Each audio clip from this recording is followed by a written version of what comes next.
All right, welcome back, you guys. Okay, so hopefully we can get through the rest of this run today, dude. Yeah, we played some Minecraft yesterday. It was Minecraft was fun, dude. It was pretty fun, but back to routing. Also, I guess let's go with this playlist today instead. All right, man. Let's continue.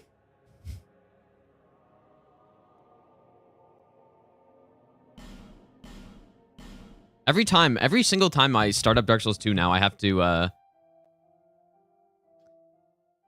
every time I have to unplug my controller, unplug my keyboard, plug back in my controller, because it just I don't know what's going on. No idea.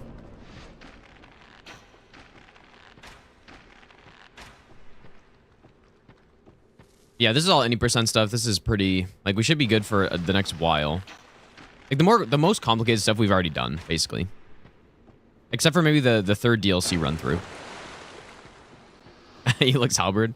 I actually wonder how it would do.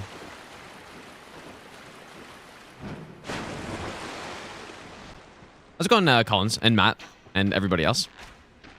Welcome back. That'd be interesting. I've actually never really considered using it, other than for Gang Squad for the cheese. Uh-oh. I'm noticing the stutters in my game, you guys. I wonder if it's like a Windows update, because last time this happened, there was a Windows update that was queued up. Oh, yeah. Ah, there's always something, dude.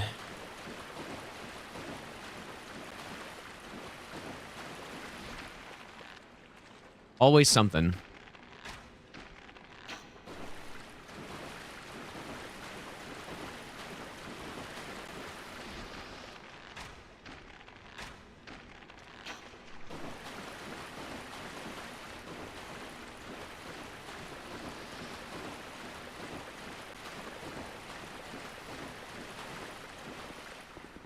How's it going, All Mind?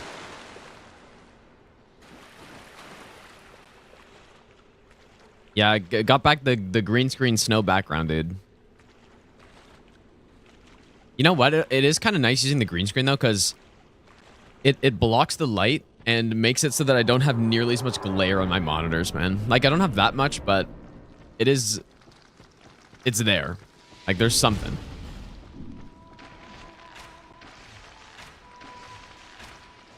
Let's go an amazing blanket. And Rune, welcome back.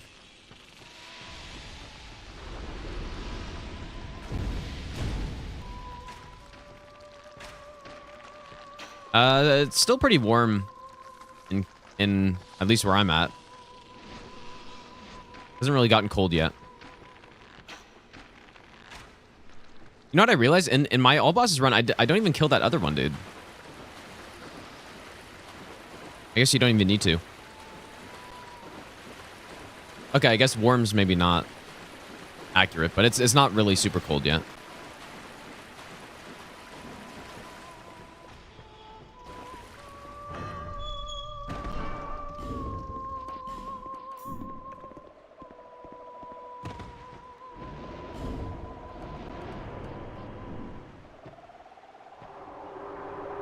Well, well, I feel like it's warmer than that. I don't know if minus 14 is right.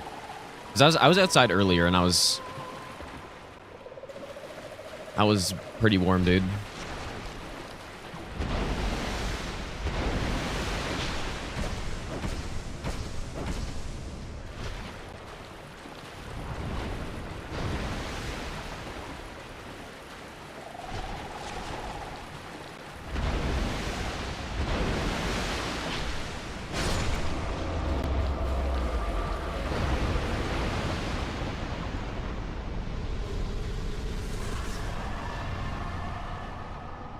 Oh, you know what? I haven't gotten a plus 10 yet. I forgot.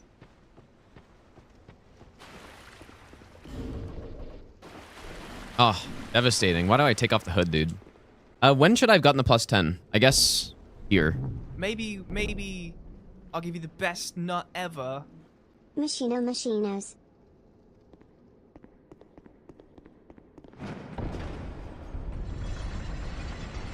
Krusty, thanks for the 3-month Prime sub, dude. Yeah, what this helmet does is it gives me extra spell casts. It gives me 1 extra spell cast on everything. So whenever I take it off, I lose that. It's a little annoying. It was minus 17C yesterday. You're driving for work. Yeah, I was out snowshoeing earlier. I guess maybe because I was just like exercising or something, but it felt like it didn't feel cold at all. Like I was wearing, I had to take off my coat. But once you get, like, I don't know. Some people don't understand, like people that live not where it doesn't get cold. They don't understand how, or maybe they do, but they haven't experienced it, how your body just like completely adjusts to it.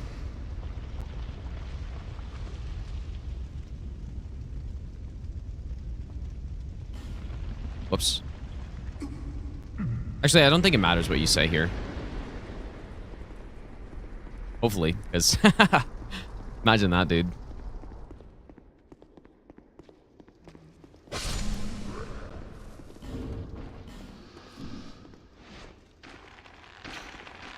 This is the Hob. If anyone's wondering, this is Hobbs' playlist right now. His like synthwave playlist that has 100 hours of songs on it.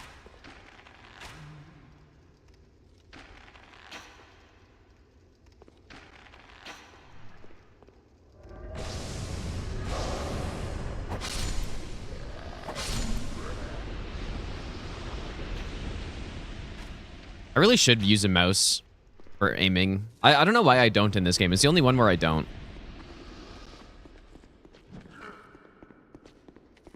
And you also can't zoom with bows in this game too, I don't think so. Hold. Human. Okay, wait. Spell stat. I guess I don't get anything from this guy.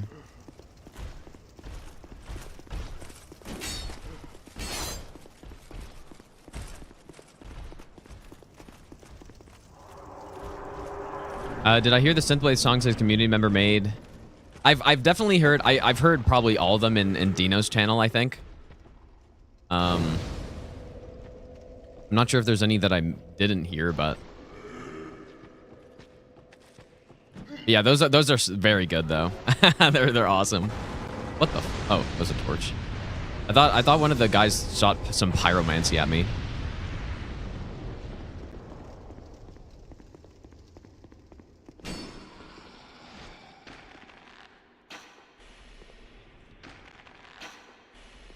Did I really walk too far up?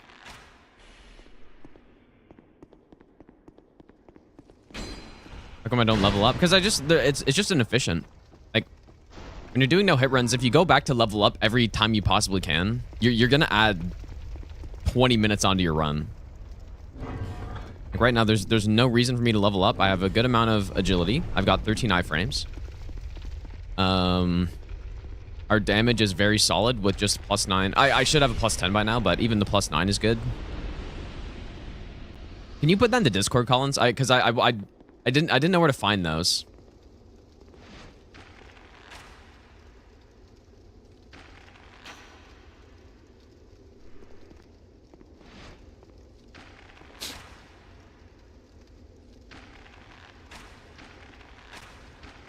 Maybe.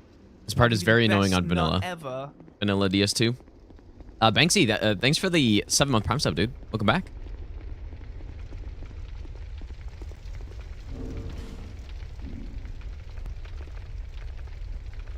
I do use a bright bug on this fight because Velstat's... I think he's resistant to dark, so... I don't want the extra damage.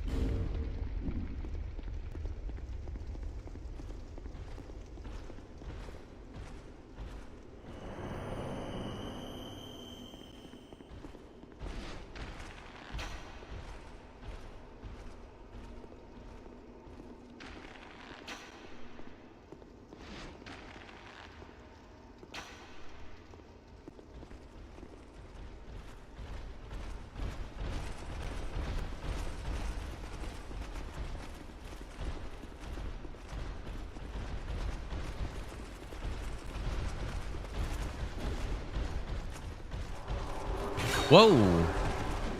Holy shit, how did I I guess I didn't bait out his attack, and I didn't shoot him.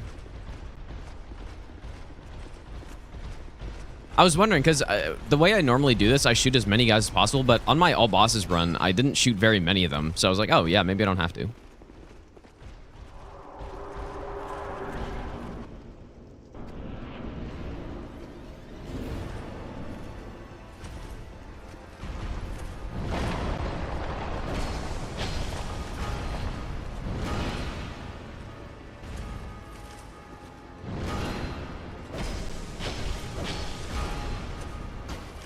My game's definitely stuttering a bit. Like, why does this happen?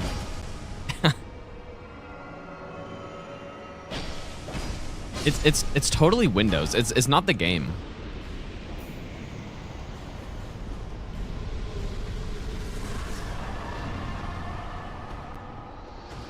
Because Dark Souls 1 was doing the same thing occasionally as well. Whoops. The DERUST is going okay. I guess we'll see when we actually do the first full run through.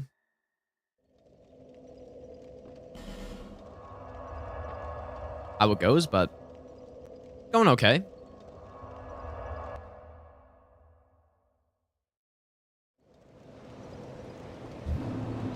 All right, supposed to get a lot of stuff here. First of all, let's get the plus 10 that I should have gotten a while ago.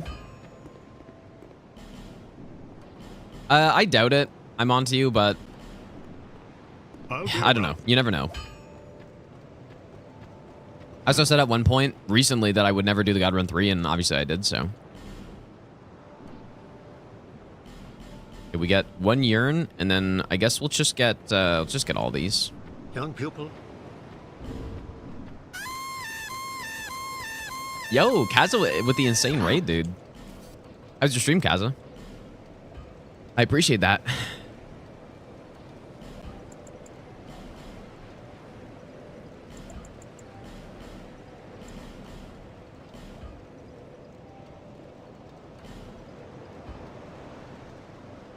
How's it going, Kaza? Bolt, stone plus dark stone. Visit me. Making cog ring progress. You love to see it, dude.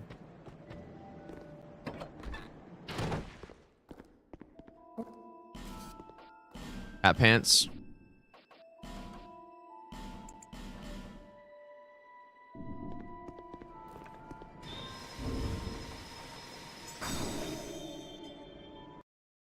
World's first Bloodhound Fang, dude. Bloodhound Fang is an insane weapon. Maybe I'll give you the best nut ever. Gino, hope Okay, you wait, I'm and supposed to Chad get having Dark a Fog great day. here.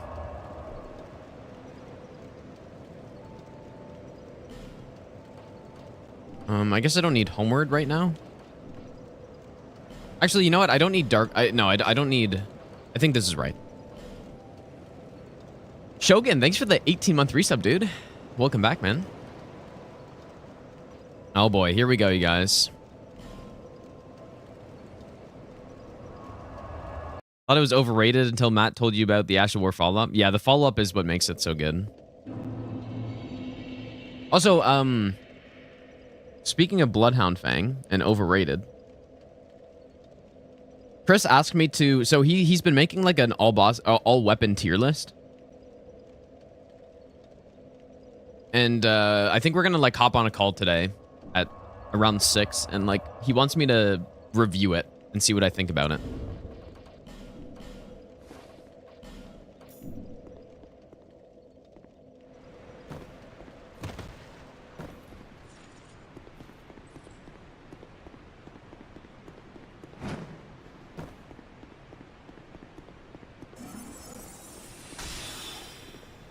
Yeah, that'll be interesting. I mean, I haven't used every weapon in the game, but I have a decent idea of most weapons, I feel like, but...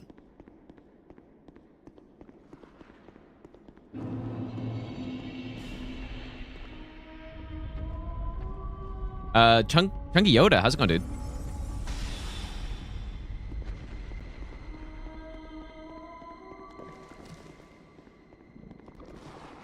Which weapon is instantly an F? Probably Vari's Bouquet. That's the first the first thing I think of. Oh yeah, Aziz is the weapon expert, dude. That's true.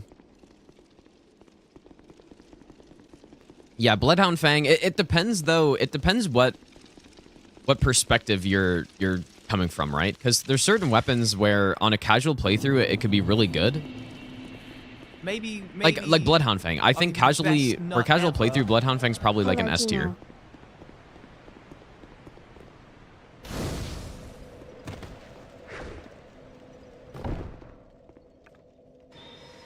That was really bad stamina management right there.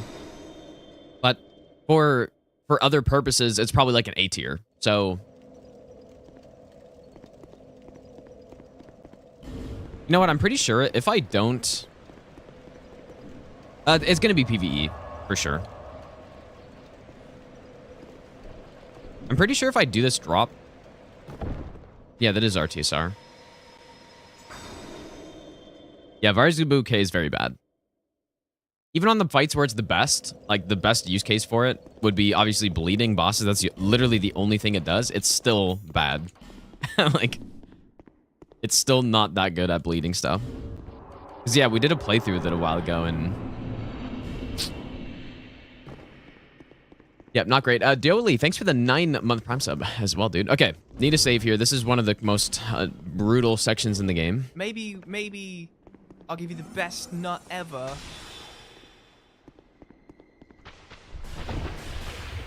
I meant to kill you.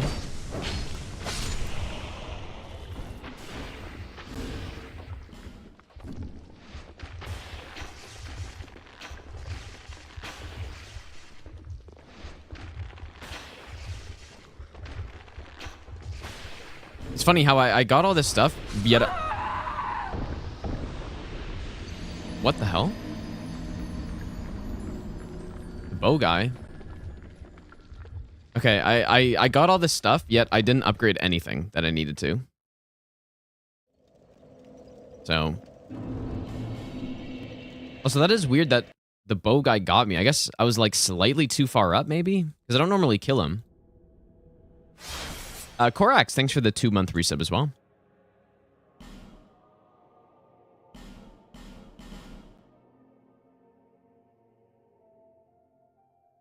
Yeah, I'm not sure all the things that Chris considered in his tier list, right? Like, you know, how easily obtainable a weapon is.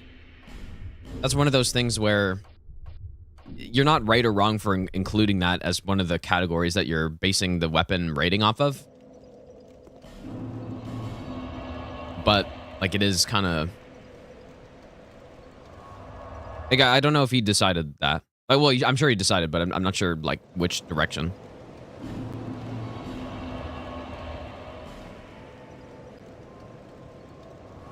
But I do feel like that's more of a no hit or speedrunner kind of perspective on it, like how obtainable a weapon is. But I think it's I don't know. Maybe I'll give you the best nut ever.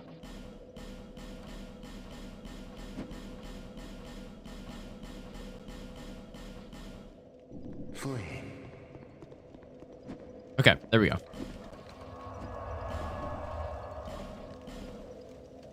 Gremgore, thanks for the brand new sub as well, dude.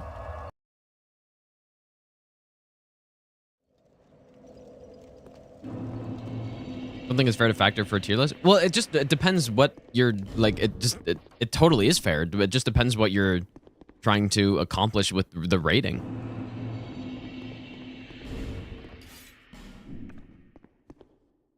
Like, it depends. Like I said, it depends what perspective you're trying to rate stuff from.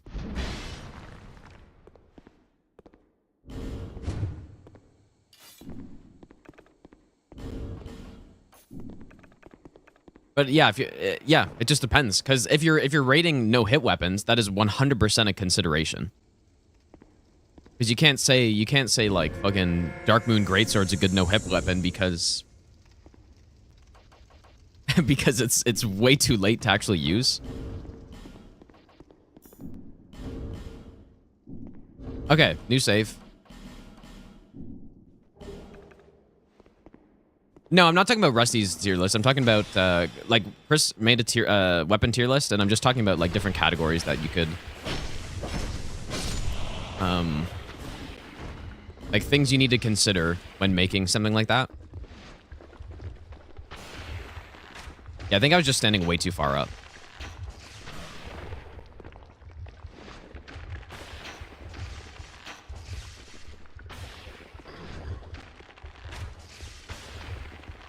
Oh, dude, it's so annoying.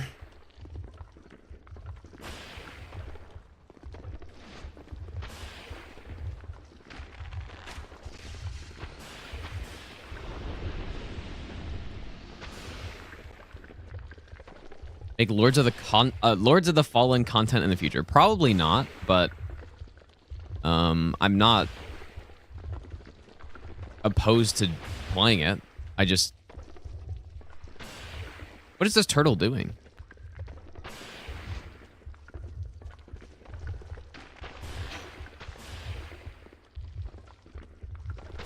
Yeah, I just haven't really played it yet, so... Okay, here we go.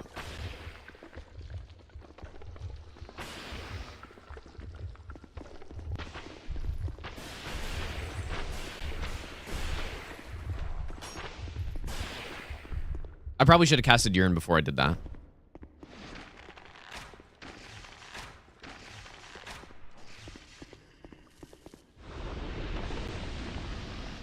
But yeah, I also wonder if Chris included like bows and stuff, or just melee weapons.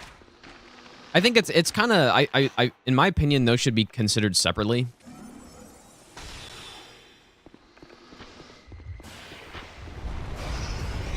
Just because they're totally, like, they have totally different use cases, so. Alright, here we go. Yo, Chunky Yoda, thanks so much for the $10 donation, dude.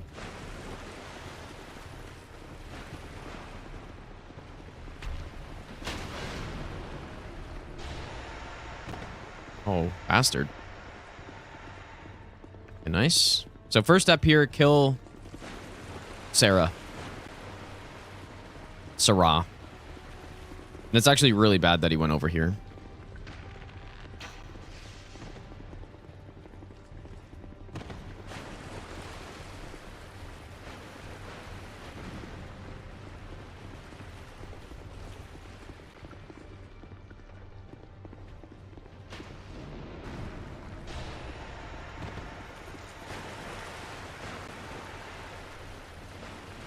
You really want Sarah to go over here so that when I'm running through this segment, I don't have my back turned. But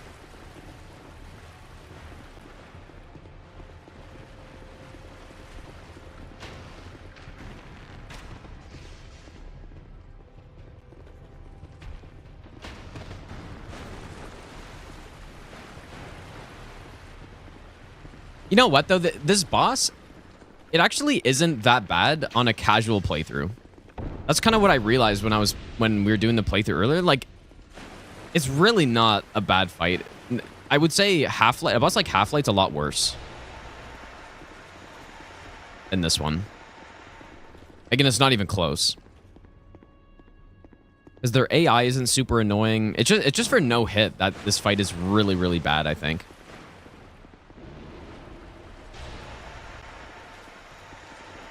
We got one proc. Nice, we got both of them.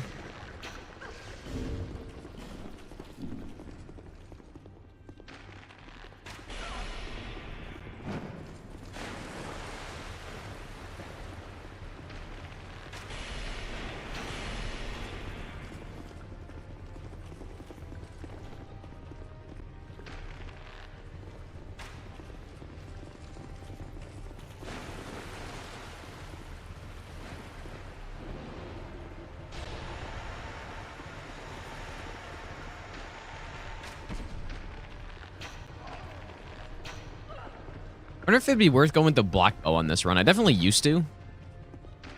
Back in Scholar, I would have gone with the black bow. It is just better in basically every way, but let's go Nova.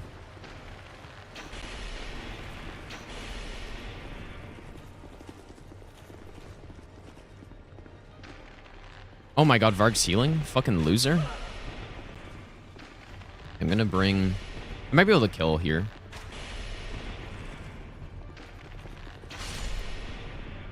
Bring him up here. Now what I could do is go... Well, I forgot to infuse my weapons, actually. I could go... Oh, I don't even have the stats for it. Never mind.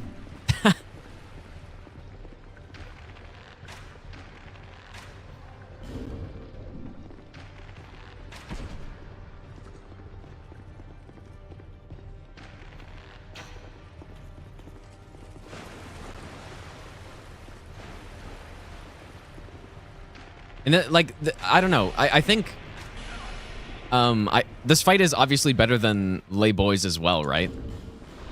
So over time, this fight is moving up in in like the tier list because of the other horrible fights that they're making. So slowly but surely, it's moving up.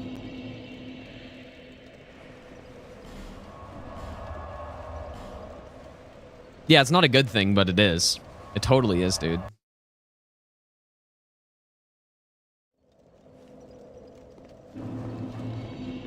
Only weapon that's impossible to do no hit in DS3 is Demon Scar. Well, if you're doing melee only, then yeah, I guess. But Demon Scar is like a god tier weapon, though. For Yorm, simply Black Flame.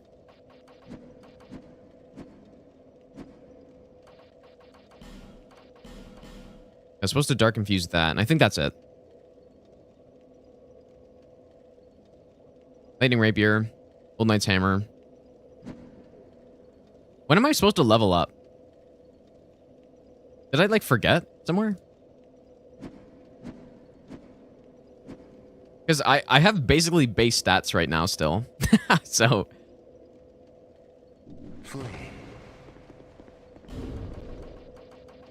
I'm at basically base stats. I have 16 dexterity and 6 strength. But I guess we keep rolling, dude.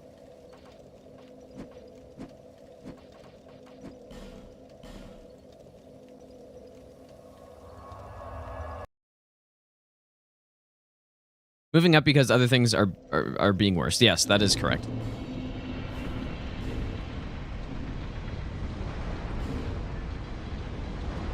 Okay, there's a specific drop that I should probably write down what I need to set up a red tier stone here.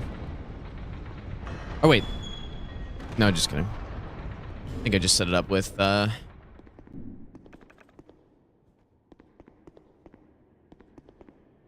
hammer.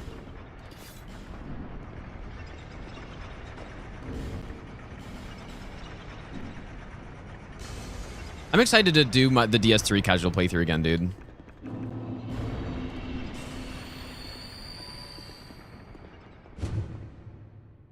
Oh, that's not what I meant to do.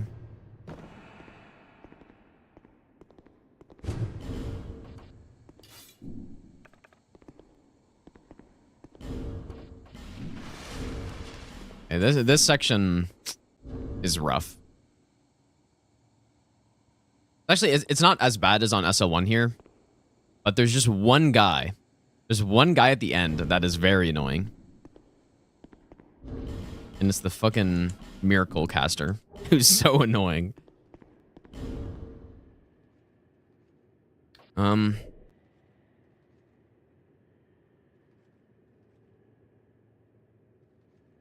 not sure if I used a Bright Bug. I should probably get my other runs up.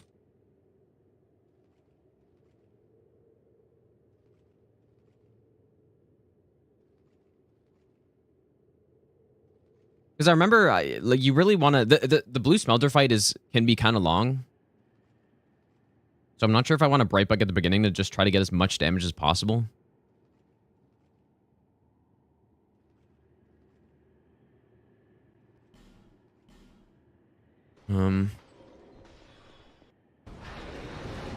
Yeah, I probably didn't.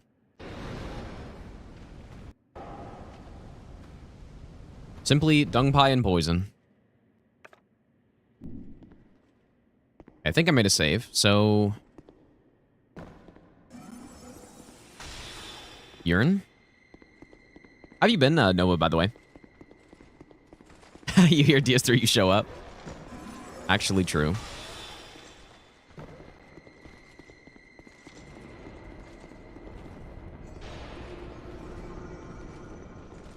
I think I normally cast another one there, actually, but... Gotta make sure this guy doesn't fall.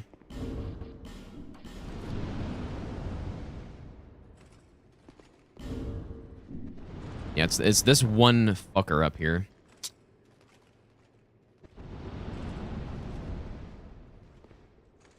And has anybody ever told me Lobos and I sound very similar? I've actually never heard that.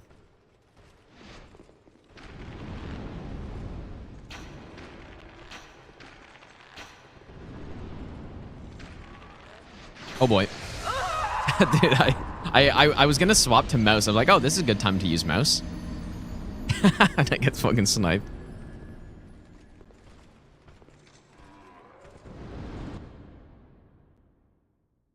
Let me try to get used to this here.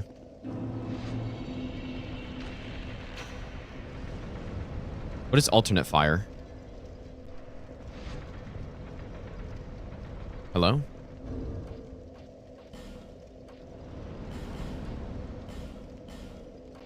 Where would this be?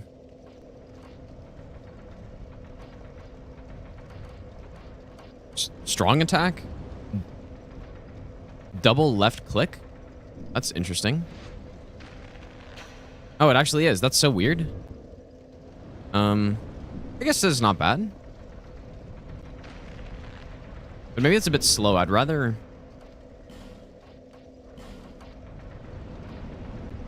I would rather it be... Oh. What is this? Is there not like a mouse button 4 and 5? Well, I guess I got a double click. That's kind of annoying. Yeah, it is an old game, to be fair. Yeah, fraction of a... Dude, what if I get sniped in that extra... like... extra fifth of a second?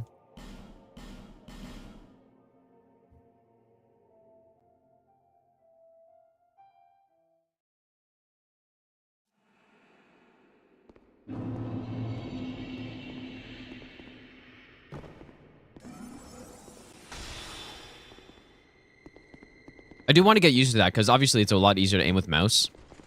In Dark Souls 1, in Dark Souls 3, I always do that. But I, for some reason, don't in this game.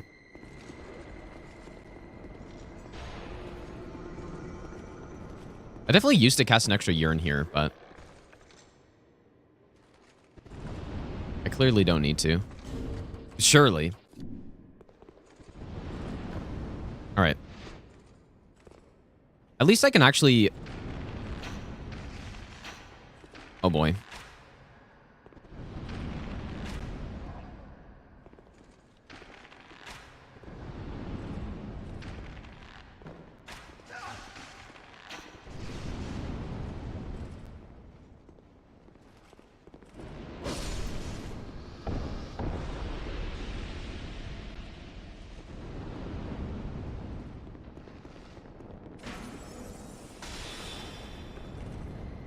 At least I can actually use, What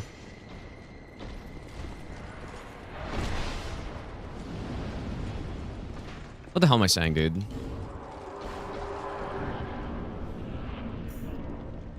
I can use mouse plus controller in this game very easily.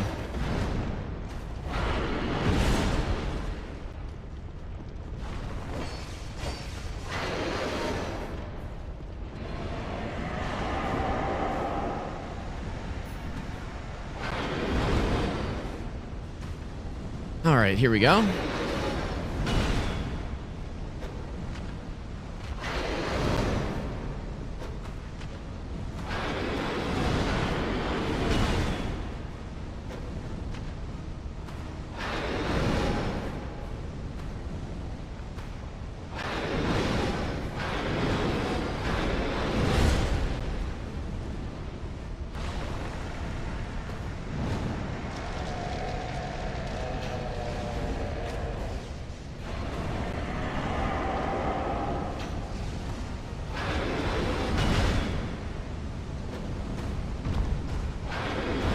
think that just missed him.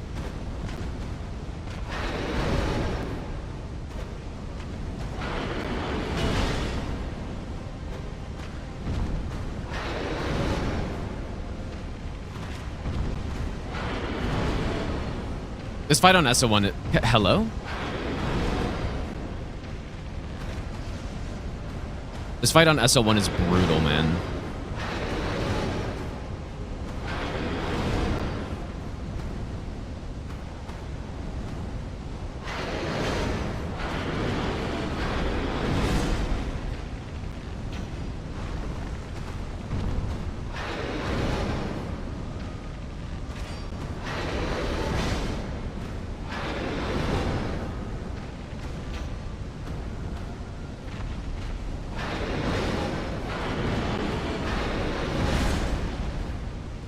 Ah.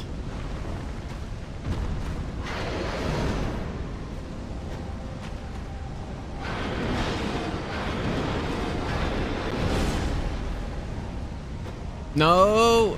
Oh, dude. Might not get him because of that.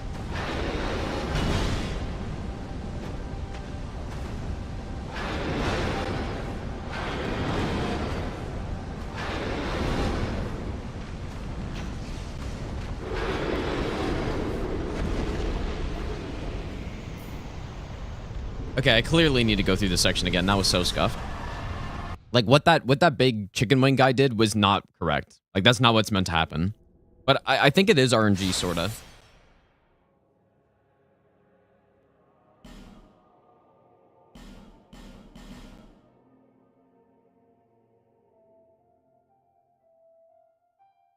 I remember these movesets very well, though, which is nice. I think that's the benefit of doing SL1 no hit, man. Like, even in Dark Souls 3, but I remember when I was DERUSTing for, like, Omit League, I was kind of just not dodging things properly. Which is insane, but...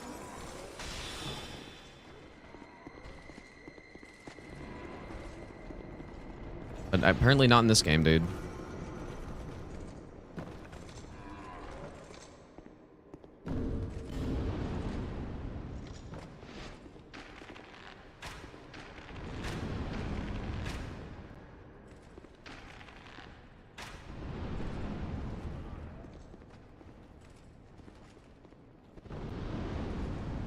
I wonder if there's a better strat for this guy.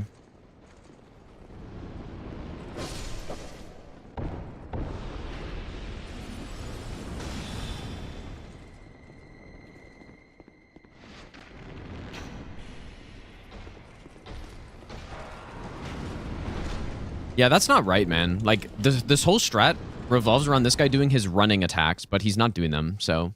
Maybe it's just a bad strat. I'm actually surprised I would have done that in my runs, because that's not a... Like, the AI on these guys is not reliable enough to guarantee that.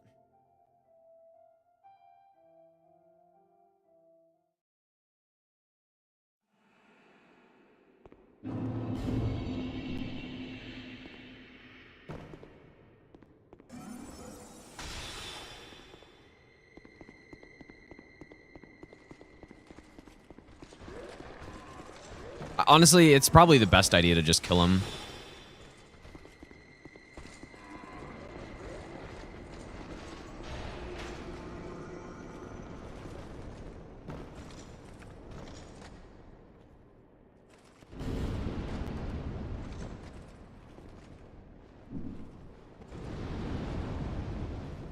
You know what? I am very curious about maybe, like, it probably doesn't make any sense. But I want to try going the other direction. Ah.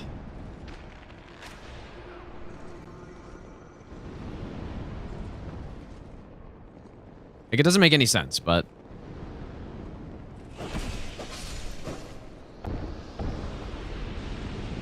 What I do in SO1, obviously, is I just kill. Just kill both of these guys. Or actually, no, I didn't. I killed this guy, but not the other one. Maybe I'm just in a bad position. Best nut ever.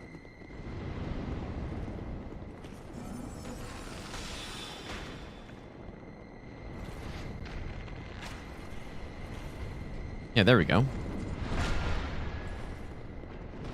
That's what's meant to happen. Okay.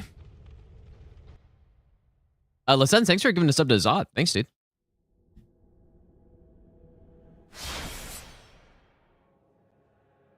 Let's just see. I'm just gonna try the other way, just to experiment a little bit.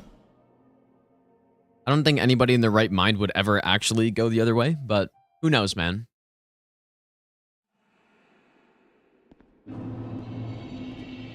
Maybe I'll give you the best nut ever. Let's just see what happens. There must be a way to. Surely.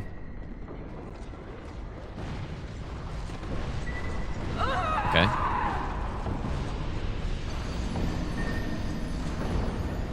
I do wonder if the shots are consistent, and then maybe there's like a path you can run where you don't even have to dodge at all or something. Koenig, thanks for giving us up to Aziz, dude.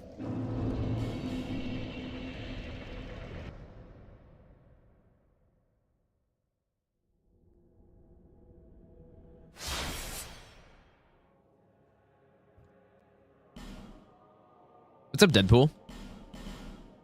I'm excited to play Minecraft again, dude. That was fun, man. The insane caves, all the updates, all the stuff I don't know about. It's not a great cast, but I don't know if it matters. Like maybe you can hug the left side and you just somehow don't get hit by anything. Probably just blast this guy.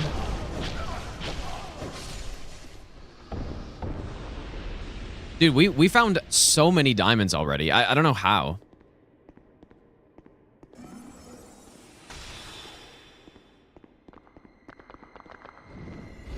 And before, this is actually like totally free or something.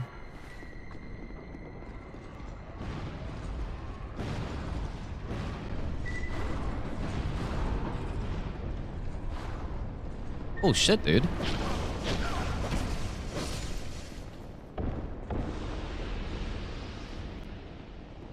Surely consistent. Oh, for fuck's sakes, man. Imagine if it's this easy and it's just like, this is the easiest way to get through here. That'd be so funny.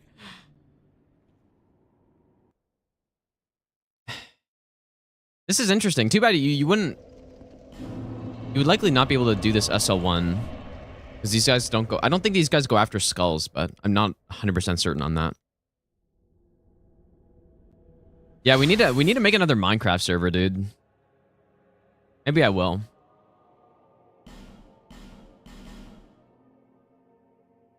Because it was pretty fun last time. I made a lot of cool stuff, I remember. And people were building some stuff. Let's cast that. I mean, you're in last for so long, it doesn't really matter.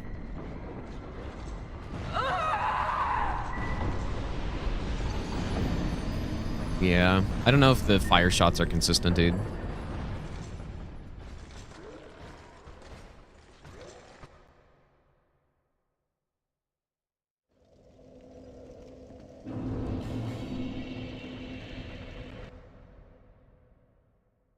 The thing is, with urine going for the first two sections are trivial this way, or not this way, but like the normal way. It's more the last part that's really annoying. But going this way, you would think it would be kind of the opposite. Like the first sections would be way worse, but then the last part would be easier. Yeah, I'm just curious though. I'm not actually looking for a better strat or anything.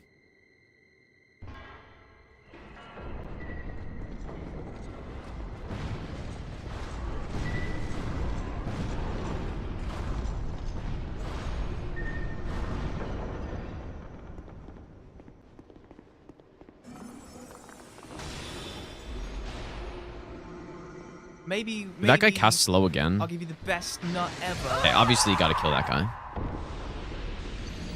Rap, thanks for giving a sub as well, dude.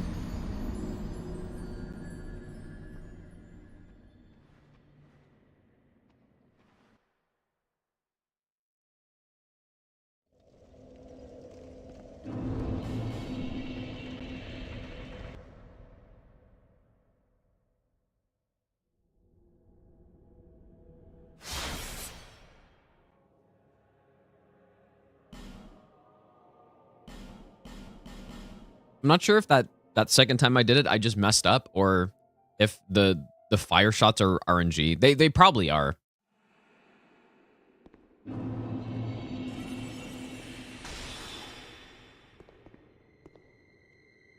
They most likely are. Yeah, I mean, look at that, dude. Yep, that's really annoying. So you'd have to roll them, which you could do.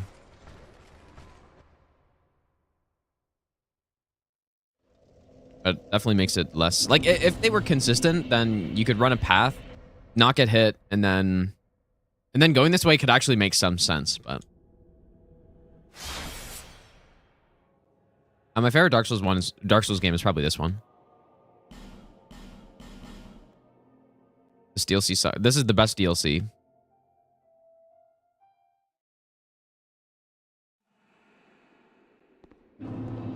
This is literally the best one. And it does, I'm not saying that. No, this one's good.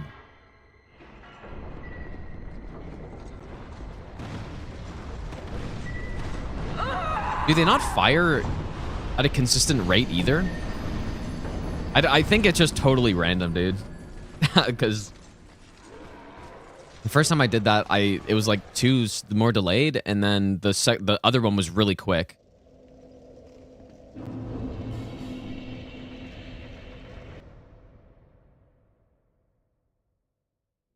No, there's no way this DLC sucks, dude. Sur Alone, Fume Knight, Blue Smelter are the bosses. Level design is insanely good for the most part, except for this area, probably. But it's... yeah, I mean, except for this area. There's really not much wrong with it, except for arguably this area, but...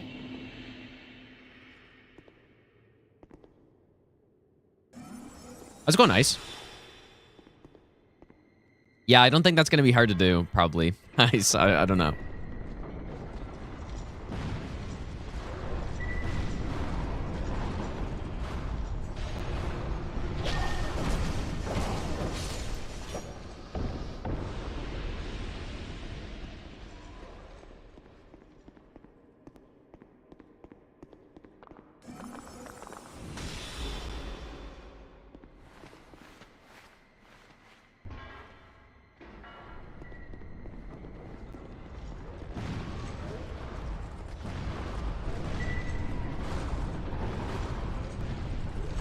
Maybe the right side's better.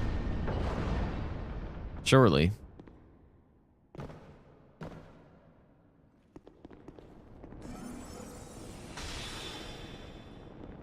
So I guess you would get up here. And then, like, just gun it to the boss?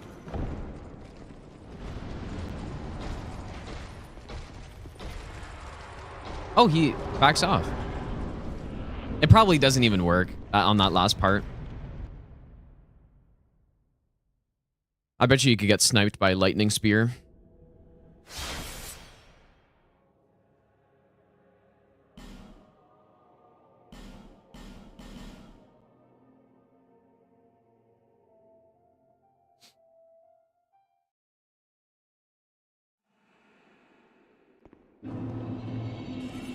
Anyways, this is actually more realistic or more possible than I thought it would be.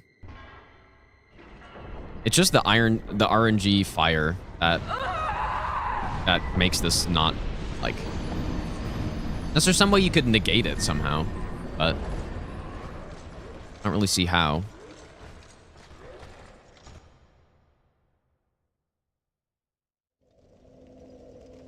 Okay.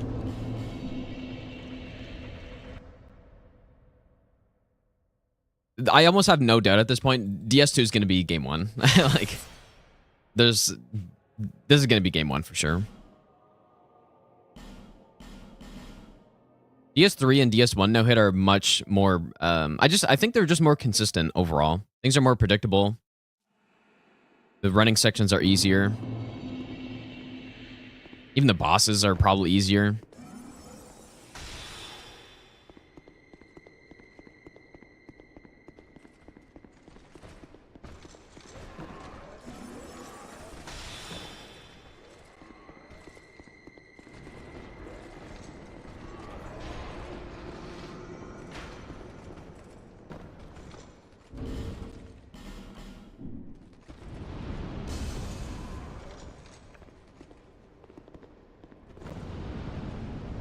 How's it going, Deadpool? Good luck with that, dude. Hopefully that works out well.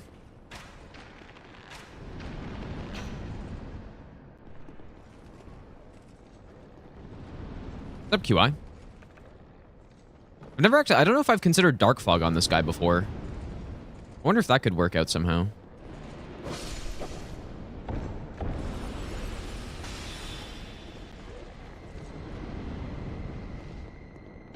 Worth trying, at least.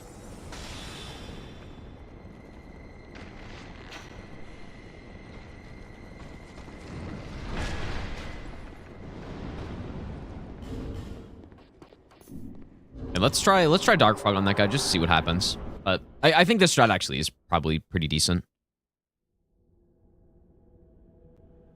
DS1 boss isn't much harder than any percent. Yeah, I mean, it's basically the same. Like,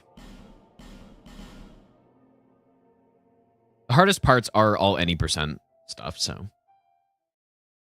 What's up, best guy Shadow? Yeah, and DS3 all bosses is, you know, it's not the easiest run of all time, but you have some tricky fights. But if you're good at the fights, then that's basically it. That's all there is to it.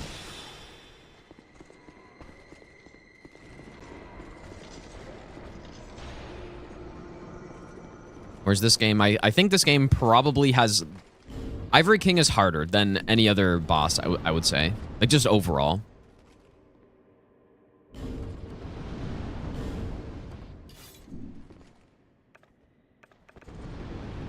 Like, not just the combination of the first part of the fight plus the actual boss.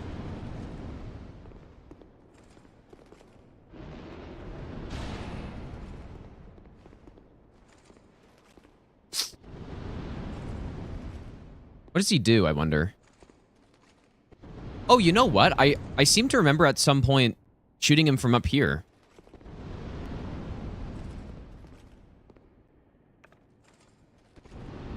Like, I would come over here and shoot him. Alright, I guess that's the problem with Dark Fog is... If only this was like DS3 where I could, you know, you'd be able to use Dark Fog and then just hide behind a corner and they would just never do anything. Oh, he de-aggroed though.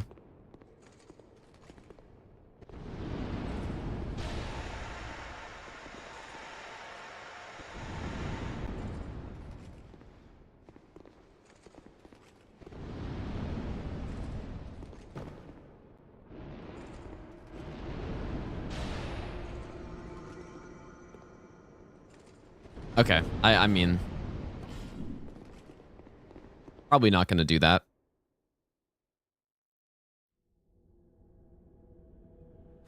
Harder than Millennia? Well, I think so, yeah. Yep, I would say so. The first part of Ivory King is brutal.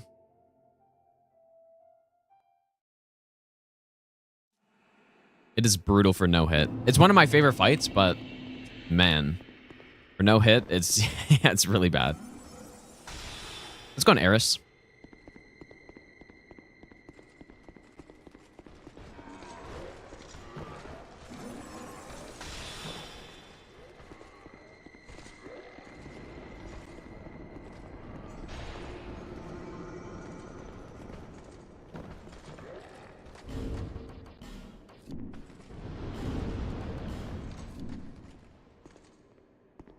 I think I used to do this on Scholar, maybe. I would come out here. Okay, just kidding. I guess I won't. Probably the reason why I don't do that is because you can't really headshot him from there.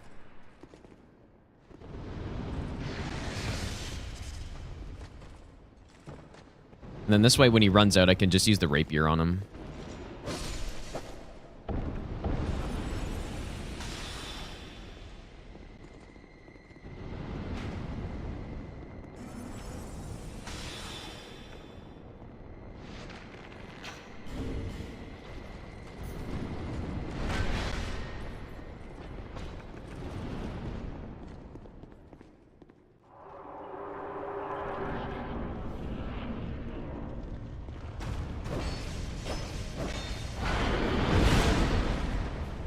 Probably should have buffed.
That's so annoying.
Why was that not enough? I might...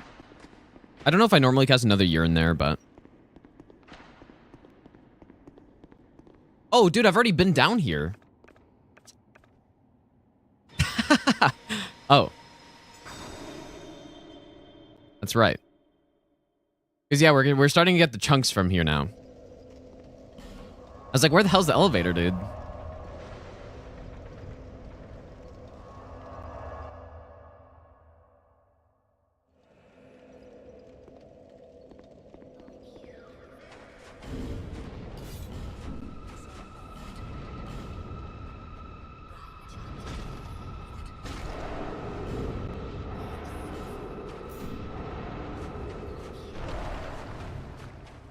Check the right side here. I believe you do not trigger the big boys.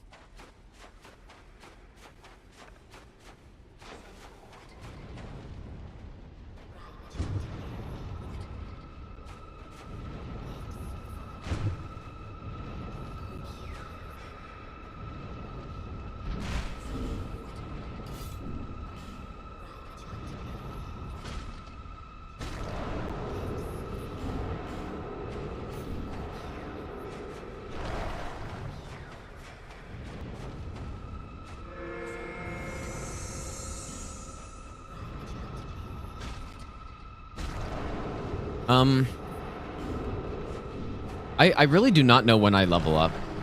Like, maybe I just never do. I don't have any level ups in the rest of my notes, so... Like, you'd think we run a bit more dex at some point. And then we need to get strength so that I can actually use the hammer that we upgraded. So...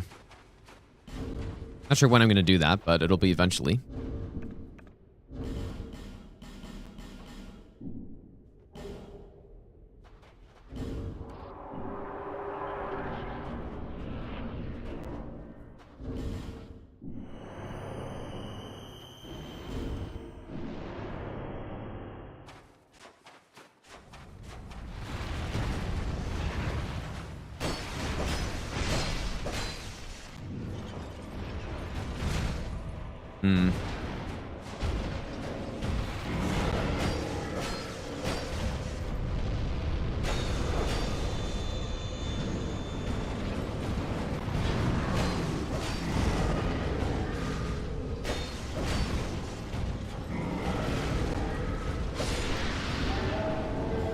I mean, we don't have to... That's why we don't have to level up, right? Because our damage is still so insane.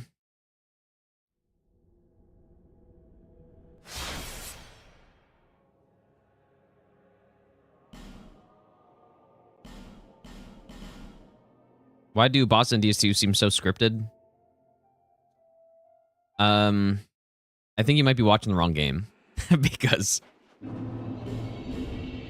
I cannot think of a single scripted fight in this game other than, like, a Mirror Knight. And... I guess Rune Sentinels. And maybe the Pursuer, I guess. The fights in this game are not scripted by any means, for the most part. Whereas Elden Ring, it's not even close. Like, Elden Ring has so many fights that are scripted. It's like, it's insane. Yeah, Dragon Rider 2 as well.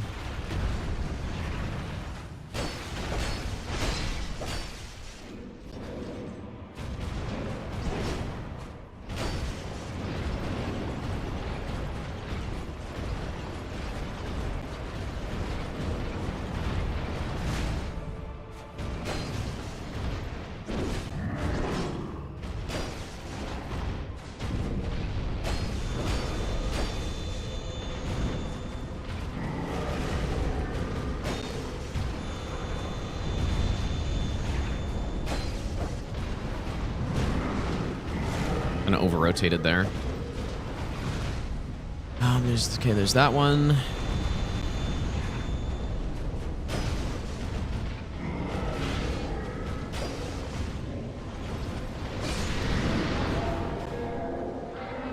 Well, scripted means that it goes the same way every time. And so an example of that would be, you know, like Gideon in Elden Ring or something, or Morgott with high damage, or like a lot of fights, right? Where you just go in and you don't even have to look at the game. It's the same inputs every time. It's the same thing every single time. A fight like this is not scripted. Like, I have to react to what he does, and I just have to win, you know?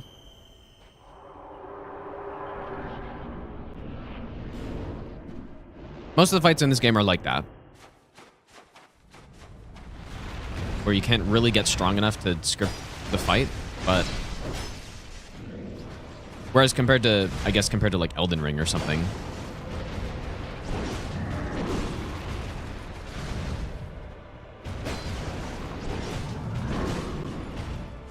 I don't remember how I normally roll some of these. Like, which direction.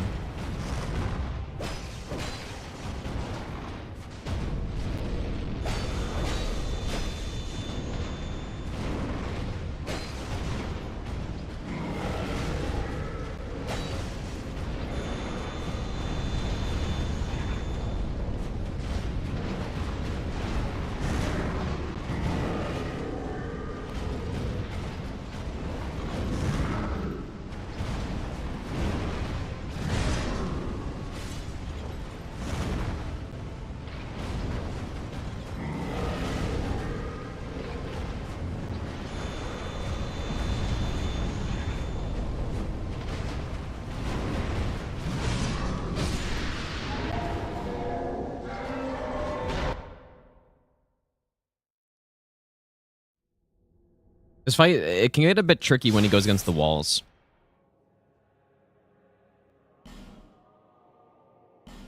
You meant predictable. Yeah, yeah, okay. I mean, the fights in the older games are simpler. That is true. And yeah, if that's what you meant, then yeah, that's true.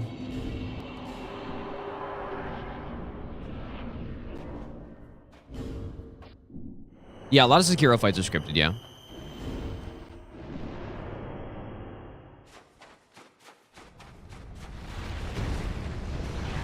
Like a decent number of them. Like 8 Phase 1, Giraffe, Snake Eyes. Like, yeah, there's quite a few. There's no way that's how I normally roll that, because that is so awkward. He's putting me in such a bad position.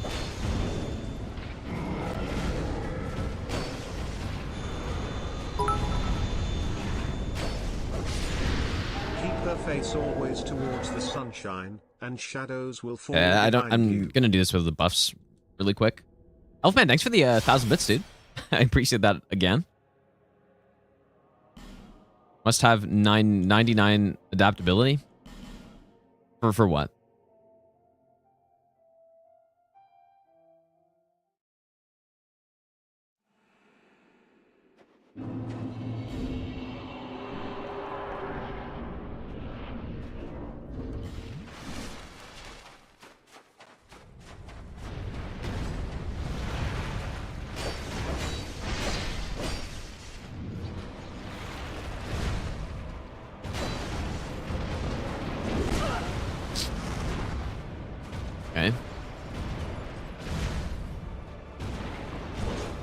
Maybe I should...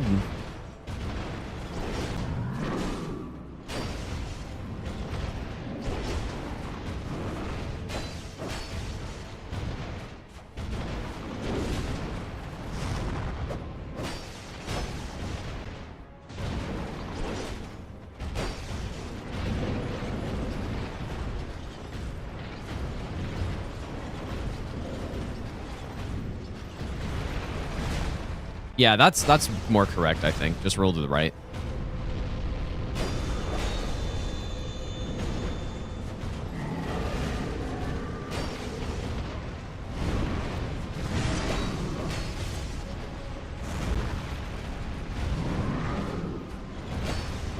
Oh. Okay, that's right. I forgot about that.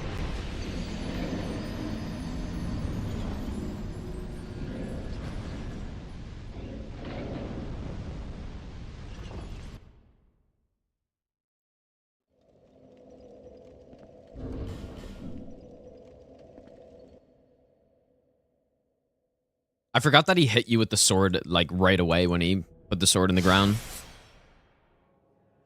Well, we have 105 agility, which is 13 iframes. So that's like normal iframes. But yeah, it definitely helps if, you know, I've done SL1 no hit in this game. And so I know the timings of stuff. And even after like years of not playing the game, I still remember, which is kind of nice.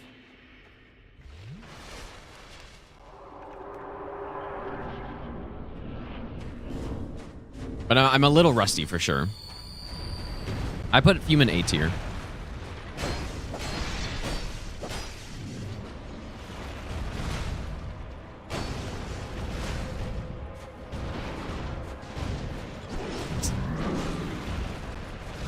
Oh, yeah, that's right. Okay.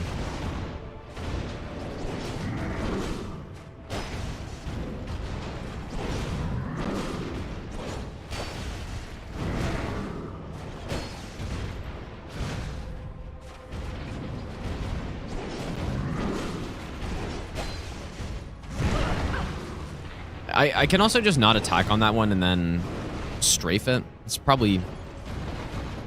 Is he not guaranteed to do that follow-up? That was kind of weird.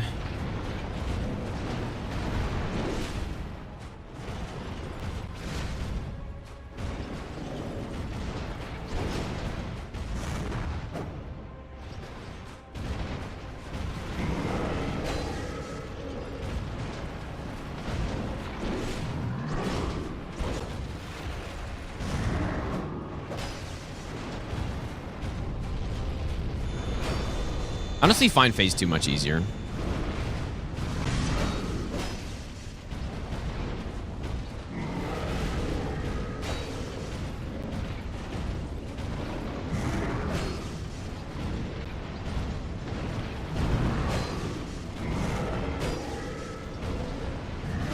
There we go.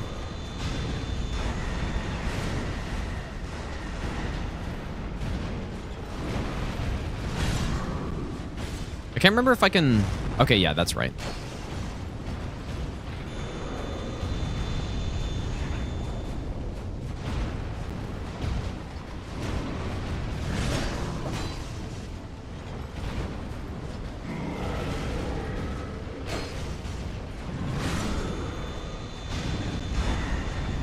Oh, you idiots.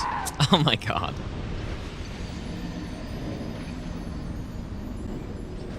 Insane pathing.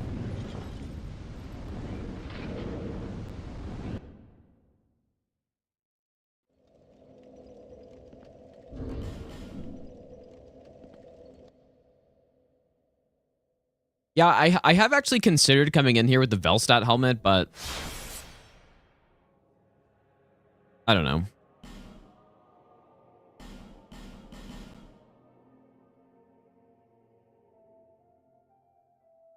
Velstadt helmet puts him in phase 2 immediately. Where do you get the helmet from?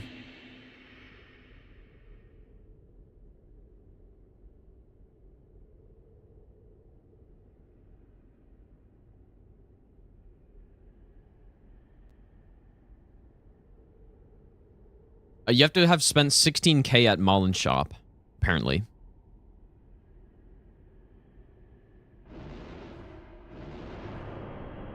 So, you know what though? By this point, like let's go see if it's there.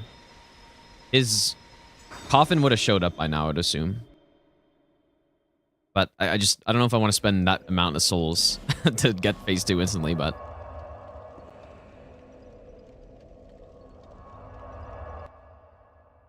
You remember him moving and swinging much faster? Well, one thing that definitely happens is when people are watching, like people have told me this countless times, that when they're watching someone like me play the game seems a lot slower.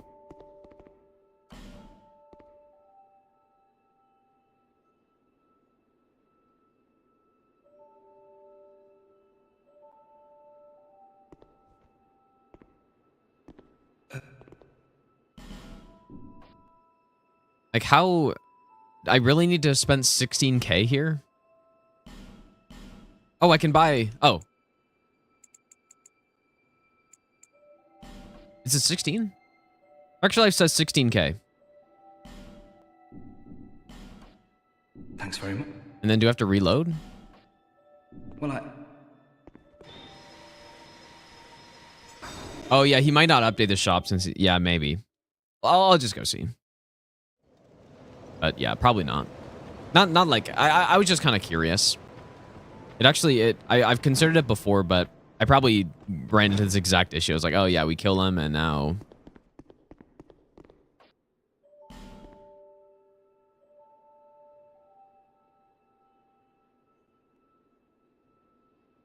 Let's just see, maybe, who knows.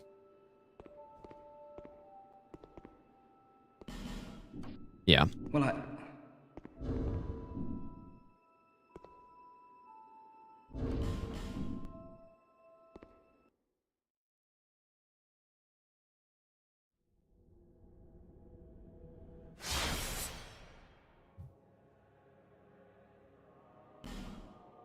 This is still practice, yeah. More like derusting and practice, yeah.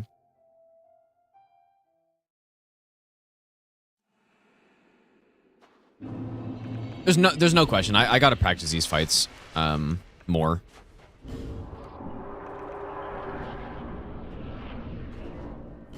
Gotta get back to how well I knew this game like 2-3 years ago.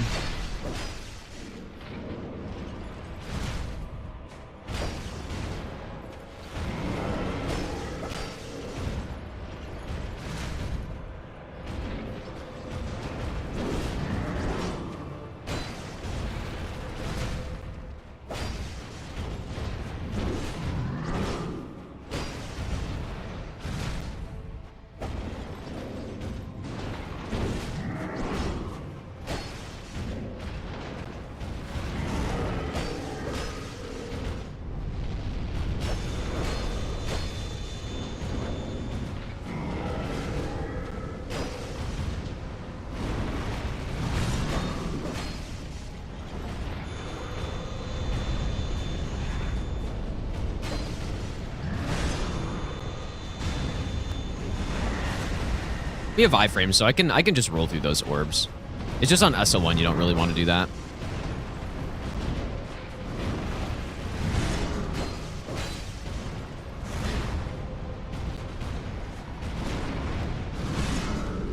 Let's get away from that wall.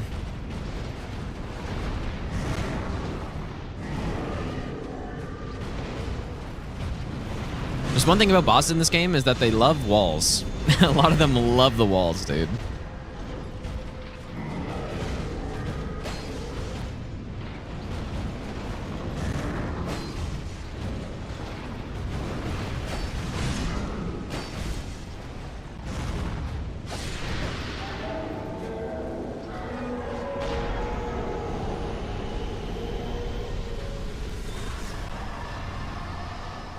On SO1, do I usually don't kill Malin, if that's what you're saying. All right, into... Wait. Oh, I was supposed to get the bonfire for the DLC already. Usually SO1, it depends on the route. I can't remember if on my route I did or not. Is it if you want to go through Shrine of Winter early, then you would? Which, yeah, you know what? I probably did. I most likely did because you want to get like the Vessel Shield and you want to get... I guess that's mostly it, but... Vessel Shield is huge on SO1, so... But even then, it's not like... I don't know, I guess I do find Phase 2 to be slightly easier. But they're basically the same.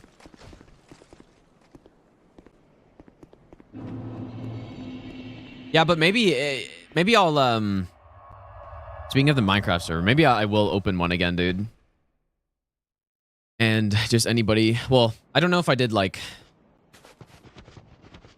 I don't know, just anybody in the Discord could join it, I guess. Hopefully it doesn't become like a fucking disaster, but it could be, I don't know, it could be kind of funny. People like fucking griefing or something.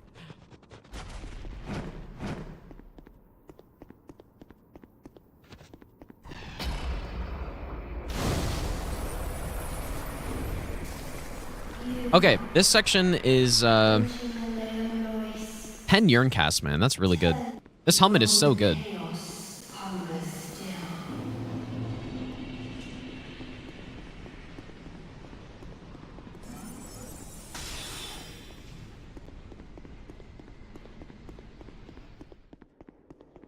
There's a lot of urine happening in this section. That guy just swing at me? Also, I messed up here.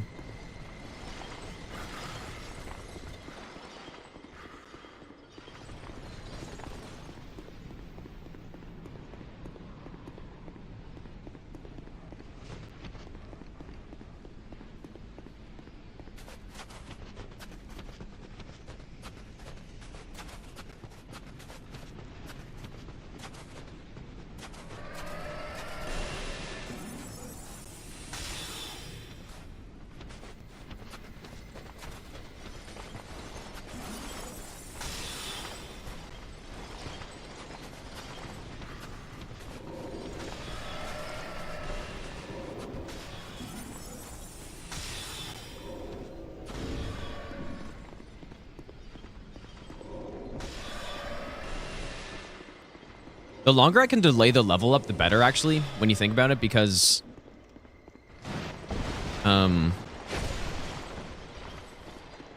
Because then I save more time, right? And then I can level up more all at once.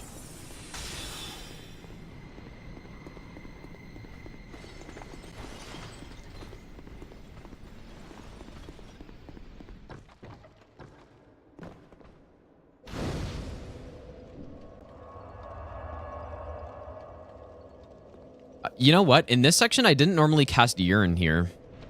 So, see how this goes.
I think that was all right, hopefully. Turn away. It all seemed right.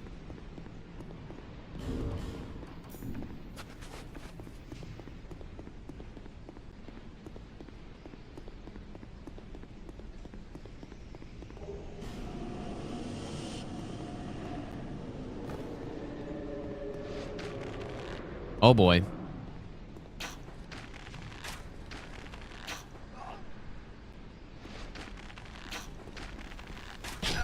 This dude is flying.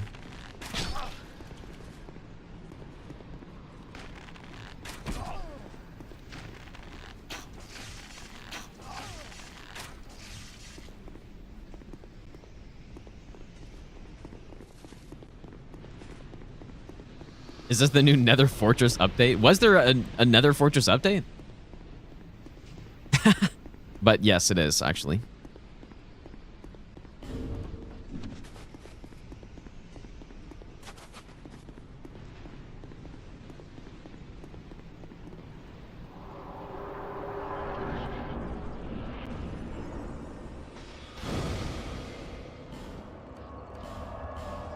It indeed is.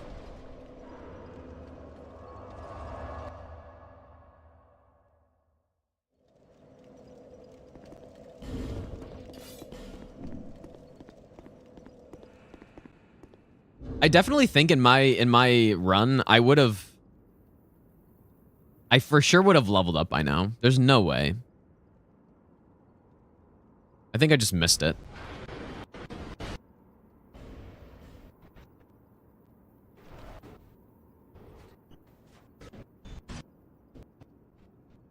Well,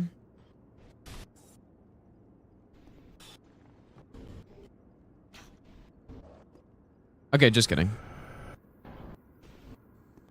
I still can't wield the hammer. Okay, I guess I did.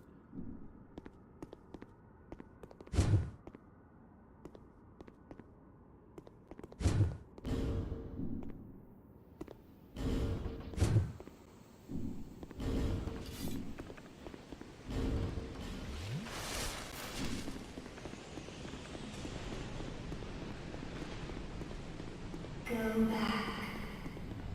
Ava is watching. Go back.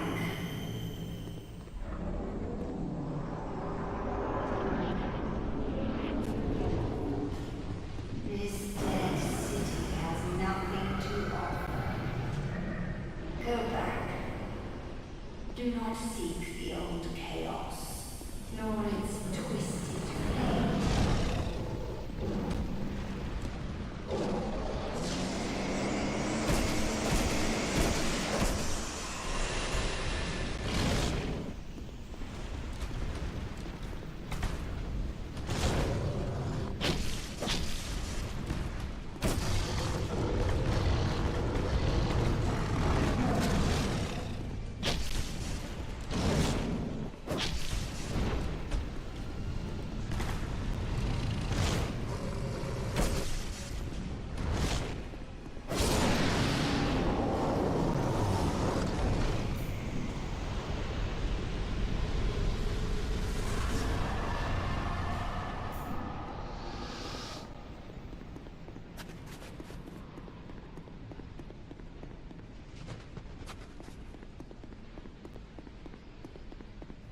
Surely here, I'm going to be leveling up.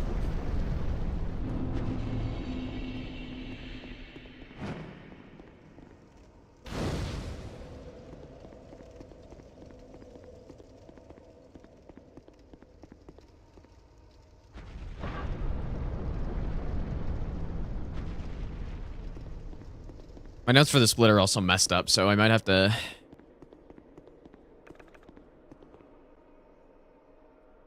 I have to go back and look at what I did here. Well, I remember what to do, I think. Like, we need to go get the knights, but... Oh. Stranger,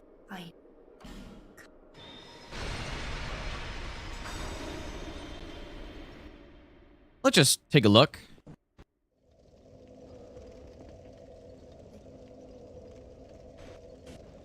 Yes, okay, I do level up here.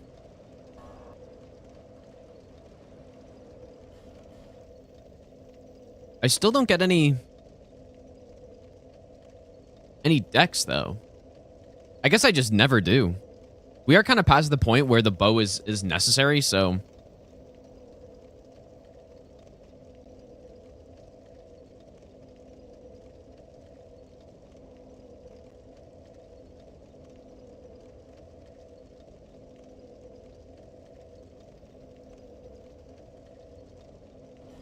I'll just skim... Wait. Just skim through the rest of this, maybe. So yeah, now we just go get the key. And then... Okay. Then we go to Frigid Outskirts. Okay. So... let's go do that. Favorite weapon in DS2? I really just never pick favorite weapons in these games, man. So, I don't know. Let's go on Evan.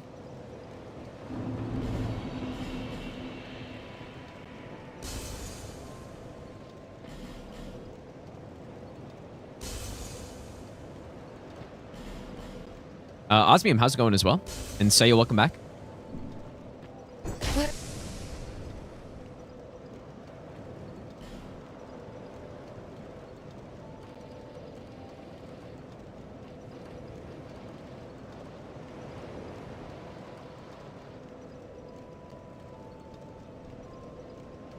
Guess I'm a little bit shorter on levels. Probably because I haven't been putting on the hood or something. Shouldn't really matter, though. Okay, so let's go here.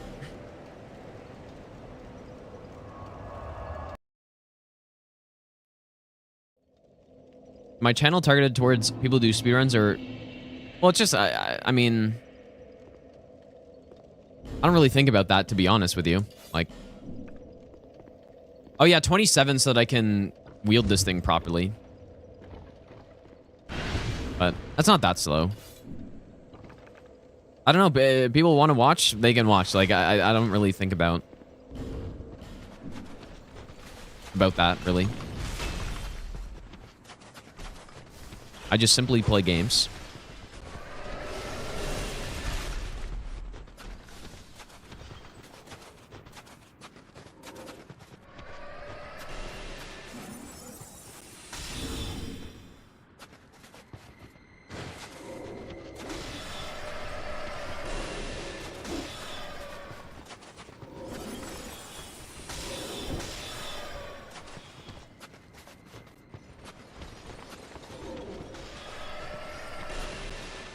But yeah, no, I guess like when I think about it, it probably is more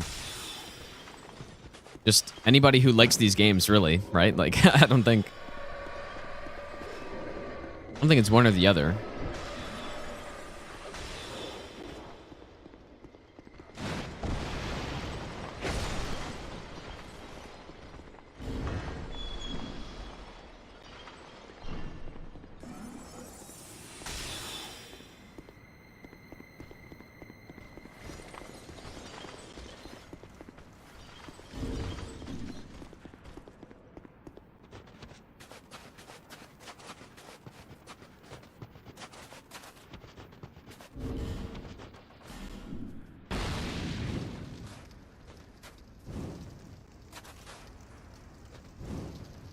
Maybe it'd be more efficient to set up red tier stone here.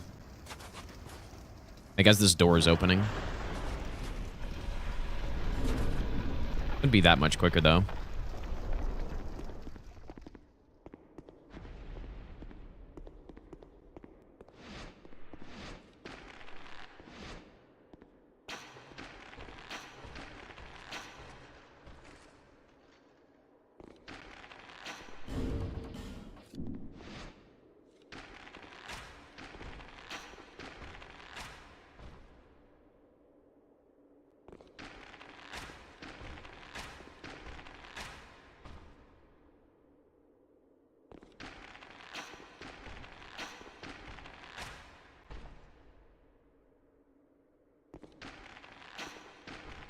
Yeah, poison arrows at least are affected by red tearstone in this game, so like that's why I set it up for this. Is it takes only 3 arrows instead of 4. Like most enemies in the game get procced by 3 arrows.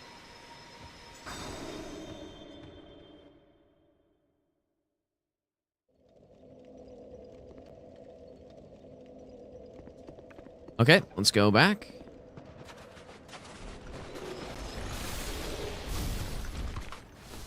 Just gotta make sure I don't get stabbed in the back by one of those ladies.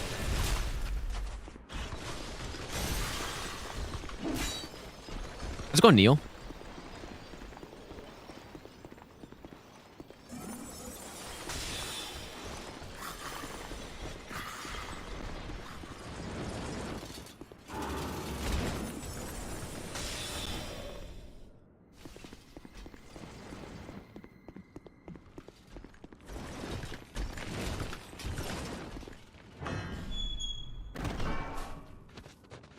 Do you need this bonfire? All right, probably want to make a save here.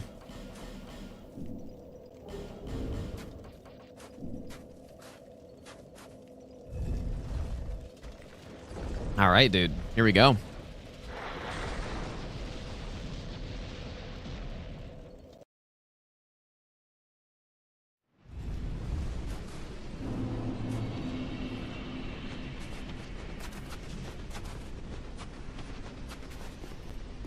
Good old Frigid Outskirts.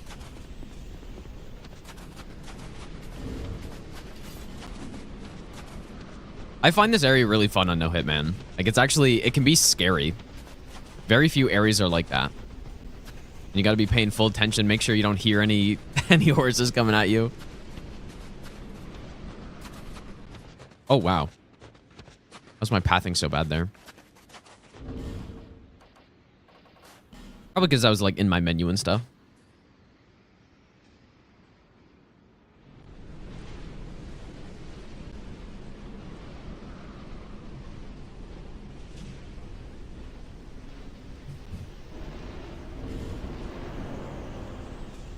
I think I remember the spots, but I may need to watch how I do this a couple times.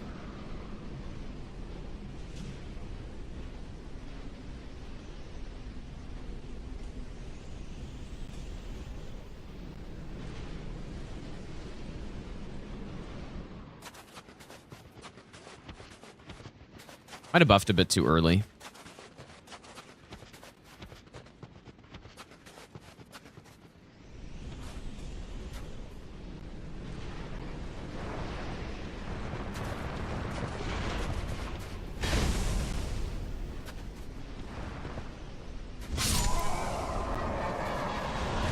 All right, here we go.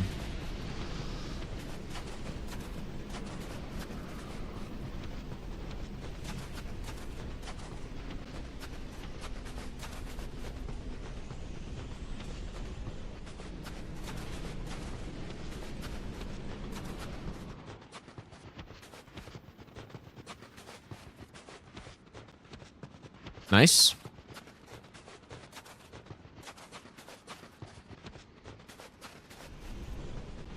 Now, this strat is only 2 horses. There's a way to do it in Scholar where you get 0. But this area is different on Vanilla DS2 compared to Scholar. Okay, so this is probably the hardest one. I might miss this one.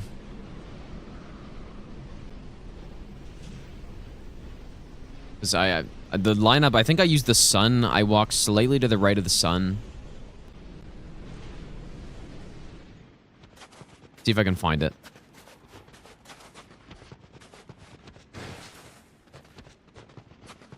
Yep, this is it, I think.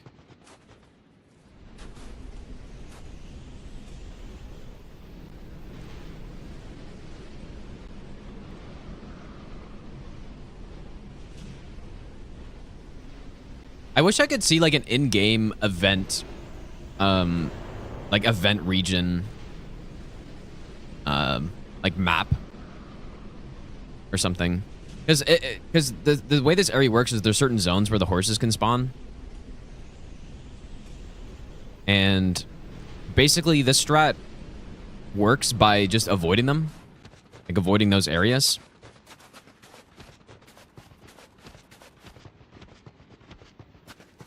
I think I want to get to this one.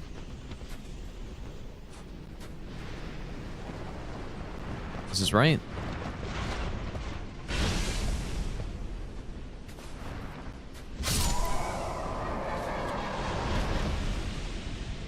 Problem is I don't really, like, I'm supposed to walk a little bit here, but I don't remember the direction.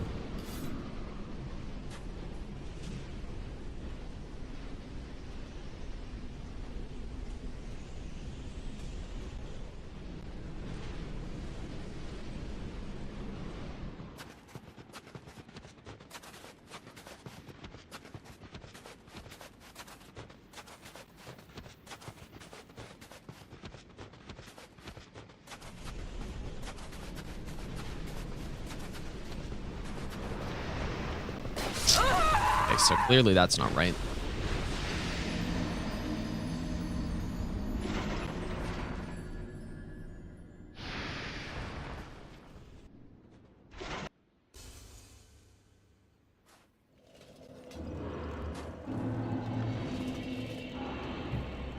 Let's see how I do this here. This is the first part. I remember the first one. I did this correctly. I did the second part correctly, I believe. I'm using the dark spots on the snow. Yeah, I think I was at the correct one here.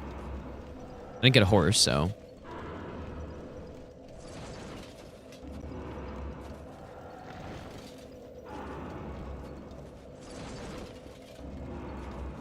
If this is, okay, I also did this correctly. Yeah, if there's a compass, this would be a lot easier.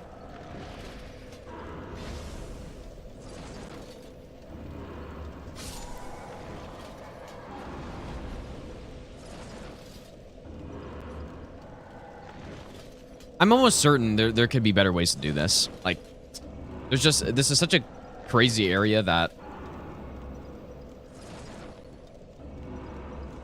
there's almost for sure a better way. It's hard to know because the spawn, I don't have a event view in game, so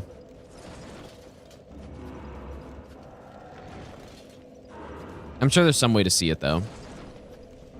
Yeah, see, this part's tricky because I run when it's like I just stop at some point. Like, and I did that just based on like feel. So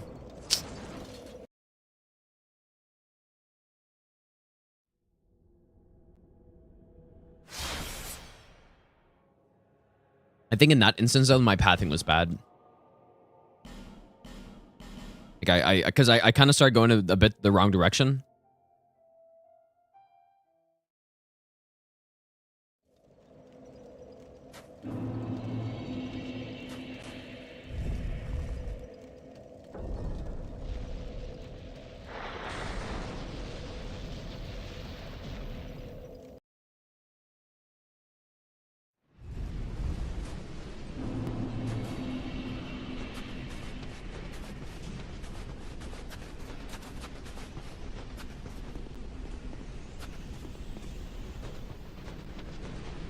What's going on, Andre? Yeah, it's not as easy as just waiting for the blizzard to leave. Like, it's not. It's not that simple.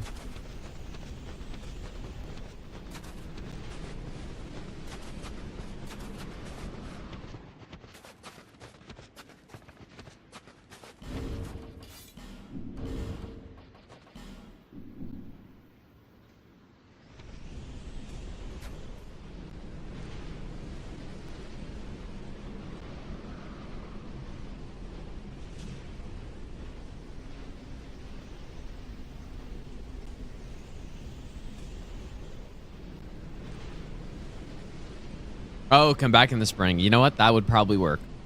That's a good point.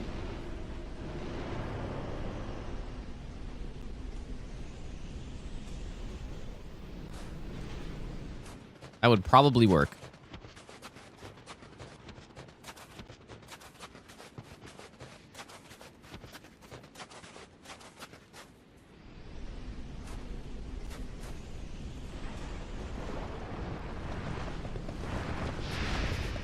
One thing that's brutal too is that they can technically not charge. Like, they don't have to charge necessarily.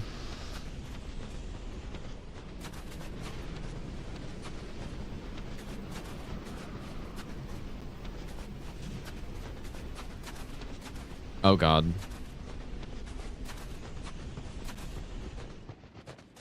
Yikes.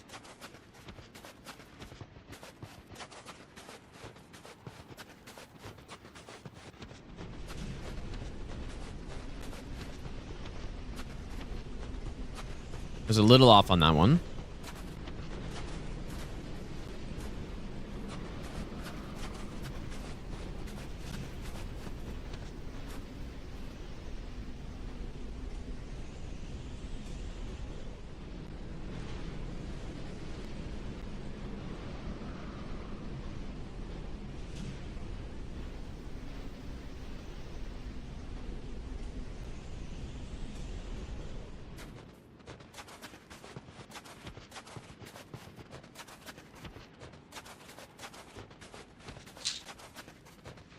I'm... Oh, this is right, actually.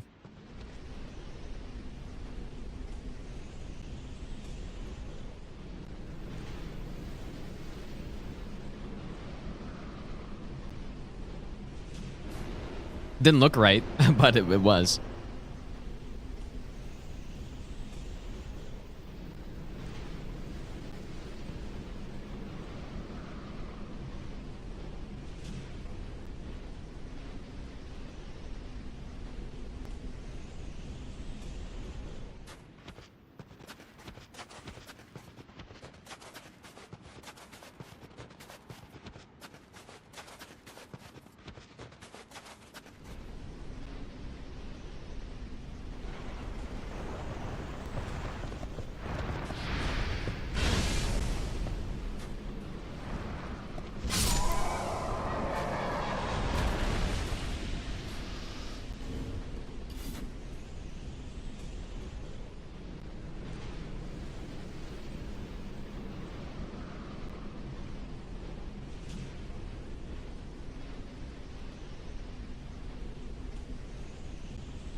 I do kind of wonder, like, what if I just go straight here the whole way?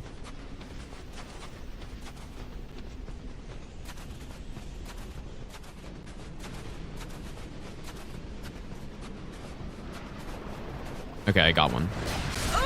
Okay. That was better, though. Like, I made it to the correct spot. I just kept going. It's just because I wanted to see. Because I thought I remembered there being, like, a lane you could take through here, but... Maybe that was in Scholar. Like I said, Scholar is different. I don't know if they're weak to Strike. They're definitely weak to Dark, though. And obviously they're weak to getting slammed into the ground.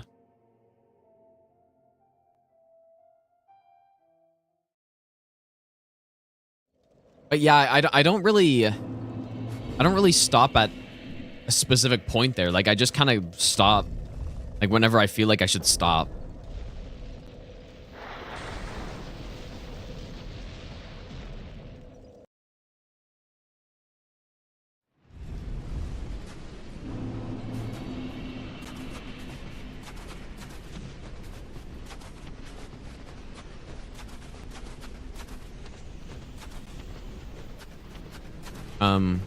Holy shit, dude.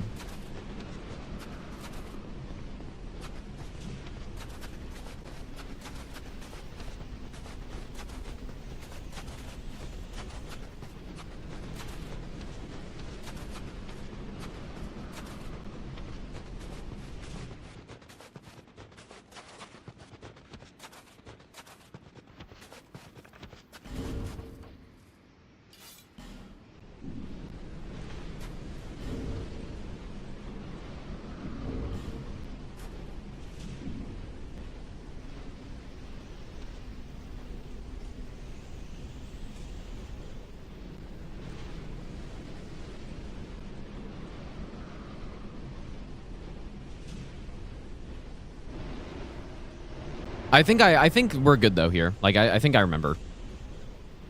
It's more just that point after the second house that I need to remember exactly how to get there. Because that last time I got a little lost, so...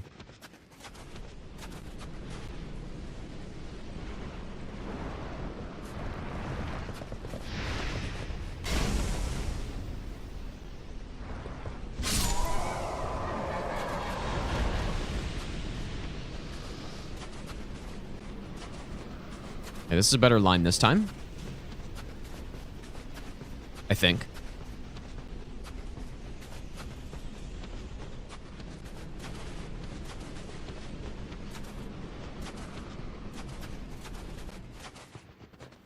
Here we go.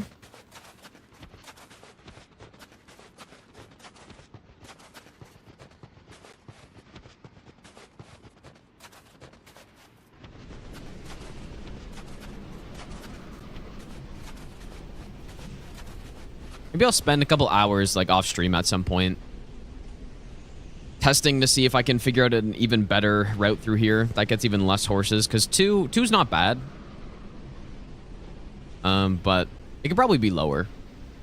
I'm like, it could probably be lower. It's just a matter of finding those spots where no horses come in.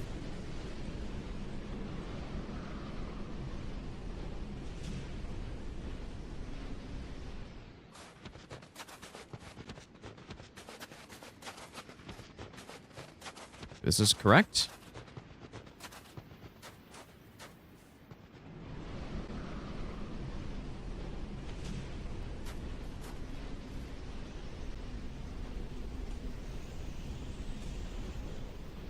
Let's go on Panda.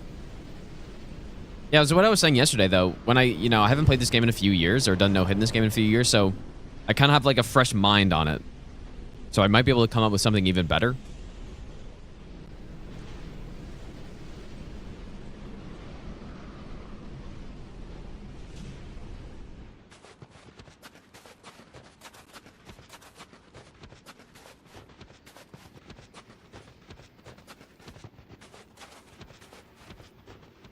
Yeah, you may have noticed that in this version of the game, the storm comes more often. I'm not sure if it lasts longer, but it definitely is more frequent. How's it going, Wayne? Okay.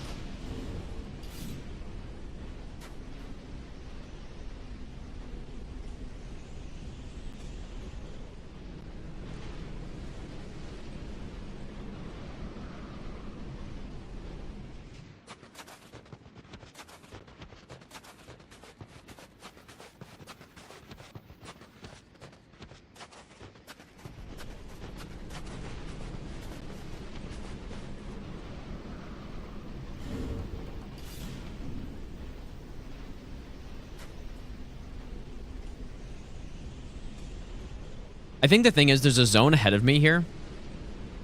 And so I just don't want to go too far.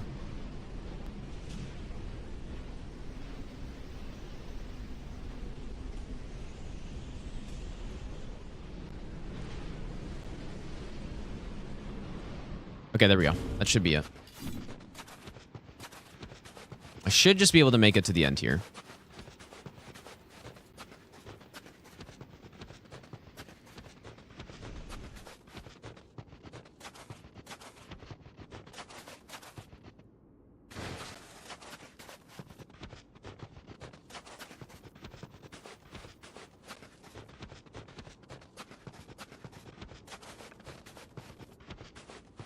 I remember I think I remember the way Otts did this on his no-hit run, like his Albasa no-hit. He ran along one of the walls.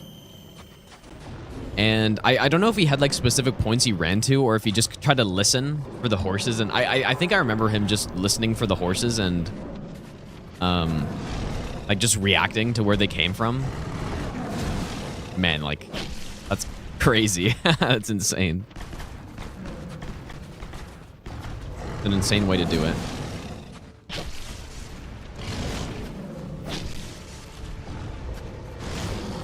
Okay, so now we're waiting for just a good attack here.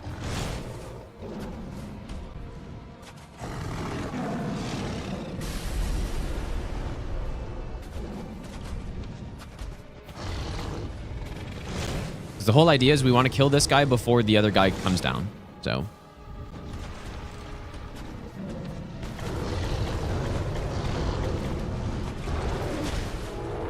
But I didn't really get good damage off, so...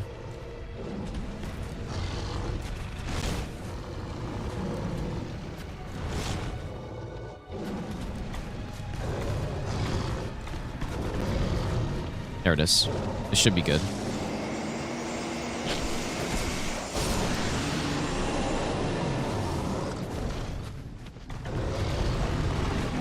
You know what? I guess I could have gone in. I didn't realize that would still be 3 hits.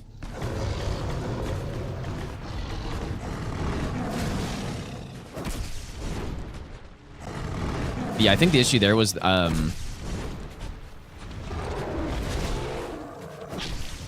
of my attacks wasn't a counter hit, so kind of got messed up.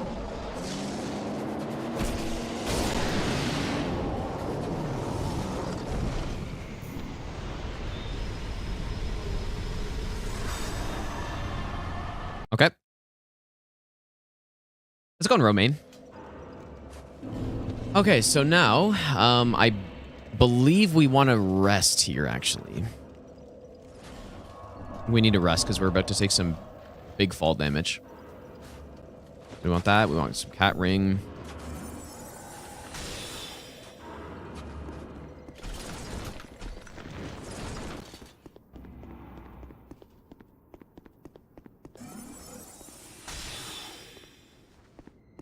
Yeah, yearn and then win, dude. Exactly. Yearn and win.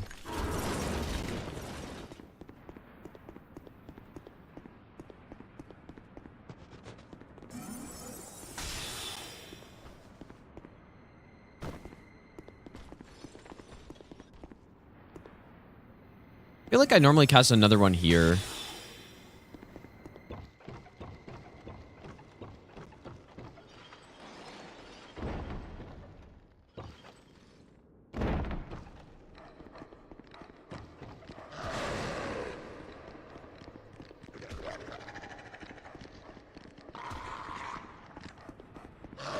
What the hell? What is that guy doing? I wonder if I took a bad path there, because the dogs are not supposed to chase you that far.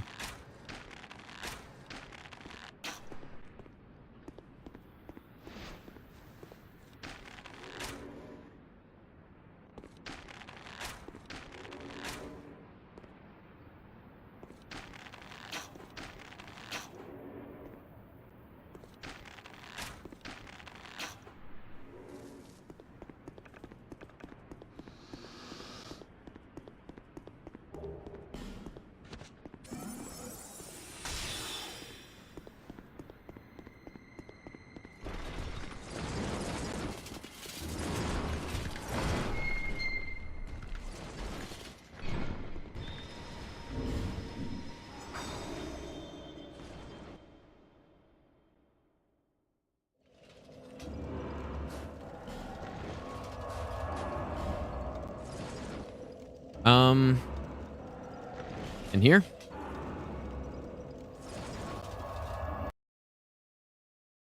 Every king's such a Chad.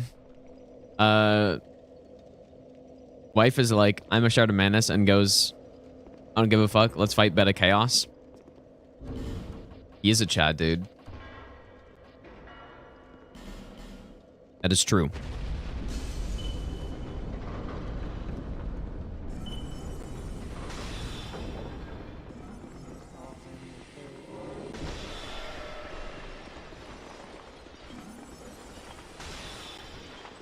Pretty sure I don't have to cast another one here.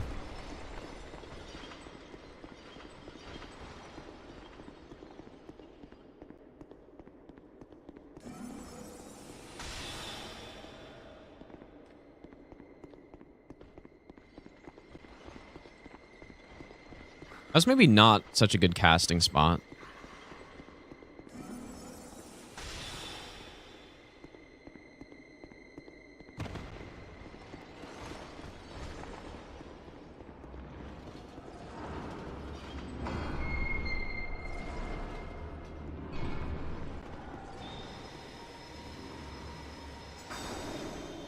I probably should have bought dark arrows, dude.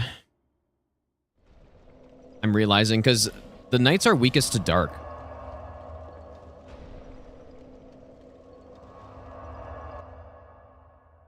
Basically Biggie Cheese, yeah.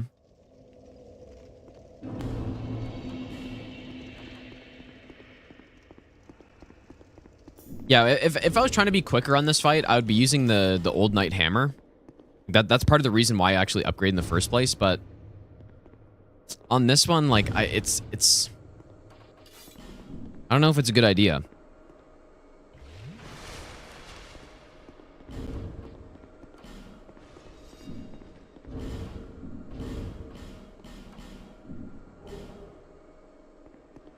Because the hammer's great here. Like, it's fantastic, but going full bow is the safest thing.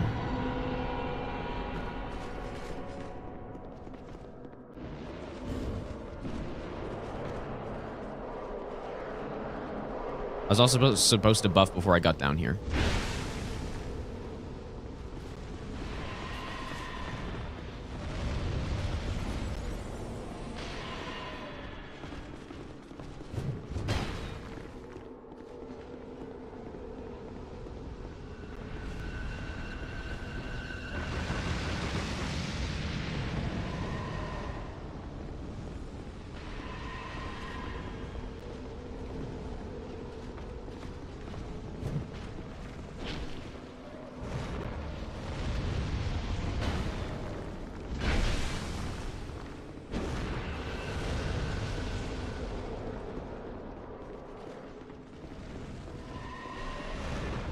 Oh, bastard. Maybe I'll give you the best nut ever. All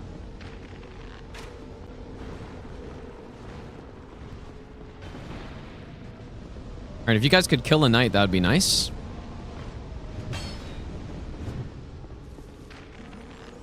Oh, that's not good. I guess maybe it's fine.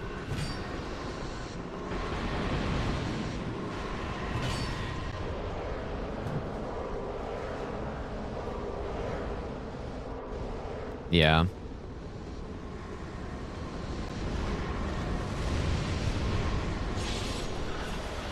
Isn't starting out so hot right now. Should be able to go for this though.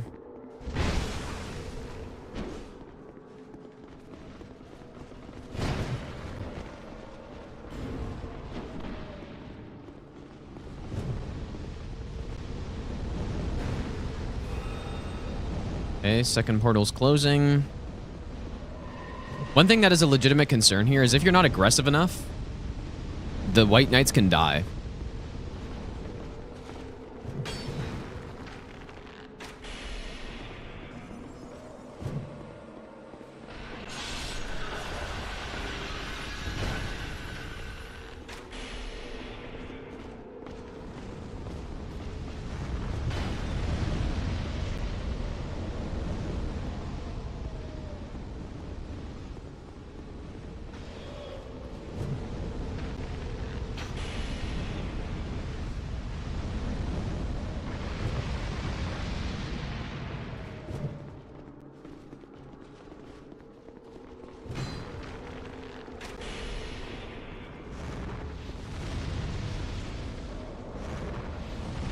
We gotta get a kill.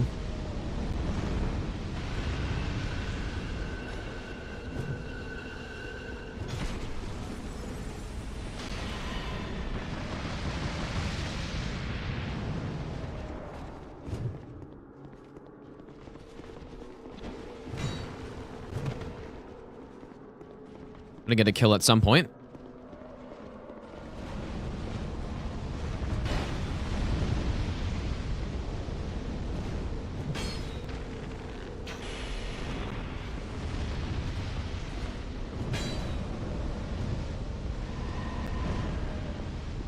What's nice though is that I've gone through the process already of practicing this fight a shit ton and getting a good feel for when it's safe to go for attacks, so like I don't have to relearn that. You don't really lose that. But yeah, we do need a kill for this guy to close the portal. So hopefully he does it. This guy's kind of low.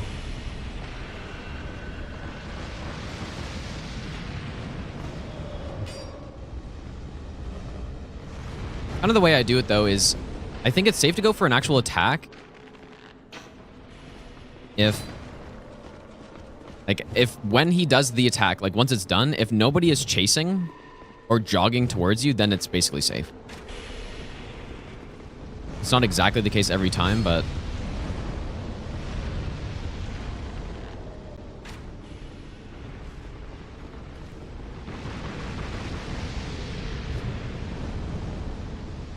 these two will be first, Osman. Insane name change again. DS2 is going to be first. I think my knight died.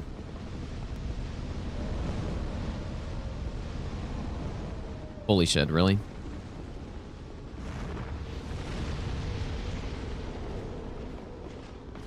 It's actually insane because he didn't even do fucking anything. He was just sitting there chilling and died. He didn't even Like, all the knights are going after me the whole time, too, basically.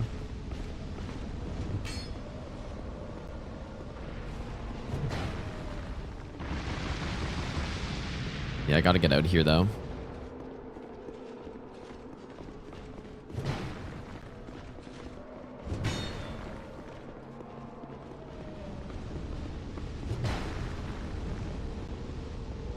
Alright, here's safe. That's brutal, man. That's what happens. If you're not aggressive enough and you don't kill him fast enough, then that is what happens. Alexia, thanks for the brand new sub, by the way.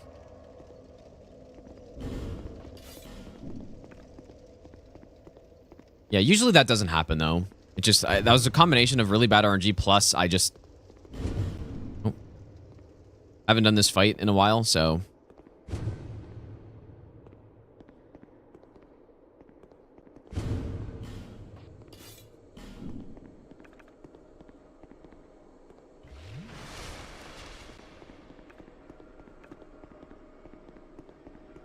Did I use a bright bug when I dropped in? Because I shouldn't have if I did. I think I did, dude.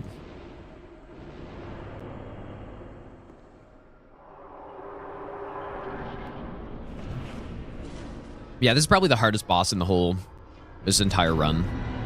Like, I mean, the Trilogy boss's run. Not really sure who would be harder than this. Or more dangerous.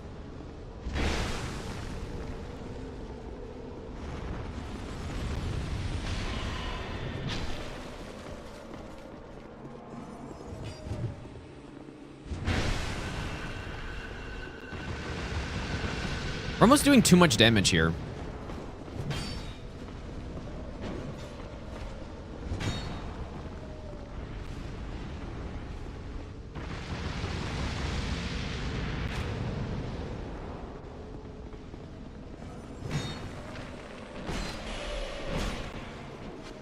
Okay, kill.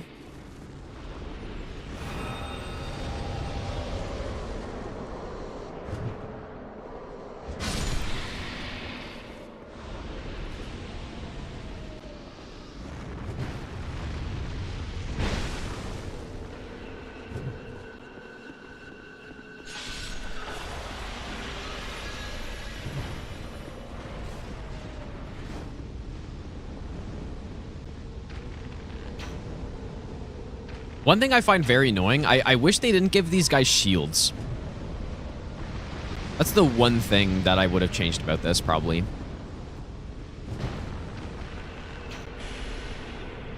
Because the shields really just prolong this for no reason.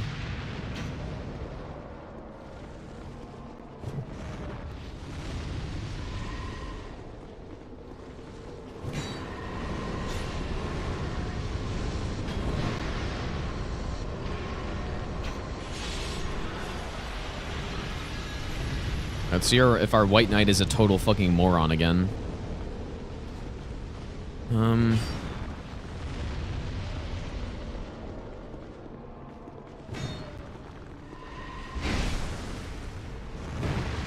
Oh, that was very risky.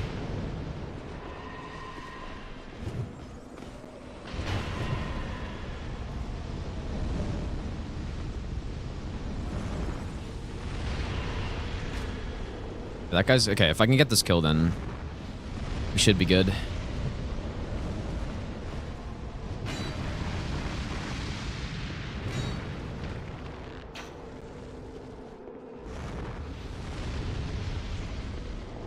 Please just kill him, dude. Kill the guy who's weak. At least our guy's at full health, so that he shouldn't really be able to die.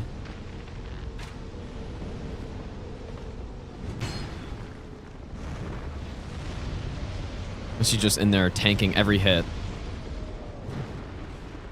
Missing every cast. Oh man, they're so stupid.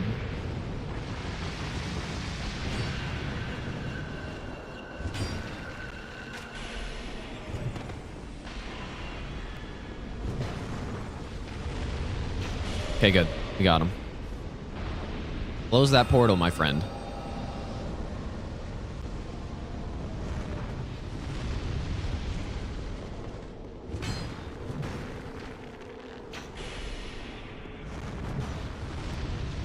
Nice.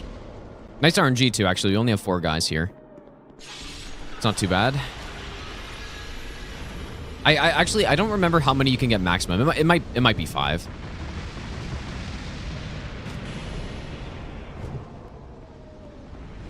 Five might be the maximum.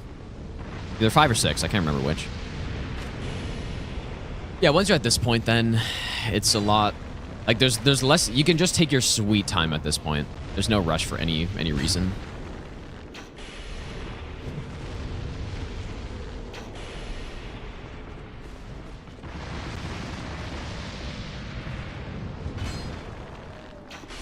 I'm down.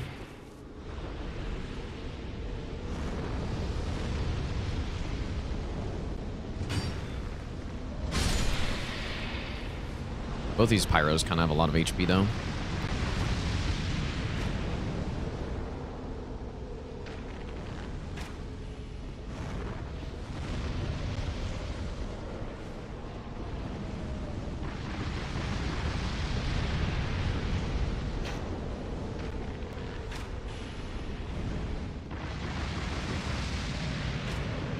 Marcelo, how's it going, dude? Yeah, that was clean. That was clean this time. Better RNG. I think I was maybe slightly more aggressive as well. Went for a couple more bow shots.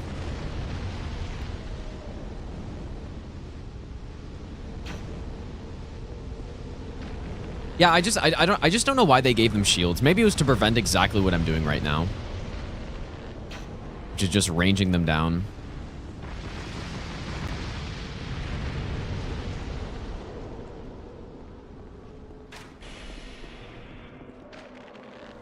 All right, there he goes.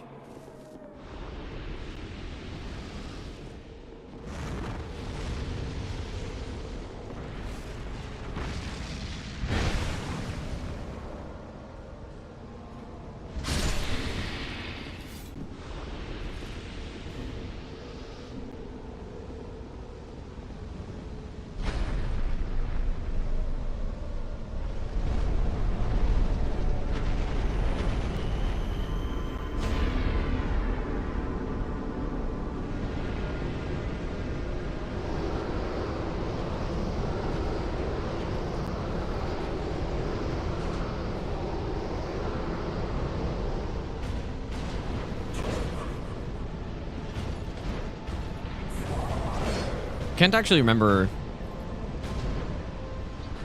Probably just dodging back, I guess.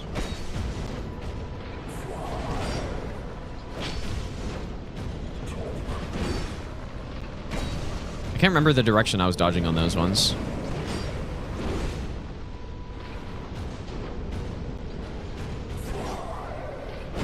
You can, like, backstepping's actually good, but not sure if I should do that or not.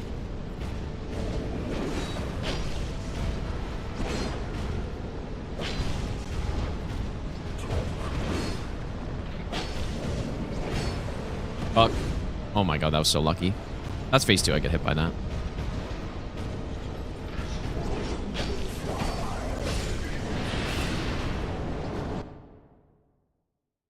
This is a tough fight, dude.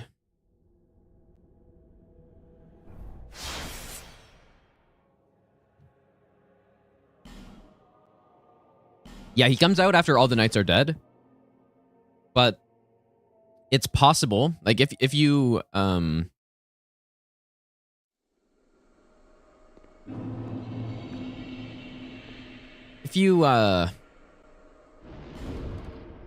let's say you only bring down 1 knight or 2 knights or something. Let's say you bring down 2 knights in total. Like what can happen is you could be fighting the boss plus a knight at the same time. Like, that is possible. They all just have to be dead at once. So if I theoretically killed all these guys instantly, then the boss would spawn. At least I believe that's true.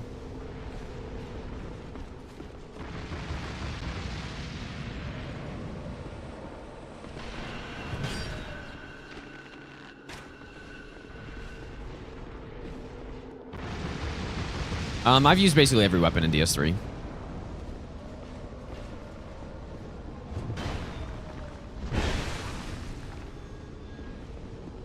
can think of a weapon I haven't used. Well, you can't... I don't know if that's a troll or not, but... Yeah, like, what happens if you do that is the portals won't be closed, and then knights will spawn. Like, the knights will continue spawning, and then you also have to fight the boss at the same time. So...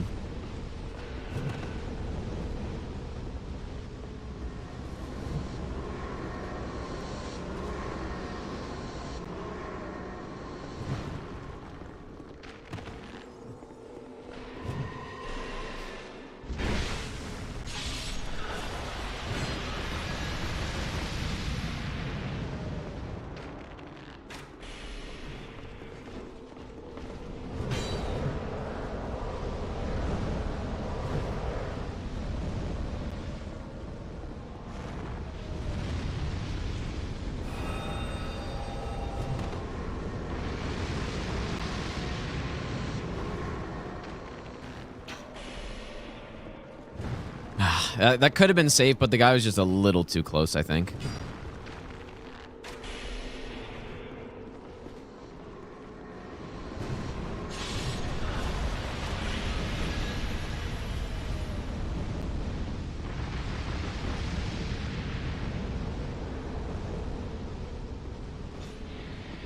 Nice. Nice work.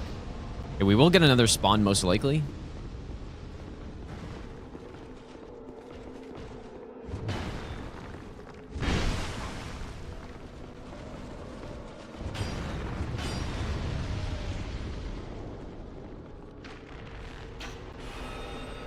Here we go. He's quick enough. We actually might not.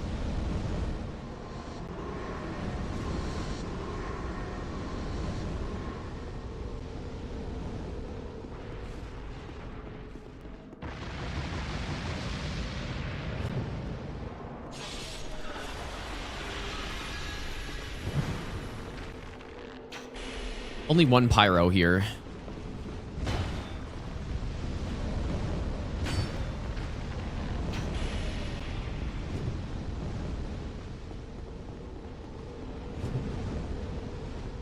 I definitely have not beaten every boss with every weapon.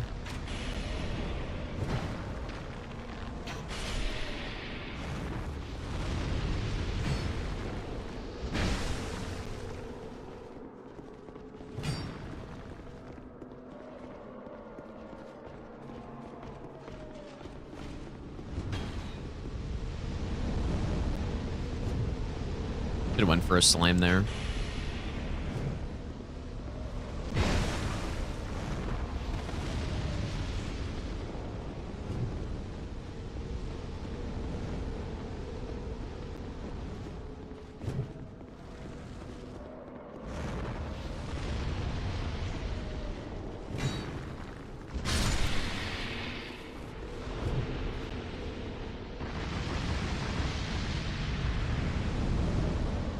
Well, I mean, every boss with every weapon, that just sounds more like it'd just be tedious more than anything.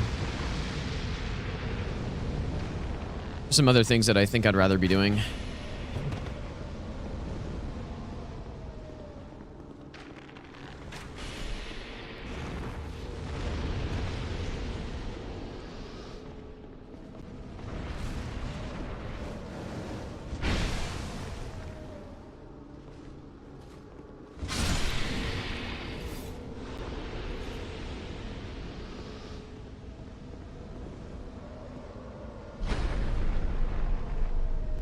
That was nice again.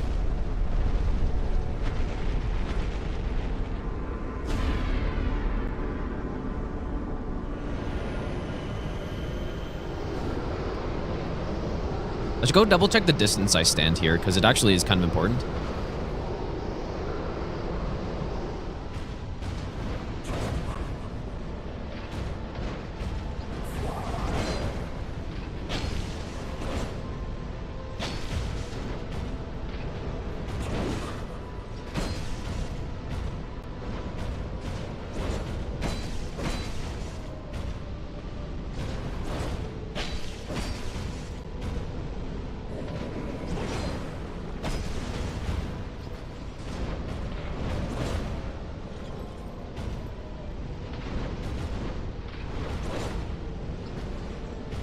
I'm definitely a little rusty, man.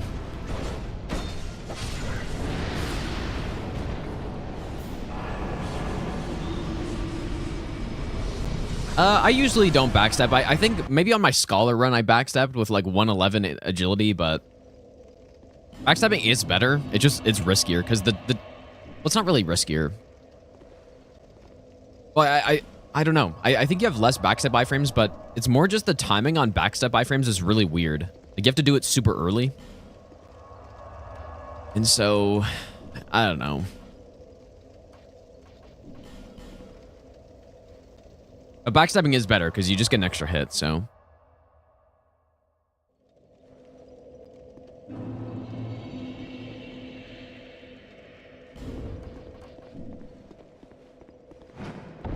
All right, I believe if I think if I jump off here, this is just a red tearstone setup.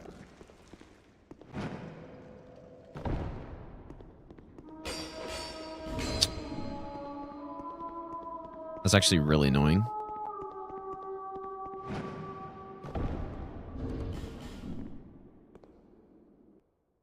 Probably just do DS2 today, yeah. Well, although I was saying earlier, Chris and I think we're gonna go over his weapon tier list because he wanted like my opinion on stuff, so we'll do that a bit later. We should be able to finish up this though very easily, and then we can maybe start a full run through and like actually practicing. Because right now I'm not really practicing the bosses too much. What, dude? How is that not enough?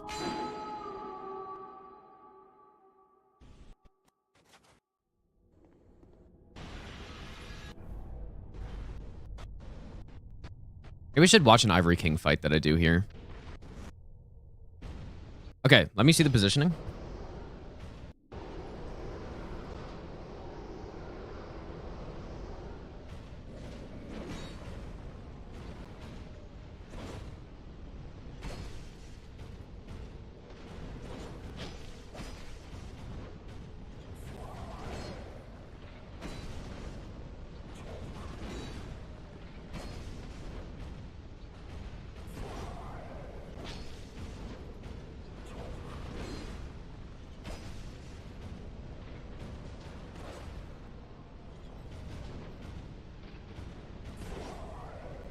Yeah, sometimes he gives you really good RNG and he just does this uppercut, or I like the two uppercuts like all the time.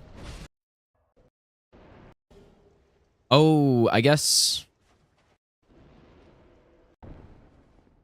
I was wearing full armor here. Is probably why. I still forgot to get the key.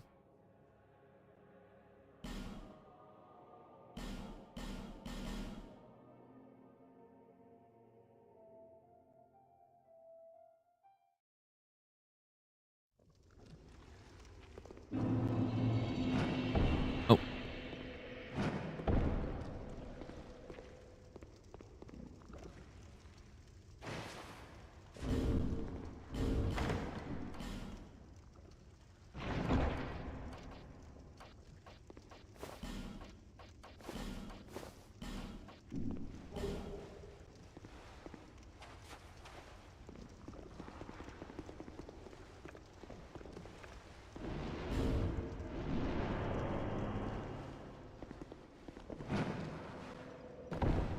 Oh my god, dude. How am I having such issues with this jump?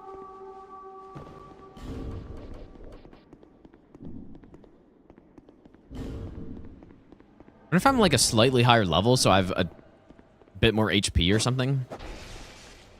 I guess it doesn't really matter, but... Yeah, you know what? I guess it doesn't really matter. We're going to Alana anyways, where there's a couple drops, so... Shouldn't really matter.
Yeah, I guess all Red Tearstone does back there is just it allows us to kill Jester Thomas like slightly faster.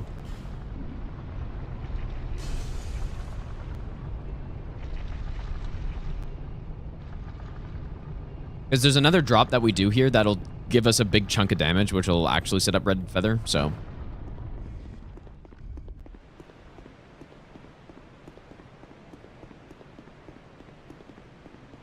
But yeah, I think it's just, maybe my jump was worse. I think that's what it is. Like I was clipping onto one of the ledges and just not getting quite as far.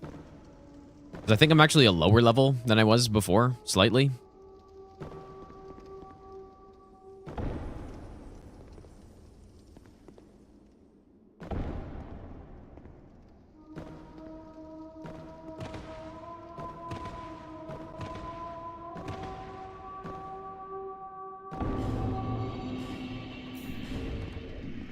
Okay, definitely want to break bug on this fight.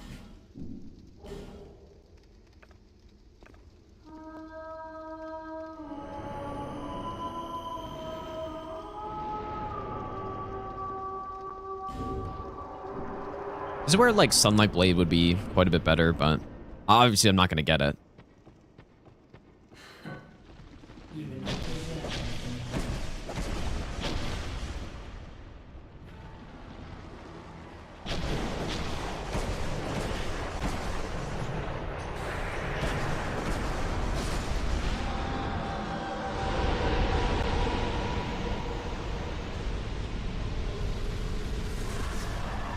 Let me just see the exact order of hits I do here. Because I feel like that took an extra hit. 1, 2, 3, 4, 5. Okay, I do all.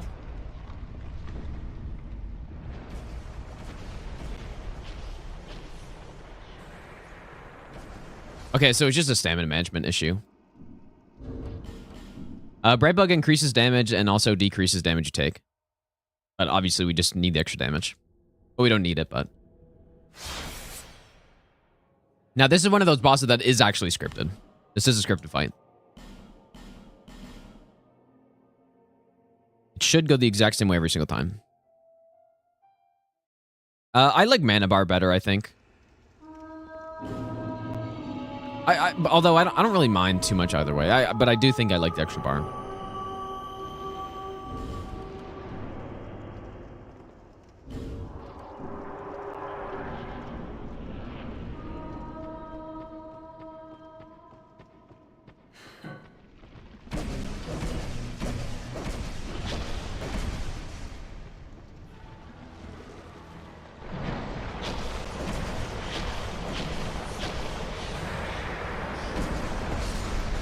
Here we go.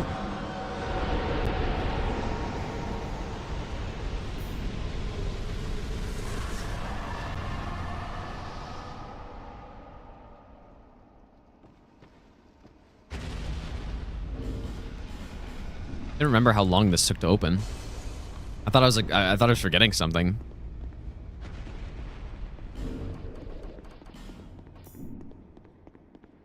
Okay.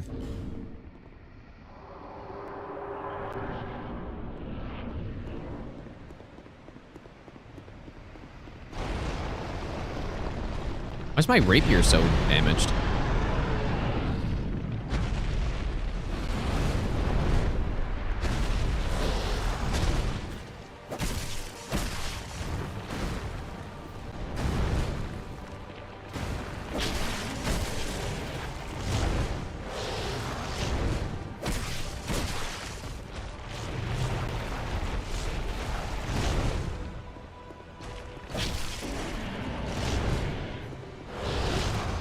Yeah, you know what? I was literally just about to say, this boss has a rare attack that I was hoping I would see, and that was it. That was good, because the timing is very, like, weird on it. That's good that he did that there so early.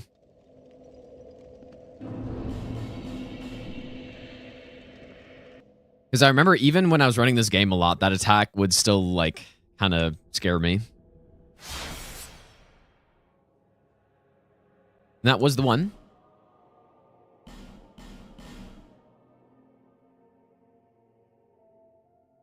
That's why cutting the tail is nice too on this fight, if I can, but can't really force it.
Nice.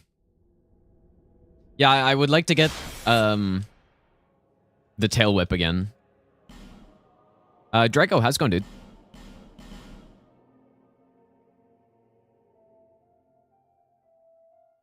Yeah, it might be a good idea to like repair or something. I don't know why the durability's so low though. I haven't done that much. But we've got enough.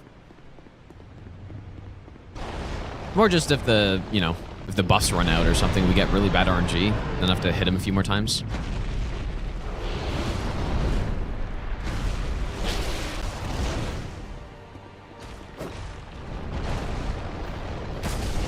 That's a roll that I just did right there. On SO1, I get hit by that. Like, no doubt about it.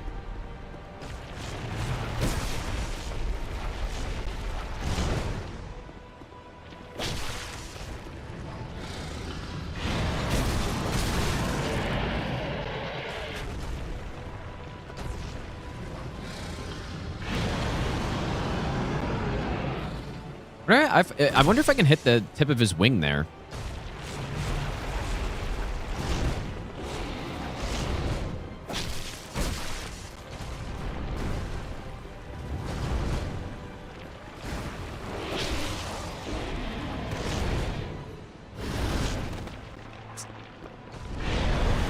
Yeah, let's see. Look at the attack, dude. Yep, that's the one.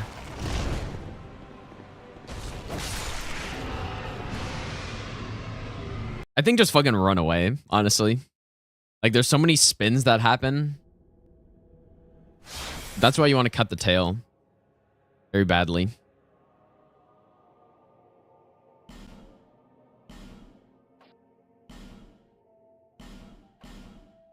Oh my goodness, dude. We're gonna play Minecraft again next week, I think. Yeah, the attack's crazy, man. I think just run away. I think that's probably what I used to do. Especially SO1, like you're probably not rolling that. Are every Souls game except Sekiro alike? Basically, yeah. There's a lot of similarities between even like Bloodborne, Elden Ring, Dark Souls, Demon Souls. They're all basically the same game with a slight twist in mechanics and obviously like different areas and bosses, but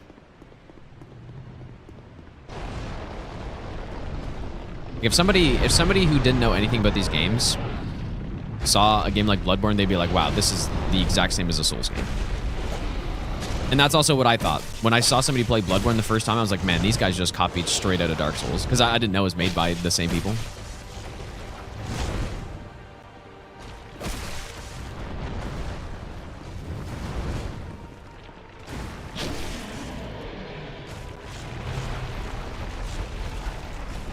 So yeah, I just like straight up thought some people just copied Dark Souls and and slightly changed it.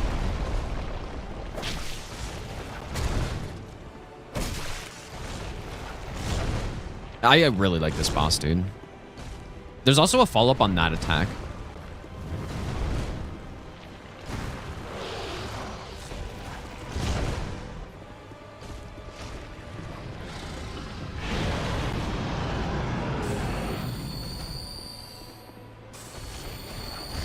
Motherfucker, dude. Can't believe that wasn't fast enough. I think so. Sausage, yeah, I think I will.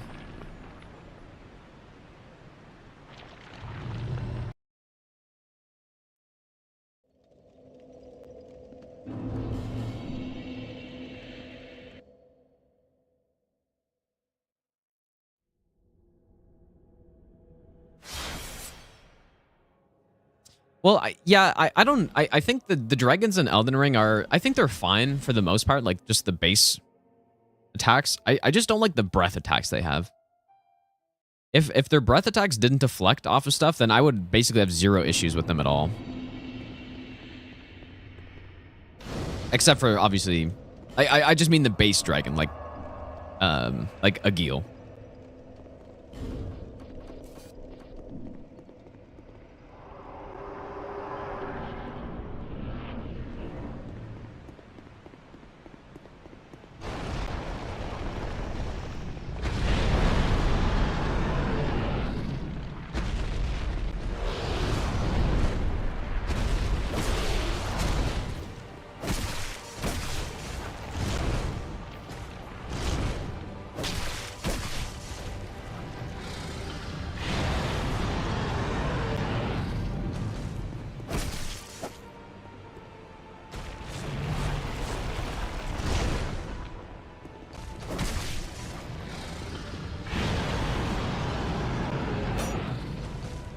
Hmm.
It's a really cool attack, but man, it's brutal.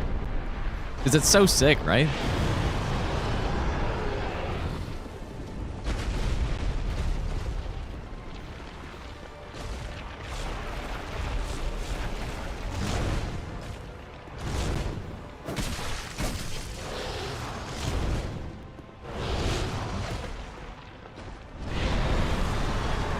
It's awesome.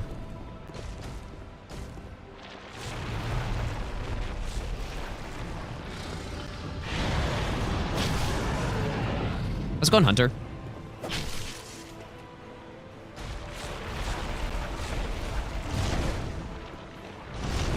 Please follow this up. I need to see it. The only thing I haven't seen yet.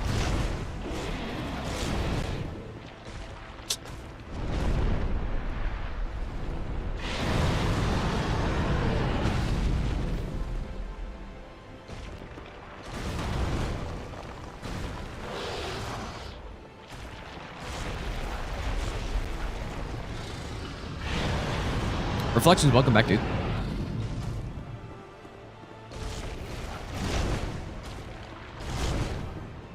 Oh, come on. I actually don't even know what caused him to follow it up.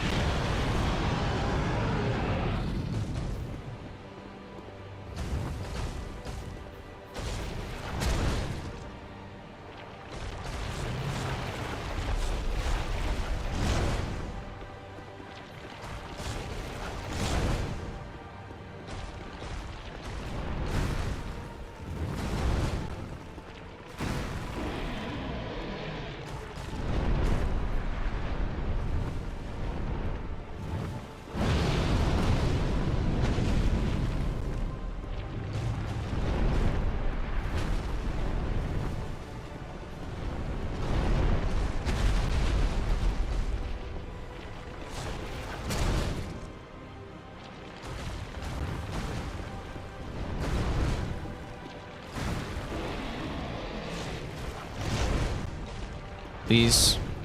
Maybe I need to be more in front of him?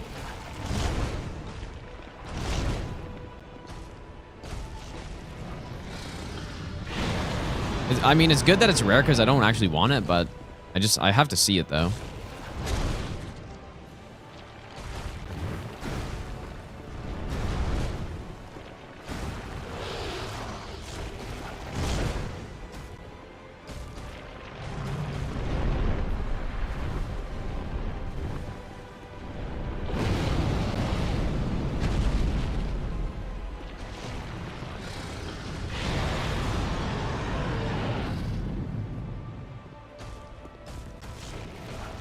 Let's go above water. Please, do it.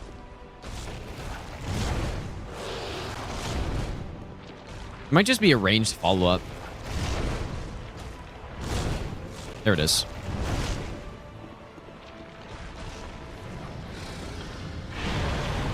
Yikes, kind of ran the wrong way on that one.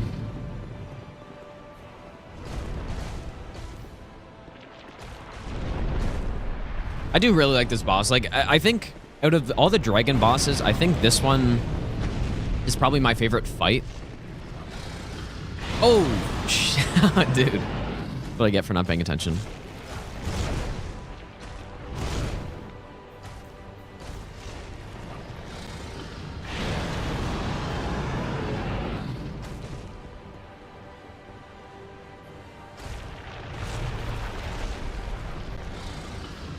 But yeah, what I do, I think if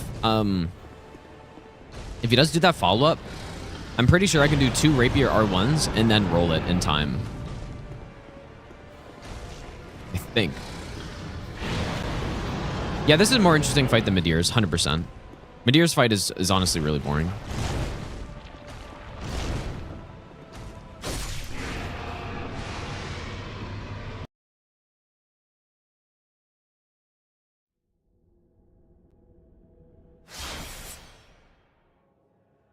Best weapon in Elden Ring? Not sure. Probably overall, I would say like Dark Moon Greatsword, maybe.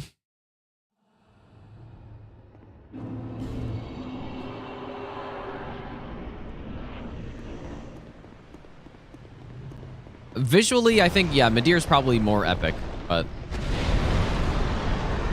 Well, I don't know, though. Like, this fight is cool. Yeah, Medeir has a lot going on, so... Ooh, that's not good.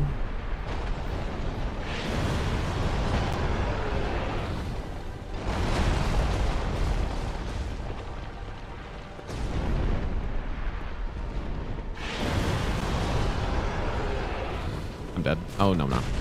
The only issue I have with this fight is the AI can be really bad, and sometimes this boss just sits forever in the air, basically.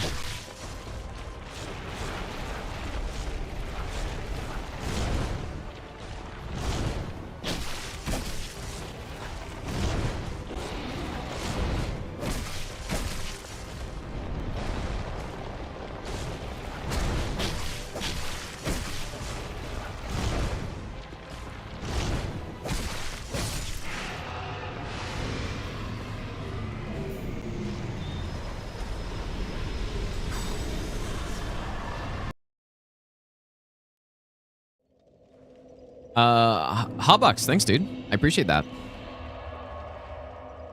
Okay, the DLCs are almost done. We only have Sir Alone left. Yeah, Medeir's just kind of boring.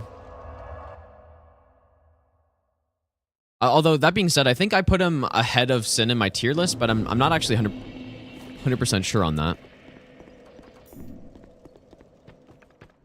I'm preparing for all bosses trilogy no hit, Osseous. So basically, there's 1, 2, 3, every boss in each of the games, no hit all in a row. Very similar to the God Run 3 I did, which is the 7 games, 80% in a row. But it's just this one is all bosses in the Souls games.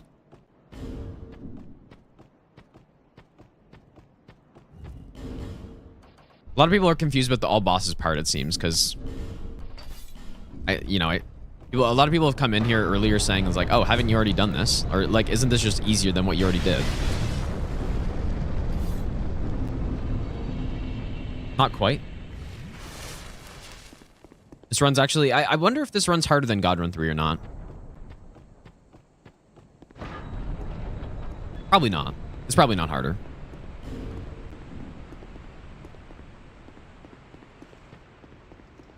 But it's kind of in the same realm, though, I would say. Is there a God Run 3 all bosses equivalent? There is not at this point. Well, I mean, of course there could be, but nobody's done that.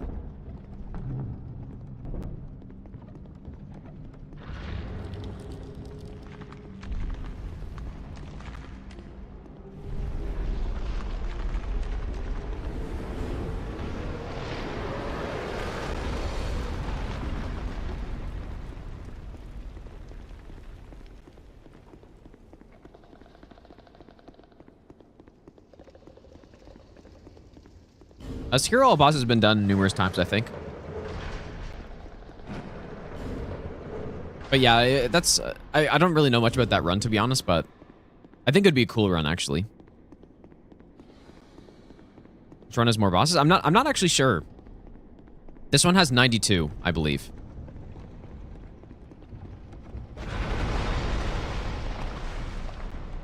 Right, 26 plus 24... Or wait. Or is it 25 in DS3, right? So 51, 41 in this game, 92.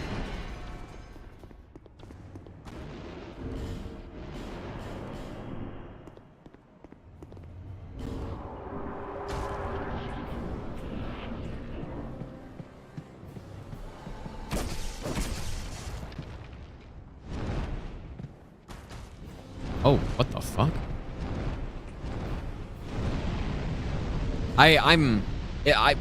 Even in the God Run 3, when I was doing it, I never really properly remembered this strat, so probably a good time to do that, because we don't want to lose a run once we're this far in.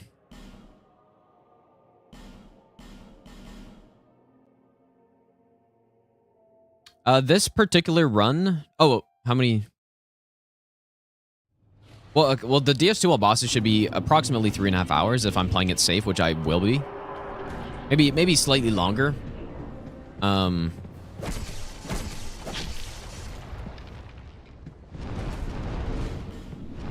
other games are... My DS1 is about 1:55 at this point. I'm hoping to get that a bit lower, but that's what it is. And then DS3 will probably be similar. Like maybe 150. So in total, what's that? Like... My game's crashing? Or... Oh. It'll be around, what, like 8 hours? 7 to 8 hours.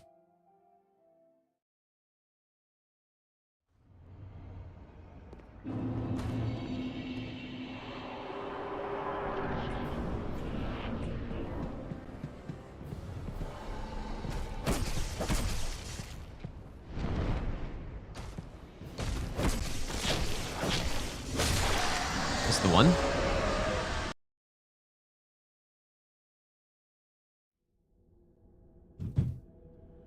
What is the best visually appealing game out of the Souls games or of any game?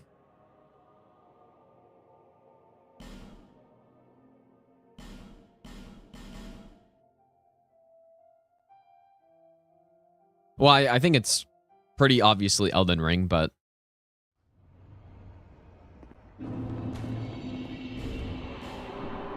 I think, yeah, Elden Ring is a major step up in the way these games look, in my opinion.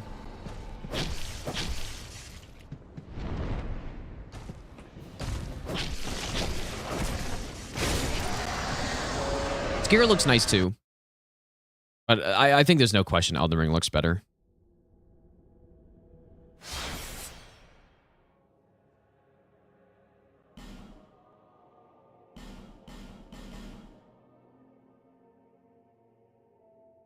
Maybe Bloodborne is best artistic style. I think it's, yeah, I think a lot of that just comes down to your preference though, right? I'm not a fan as much of like that style, so I just don't like it as much, but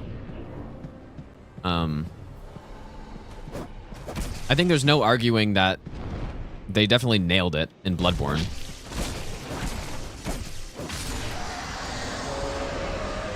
Blaze Denor, thanks for the 5-month resub. Welcome back.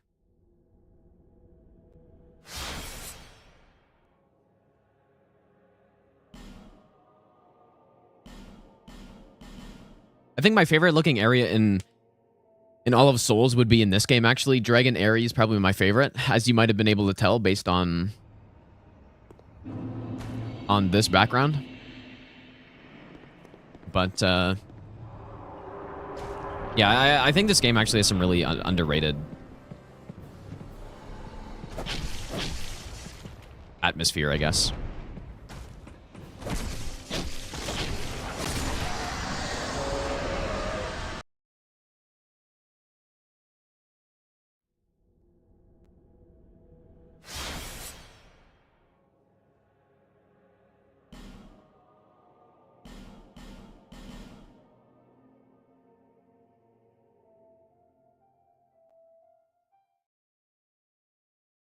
I have no idea what the best game, the best looking game I've ever played is. I have no idea. Probably like some modded Skyrim or something.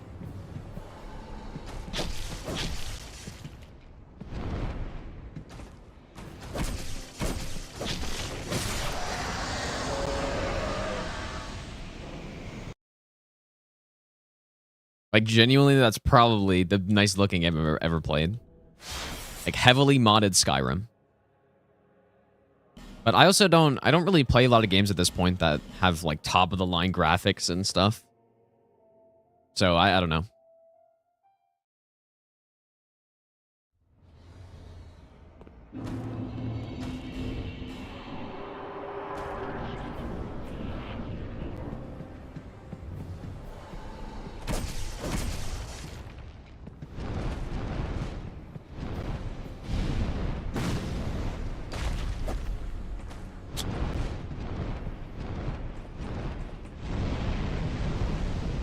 Strat isn't 100% consistent.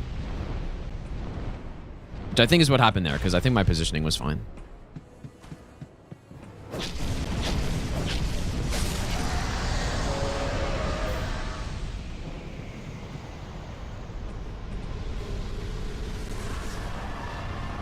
Oh, actually, yeah, Demon Souls Remake is really nice, man. True.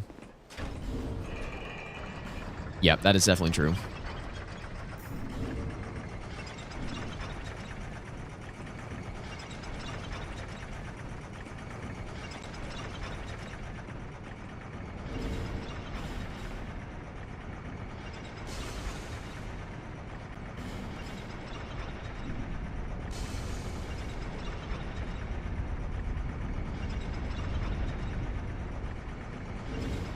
Yeah, Demon Souls has definitely the best graphics of any of the Souls games, I think.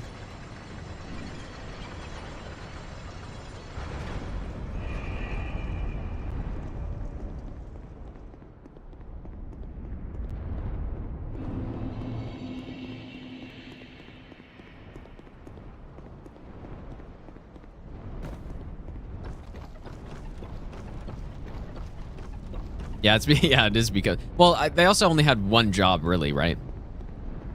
Like, the game was already made. They already... All they had to do was make the game look nice. It's not like that's super easy to do or something, but... Let's go on Paleto.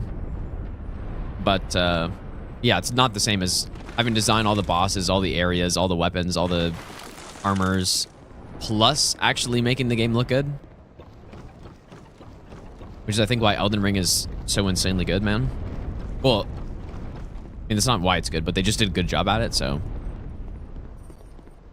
Yeah, probably not going to do the skip on this run, you guys. I didn't do the skip on the God Run 3, so I don't think I'll do it in this one.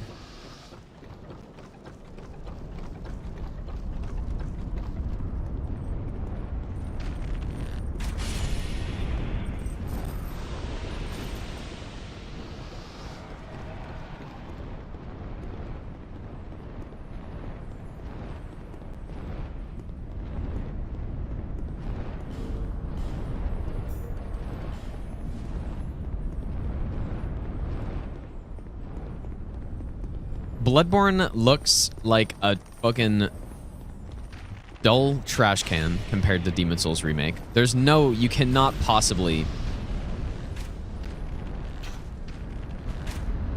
argue that.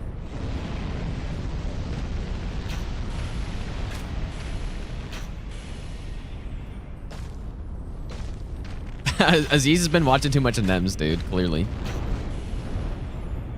Not that Bloodborne looks that bad, though.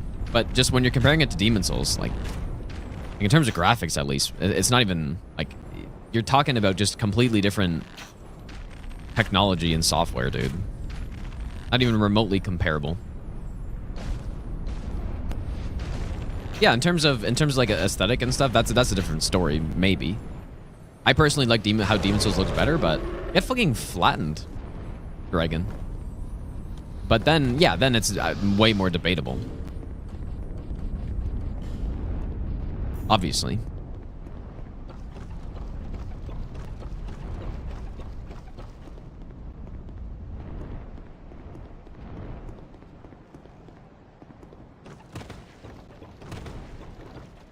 Maybe. Yeah, Witcher 3 does I'll look give you pretty the nice. best That's nut true. Ever.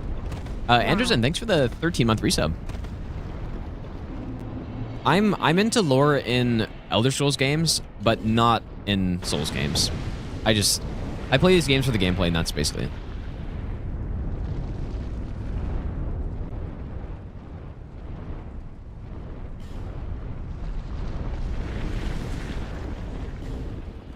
Which I honestly think that's probably most people that play these games. But that's probably most people who play, like, most games. Unless... I don't know.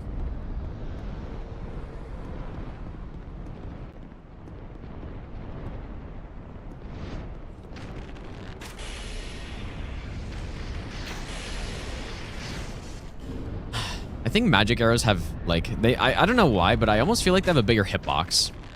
But maybe that's just my imagination, dude.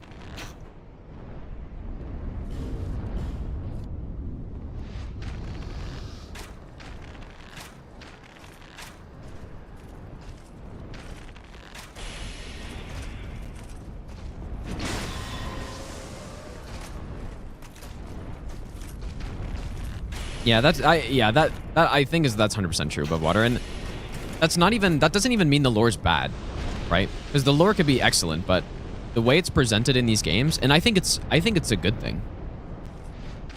Probably. Because these games do have such good gameplay in it that it doesn't, like, shove it all in your face. Whereas a lot of other games, such as a game like, you know, the Elder Scrolls series, the gameplay isn't the focal point. So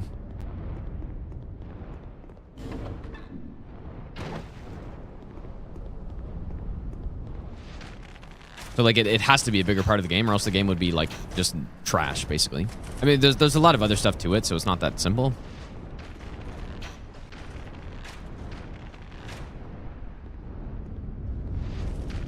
That being said, I actually still am not a huge fan of how the lore is done in these games anyways. But to say it's bad isn't, like... I don't think that's true.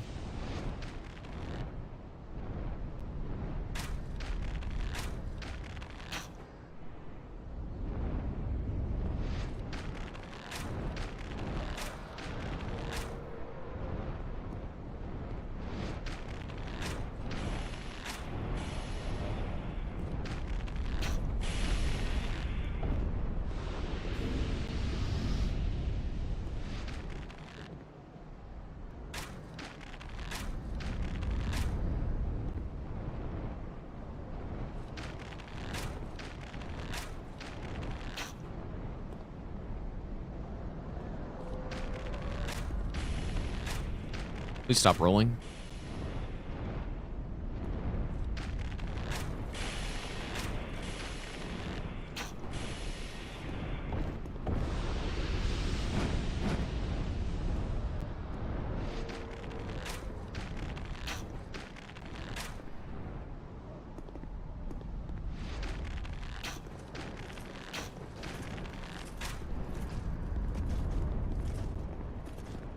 Yeah, he's panic rolling, dude.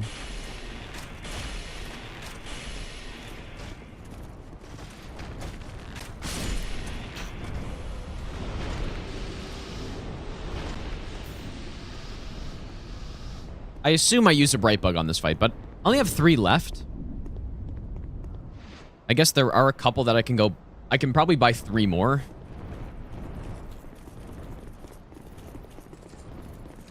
This guy, it's actually possible that this guy follows you into the boss here.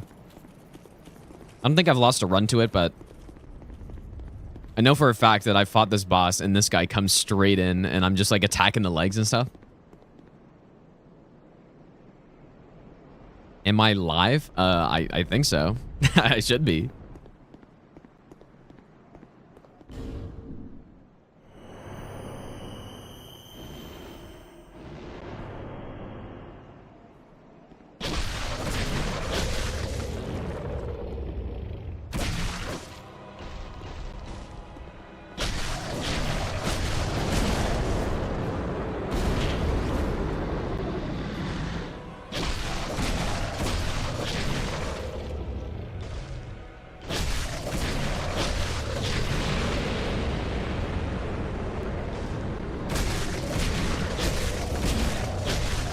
Our damage is so fucking high, dude. Jesus.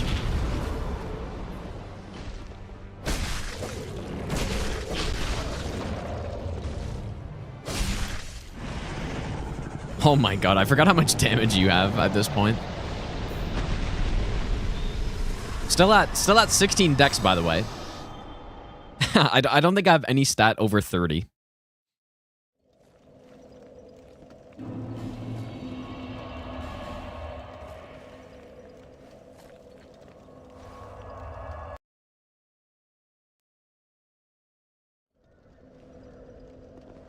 All right, surely this will be red Tearstone. Thank you.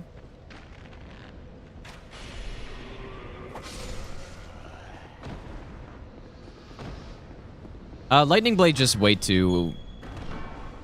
Like, I would need to get a bunch more faith for that, right? I would need 10 extra faith. So... But yeah, if I wanted to go... In my first all bosses no hit in Scholar, I did do something like that.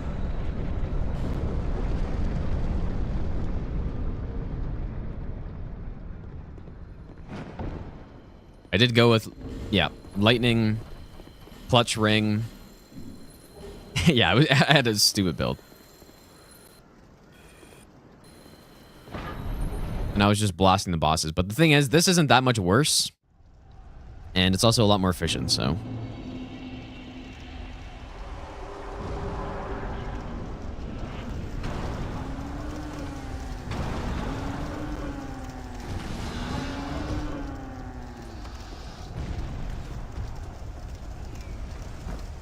I feel like I need... I made a save there. I kind of need a better strat for this part, dude. If you guys remember, I'm pretty sure on the God Run 3, I had a scare here. Which can sometimes happen.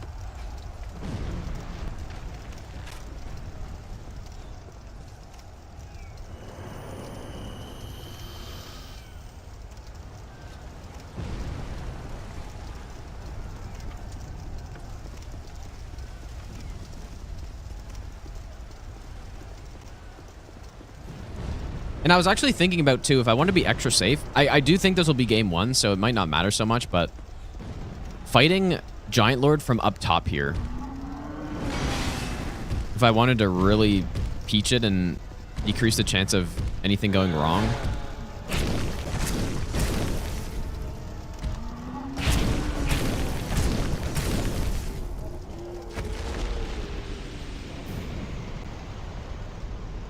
But our damage is so high that... Not sure if we really need to. Okay, we're gonna go 3 Giant Souls here.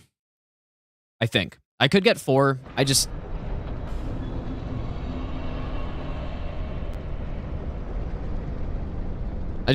feel like it's actually riskier to get more, so... And our damage is good. Yeah, can you imagine on my Scholar build how much damage I was getting here? It was insane. Sunlight Blade plus Lightning Clutch Ring. I would have had a lot more stats as well.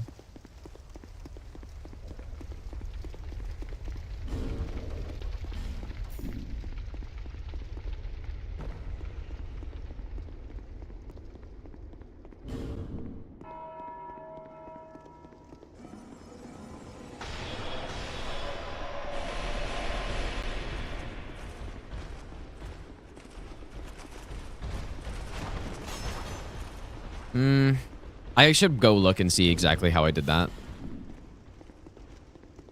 Well, no, it's not that Scholar you get more OP. It's just that my run was a lot slower in Scholar. Like, I took a lot more time to get set up. I'm gonna die from poison. Like, my run was, I think, 4.5 hours when I first did it.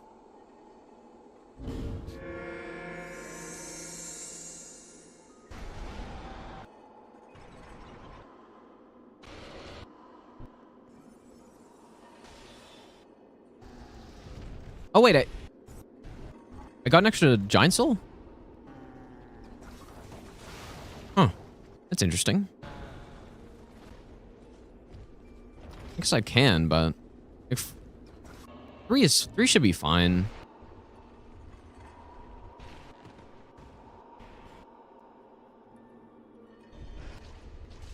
Oh, wait, how many do I have right now, actually? Maybe I only have 2 right now, because I didn't go get this other one. Okay. How many do I actually have? Yeah, okay. 2 is bad. Oops, I forgot about the Gulch Giants.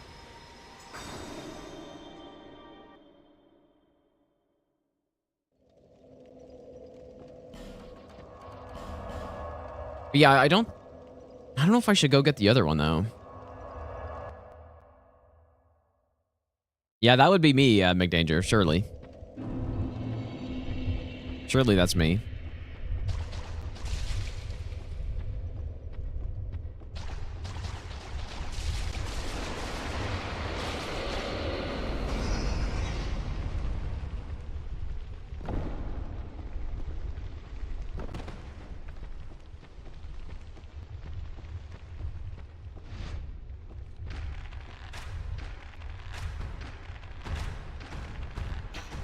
Maybe I should use Dark Fog here instead.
You know what? I might go get an extra one. Let's go do it.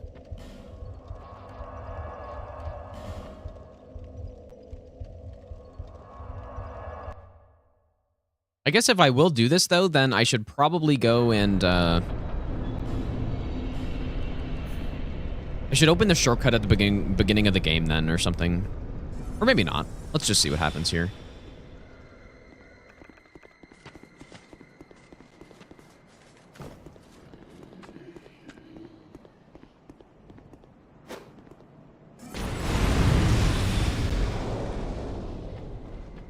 These turtles go after urine, right? Oh, I guess not.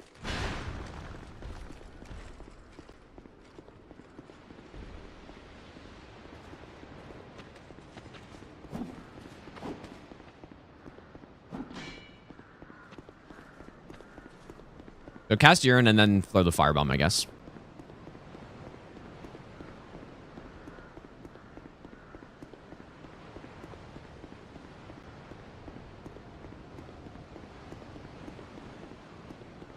Okay, let me see.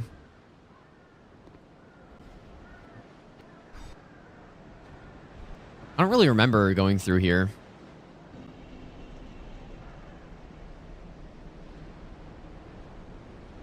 In the speed runs, they just go with 3, usually.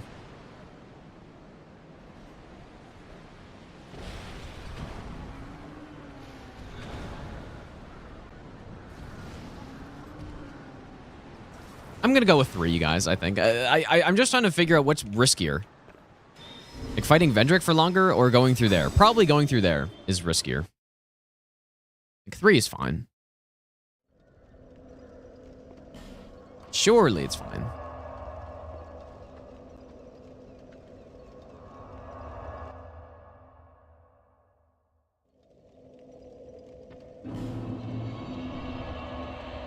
Okay. That's really weird. I hate YouTube. I feel like that shouldn't be happening, but...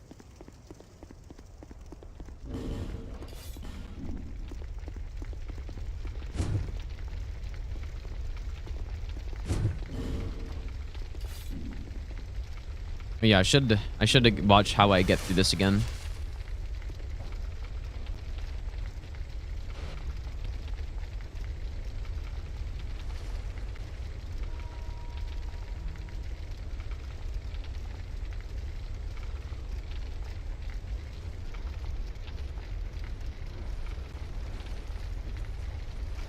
Oh, that's right. Okay.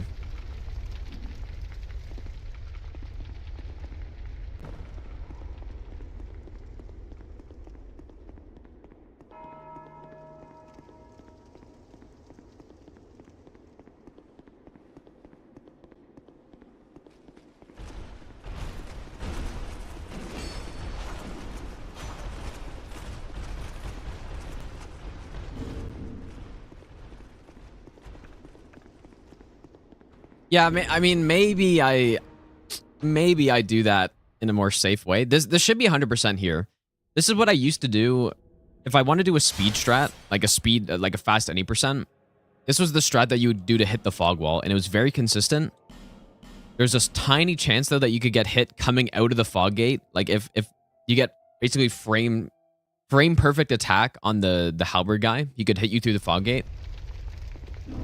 But going through this way, if you do it properly, it's 100%, I think. But yeah, if I was scared of it, I could definitely do this in a slower way. But if I'm not careful, this run's gonna take like...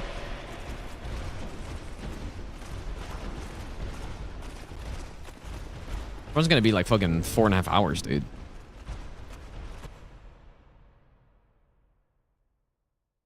But yeah, so that's why I do the other strat when I'm actually going to Velstadt. But here, since there's no fog gate, you can't get hit if you just do it properly, I think. So yeah, I'll do this strat here. I mean, it's gonna be game 1 anyways, so.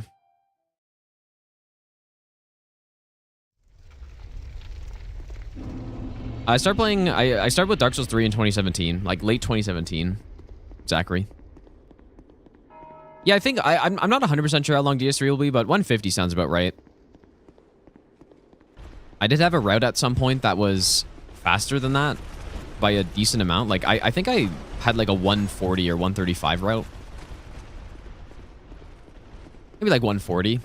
But yeah, probably not going to do that for this run. I just realized I'm also supposed to buff behind so that Vendrick's in a consistent location.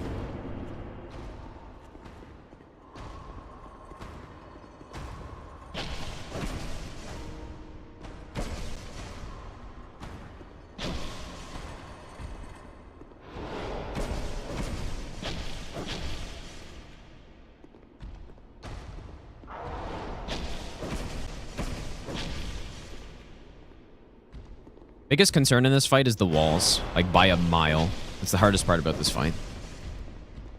If he just doesn't go near a wall, then it's trivial.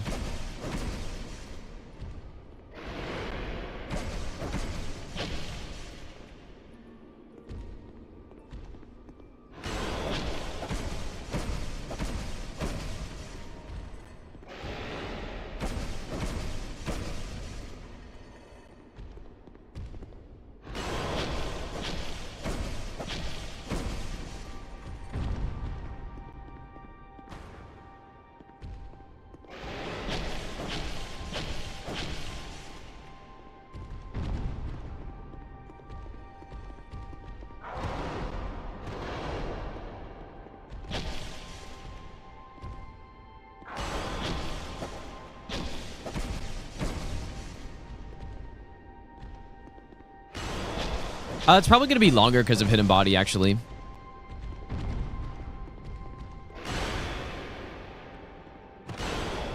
Yeah, see, the walls are just so fucking annoying. I got to remember how to properly, like, bait him back out and just make sure I'm going to dodge the attacks correctly. Because it, like, with this number of giant souls, he's 100% going to go next to the walls at certain points. Like, it'd be very hard to avoid that.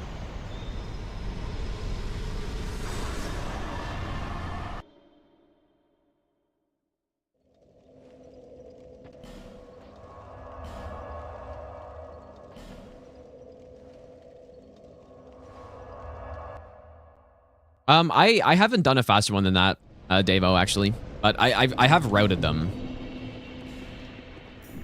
And yeah, like 140 to 1... Like, I think the DS3 will likely be around 150.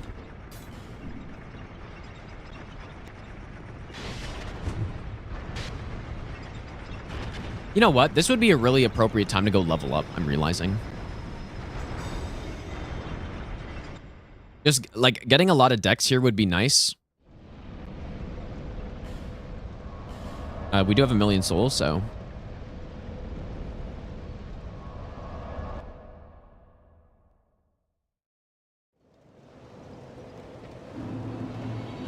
Let's just see what we can get here. We have enough endurance.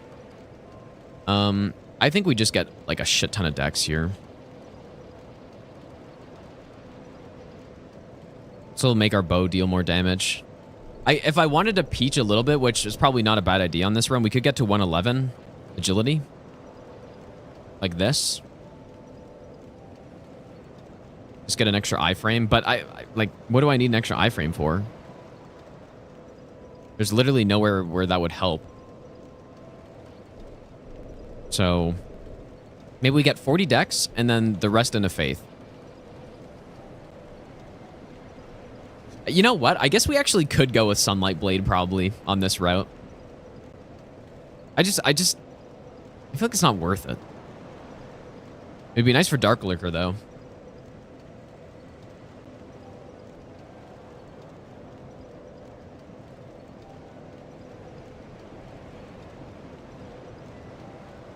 You get it from Strayed. You get it from Strayed after killing Velstadt. It's just that, like, it actually wouldn't be too bad to get, dude. Yeah, or an Amana, I guess, but I'm not going to get it from there.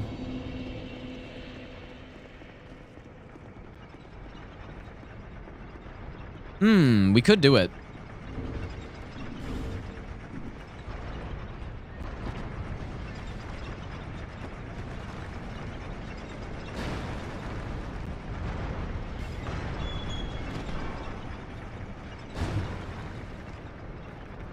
I should have actually gotten some strength too, maybe, so that I can wield that hammer, but...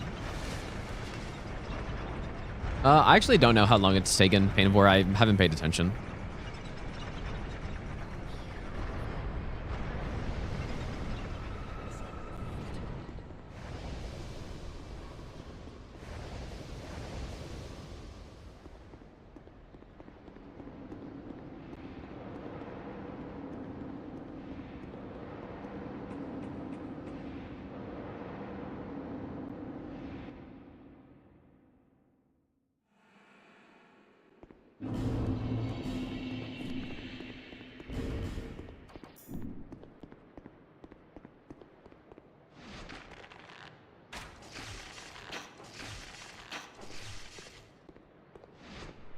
Actually, how?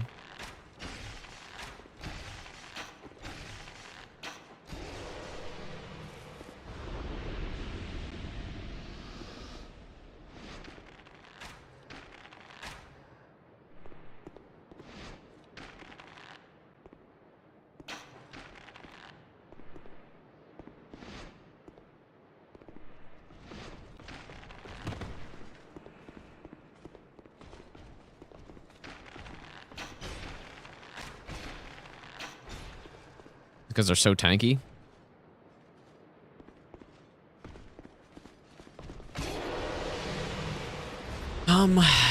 Can I remember where all of them are?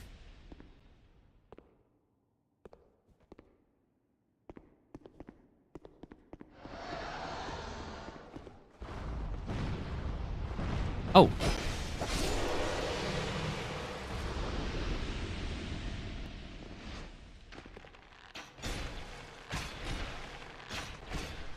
Not sure why he actually aggroed there, but...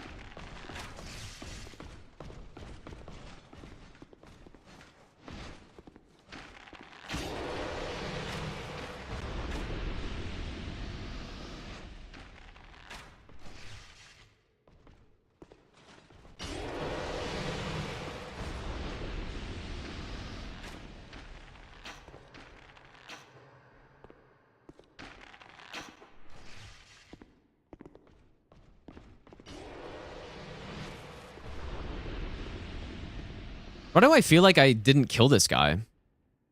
I should just go watch, huh?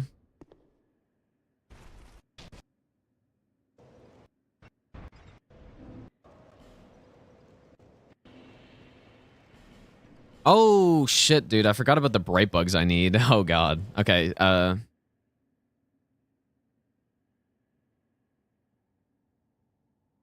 those at this point, too.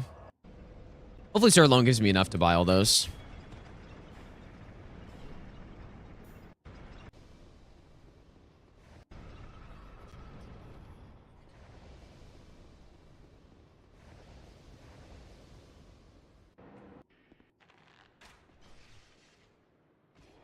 I'm actually not the only one who's done SO1. Finn did SO1 no hit all bosses in Scholar. Pretty recently.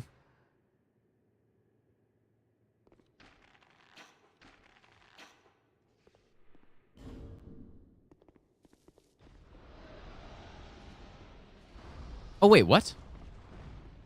Oh shit, I did a quicker strat this time, or on this one.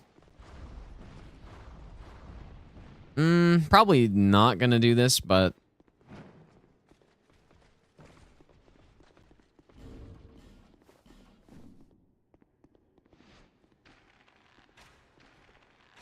Do those guys really not chase?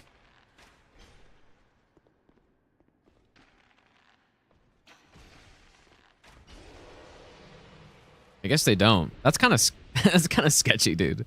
A little bit.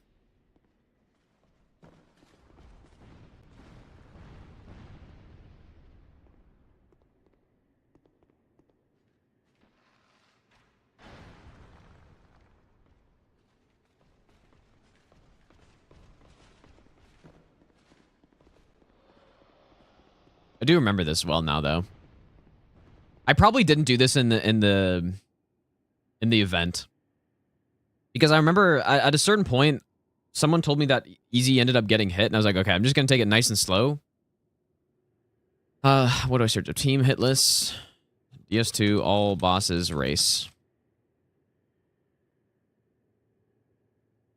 All right. Hello. Yeah, there's a certain point where he was basically like finished the run, and I was like, okay, I'm just gonna go nice and slow from here on out. Make sure I get 0 hits. He's logging in right now. Chat was able to tell him, because he's in chat right now. Still A CD. Yeah, he finished like he literally 3's finished half an hour before I did. Leave it right now.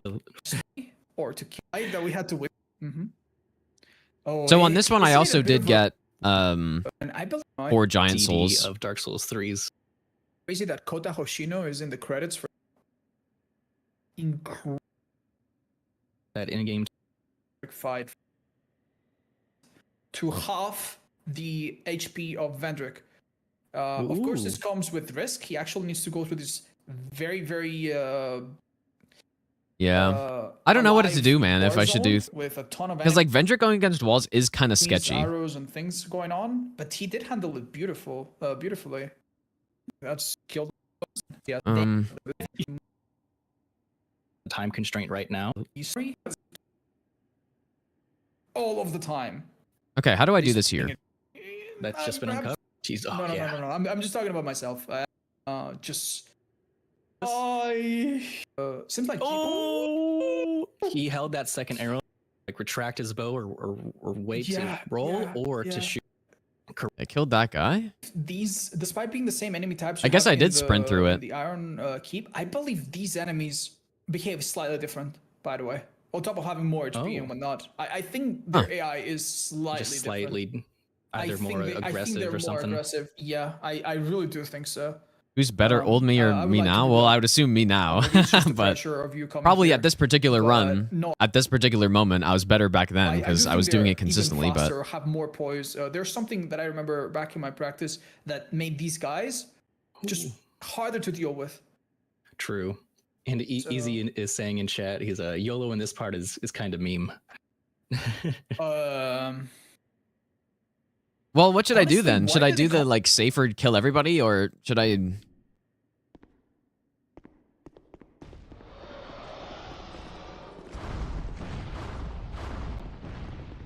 Well, you would think it's safer, but maybe it's not actually safer, dude.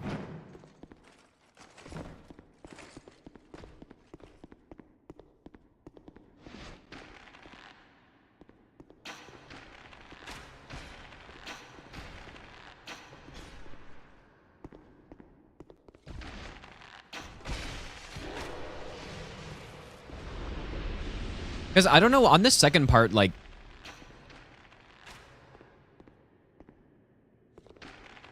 I guess there are a lot of guys here. Let's just see what happens.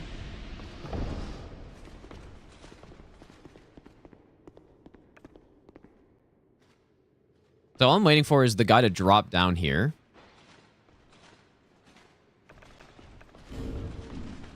There he goes. I guess I actually have 0 bright bugs right now.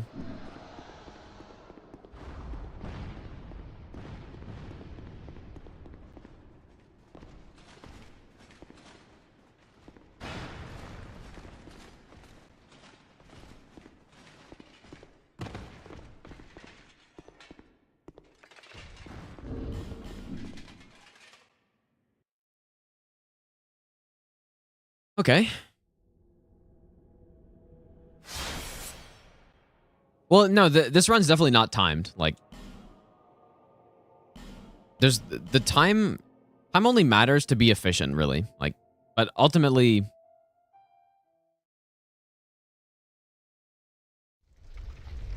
oh,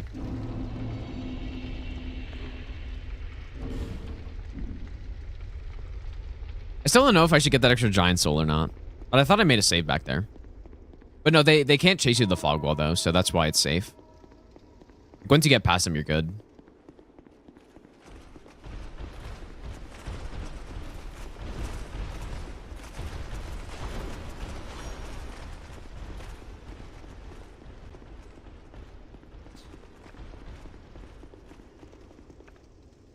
Yeah, I should probably do a safer strat there, I think.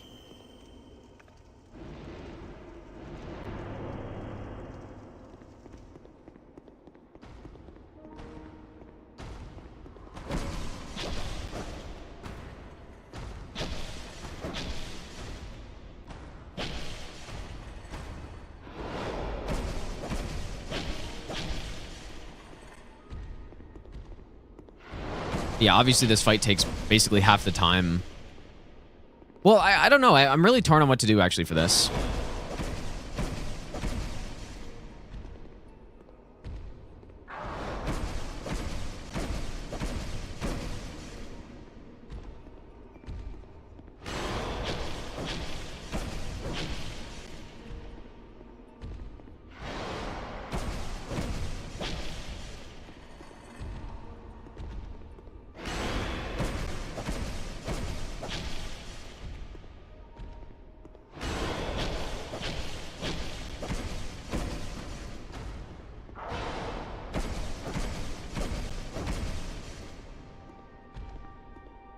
No, the damage here is definitely not ridiculous. On my casual playthrough, I was getting significantly more damage than this.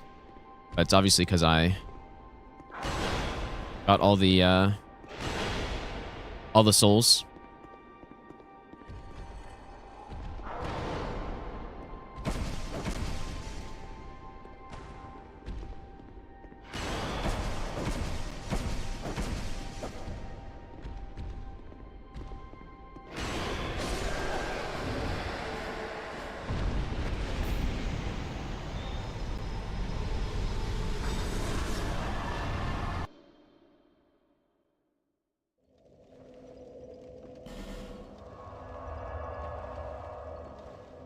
All right, so yeah, let's go get those bright bugs. But yeah, I'll think about if I want to get Sunlight Blade or not. It does make sense, right? And it wouldn't even be that slow to get either. Thanks. But does it do anything? That's the real question, because it's better. But does it do anything? Also, I didn't really notice how much the dex did right there. On that section. To Sir alone. Preachy, welcome back. Yeah, we're going to be playing some more. For sure.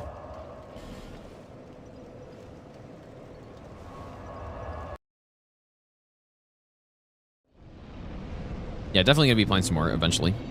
Like next week, I'm sure.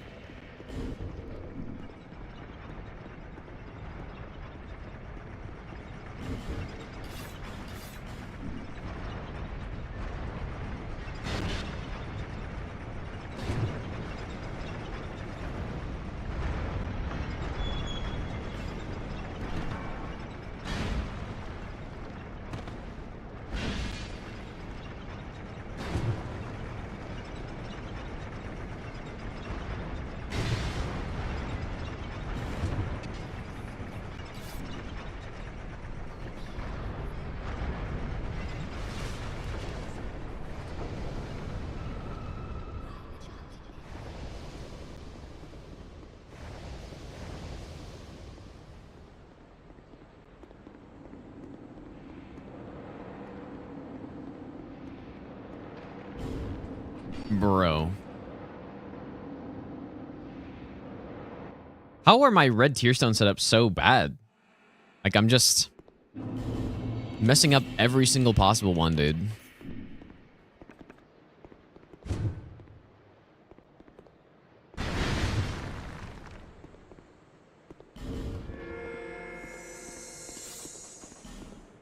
Okay, let's actually make a save file this time.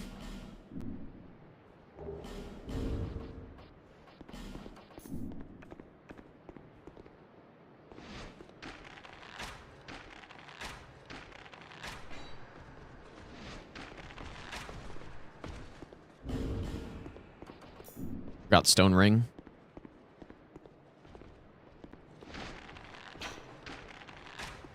This guy's a god.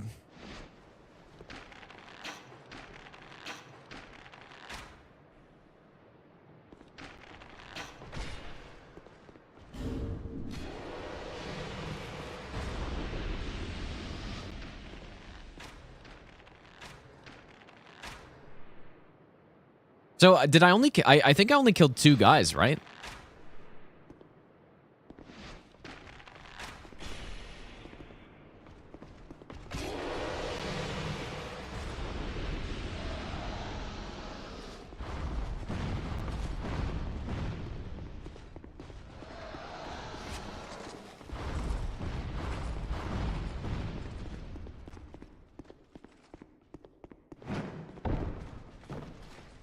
Not sure why, but I feel like I remember getting hit doing that strat one time. Like, you know what? I'm probably just gonna kill him, dude.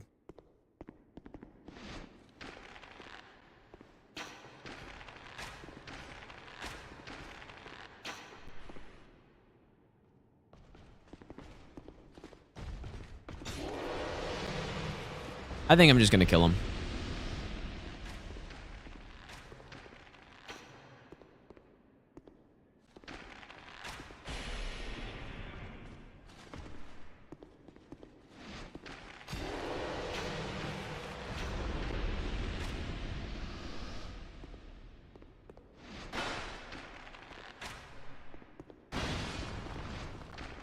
Holy shit, this guy... Do I normally... I might normally shoot this guy first. This guy's going fucking crazy.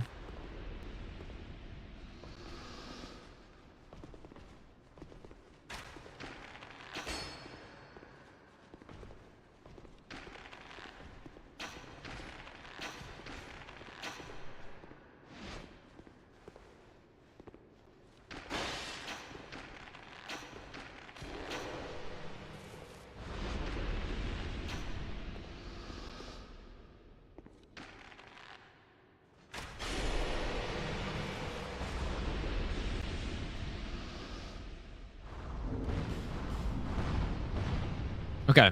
Let's do this the way that I'm probably going to do this on the run.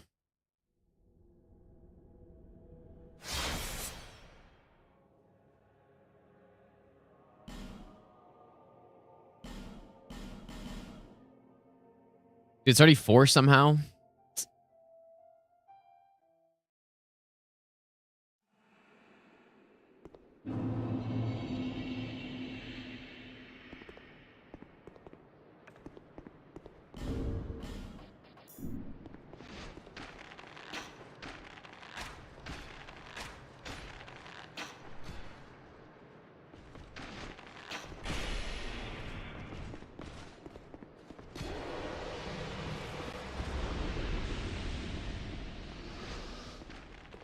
Yeah, I'm just gonna kill him, dude. I think it's not even that much slower, but it just, I think that's a safer thing to do.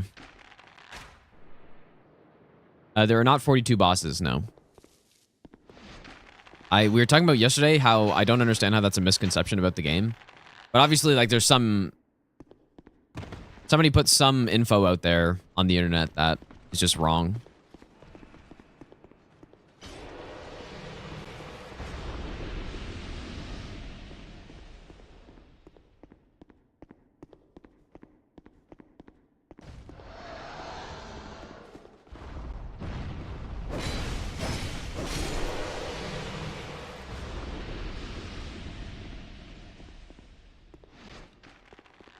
41 bosses in Dark Souls 2.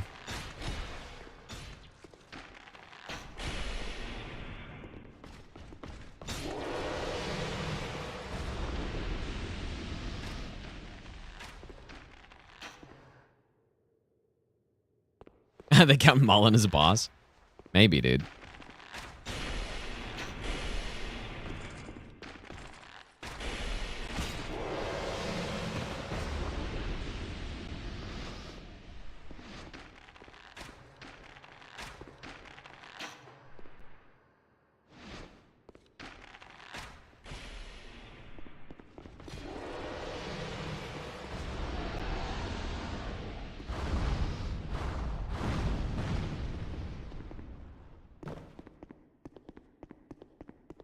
Just got to Drangleic for the first time. How long is the game after that? Well, it depends. Depends if you're trying to do all bosses or not. But if you're doing the minimum, there's still a decent chunk of the game left after that.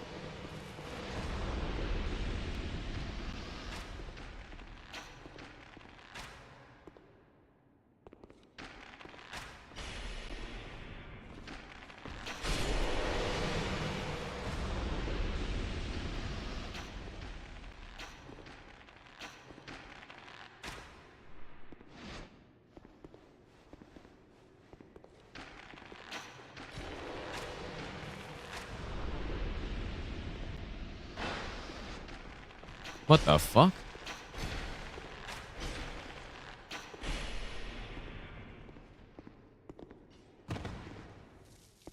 This is so weird.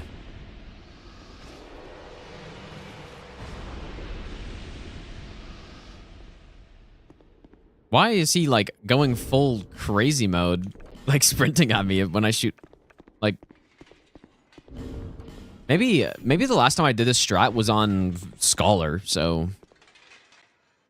Oh, you know what I should look at actually is I should look at my DS2 SL1 run because actually no, I probably would have done the same thing actually.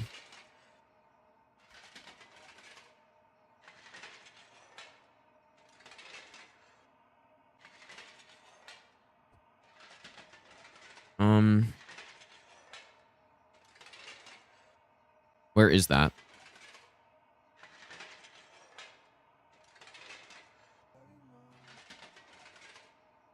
Yeah, I'm most likely.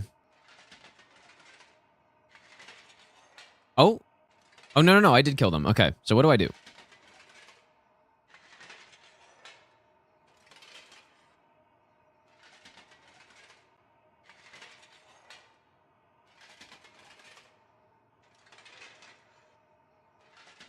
Oh, the bitrate is so low. Jesus, dude.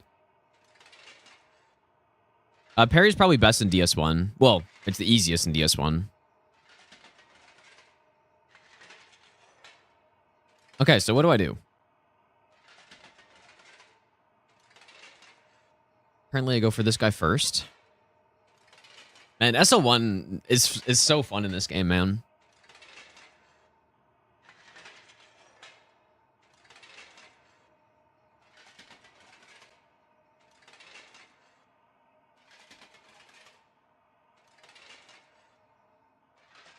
Okay, so I take the right archer first. Oh, I see. Okay. I think I just wait him out, and then eventually that archer starts running backwards after he de-aggros.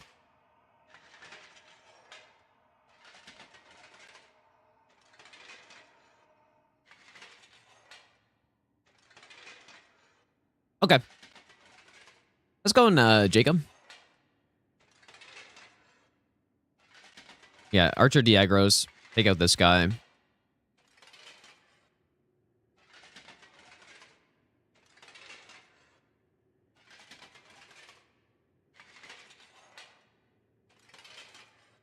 Yeah, that is a run I'm going to do for Frigid Outskirts for sure. Like I already said, that's one of the runs that I'm... Oh, wow. Nice one, dude. Okay. Pretty simple.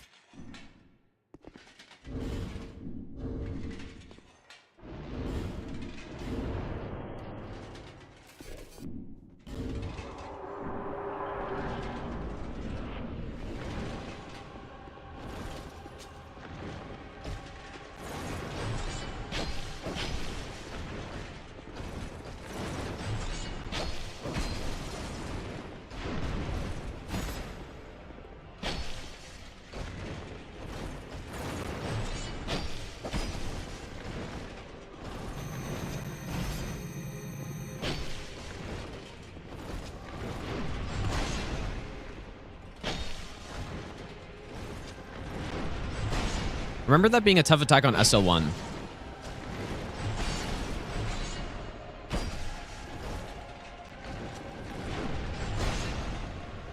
Because he also has a hitbox on his feet, I believe.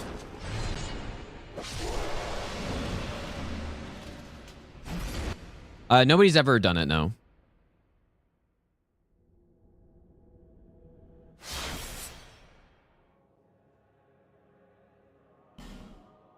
Where would I put Malka's blade in my tier list? It'd be relatively lower, I would say. It's not really... The Ash of War is not very good. It would have been really good if it was a 2-part Ash of War.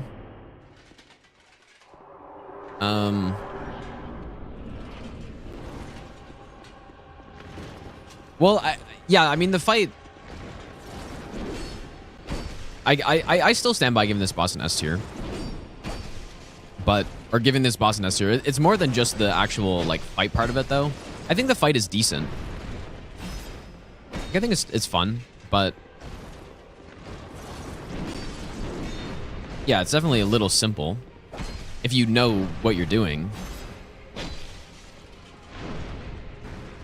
But I think his moves are really... Like, it was based on more than just how simple a boss it is, you know? Oops. Could have rolled on that one. Yeah, there's differences, Busk, for sure.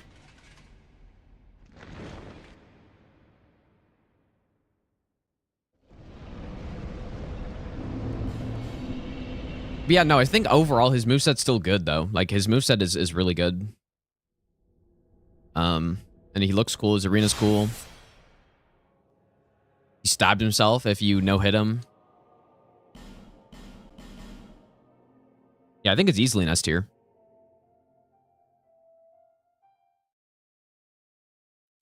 Yeah, no Minecraft today, I don't think. But we were talking about earlier that I should open like a server again.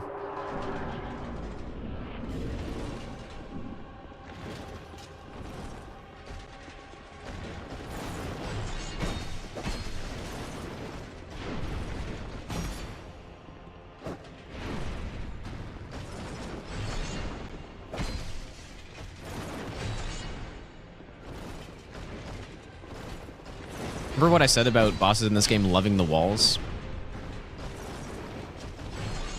I can go for 2 hits here.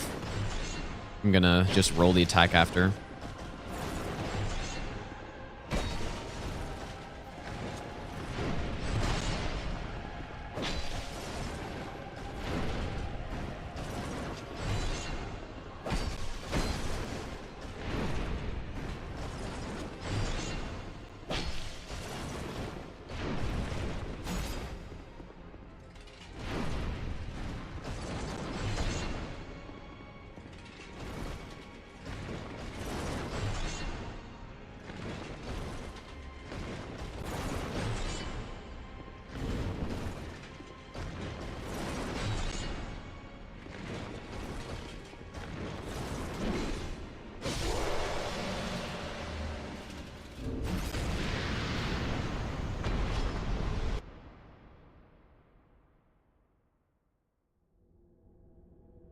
Just want to see my SO1 fight.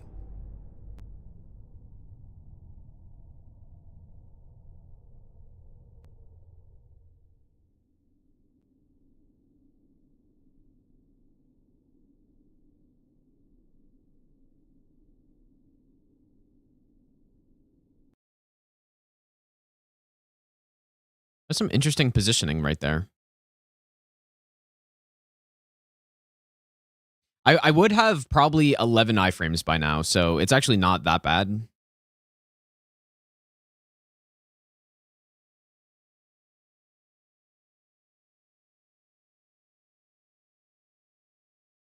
I should have backed off right there, probably.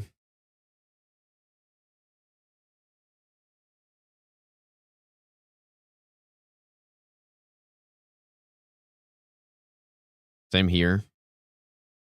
Oh god, dude, that was so scuffed.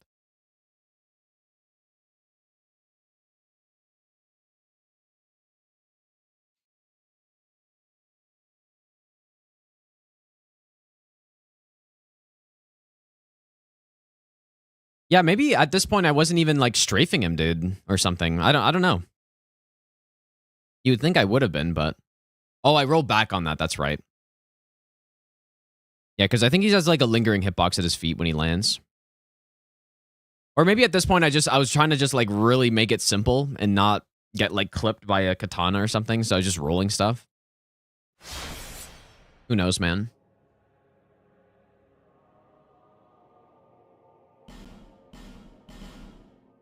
Definitely not the cleanest fight right there, though. Like, I should have... Like, as soon as he jumps to a wall, I should be backing off.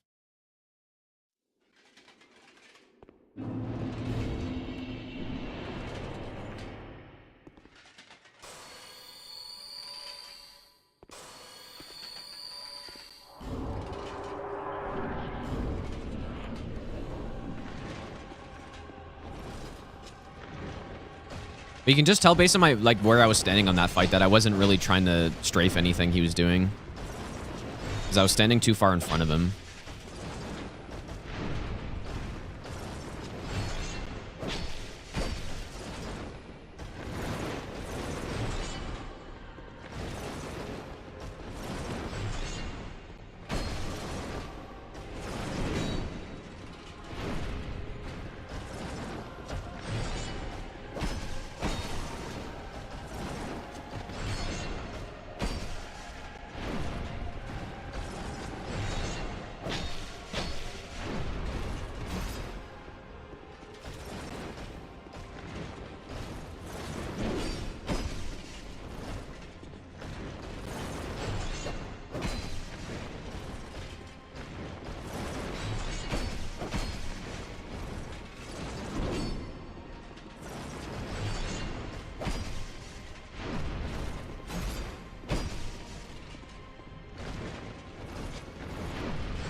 You can also strafe that attack, but I don't... I think it's just safer to just roll it.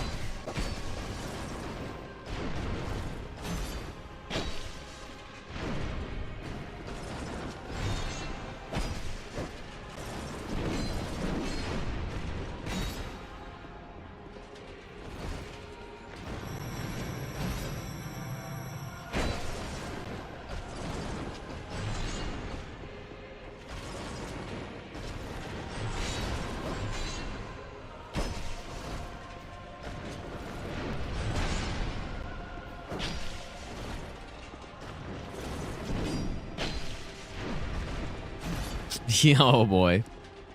I committed to running away there too quickly.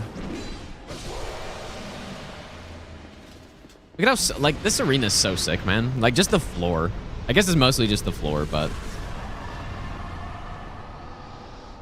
Best floor in Souls history, at least.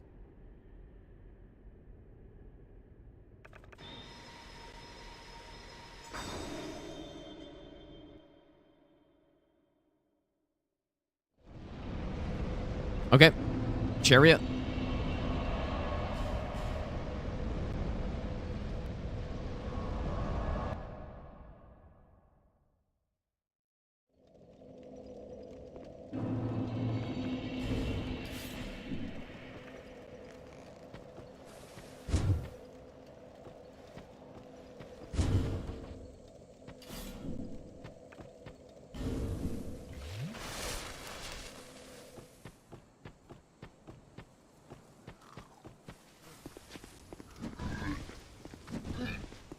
Wait, is that actually real? Zodiac Chiller? Is that real? That's so funny if that's true. Is there a screenshot of that somewhere? How am I not in Red Tear Stone? Oh.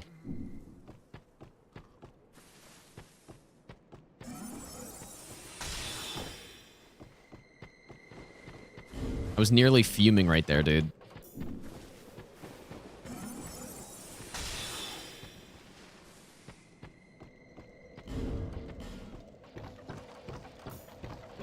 Probably not the best place to change my rings on a fucking bridge, but...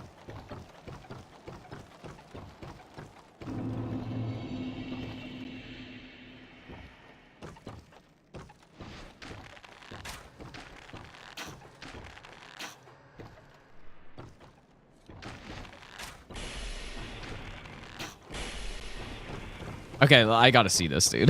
That's... Oh! I guess my urine casts were bad. Because I was just, like, I looked back there, because...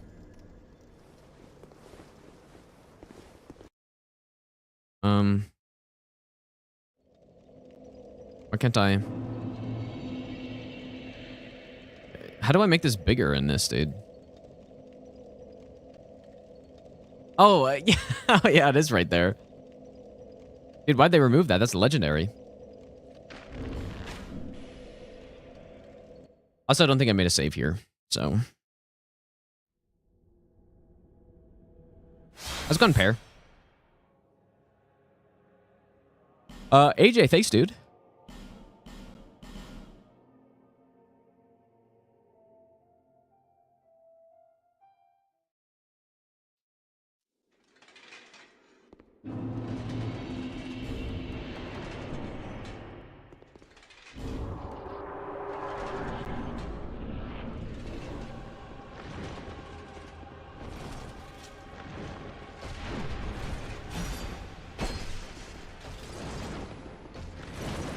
That's kind of close.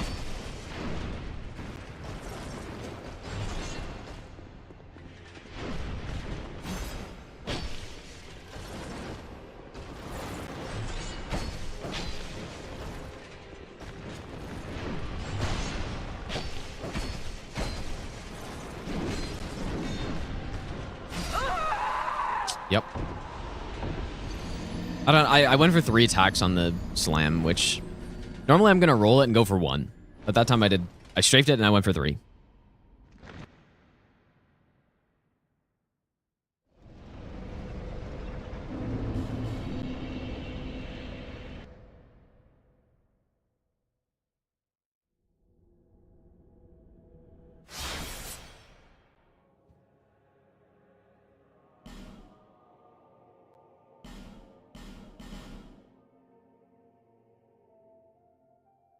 Gonna adjust the brightness really quick. Just a tiny bit.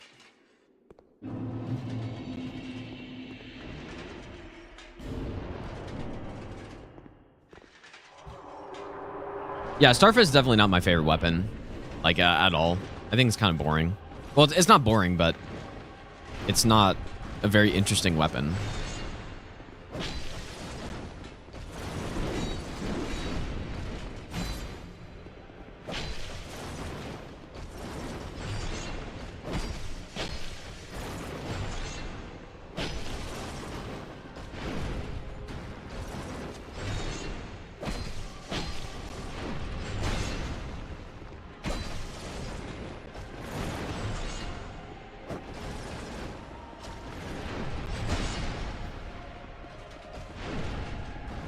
I can't believe I fought this boss like that on SL1. That's crazy, dude.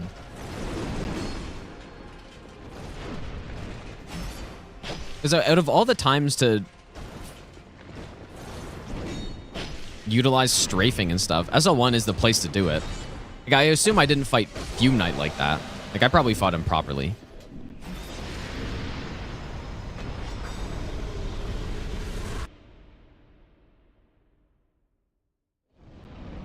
But yeah, I guess at that point in the run, I had, you know, respectable iframes, so.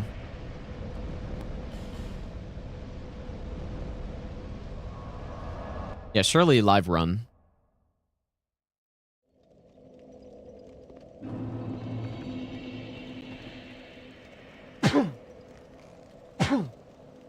Okay.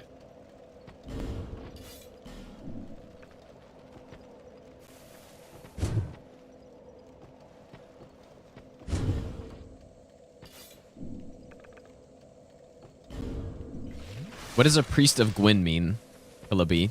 I have no idea what that means, dude. Like just playing Dark Souls? Is that what you mean?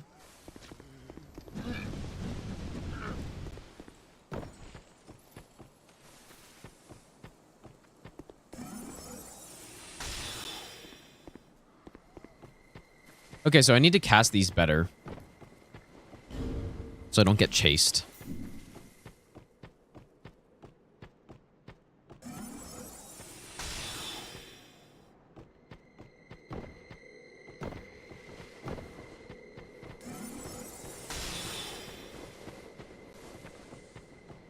It is unreal that I got chased from there, actually.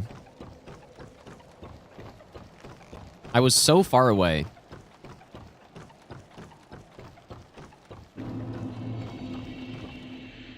And I looked back to make sure nobody was chasing me, and there he was.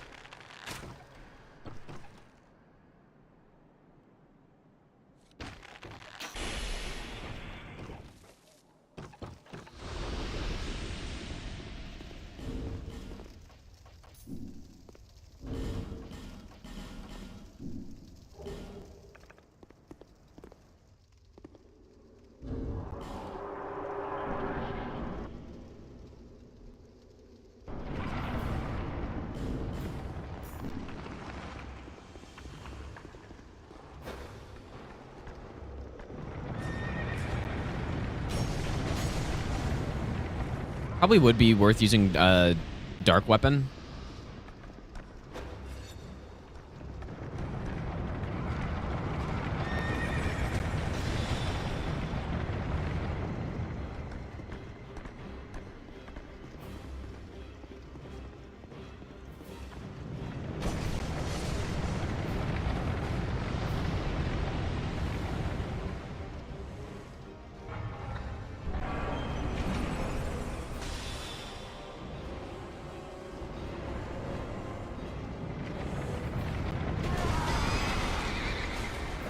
Maybe I'll give you the best nut ever.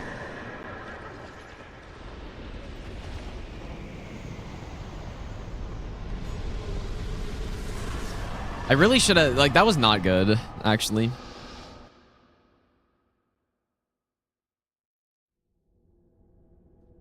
I can't read your name, but thanks for the Burning Prime sub. I appreciate that. Let me see if...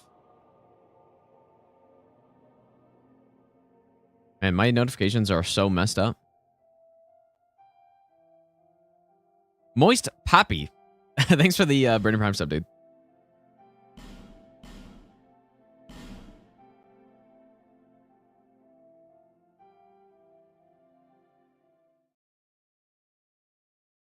All right, we are nearly done.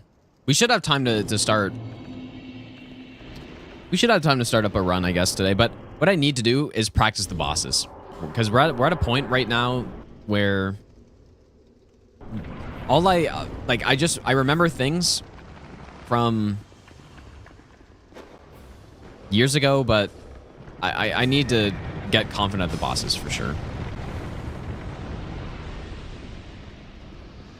I prefer skulls here at the first part at least because you just throw them more quickly.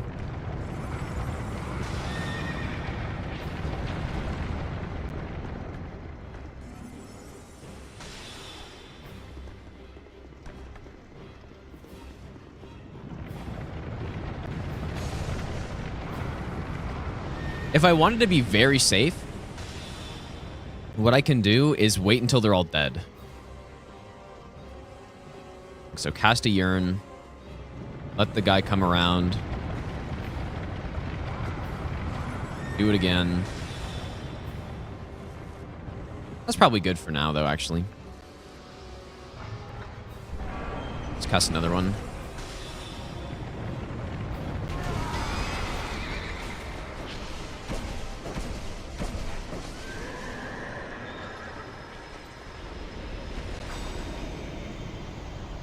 Actually left too quickly there. Whoops.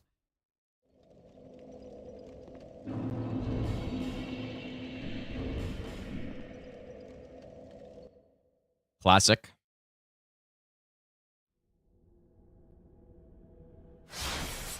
Yeah, that's some other guy, Reeve, I think, dude. That's somebody else. They look like me, but they just have they have a different green screen background.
There we go. That was better.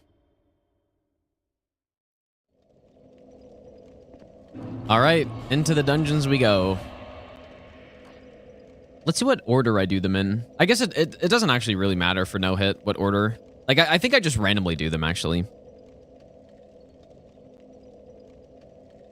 Yeah, I mean, it doesn't matter. Let's do this one first. This is the hardest one. Minecraft Master Run. What would that consist of, dude? Like wooden tools only or something. Wooden sword only. No buffs. I don't know.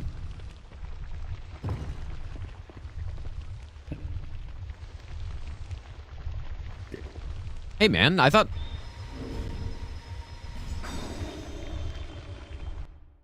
Oh, I guess I didn't talk to the other one then. I thought I did already, but I guess I didn't. That's the wrong place, of course. Yeah, no enchantments. Wooden sword.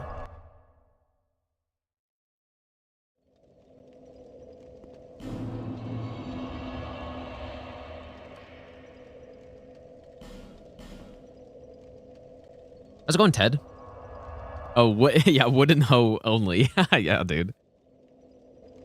That'd be so bad. I think the Ender Dragon is...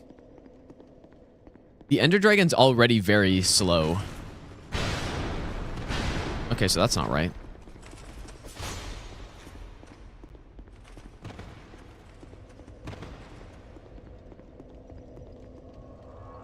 Let's see how I do this, actually.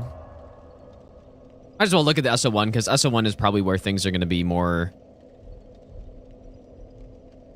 safe.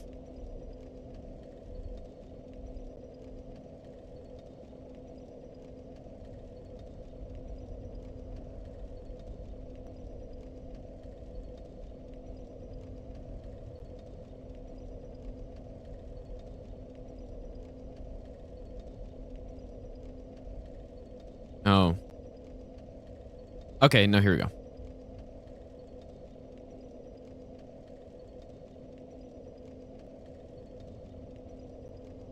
Ah, I see. Okay.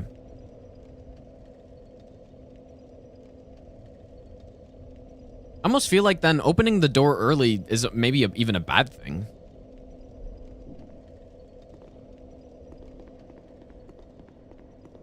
What if I run from here, though? There we go. Okay, that's better.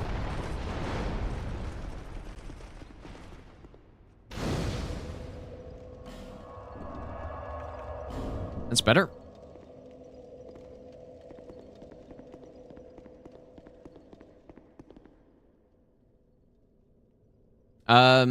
Which run, bad man?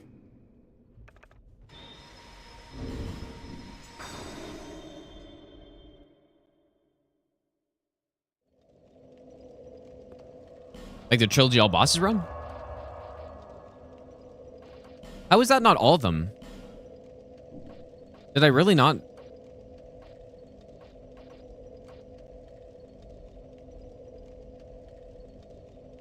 Dude, I didn't even get the bonfire. Oh my god. But not too welcome back. I just totally like messed up a lot of this, clearly. Because I was supposed to get these guys as we ran through. Well, at least this one.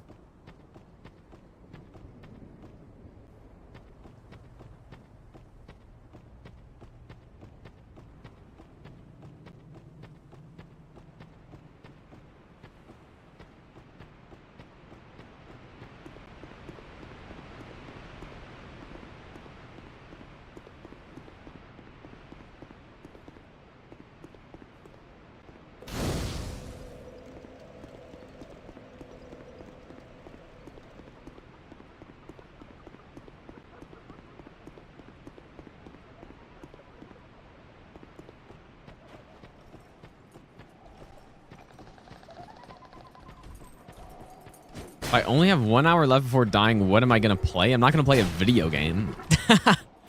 That's crazy, dude. Who on earth would play a video game? Well, unless... You know what, though? Like, if I was about to get some, like, crazy run, and I could do it in an hour, then sure. I'll do that. That'd be worth it, I think, but... It's not like I'm going to go boot up Minecraft for an hour. Or something.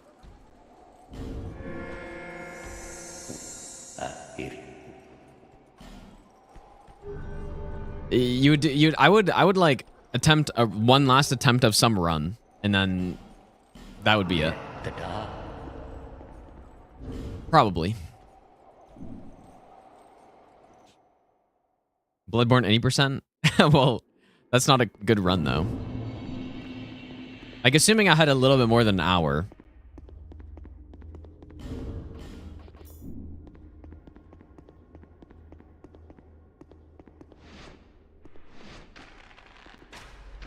Right, this person is kind of an asshole.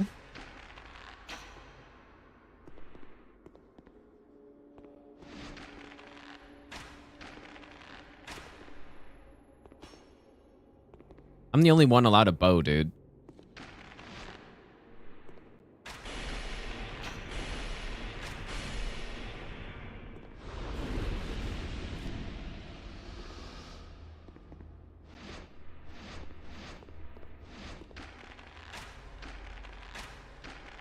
Oh, get dunked, dude. I've actually never done that before.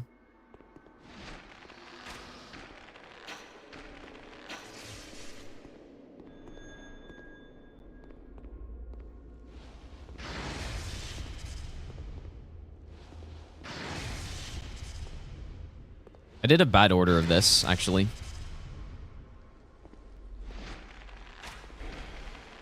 Oh boy. Yep, and there it is. Let me see how I do this again, because there's a certain way you have to do this part.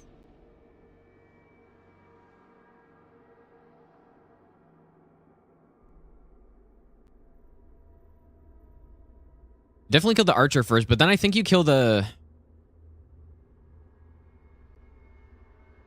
Oh, you know what? I remember what it is. You just have to not peek out too far or something. Because then he doesn't load in. If you walk out too far, then the enemy loads in.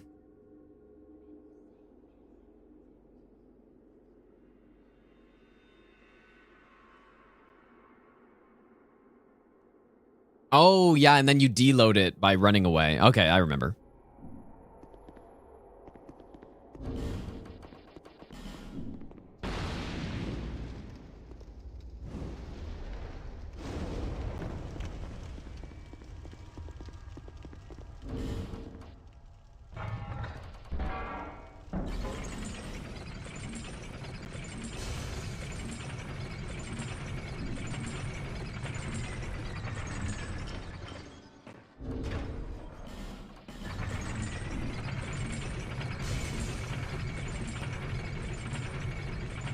Yeah, I used the mid-force in the Drang Lake one.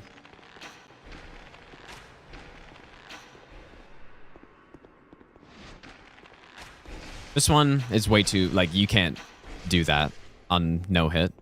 Speedrunners do, you can't do it on no hit though.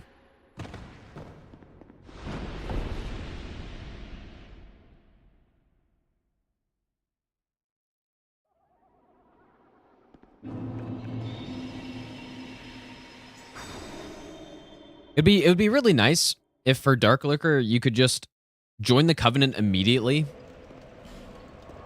and then do the dungeon without having to, because I would do these dungeons much earlier in the run if it actually made sense to.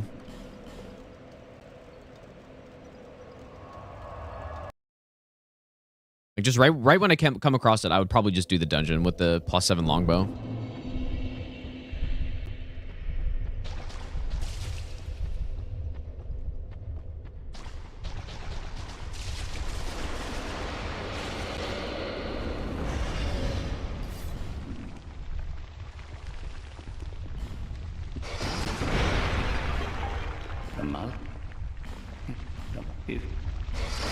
Yes. What? Oh, I guess I dropped a lot of them. Young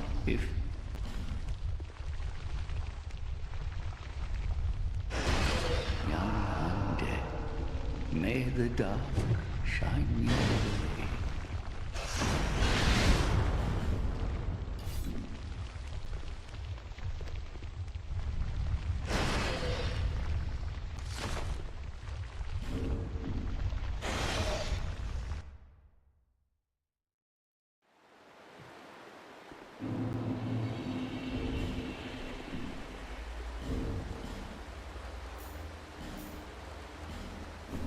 Let me see my SL1 strat here, because I think I had a nice strat for this one. Or wait, I might have already done it.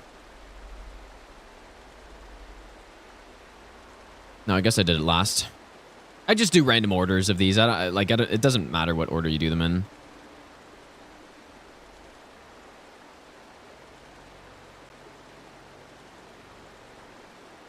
Okay, what do I do?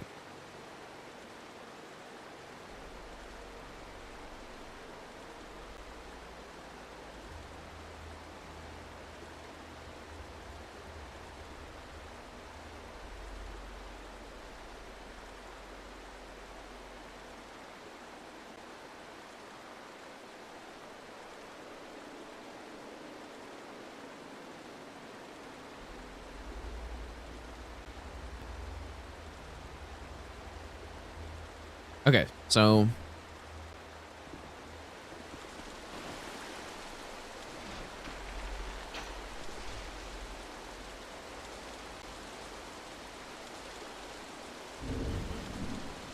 I was wrong.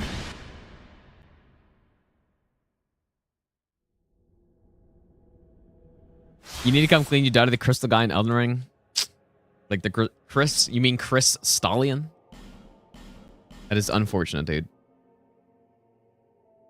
You hate to see it. Okay, it might be a little dark, but once it gets darker, it'll be better. No, I think there was a certain position I need to stand in.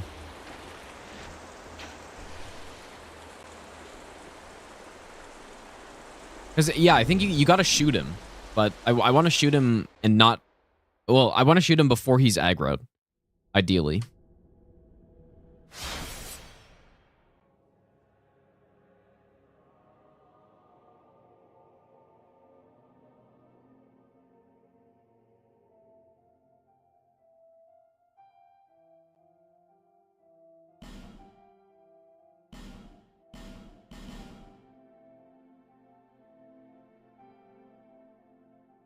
Okay.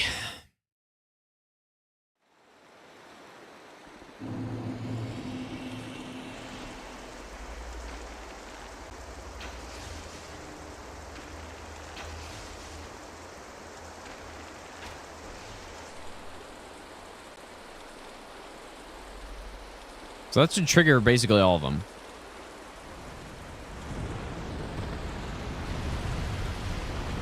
Nice.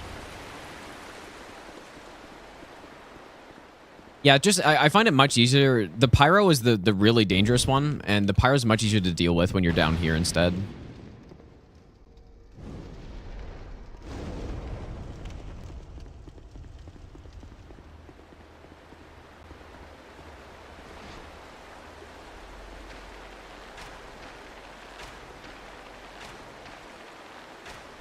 DS3 will be after I no-hit this again.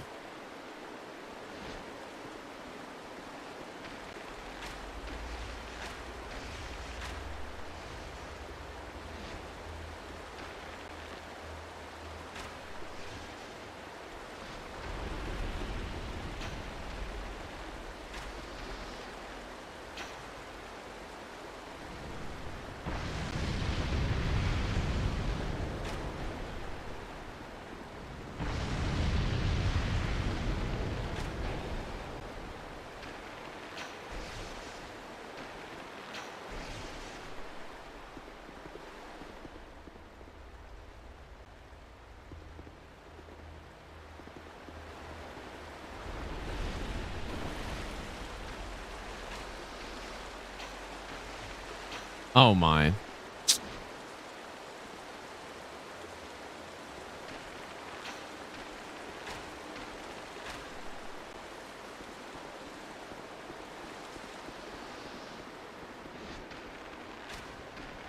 Yeah, I'm gonna do a casual DS3 playthrough for sure. I might as well, right? I did one for all the other games, so.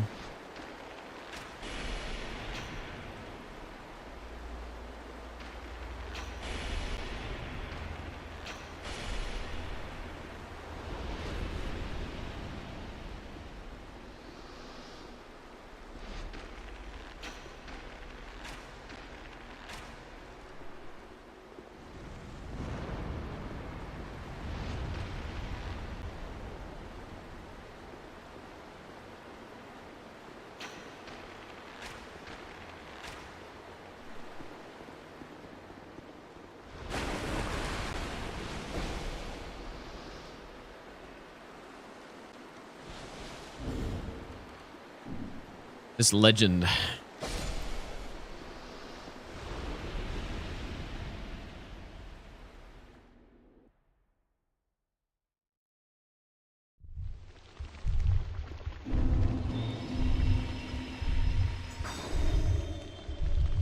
Okay, last one. So this one, I usually do use force in.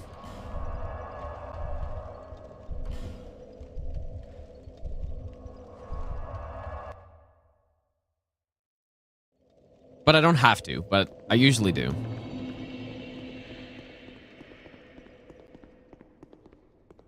Yeah, I was just thinking. Force in, dude.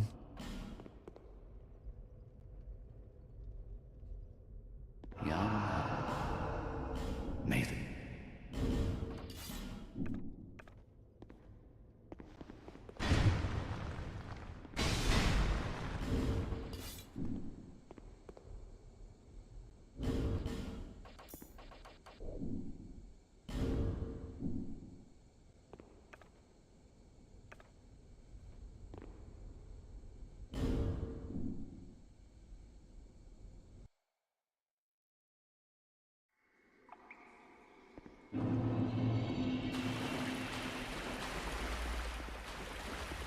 Okay, so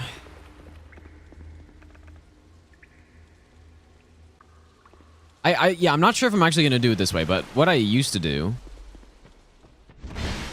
dodge past Havel. Oh, there's probably buff, so that's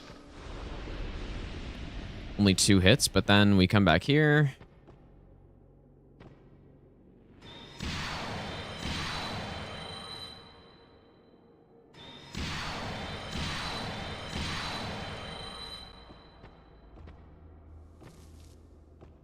And then sometimes this guy will follow you, but I guess this time he didn't, so.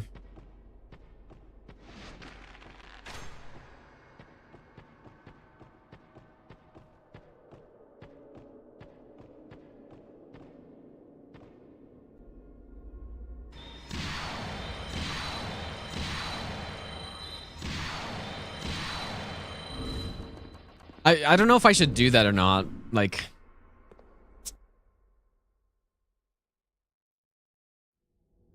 I'm not sure. The only concern I have is just going past the Havel.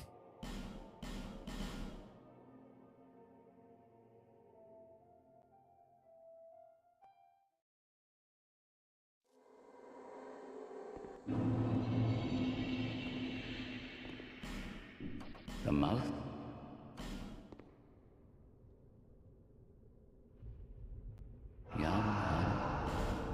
Nathan.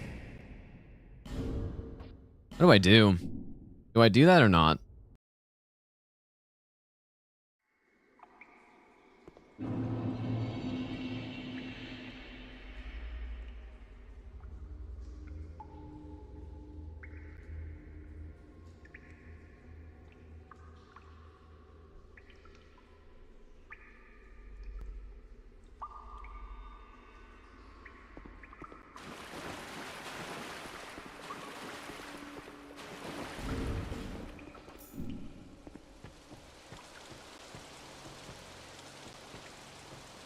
I've never actually tried turning these NPCs before.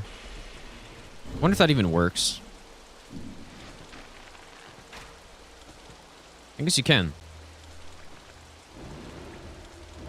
I wonder if maybe I could do something with that.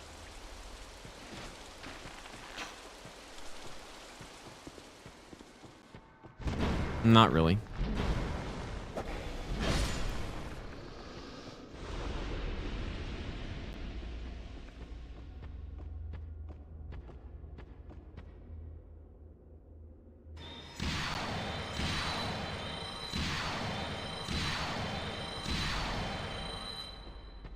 I'm not gonna do it. I don't think it's worth it, dude.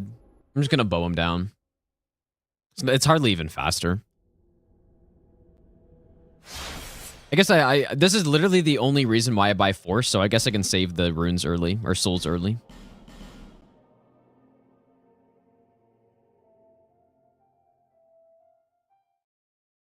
Yeah, this is another one of those strats where if I'm doing a single run in...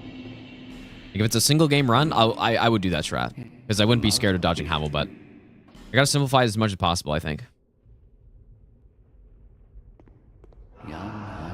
Yeah, that would be really nice, easy. That's what happens in DS1, right? You just turn them and they just keep looking there.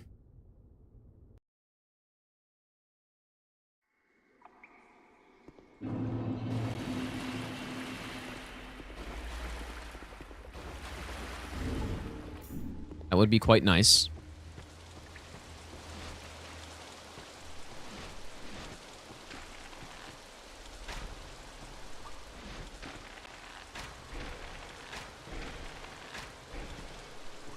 I have lost a run here before. I remember I was backtracking up here and then I fell off somehow.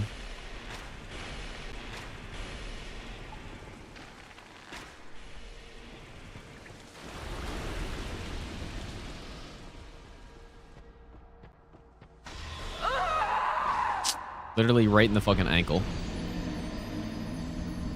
I forgot how quick that was, actually.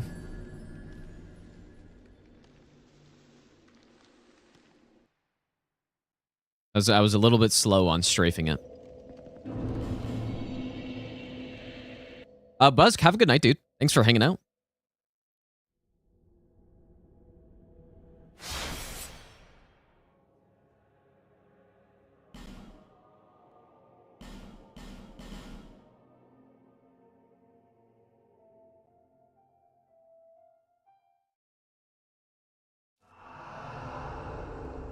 Not a very good save file I made here. Fox, welcome back.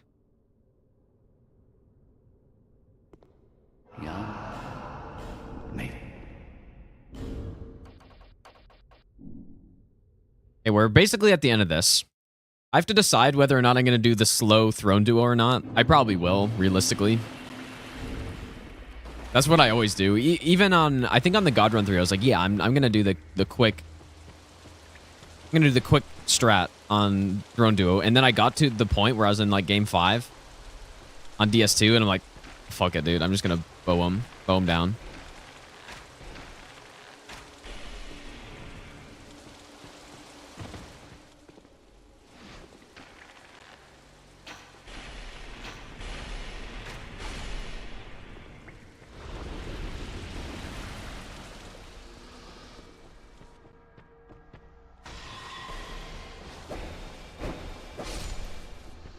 I mean, I could still use force on this guy. But I don't even think it's worth getting force for one enemy.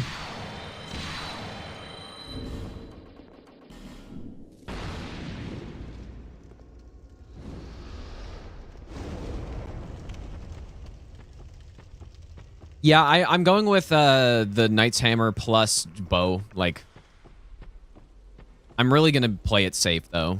I'm not going to go crazy with the hammer. But yeah, that's still the plan, I think. It is still really nice on them. Like, it does so much damage and totally takes him out.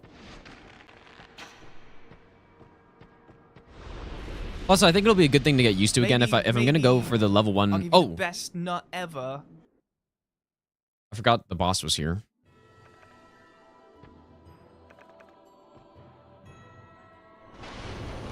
Yeah, if I was ready, that's fast enough, but oh my god.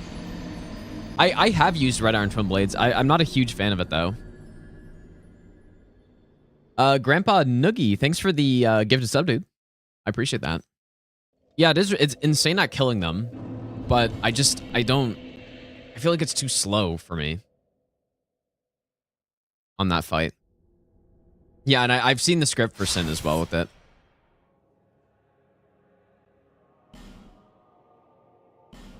How's it going, Henry? Welcome back.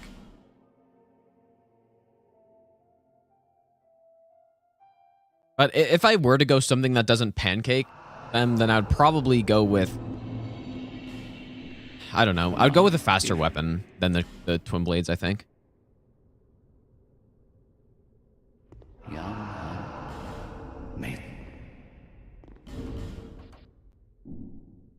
I think on my Scholar run, I went with the Uchi or something, right? I mean, even the Uchi is not bad, but I'd probably go with something quick like that.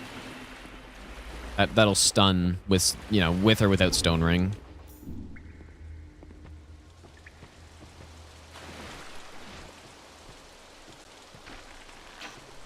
I actually don't mind turning him here. I don't remember what happens if you don't turn him, but I feel like he delays a tiny bit.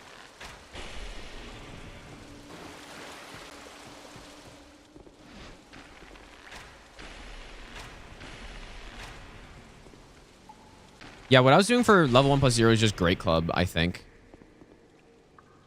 Or... I can't remember, but... I do like the flattening weapons. You just gotta be... I don't know.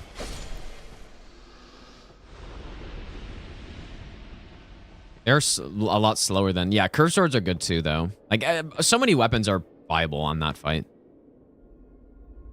One thing I haven't really tried is, you know what? I don't know why I haven't thought of this, but like a Zweihander or something. Like an ultra greatsword that slings them. I've never thought about that somehow. Or at least I can't remember thinking about that. Probably wouldn't be bad either, because it's... I think it's faster than the slam, and it just launches them away.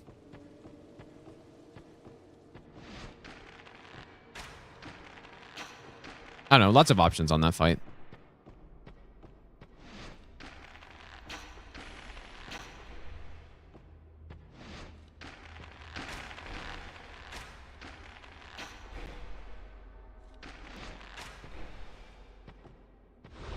I should try a greatsword though, or ultra greatsword.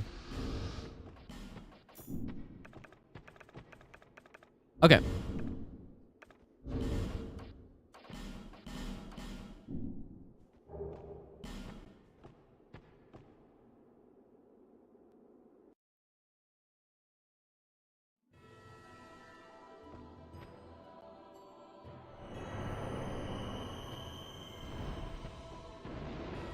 No, what I was also considering on this route, easy, is getting a sunlight blade again.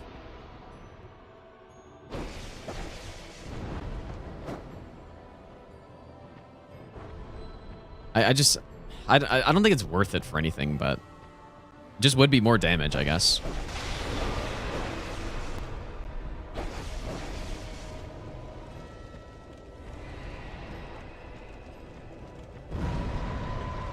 And this is just insane RNG.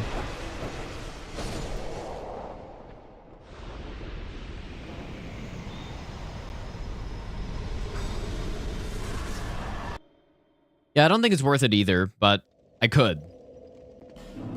And then I could get the lightning clutch ring. I don't think it's worth it either, though, because I don't think it would really change very much. Well, I already have, like, I have 36 faith on this right now.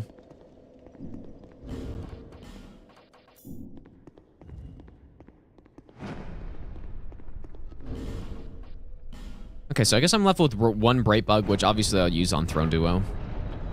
Oh, I should get Dark Fog here.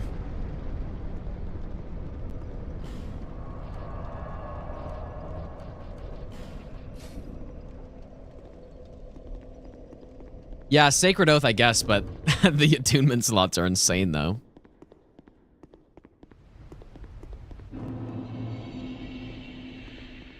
The, whatever his name is, the guy who gives you Dark Weapon, his helmet, does it give you an attunement slots, or does it give you more casts also? I think it's just more casts, right?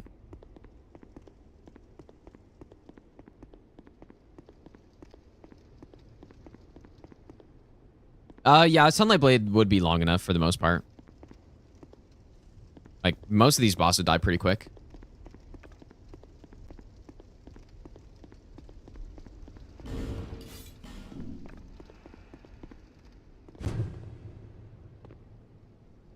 Oh.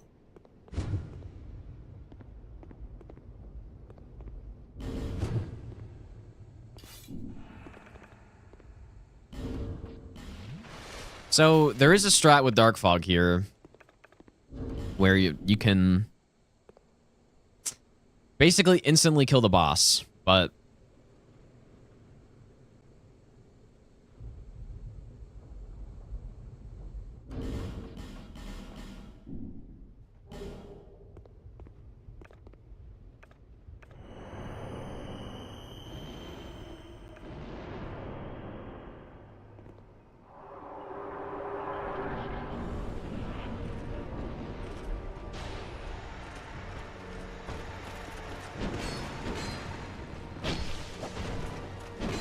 pretty bad RNG, though. There's actually not much I could have done right there. And I didn't even poison them. Just bad RNG. Maybe my positioning was bad, too, but... For some reason, I thought instant Dark Fog poisoned them both.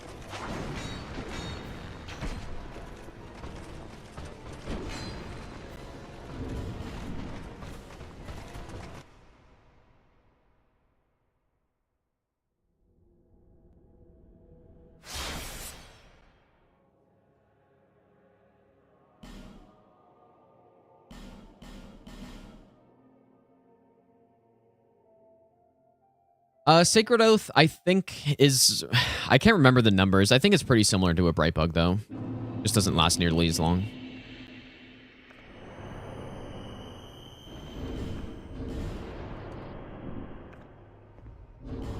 I don't know. I can't remember at all.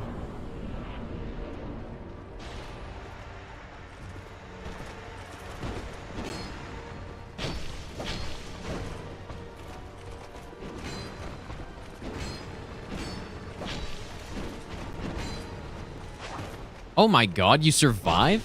Oh, dude. But either way, I'm going to do the bow strat here, most likely. It's a good strat, but... I'm pretty sure when I did my Scholar run and I had like a shit ton of levels, I think I two-shotted Watcher, probably.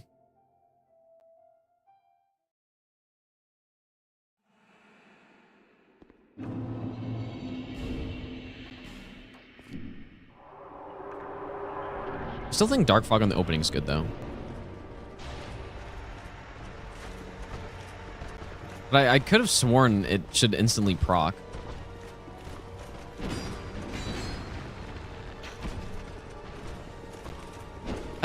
That's crazy, man. It's not even close to procking apparently.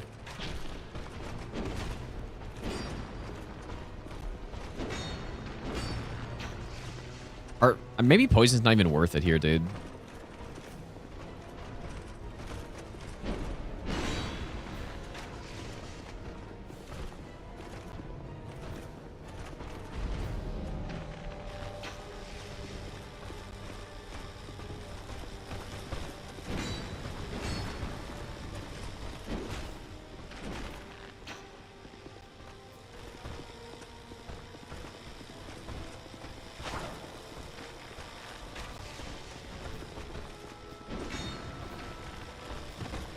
I was gonna go for that, but that would not have been a good idea.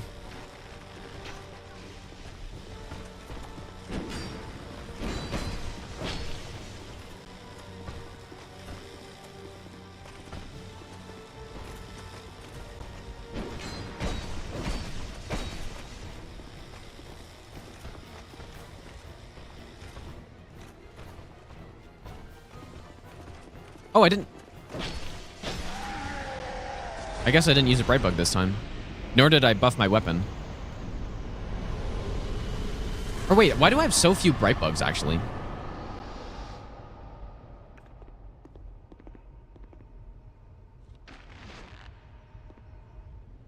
I feel like... Calm down here. So, good job, Gino. Good job, Gino. Oh my god. Oh, Yeah, I was thinking about Black Bow too. which he absolutely did. But what to begin up? All the Souls gate. I have three. Okay, maybe I didn't buy. Same opening, but but he doesn't have the same amount of damage. But he did the I might have forgot to buy like a set of 3 or something.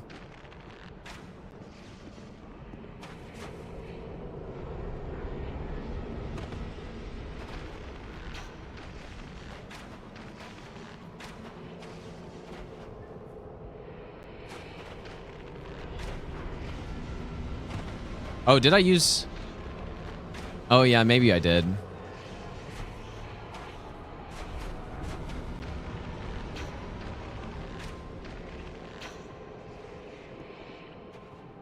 Yeah, I was thinking about Black Bow.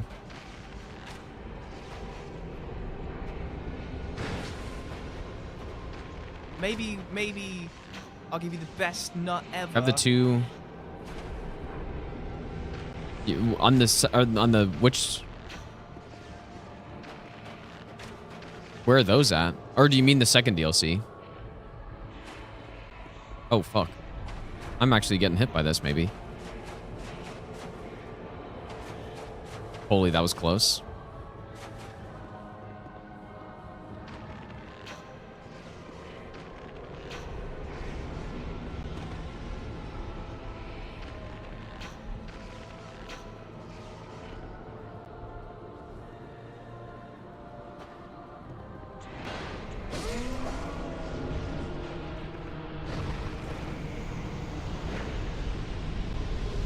No, but I definitely didn't grab those, I don't think. Many monarchs have come and gone. One drop. I feel like I used to poison him or something.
Really, he'll poison.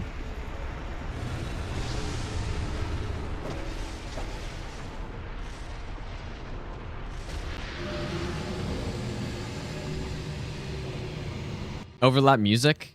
You guys can actually hear the in-game music? Really? Headphone users, dude. I'll turn it down a bit in the game.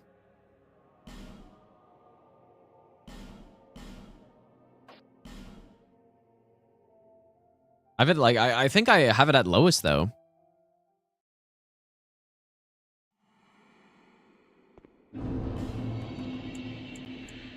Okay, I guess I didn't. So opening the gate. Oh, I know what you mean. Like where the guy's trying to snipe you from?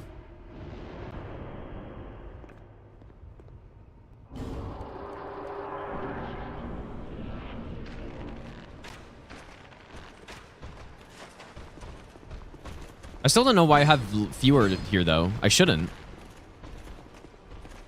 What the hell?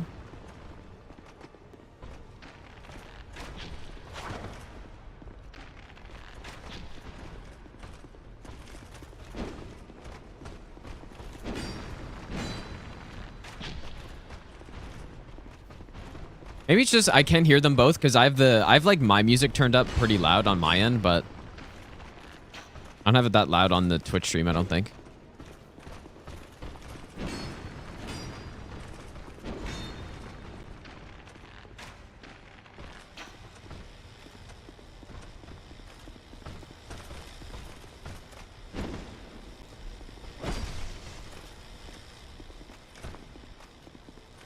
Is this better now or is it still annoying?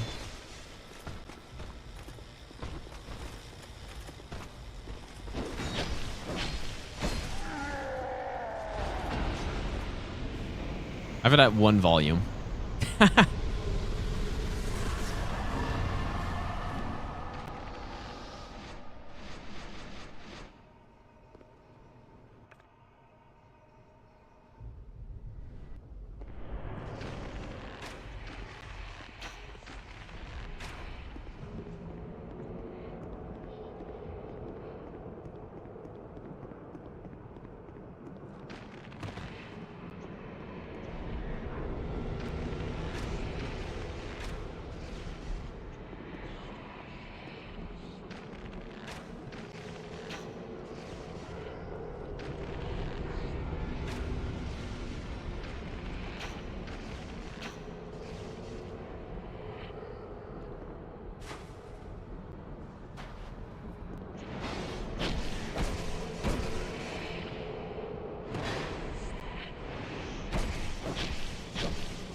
Many monarchs have come and gone. What?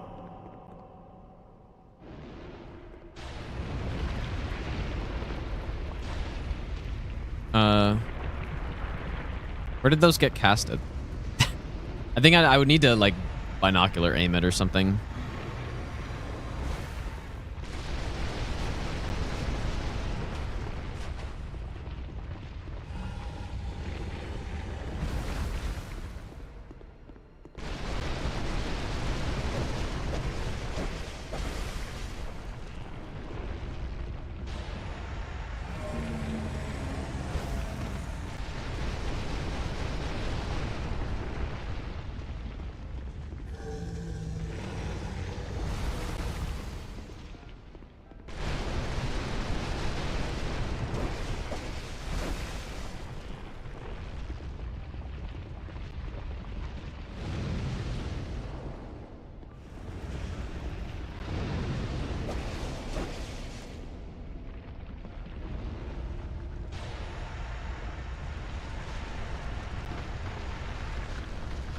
It's got that like mega. I wonder, is he just more resistant to poison because the fire's up?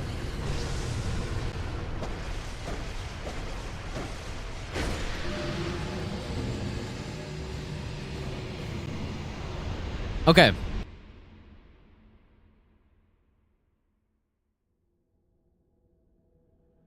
I think I'm gonna take a quick break, you guys, and then I'll come back. And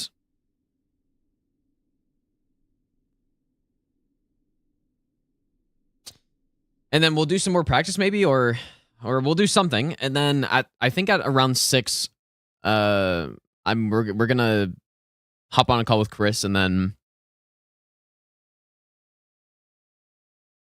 I guess go over his weapon tier list, dude. I don't know if it's already done or what, but yeah, dude, I'll be back in a few minutes, you guys.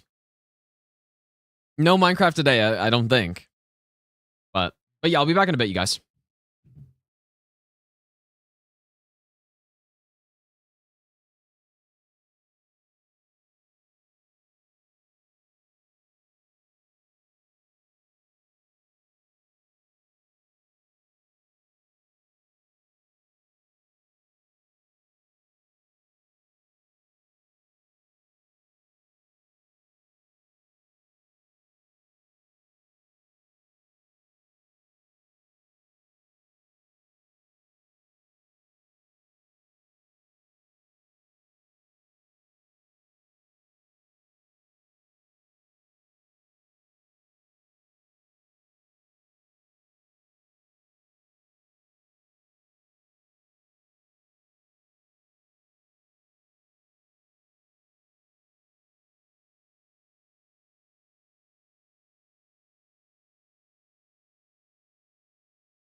Okay, thanks for waiting, you guys.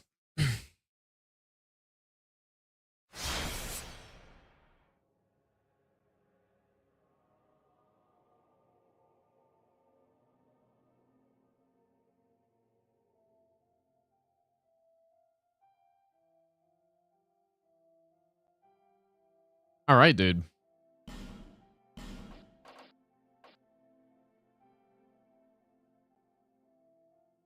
I wonder who, like...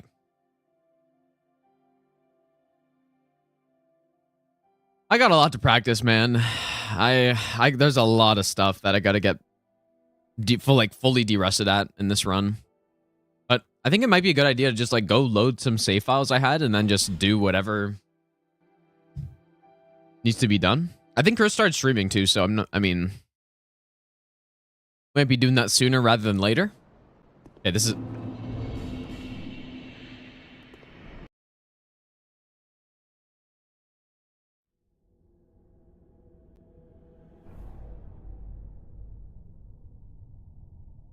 Maybe...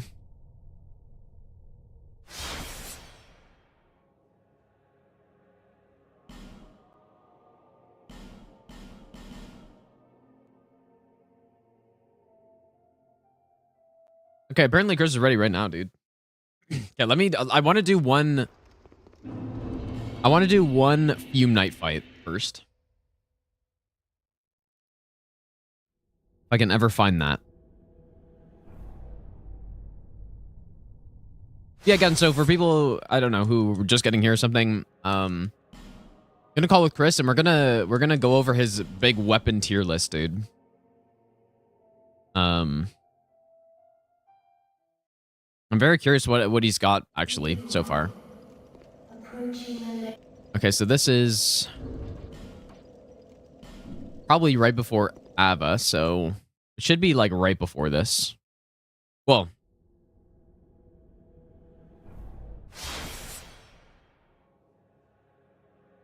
but yeah, I guess what I'll do tonight, if I remember, you guys, is I can open up a Minecraft server, dude. If people want me to. Seems like it'll be a good idea.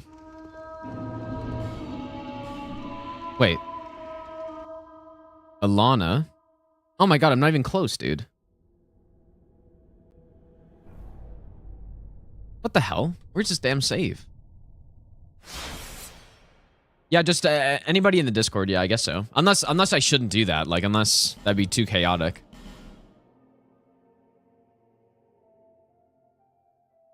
Probably a server, yeah. Like, I remember last time I bought it on some site, dude. Okay, what is going on here? I'm so confused. Well, I'm sure he'll tell me, like, once we hop in a call or something. DS3, after I no-hit all bosses in this again, then we'll do DS3.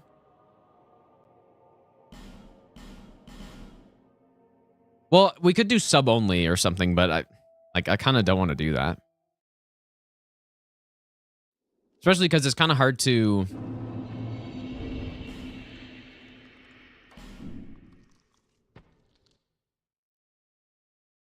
It's kind of hard to, like, actually enforce that, right? If somebody just gives the link to their friend, then they just... Like, they can play, so. Tier 3 sub only. Dude, the insane... I don't know how many tier 3 subs I have, but it's not a lot. I'm having such issues finding this, you guys. I just want to get one Fume Night fight in before... Yeah, true, I could whitelist people, yeah, but... That sounds like too much work, and I also don't really want to have, like, a paywall to it, you know?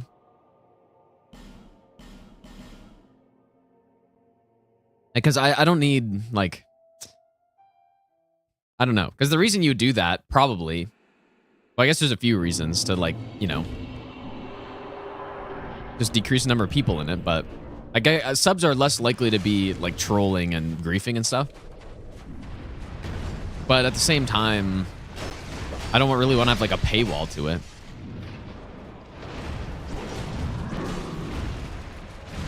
Oh, yeah, I forgot.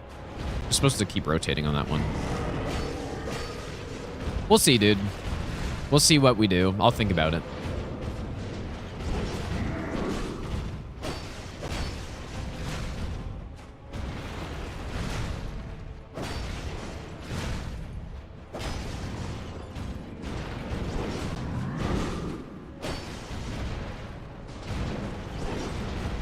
Very important to not over-rotate on this fight. It's very easy to do it.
I don't remember how I normally punish that. I should go look, because...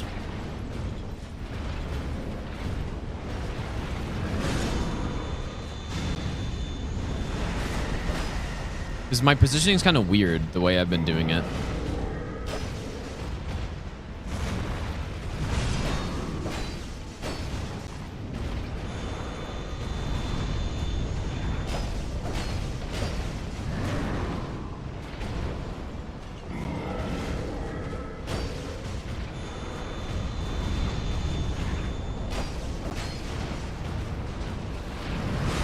Oh, God.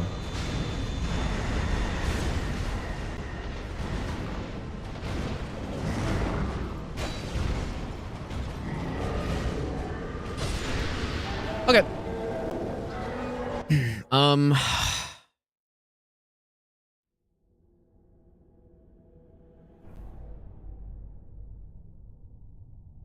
Let me just think for a second. He's going to be sharing a screen. I don't really have a good setup for that right now. I could just pull up his stream. That's probably the easiest thing. Because like with two PCs, things get a little confusing sometimes, man. And I don't really want to set up a Discord capture or something.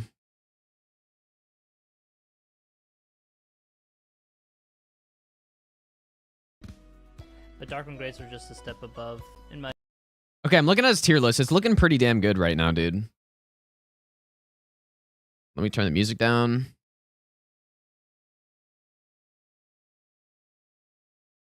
Okay.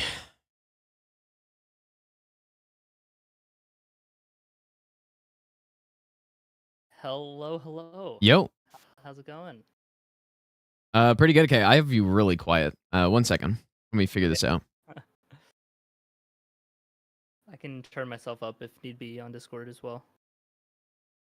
That's probably okay. All right. Okay, that should be good. All right. So, yeah. How's it going? Pretty good. How long did this take? I think it was like 2 8-hour streams or so. And Okay. yeah, I got like every weapon and everything down here. I didn't do like stabs or bows. Okay, and yeah, there's, yeah. like, That was repeated ones, but yeah. So Or I guess torches, the first thing is what sort of criteria? Yeah, so what it is, it's the weapon just by itself, no buffs or like other like talismans or anything like that. No Ash of Wars to make it better, just the default weapon like by itself in its raw form. Okay. So if something, could be like way better, say like a twin blade with maybe put a different Ash of War on it or something like that, that's not taken into account. Yeah. So just like the raw weapons. But yeah, I just wanted your thoughts on things because it's a lot, and I know you would know better than like probably anybody else. So I mean, yeah, there's a lot of weapons. People have asked me to make a tier list too, but there's a lot of weapons I haven't used, but Yeah. some of so them you what I kind of don't did- have to use, right? Yeah, exactly. So what I did was I went through every weapon class, like in order, like what's on Extra Life, right? Mhm. And for any like kind of unique to itself weapon, I would do a +0 base stats run against Margit just to get a feel for it. Now I know that doesn't really bode well for weapons that have higher scaling, and you also got to keep in mind high level requirement weapons, but just to like give myself a feel for it. Yep. And so like for a dagger, for example, there's a lot of similar daggers like Misericord, Paring Dagger, all those that are just like a dagger, but you can just look at the numbers. So I would like go and fight Margit with the dagger, and then anything else that was similar like those, I would just look at the numbers and compare and put accordingly. But then like things that were more unique, like say if they had bleed on it or something like Reduvia, I would then go and test again against Margit to like kind of get a better kind of, I guess, a litmus test. So Okay, yeah, that makes sense. Yeah. I guess the one thing about testing like +0 is like I'm sure you thought about this and took this into consideration, but I guess just like flat weapon buffs, right? Like the Dragon Halberd and the like Stormhawk axe. Yeah, and those ones fall off later for sure. Yeah. And yeah, so that all that upper tier, that's kind of why I didn't put the dragon weapons in like S tier. Yeah. Because the frost is still good, like regardless for throughout it all, but the lightning is only like +160, and so that's it shreds Margit, but later on it's not gonna be too much. Okay. So yeah. So then, like, did you also? I was thinking about this earlier. Did you consider where in the game it is, or like, I guess a tier list for no hit weapons that would be good would be different from just a tier list where it's just like objectively looking at the weapon regardless of where it is in the game. Like, did you think about where it is or not? This is just objectively the weapon, not where it is. Yeah, I kind of more thought of it like if you just were given this run to do like a randomizer, like then, or given this weapon to do a randomizer, how would it fare? Like kind of like how would it do against any like all average bosses? Although I did kind of keep the main any percent in line, kind of holy weapons being not as good. Yeah. Okay. Yeah, that's a good point too. Okay, so do you want me to share my screen so it's like I'm just watching your stream. So Okay. this is fine. Like it's a bit delayed, but it doesn't matter. Yeah. Okay, should we start? Like, you want to go over it or? Yeah, we can just start at like the lower tiers, I guess. Okay. A lot of where I'm kind of would need the most, I guess, consultation is the kind of the B and C tiers, because, well, one, it's all like in the same tier. Yeah. Everything is ordered as well. Like Okay. Okay. so like yeah. the things down here lower are like worse than that. But yeah. I wanted to kind of go back through it and be like, okay, would I use this weapon over the next highest weapon, and then kind of like place it better. Okay, sure. But yeah, I mean, just the majority of the weapons being in like kind of B or C tier kind of shows that a lot of the weapons in Elden Ring are viable, which I think is pretty cool. Yeah, no, I agree. That makes sense. Yeah, so starting us off in F tier, I did put the Cypher Pod Uncoated Sword, which I do think are better than like, it's not like completely unusable, right? Yeah. You can still get through the game, but just when you fight some of the bosses with higher holy resistance like Malekith riding on Elden Beast, it's pretty miserable, and you'd rather use like anything else. But I kind of put him in the F tier for that, but also a little bit of the memes.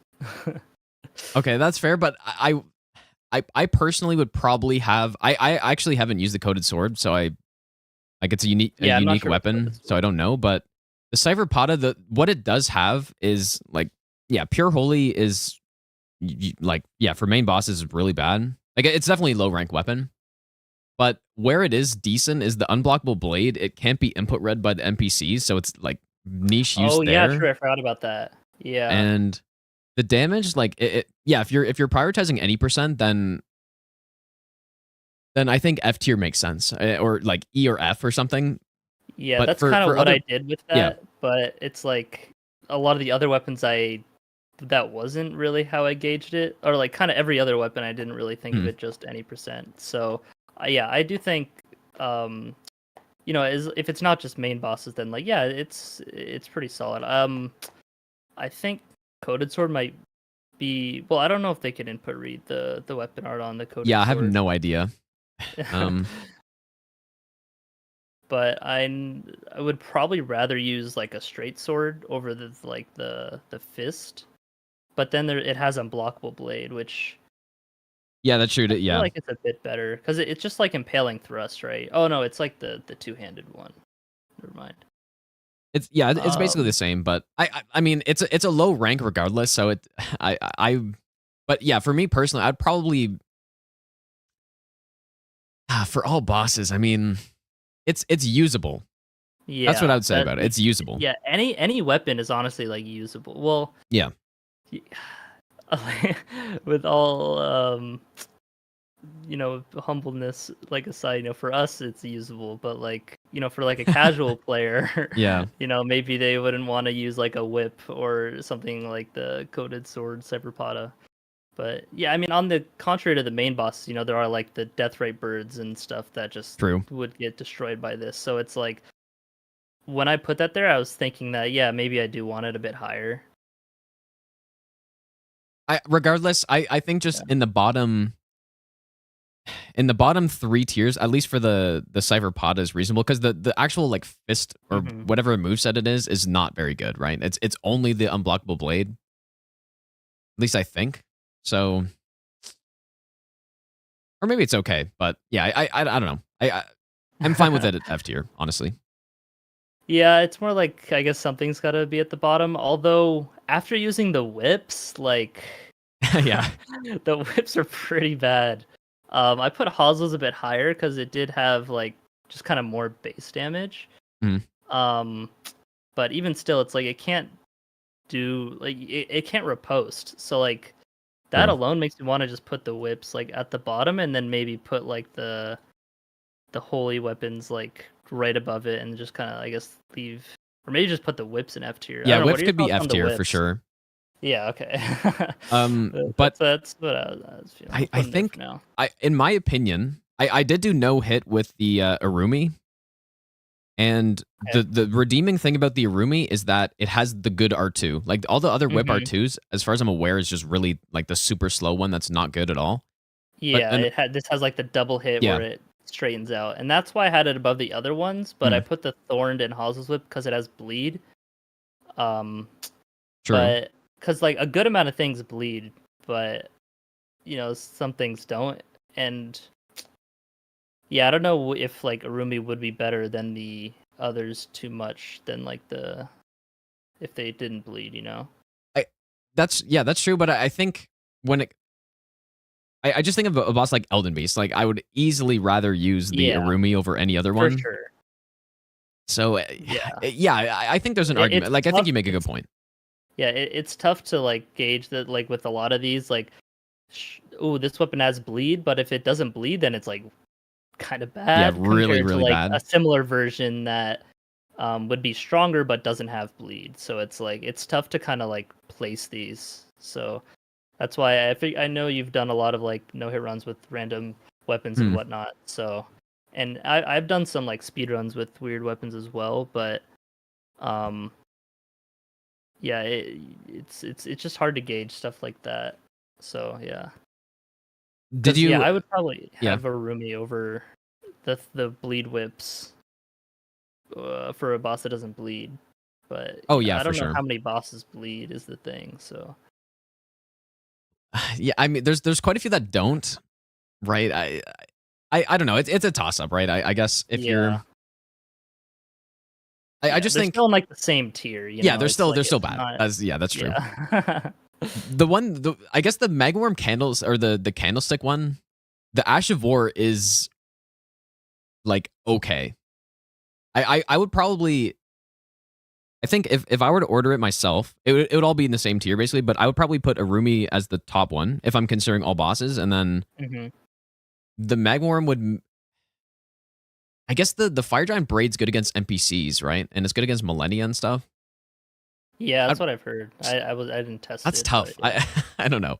Either way, Yeah. this is gonna take us like 8 hours if we're gonna go through this Exactly. slowly. So Nitpick I it. think it's good. I Yeah. think what you have makes sense. Okay. Cause yeah, it's like with the fire damage or the magma whip and stuff, it's like the magma really didn't like deal too much damage at all when using it. Now I'm sure that's something that gets better with weapon level because it's like an Ash of War, but also like fire damage isn't like the strongest Yeah, that's true. secondary damage because there's a lot of arenas that are in water, like, or if it's like raining, but yeah, a good amount of things have decent fire resist, but it's much better than holy. But I think lightning or like magic is like the better, like one of the better secondary damage types. But Yeah, that's true. One Yeah. thing I'm noticing, why is the Vari's bouquet so high?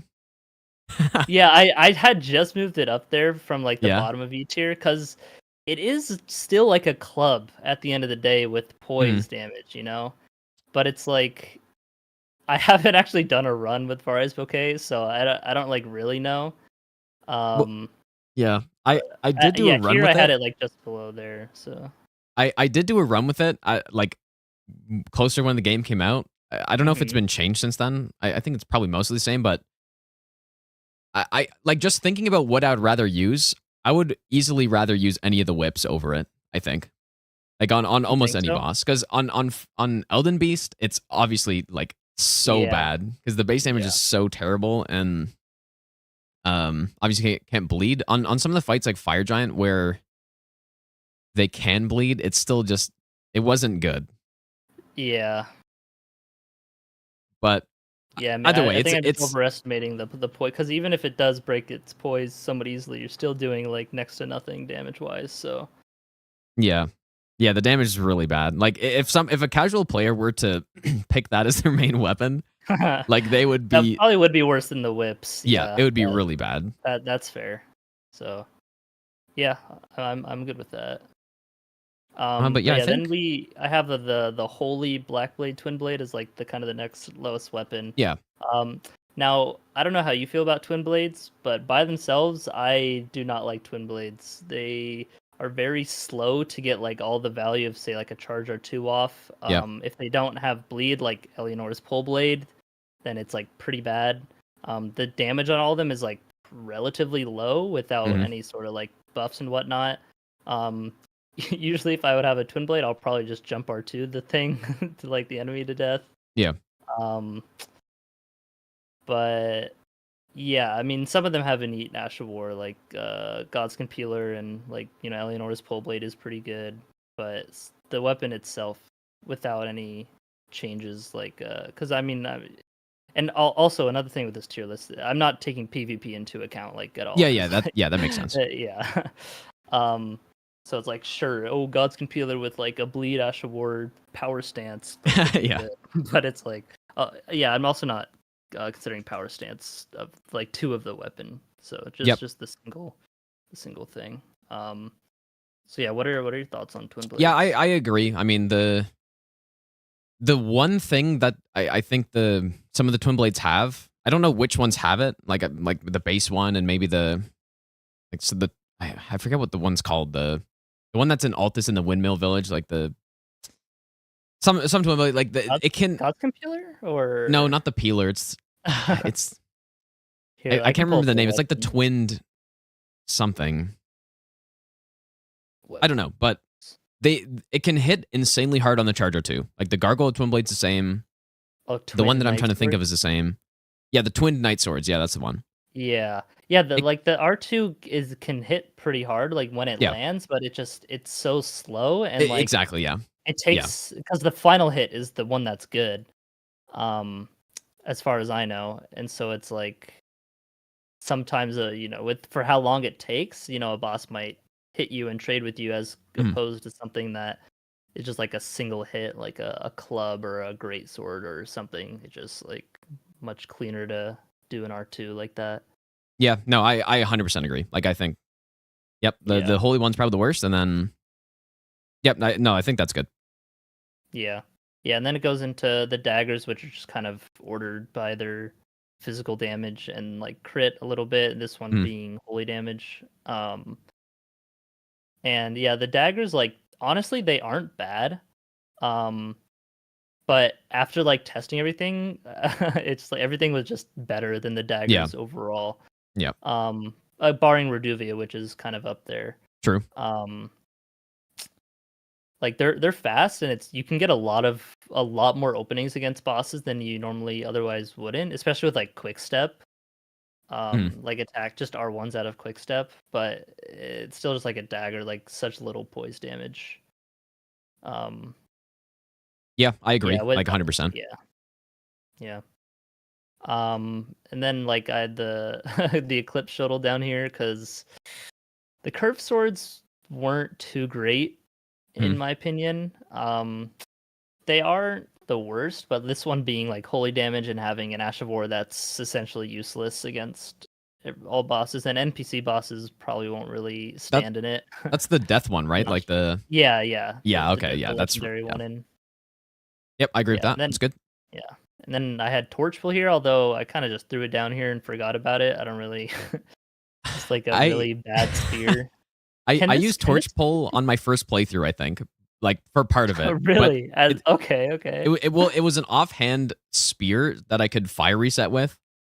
Oh, okay. Because I had like some frost or something, but... Yeah. It's...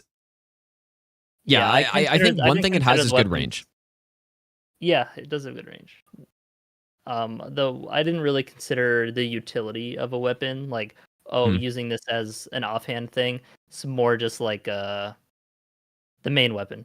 Yeah, that makes sense. No, I think it's a low rank, so I think that's good.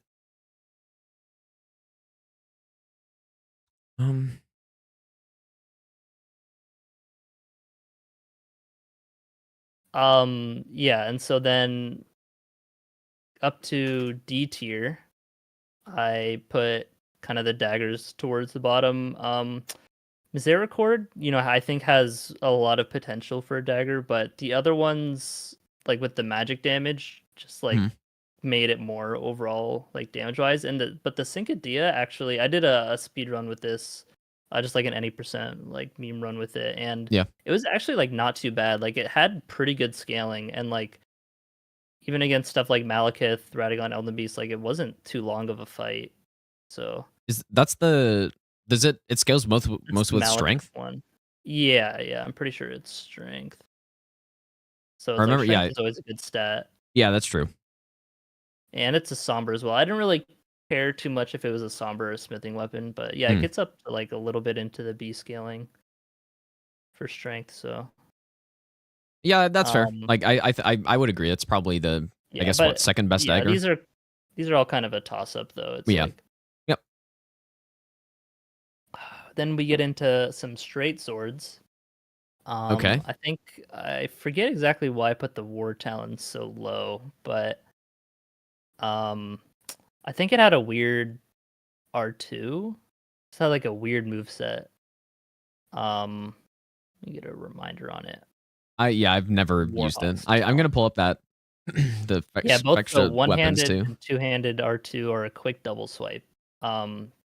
Which I kind of preferred less than just like a single big hit. That's fair. Yeah, and then I just had straight sword and then golden epitaph, which I think that might be a little bit higher because it does have the buff, which does just increase like the damage outright, even though it is a lot of holy damage on it. Yeah, I think I think you could make an argument it's higher just because the buff is kind of easy.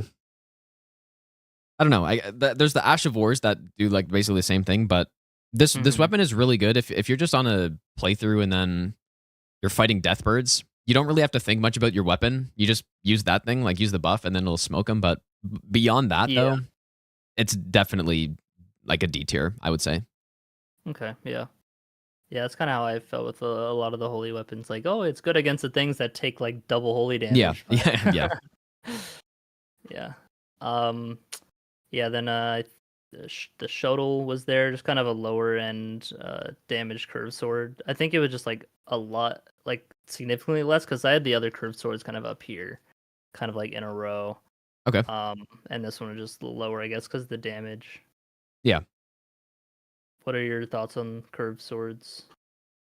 I haven't used them a ton, but they're just based on like I've used the I forget what it's called, the Shamshir probably the most. Yeah. Which like it's fast and its damage is okay, but it's nothing special. So yeah, without like putting a bleed ashore on it, it just was kind of underwhelming. Yeah. Like it just had lower damage than some of the others. Yeah. Yep. No, So I think I agree with them being kind of like bottom middle of the road for the most part. Yeah. Then had some twin blades down here as well. I think there's just like the rest of the twin blades that weren't somewhat unique. So you think the twinned one is probably the one of the better ones though, the twin knight sword? It's kind of it's hard to say because I just I don't know. I think they are similar. Like Gargoyle and the Twinned are both similar, but like I think they have the same R2 and stuff. Well, like one more base damage and I think a little better scaling, so that's why I had it above. Yeah, that makes sense. They're basically the same, but yeah, doesn't really matter. The Ripple Blade, is something that can be good with its like the buffable arcane weapon. Yep. But by itself, which is what this tier list is, it's not really too great. Yeah, I agree. Yeah, I think I'd rather have a hand axe over it. Which, yeah, hand axe, I mean, not really too much to say about it. But then I had the daggers that had bleed, just like a basic bleed on it. Okay, which, yeah. Makes it better, but yeah, it's still just a dagger. I do the think Wakizashi does have the unique power stance thing with katanas, but it true. doesn't really matter too much. I do think the hand axe, is actually solid. I think I would have the hand axe higher than D probably. I would probably put it in C or so, just because like the R1s are really quick on this one. That's true. And it like hits decently hard, so I'd maybe have it a bit higher. Yeah, no, I kind of agree with that. So yeah, some of these earlier placements of weapons when I was going through, it's like I haven't gone back through and kind of rethought about it. Yeah. So. I am thinking though, like I would personally probably rather use the Arumi than like I'm just thinking of the Arumi because I've used it a decent amount. I would probably have it over some of those weapons in D, I think. You think so, really? Even but maybe I'm too high on it though. With it or something, like because I value repose a good bit more with 1.10 kind of buffing repose. That is true. That's a good point.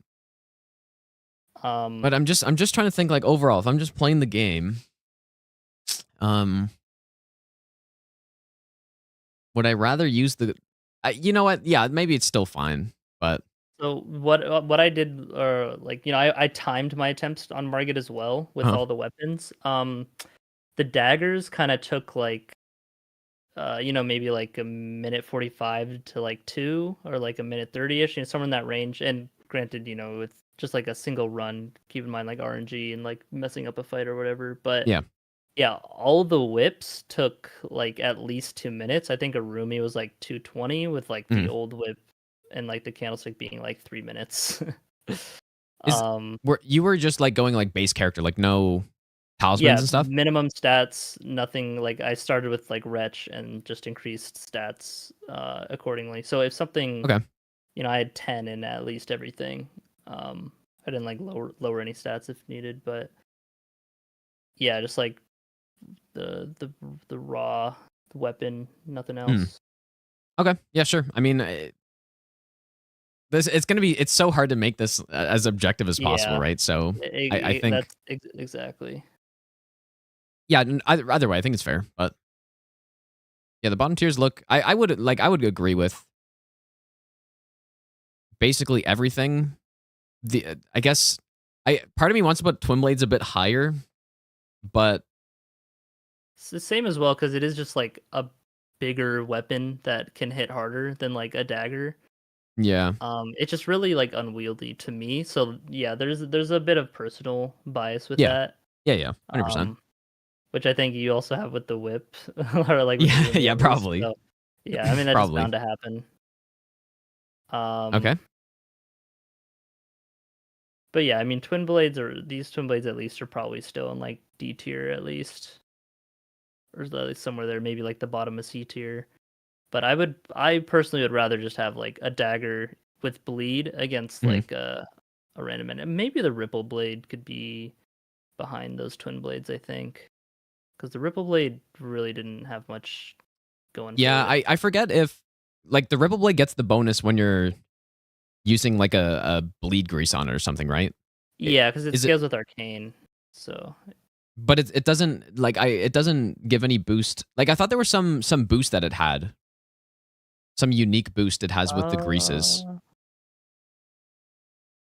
But I'm not sure if that applies to Blood Flame Blade.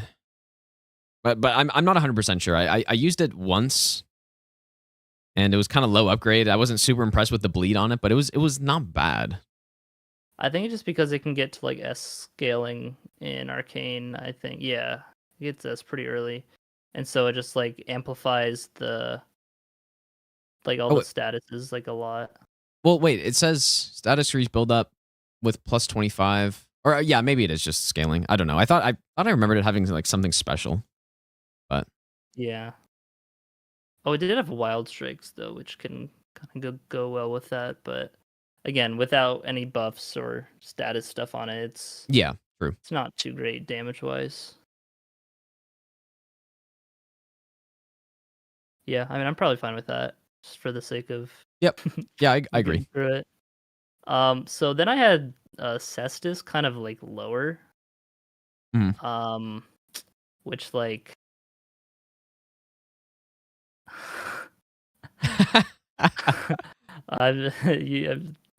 I'm sure you can see on the screen. Can read your latest BitDonor message out loud.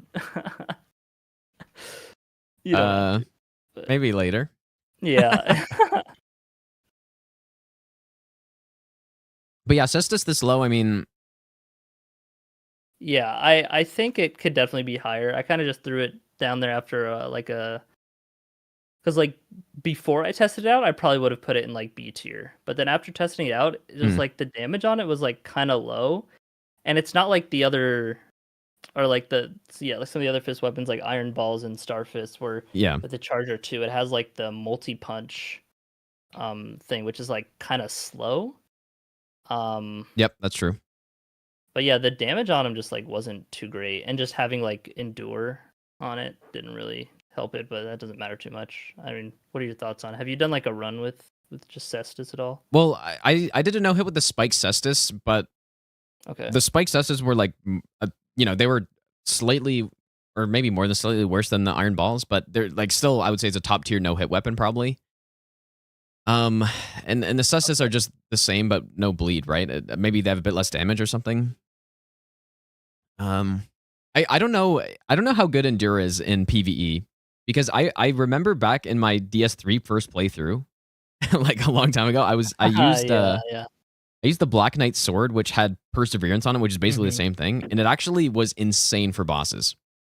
Yeah, because I could just sit there and trade all day long. Yeah, I used that on a rando run recently-ish, and it Estes told me, he's like, yeah, just press this, the skill, and you can just tank through hits and just trade with the boss. I'm like, yeah, okay, just you could. Endure can get you through anything. You don't get flinched by even stuff that hard knocks you down. But it only lasts for like 2 seconds or like 1.5 seconds. So yeah, that's true. It's not too great. I'm sure it can be good if you need to like trade or get a hit in to confirm a hit for like a stagger or something like that. But yeah, no, I think either way the range is bad. And if somebody was playing the game just casually with the Cestus, like they'd probably have a harder time with it, even though they can be good with than like most other weapons. So I think C tier is good. Yeah, and like even though things are like C tier or like D tier and whatnot, it's like they're still like okay to use. Like just because Yeah. it's lower doesn't mean it's like bad. You like any, and I think any weapon like C tier or higher you could just use for like an entire first playthrough and like be fine with it. Especially if you build around it. But even just like by itself, it's like pretty good. Yeah, it's like a middle of the road weapon, right? Like Yeah, exactly. B and C would be mid weapons, but yeah, okay. I think that's good. Yeah, then I think this spear was I think it had holy damage on it. Where are the spears? I think this is That's the clean rot one, clean right? rod one, I think. Yeah. Or Yeah, clean rod spear. Yeah, and it's holy damage. It had the sacred phalanx, which was like kind of neat. But it doesn't really do. yeah, too I did a much. run with this at one point. I'm trying to. I guess the Ash of War actually on some of the main fights was surprisingly good. Actually, like I remember on Gold Free, it was able to hit him like 3 times, and even though it was like I think it's pure holy on the Ash of War, it was still actually decent. But yeah, no, Like, I think the Ash of War again would hit C him tier 3 I think is good. times? What do you mean hit 3 times? Like the Ash of War, like I would put it on the ground. He Oh, would it has like a slide. multi-hit?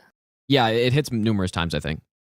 Okay. Unless I'm I thought misremembering. it I thought it was like a one-time hit, but maybe I didn't test it too much, and it's like maybe the boss just walked out of it, or maybe there's like multiple. Wait, did you say you used it like as he slid through it all?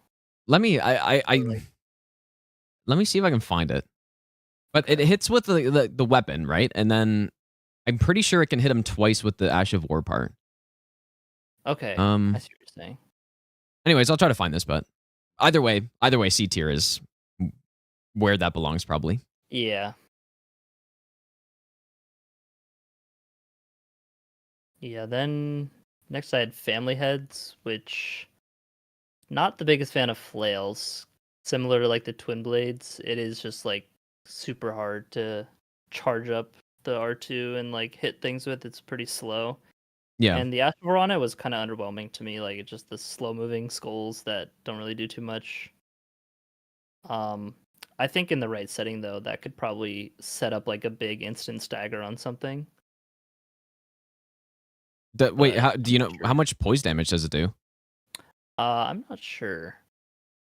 Let me see if it's on Extra Life. But yeah, I think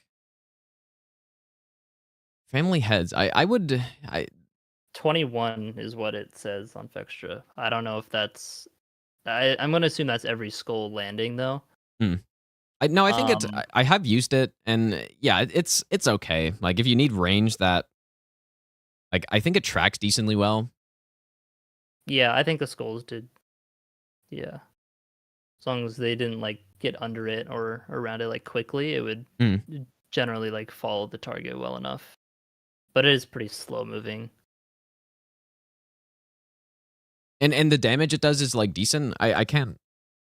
I did a flail only run. Like I used all the flails. I basically only used it because it had range on it. But range is range is a pretty big deal. So yeah. So do you think you'd probably have it over maybe some of the things up here? Let me like zoom this a bit. Well, being a flail is kind of like it is still just a flail. I don't think so. Yeah. I think low C tier is good for that, probably. Like it's kind of just one dimensional, I guess, right? Mm-hmm. Then I had the Qatar, which I feel like might be more.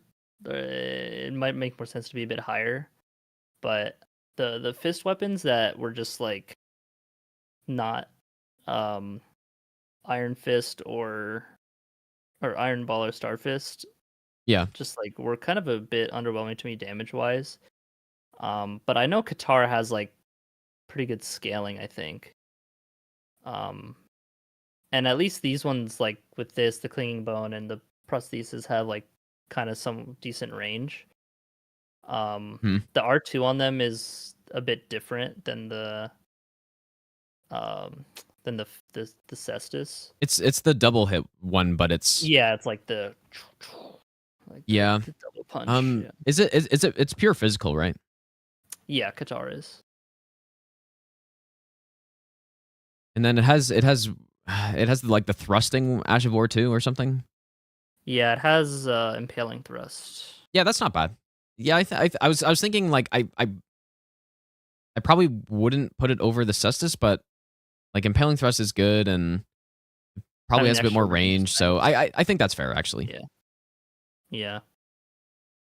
Oh yeah, here's a dagger that got a little higher. Just I had Black Knife, which Mm.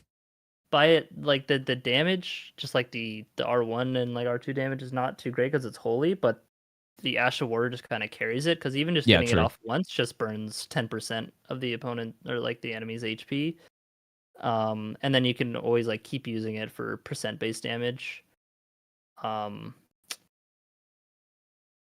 I agree. Like Yeah. it's another weapon that's it's one dimensional, but it's it's pretty damn Yeah. good. So It's basically just L2, but Yeah. it's a pretty good L2. It might be a little slow, you know. If it was faster, maybe it'd be higher up, but yeah. So it's Yeah, a no, bit I think it's slow, good. I think. Yeah. And then I had some thrusting swords, which I Okay. think thrusting swords are all right. Mhm. They're fast. You can get a lot of openings in, kind of like a dagger. It's like not too much slower. Yeah. But just like the damage on them, even like the R2 damage wasn't really too great. I think these ones had impaling thrust on them. Yeah. Yeah, so the impaling thrust is like pretty good with it, especially because they're kind of long, so it has a good hitbox. Yeah, I agree. I think C is good for those probably. Yeah. And then like got into all the curved swords, which all of these are I just kind of ranked them by their damage and then like their scaling a little bit. I didn't really consider scaling or weigh scaling too heavily. Because if the weapon is still just like kind of bad, even with like great scaling, it's scaling's not as important, I think. It's just like the damage itself. But I don't know, I might be kind of wrong on that. Yeah, I don't really know the curved swords that well. All I know that Mantis Blade has the unique R2, Uh-huh. which I haven't really used very much. But Yeah, it just makes it longer for like that attack, but then it just goes back down. So, which is and the then shortest part about it. I don't know. I think they're all how I view them right now is they're all very similar. Like Yeah, exactly. That's why they're like some of the weapon types are just like all next to each other, but it's like it just kind of how it is because they're very similar. But I had Serpent God's curved sword kind of at the top of the normal ones because of the passive effect on it. Yep. And do they mostly all have like the spinning slash, right? Yeah, I think like all of these had spinning slash. Yeah, okay. Yeah, and spinning slash is kind of maybe besides the Mantis one, I forget, but yeah. yeah, okay, that's fair. And then the next two were just the ones that had bleed on it. This one being just a bit better than the forked hatchet, the Celebrant's machete or whatever it's called. Had a decent bit of range too, but yeah. Okay. Then I had a spear. I think this is the lowest spear besides torch pull. It's like the ripple crescent spear or something like that. Yeah. Forget why it was so low. I think it might have had Is it also Wait, the is this the arcane? spear? It's also arcane scaling, right? Yeah. Oh, this is a halberd, right? Okay, I thought I was forgetting something. Yeah, this is a halberd. So it had spinning slash on it, just like the arcane one. Like pretty low damage otherwise. Like, yeah, it wasn't too great. And halberd charger twos are a bit awkward with the kind of the double hit. It's like pretty slow. Like it's the spin one, right? Yeah, like the spin. Yeah, that some halberds like Golden Halberd have like the single hit, which I think are really good. Yep, I agree. But yeah. And then Roger's rapier I think is the highest thrusting sword, maybe. But yeah, I'm considering this because you get it with the phalanx, Okay. even though by default it would have impaling thrust. But it's like if you get this weapon, it's gonna have phalanx on it, so Right. it's like I considered that. But the phalanx doesn't really do too much damage, but the poise damage on it can be really good, so that's why I kind of had it a bit higher. Yeah, I agree that it should be higher. I'm almost wondering if it should be even higher than that. If it's got the Phalanx Ash of War. Because it is insane, and it the follow-up part of it does like reasonable damage, but I just think if someone's going into like Malekith or Morgoth or something, they're probably gonna first try the boss if they use that. Just they're gonna stun them, they're gonna follow up Ash of War, and then they're gonna riposte, and it's gonna be a lot of damage, so. Yeah. I mean, if you have like a super good setup and stuff. Yeah. That being said, though, it's still not like God tier or something. So I think middle of the road is fair. I would probably have it a bit higher though. Yeah, I think utility wise, just like throwing on the phalanx and then switching something else like for setups and whatnot, it's definitely like higher, maybe even like B tier. But just like the raw weapon itself, I do think it could be higher. Like every time I looked at this, I was like, I don't know, that phalanx is like pretty good. Yeah. Even just having the ranged option to like keep up poise hits too. Yeah, that's true. If, like a boss jumps away or whatnot is always nice. And yeah, as you said, the follow up can deal some pretty good damage. So yeah, so I think I would probably use it over some of these other ones. Well, yeah, probably over the magma blade, because the magma blade, I mean, it just I think it's a curved sword that it just, I don't know, the fire damage wasn't too great. The Ash of War was all right. I don't know, what do you think about the magma blade? I've never used it. So what is that? Is the Ash of War just like spreading a bunch of lava everywhere, or? I think so, yeah. Where's the curved swords? Yeah, magma shower. It just kind of, it's spinning slash, but it puts magma. Oh, I see. Okay. Yeah. Yeah, I mean, I think that's, it probably is better. I guess the only thing is like committed to fire damage. Maybe. Yeah, exactly. Like, it's not great, but. Yeah, but I mean, I think it's C tier. It's solid. Yeah, I agree. But yeah, I think I'd probably use Roger's Rapier over that. Then I had Clinging Bone and the Prosthesis, which, just like the Qatar, like same things, but then the Clinging Bone has magic damage and Prosthesis has lightning damage. I value lightning damage more than magic damage. Although I think both are still like great damage-wise, but it just, when there's so many arenas with water and like rain is a thing, I just think lightning gets the edge out over magic.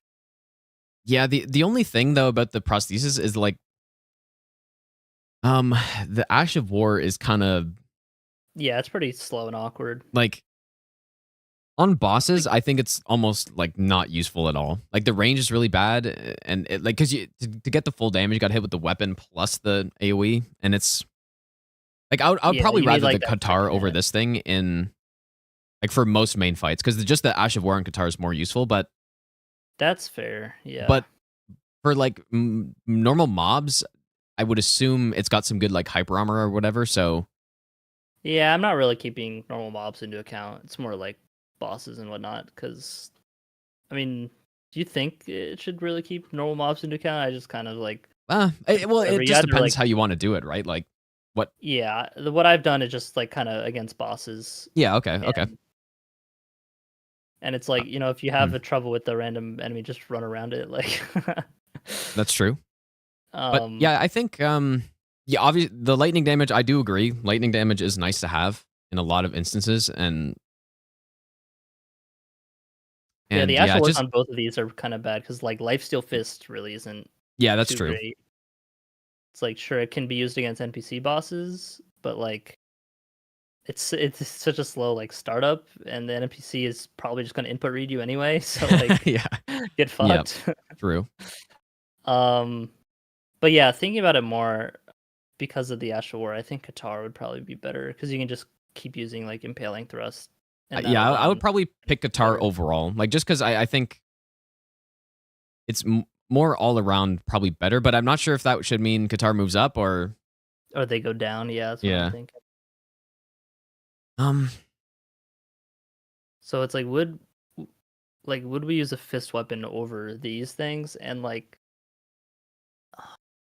probably not, because like the range on them is just kind of like short. yeah,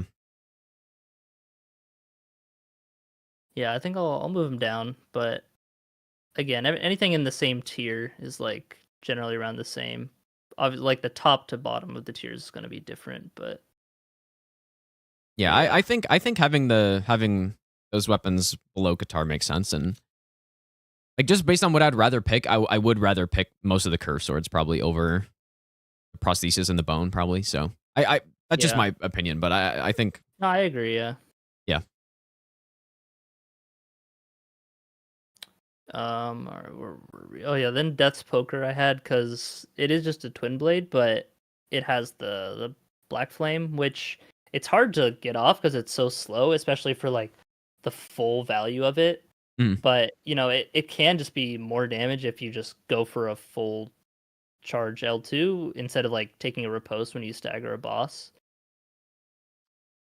Or against like slower enemies, like there's probably some Elden Beast moves you can get it all the way off. Have you are you familiar with this weapon? Yeah, A good amount, or- yeah. So as far as like twin blades go, without the Ash of War, I mean, I think it just got the worst charge R2 compared to the other ones, and Yeah. its damage, like I don't know if its physical damage is much better or if it's similar, but yeah, it's all about the Ash of War basically. Yeah. I do think the Ash of War is very good. Yeah. I just kind of had it like in C tier because the damage on the weapon itself is slow and the Ash of War just slow to pull off. But yeah, I Yeah. do think the Ash of War like damage is really good. So yeah, I wasn't really super sure where to put the peeler. I So- just think that so yeah, for high HP bosses, Fire Giant, enemies, obviously it's like really good damage and you can actually Mhm. find openings to get it off, but on a boss like Godfrey or something, you're never going to use the Ash of War, so it goes down a bit, but I think where it Yeah. probably deserves a higher rank is because it like NPC bosses that can be knocked down, like Millennia or True. anything, any Yeah. boss like that, like Black Flame Like a Tornado is Leonine actually or insane something. against those. So Yeah, that's true. Yeah, I didn't consider the flinching part. Like, yeah, and against like Fia's champions, it'd probably be pretty good too.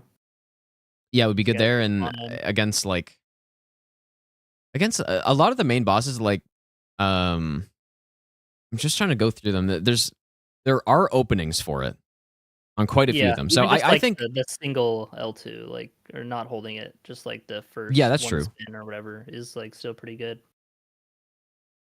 so I think for me with all that, I would probably have it in B tier, honestly. I don't know if it's good enough for Yeah. A, just because it is so slow, and when you're not using the Yeah. full Ash of War, like if you're using like the single tap Ash of War, it's horrible. Like basically is not worth using. Oh, really? Okay. I figured the burn was still like decent, but I do know the third final like slam down does like way more than the rest of it. So Yeah. yeah, I'll throw it at the bottom of B tier for now, and then when we get there, we can maybe move it up more.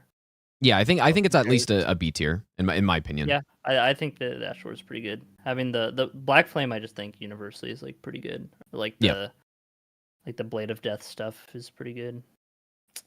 Then it's Saint Trina's sword, which damage wise isn't like too great. It does have a bit of magic damage on it. But because it's just like always applying sleep, and like with the buff you can have even more. You can actually get like a good amount more openings on bosses that you like True. normally wouldn't. Because I did a meme run with it, and it's like even bosses that you Yeah. wouldn't even think to like sleep, you just get like, even if they only sleep for like a second or two, it's like, oh, I can get another charge R2 in, and then like stagger them, and then like on wake up, and it just like, it's basically just having like a second poise bar like on a boss. like with the sleep. So I think it's like solid, but I don't know, like the damage on it just kind of holds it back, I think. Yeah, I 100% agree. It is insanely useful utility on it, but aside from that, it's not really anything special. But I think just middle of the road is good for sure. Yeah. Yeah, I think I might have it over these daggers. I guess these are the other kind of daggers that are a bit higher. Huh?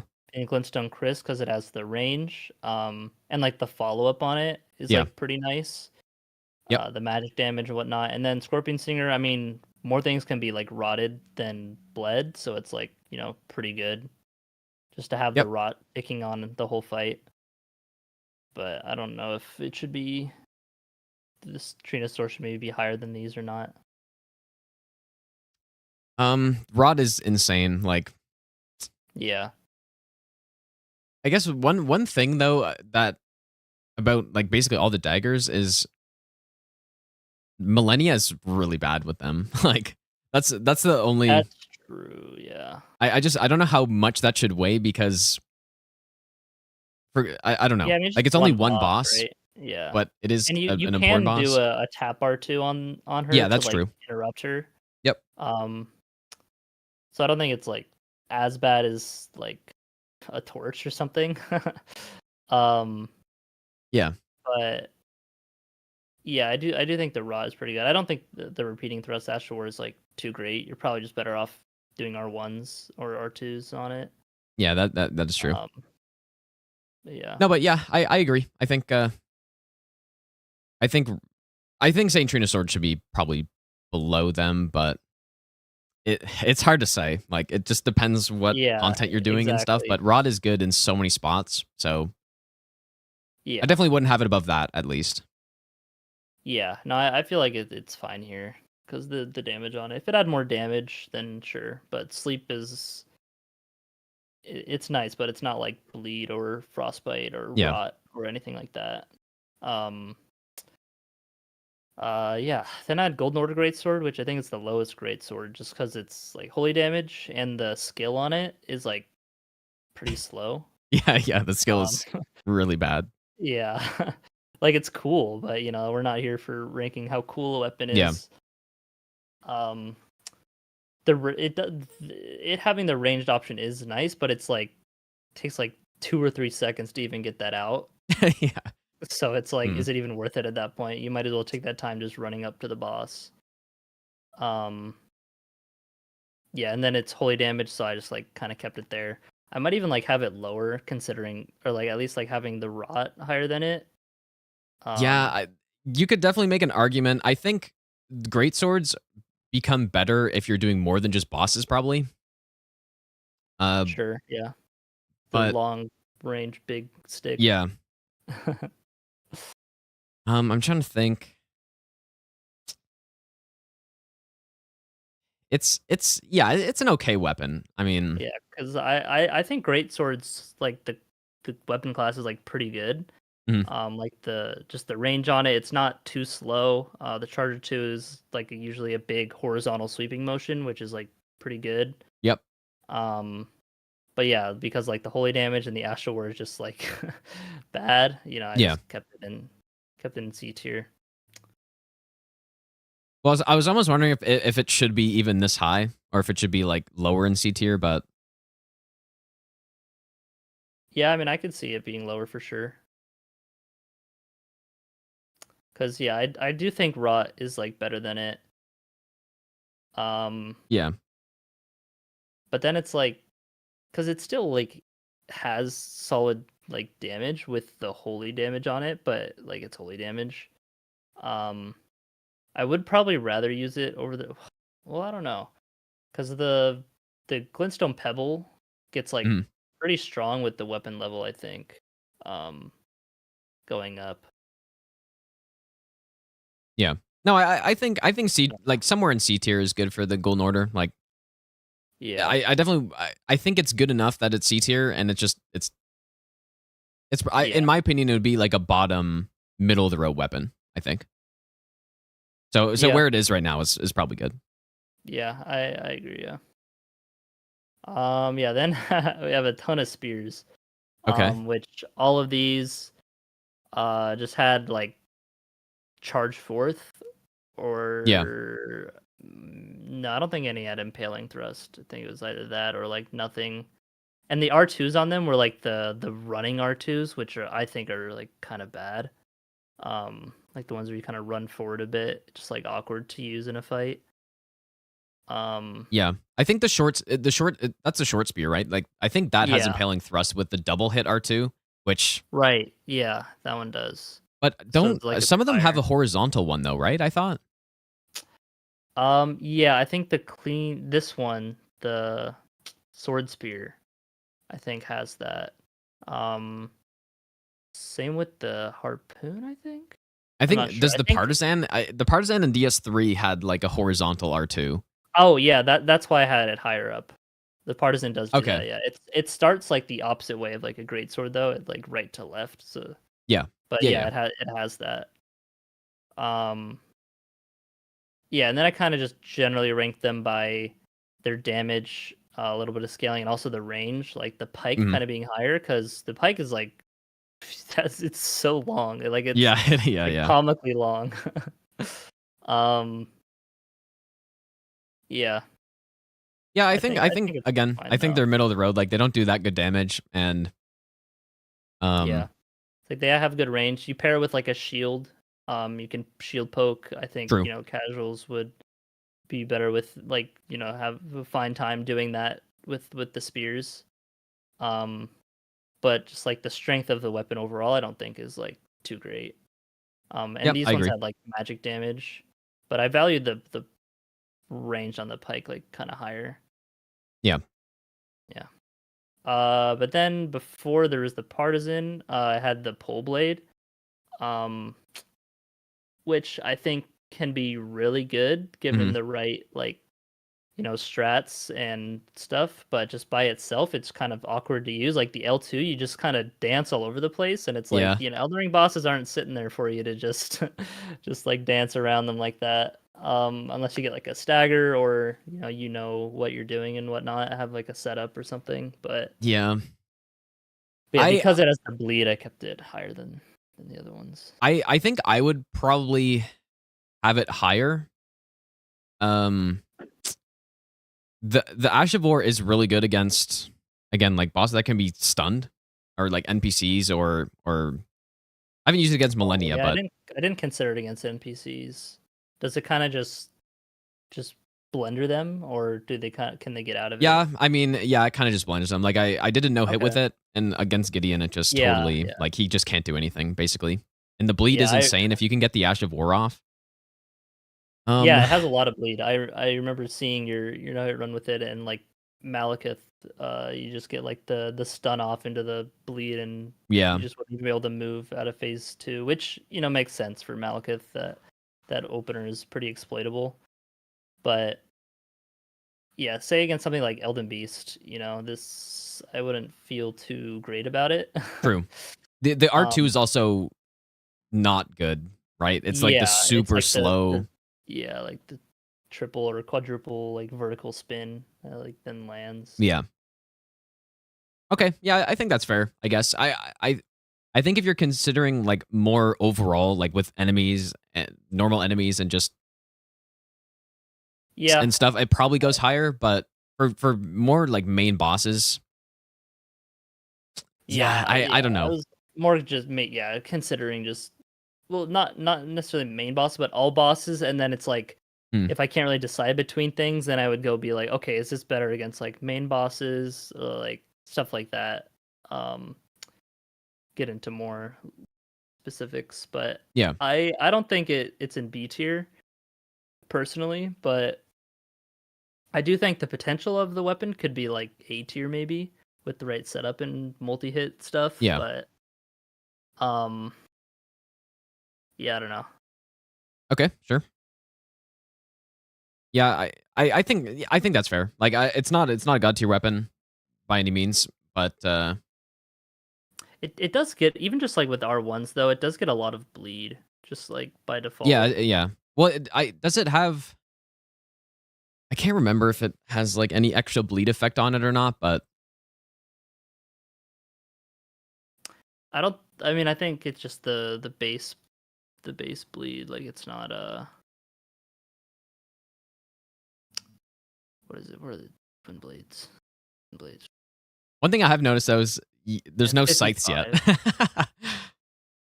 Yeah, I forgot where I. Oh, okay. The scythes are like here. I think I put the ones with bleed in B tier. Okay. But yeah, I mean, we can just talk about that now. I think the scythes, I put them higher up than like Mhm. some of these weapons, but I wasn't really sure because like why I put them higher up is because the R2s on them weren't like awful. It is pretty slow, Yeah. but it's still, even just like with the R1s, like the range on it, it's still just like pretty good damage with like the just like poise damage as well. I think the Halo Scythe could, like, with the right setup though, that could just like melt stuff. I think I've Yep. seen you do like a no-hit run with it, and Yeah. you could just like destroy bosses from a range.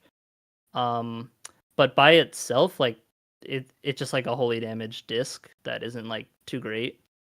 But having the ranged option is still like pretty good, and that's why I added above Winged Scythe, and then I had the other two scythes up higher because they had bleed.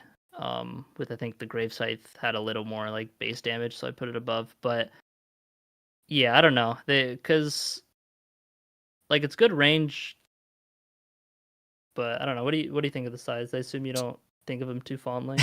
No. Well, I think I think the Halo Scythe overall actually, I don't know, like the R2s are they're so slow. At least with the Halo Scythe it is. I'm not sure if the other ones have a different one. Yeah, I know there's a difference in some of them. I forget exactly, but the R2s on all of them were slow, regardless of Yeah. the variant. But Um, the Halo Scythe, you're right. Like any boss that can bleed, it's actually really solid because you just sit there in front of them and then you can spam the action where you get the hits with the weapon plus the extra damage from the disc, and then you bleed them plus with the disc damage. So like, oh, yeah, Halo Side bleeds. I don't know why. Oh, they all bleed, right? Okay, I yeah, don't know why I thought they didn't for a second. But yeah, then I think that's why I put these two lower because they had like a weirder R2 than these ones. But yeah, I've I don't think I've ever done a run with the scythe, so I'm not really sure on the sides. So I think they might be a little high yeah, on here. Like I they think definitely say I that. do like the Halo Scythe, but yeah, obviously it's holy damage and it's annoying. But yeah, so Yeah, I think the that's other ones thing, could be that's why I higher, put 'em low too. It's the but holy damage, but like B is maybe a little high for the Scythe, I think. But sure. I'll throw them because just like here with them for now. yeah, yeah.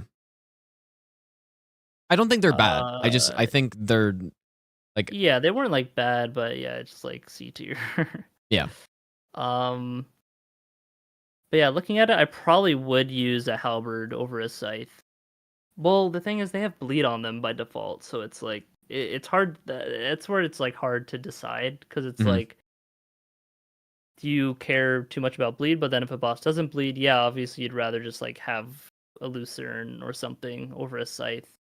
Maybe not obviously. They're yeah, I Well, don't know. they're both pretty close together here, so I think that's fine, probably. I think they're definitely below the axes at least. Okay.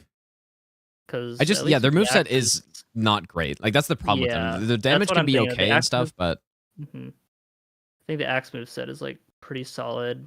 yeah. Probably better than the halberds are probably better too. Yeah, you could Yeah, definitely argue the halberds, like with their jumping R2 and stuff. yeah.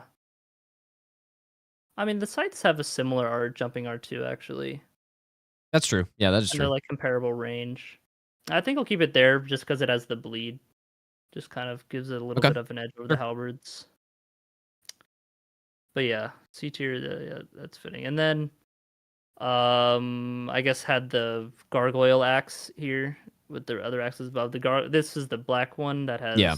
fully damage, so it's like just Yep. worse. I think this is this the spear? No, this is the Pesclave, the halberd. Okay. Yep. So yeah, I think this one just had like the lowest damage. I think a lot of the halberds just had like spitting slash on them or charge forth. Yeah. True. Yep. Yeah, it's not good. Yeah.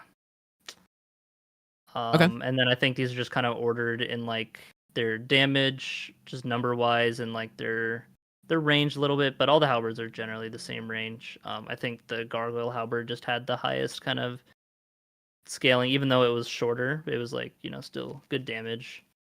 Yeah. Then the sides, then the axes. Is this the great axe? I don't think it's the great axe. Which one? The The Highland axe, or yeah, the Highland. Okay, because I mixed up the icon with the great axe when I placed it, so I was just making sure. Yeah, so these just all the axes. I think sacrificial does not have magic damage, but I think it had. Yeah, it did just have like the most kind of base damage. Plus, it has that passive of when things die, you get some mana back, which doesn't really matter. But yeah, it's not bad. For fighting like enemies, it can be nice. Just like offhanding it as like a mage or something. But well, I guess I'm not considering it offhanded. It has wild strikes too, right? I think so. Yeah. Yeah, wild strikes. Yeah, I think all of these had wild strikes. Well, I thought some of them had like war cry or whatever it's called. Yeah, no, they have war cry. Yeah, my bad. Okay. Which makes the R2 like that super slow, like running R2, which is pretty bad. Yeah, it's pretty bad. Because like the R2 of the axes already are like good. It's like a relatively quick kind of slam. But yeah, so I think some of these had war cry, and these ones had wild strikes, and that's why were higher.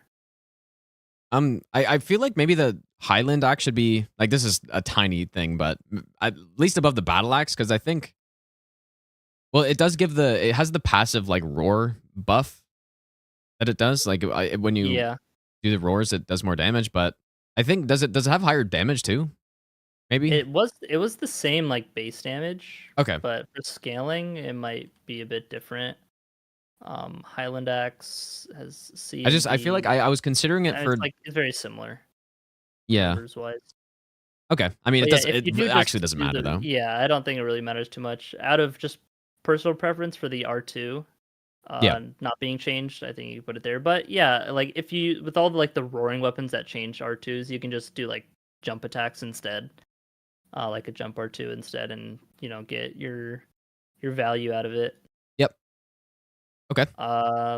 Yeah. Then I had the Inquisitor's Durandal or whatever how the hell it's pronounced.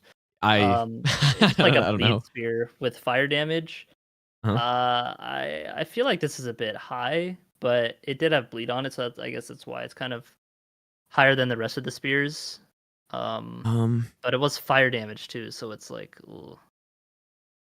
Yeah, that's probably pretty high. I think I would prefer overall to not be forced into a damage type. Yeah, like fire. Yeah, I think I'd rather use the scythes over it. Yeah, or, I would honestly rather use most of the halberds over it, but yeah, I mean the thing is it has bleed, so that's why I guess I had it high initially. But it's like, yeah, I think it has charge forth on it too. So I mean, yeah, I'm down to put it there. It's not that long of a range spear either. It was like, all right, but because it has that bleed, I think it would be better than the other spears. Yeah, probably better. Well, then I'm comparing it to the pole blade. Yeah, yeah, the pole blade. Like, yeah, I think I'm gonna put the pole blade here. Okay. Yeah, I would rather the pole blade. Yeah, for sure. Yeah, I mean, I think that's fine. could always spend like 10 hours trying to decide between single placements of things, Yeah. but it's like it's C tier, like Well, it's so hard with Um, this too because there's so many. You have so many options with weapons in the game. This game, and like even just deciding the criteria that you rank them on, and like the baseline, like, without yeah, Ash of Wars, and like what you're trying to use it on. It's there's so many things to think yeah, about. yeah. There's so many like variables Yeah. and whatnot with what you can expect like in the game. Yeah. I had the flowing curve sword as like one of the higher ones because the Yep. Ash of War does like pretty good damage.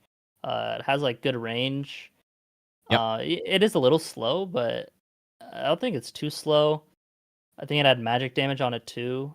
Um, no, it did not. Okay, okay. It looks Yeah. like No, it would. it's solid. Like the Ash of War, Yeah. even just outside of boss fights, like it's so useful for killing just mobs. So I like it Yeah, as a yeah, higher one for sure. agreed.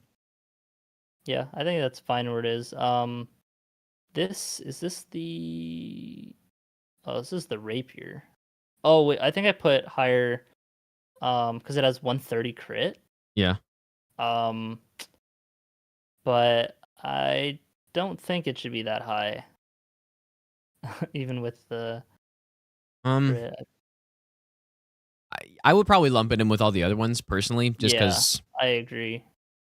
like the I don't crit know why I is had it so high. decent, but Yeah, I'll probably put it above the others because I don't know why it was so spaced out. I think what happened is it got separated by like one or two weapons, and then I just yeah. kind of put things in between it over time. Yep. Um, yeah, then had some straight swords. The Okay. crystal straight sword, which is like pretty solid because magic damage, and same with the regalia of Eocade or whatever it is. Okay. What is But the crystal sword? Whatever is it? Spinning slash Ash of War I on think it? just spinning slash, yeah, which Okay. isn't that great, but just like a straight sword, a solid just hit enemy with. Yeah. Magic damage is good. Magic damage really is only really bad against like Renala in the grand scheme of things. Yeah. So like never go wrong with magic damage. And then I'd Regalia a bit higher. I think it had just like a little bit more damage wise, but the Ash of War by itself is not too great. No. Like Yeah. it's it's Yeah. pretty slow to pull off the value. Yeah. Yeah. No, but straight swords are just solid, like Yeah. fast and like reasonable damage. So I agree with these ones being here. Yeah. I think this is it's what I forget, the inseparable sword, I think is what it's called. Yep, I think so. Yeah, just like a holy damage great sword. I think it had Sacred Blade on it or Blade of Gold. What was it? All I know is that it has one of the Sacred Ash of Blade. Wars that deals like plus 100% damage to death birds. So yeah, Sacred Blade. Yeah, Sacred Blade. Sacred Blade is really good though. Like, I do think it's pretty good. but it's probably with the better. projectile. Yeah, if you're considering mostly just bosses, then like, yeah, I guess it's not as good. I think it could be thrown up into B tier maybe. Because a great sword is still like pretty good. It's probably like on average one of the better weapon classes. Mhm. But yeah, I just had it as holy damage because it was just like,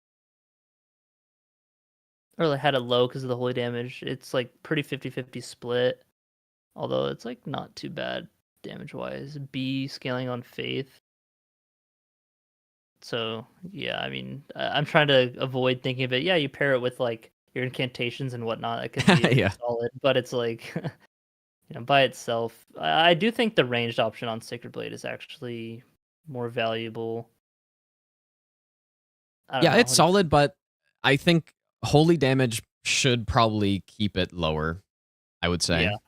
Yeah, that's how I've always felt. I'm like, wow, this if it wasn't holy damage, if it was like magic, then it would be Yeah. like like 70% more damage than like another great sword. But because it's holy True. damage, it's like, ugh. Yep. No, I agree. Yeah. Then I had some of the heavy thrusting swords. Okay. Which, yeah, okay. Yeah, just the first two. I think these had impaling thrust. Yeah, the Great EP and the Stitcher both have impaling thrust. Very similar damage. The Godskin Stitcher had a little bit more. Yeah, I like the running R2s of this weapon. Yeah. And like close the gap like a lot, which you'd really mainly think for PvP, but even just like in boss fights, like to just close the gap really well while getting the hit in. Yeah, is, I like, think the Charge really R2 is good. also better on the Godskin one. Out of those two. Yeah, yeah. But yeah, I agree. And the jump attacks are good. Like it actually hits pretty hard too. So yeah, I think it's good. Range, just a solid weapon, yeah. Then I had this gargoyle axe. I think I had pretty high because of the damage on it. Yeah, it also has Warcry, I guess. Uh-huh. For like that buff. I don't know if it should be above these weapons. I mean like 120. Oh wait, wrong axe. Wait, is that the? Oh, that's the great axe. Okay. I was thinking yeah. it is the one-handed axe. Yeah, and this was the great axe too. They like look small in like this image, but yeah. Yeah. I think the great axe, like,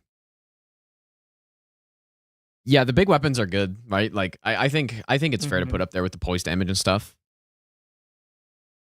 Yeah. I think I just maybe had it a bit lower because yeah, just Warcry. True. And like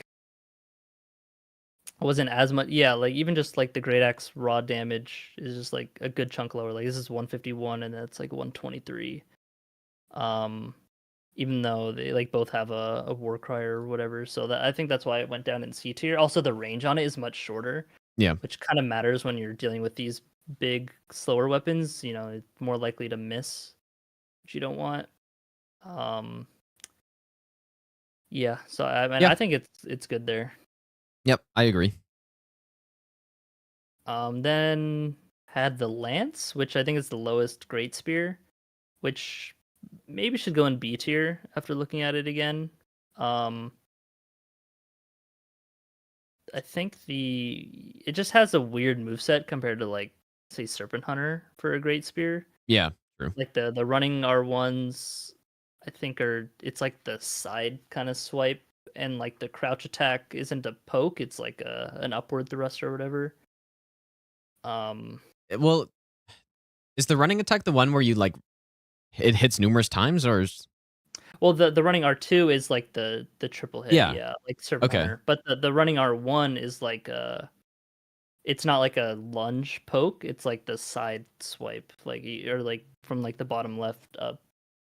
So it's like not as much range or like poke. Wait, I thought that was a crouch attack. I might just be misremembering, but they're similar, yeah. Okay. I'm pretty sure I might be misremembering now, but but yeah, I feel like it could maybe be B tier. What are your thoughts? I think it's a jump attack weapon. It's really good. Sure. But I feel like the R1s are a bit too slow. Maybe. Yeah, that's with all the great spears. The R1s are kind of mid. You're not really using it for the R1s. Yeah. And then R2's not great. So I think keeping it in C is probably where I would put it, but okay. Yeah, no, I like looking at the next one. I'd rather have like the straight sword with like a ranged attack on it, the Lazuli Glintstone sword. What Ash of War does that have? It has Glintstone Pebble. Oh, okay. Yeah. So it's pretty solid, and I think it had around the same, if not maybe a bit more or less than like yeah, around the same damage as like the other magic straight swords. This has magic damage on it too, so yeah. Then I had the rest of the flails that had bleed on it, with Bastard Stars being higher because Nebula is like pretty good on like mainly like bigger enemies, but the rest of the flail, it's like the R2s are so bad. Yeah, the R2s are bad. So you gotta wind it up like you're Donkey Kong and like Smash Bros before you can get a hit off, dude. It's like, holy crap, hurry up. Yeah, but they're Their jump attacks are good. They've got bleed. Spinning chain is actually like not even that bad to use on bosses. Yeah, that's true. Did they all have spinning chain? I feel like they do, except for obviously the Estelle one. Mm-hmm. But yeah, I think middle of the road is pretty fair for that. Yeah, spinning chain. Yeah. I think having Bastard Stars at like the kind of the gatekeeper into B tier is like pretty solid because Nebula like can be good, but with not every boss is like huge or is going to stay in it or like get hit by all of it. Against things like Fire Giant, Elden Beast, stuff like that, it kind of can destroy them. But against most bosses aren't that big. So, but One thing I might be wrong, but I remember using it. I think one thing that is nice about it, even over like the Wing of Estelle, which like I still think it's worse, but like it hits when you first do the Asher War. It does have a hit, right? Like it hits first, and then the Nebula comes out. Hit. Yeah, which is pretty it's pretty solid to have that against things that can be stunned or whatever. So yeah, that's true. But yeah, no, I think with the flails, I think they're all pretty similar. Like I wouldn't be upset seeing one of the other flails be higher than this one, or like either way. I think it's pretty like they're similar. They're just different use cases. So no, I think it's good. Yeah, I think this is the last of the flails. So, oh, my headset just died. I think it did. Hold on. Insane timing.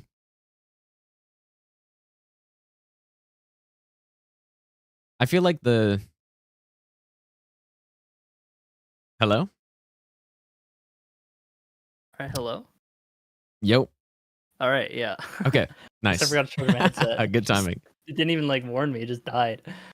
Okay. I feel like the peeler is higher than... Like, at least it has to be higher than the Dragon Fist. At least. Yeah. So yeah, with the Dragon Fist, I feel like maybe be at the bottom, but it is fire damage. It's not too great, but what makes it like pretty solid is the R2 on it is like kind of nice. It's just like a single hit. It's like relatively quick. The Bear Witness, if you get up close and hit them with it, it can deal a lot of damage. Like that explosion, like even though it's fire, it still deals like a lot. But yeah, it is fire damage, and it's like ugh. So I don't know. This could maybe even go in B tier though, or sorry, C tier for the dragon. Yeah, I would feel like it's probably. I would put it in at least C tier. I think, yeah. I would lean more towards C tier, I think, than B tier with this thing, just because the range is so rough on it. And Asher War, like it can hit, but it's like a bit slow. Yeah. Trying to think of a comparable weapon. Lag, but... Yeah, I think I'd rather would have Bastard Stars over it, and like the bleed flails.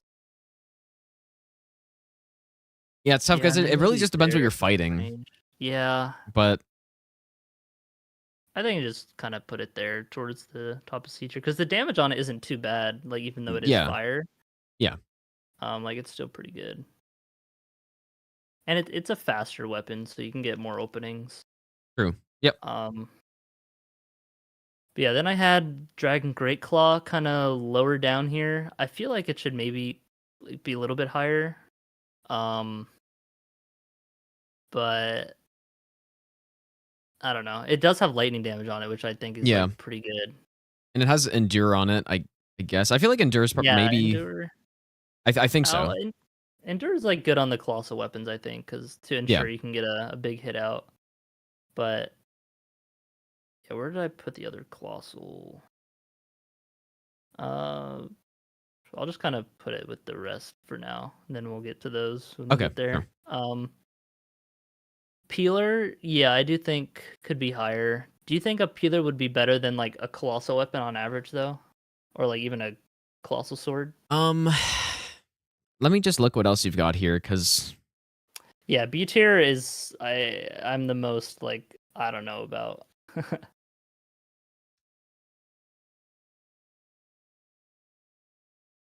Um, it's I don't know. It's so tough. Yeah, I it is think really hard. you could make an argument. I think that it belongs higher than this, but at the same time, it's maybe not so. I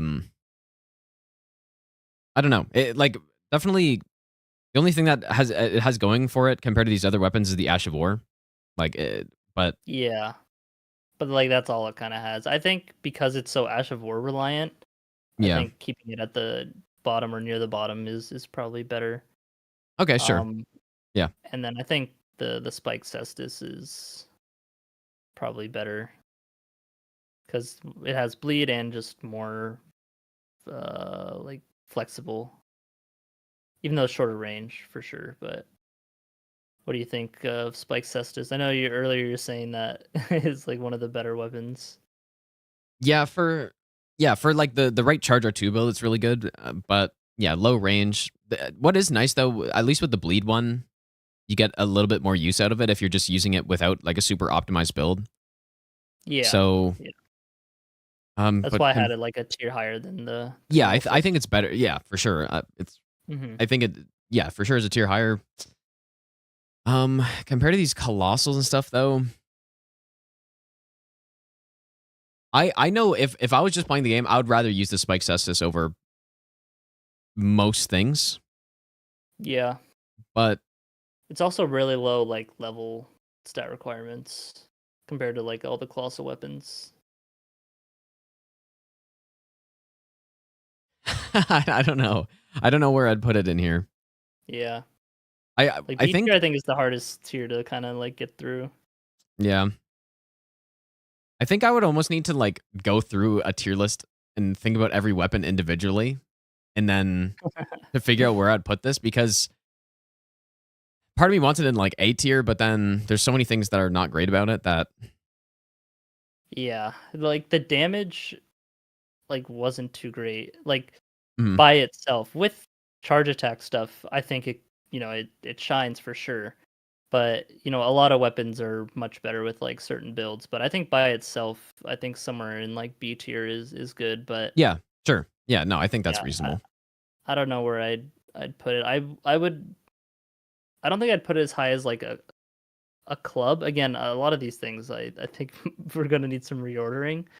But I think just like the clubs just have so much poise damage and like Mm. good physical damage that Yeah. I don't think it would be better than that. And then when I go like a bit lower, it's like all these colossal swords, which oh yeah, this one they didn't they just had two copies of the Godslayer's greatsword Oh. because instead Yeah. of a Sacred Relic sword, which is this one, Okay, okay. um I guess they just didn't realize that, and there's similar sprites, I guess, but yeah. Um yeah, no, I think it might be better to come back to the Spike Cestus after kind of evaluating the other weapon types that are in here. Okay. And then maybe see. I had both the Grand Sex here, which it's one of my favorite weapons, so maybe I'm a bit biased. I think it could maybe be a bit higher, but like without the Ash of War damage, it's like not too great, even though it is lightning damage.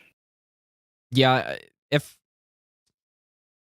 this is I think the bolt is good on mobs and certain Yeah. optional bosses like that you can just get a bunch of range on and then actually use the Ash of War. I think Yeah. I think it could easily be higher. Like I would probably put it higher myself. But if you're Yeah. just using it as a weapon, like it's just an R1 spam weapon, which isn't even a bad thing necessarily. Yeah, Like exactly. it's good against Godfrey, it's good against Elden Beast, sorta, because the water makes it a bit more damage and but yeah, I think this is a weapon where if you're considering using it against normal mobs, like just overall, then it would be at least an A tier weapon. Oh, for sure. Yeah, the Ash of War just deletes things. Yeah. Like But yeah, for bosses, for, like, I think low additional- B is I think that's reasonable. Yeah. And I think these spears were just like the spears that bleed. Yep. Which for like a relatively fast long range weapon, I didn't think is bad. And then the rotten spear. Is that the It's the crystal rotten one crystal or spear. Yeah, okay? rotten crystal spear. I think they had the normal crystal spears down there. Okay, yeah, that's the wait. Which horn is that? This is the small one, just the club, just the hammer, just the normal hammer. Okay. Which yeah. The hammers I think are one of the better weapon classes for sure. It's like almost 40 poise on a charge R2. Yep. And there was the patch that was over 40 for a bit, Yeah, which yeah. was crazy. But this is all for current patch as well, like the tier list 1.10. The bubble on this is awful. Like just a single Yeah. like bubble, it deals holy damage, and yeah, it's by far the lowest hammer weapon, because it's holy damage. I might even put it like lower, like here, because of that. Yeah, I do agree with you that hammers are like really solid overall. Like there's not really a bad hammer that I can think of. Even I don't know where you have the Radagon hammer, but like that's another holy hammer I had that America's hammer kind of higher, I think an A minus. Yeah. yeah, 'Cause like the I was gonna Asher one say is just a lot of damage. yeah, it's another holy hammer that's actually like really solid and can script Elden Beast with the right build very easily. So Yeah, exactly. Like even though it is holy damage, it's like yeah, still pretty good. Yeah, it's Radagon's hammer, not America's, guys. Duh. Well, wait, I think it is. Isn't it called Marcus Hammer or something? Well, yeah, I know. I was joking because you're saying Radagon's hammer, Oh, or I might have said it, or okay. one of us said Radagon's hammer. Okay. I feel like Wing of Estelle is too low. Yeah, I kind of agree.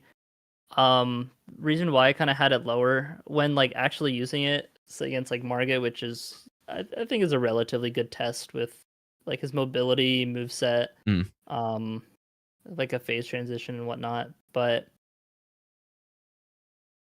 it wasn't like too much damage. Nebula can help. I think against a bigger boss, it's like even better. Yeah. The R2s, when you hit all of the hits, it can deal a lot of poise damage. Yeah. Like with the projectiles as well. So I think that alone should make it like a good bit higher. But yeah, I think I just kind of. Oh no, I actually think I had the Wing of Steel like even lower, but then like as I put more weapons in, I was like, nah, Wing of Steel's like better, and like it only has been going up since I placed it, and I would not be against putting it higher than like some of these weapons for sure. Have you if you used it in like a no hit run and Yeah, I stuff? did a no hit with it. Yeah, the Ash like I just think it's like the ultimate utility weapon sort of. It does basically everything. You know, you have like a bit of range on the R2s, and the R2s hit like they actually hit really hard, and then you have the insane poise damage of the Ash of War plus good damage on the bigger bosses, and then just as a curve sword, like magic damage curve sword, it does solid damage. Yeah, even just like using R1s. So I think I would put it over a weapon like the let's see, the Ice Rind Hatchet. Like I'd probably put it above that, like in sort of the upper B tier at least. But I'm just trying to think if there's really nothing that's wrong with the weapon at all. Like it's just solid all around, basically. Yeah, I think in B tier there's nothing really bad with the weapon. There's never really going to be like a huge downside. Unless it's like slow, like there's a lot of the huge weapons in here. Yeah. Like that's really going to be the only downside of things in this category, is that maybe it's a bit slow. Okay. Yeah, I mean I could see when Wing of Steel being higher as well than that, but I think I can leave it there for now and come back to it. Then I had some great axes. I forget. Great axes. Why I've had the butchering one so far down? Oh, because the R2 is like very short compared to it. At least when it's two-handed. Yeah. When it's one-handed, it's like a normal R2. Same with the jump attack, like the jump R2. Yep. But when you're two-handing it, it's like a guillotine. Yeah, it so has I like kinda not a lot of had it range, right? yeah, so Yeah. it makes it like not as good. Yep. But I think the great axes overall are like pretty solid. They just hit pretty hard. The charged R2s, yeah, but they're a little slow, and I had these ones a bit lower. I think the the butcher knife has the on heel hit is the thing. Oh, okay, yeah. Um, I but that really doesn't like the matter great too much. axes personally. Like Yeah. I think they're fast enough where like in Dark Souls 3 the great axes were so slow and they were just not good for the most Yeah. part, but in this game they sped them up a lot and like good poise damage, good all-around movesets usually. So I agree with them being like an upper middle tier weapon for sure. Yeah. Then I think this is the first colossal sword. I think it's like the Watchdogs or Yep. something. I don't know Um, what Ash of War that has. Yeah, that's what I wanted to check. Stamp upward cut. Yeah, okay. A lot of them just had stamp upward cut, which not the biggest fan of that, because like it is nice because you can kind of trade through a hit to pull it off. But it is just like really slow, and if you have the same time opening, like you're not worried of being hit, just I would much rather do a charger too, because it's Yeah. like gonna be more poise damage and whatnot. And I think this one I had a bit lower just because it was like the shortest, the like least damage colossal sword. Yeah, the thing that is good about Stamp Uppercut though is again, like the bosses that can be knocked down, it is very True. good against them. Like Yeah. Renala and Millennia and NPCs and all that stuff. That's But true, yeah. that being said, I wouldn't put it above a B. But I do like the Ash of War a lot though. Like I really like the Colossal Swords for the most part. Yeah, I do as well, which is why I had them in B tier, but Yeah. yeah, these ones were kind of early on in the list, and so it's like, I kind of just slowly put things above it, but revisiting it, and yeah, with the fact that the stamp does knock things down, do you know if NPCs input read the L2 or if they input read like the actual like attack? I don't know. I think Okay. I don't know. I think they do input read it, but I'm not 100% sure.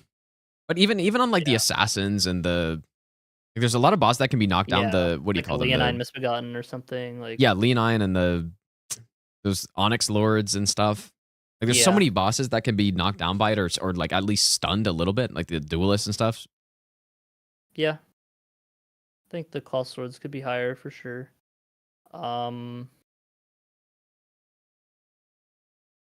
Yeah, I think you can make an argument that it is even higher than most of the like colossal hammers or whatever. But I don't know, because Colossal Hammers do over 40 poise for a charger too, true. right? Yeah, that's true. So it's like Yeah, only that's having to do 2 attacks to stun most bosses is like pretty good.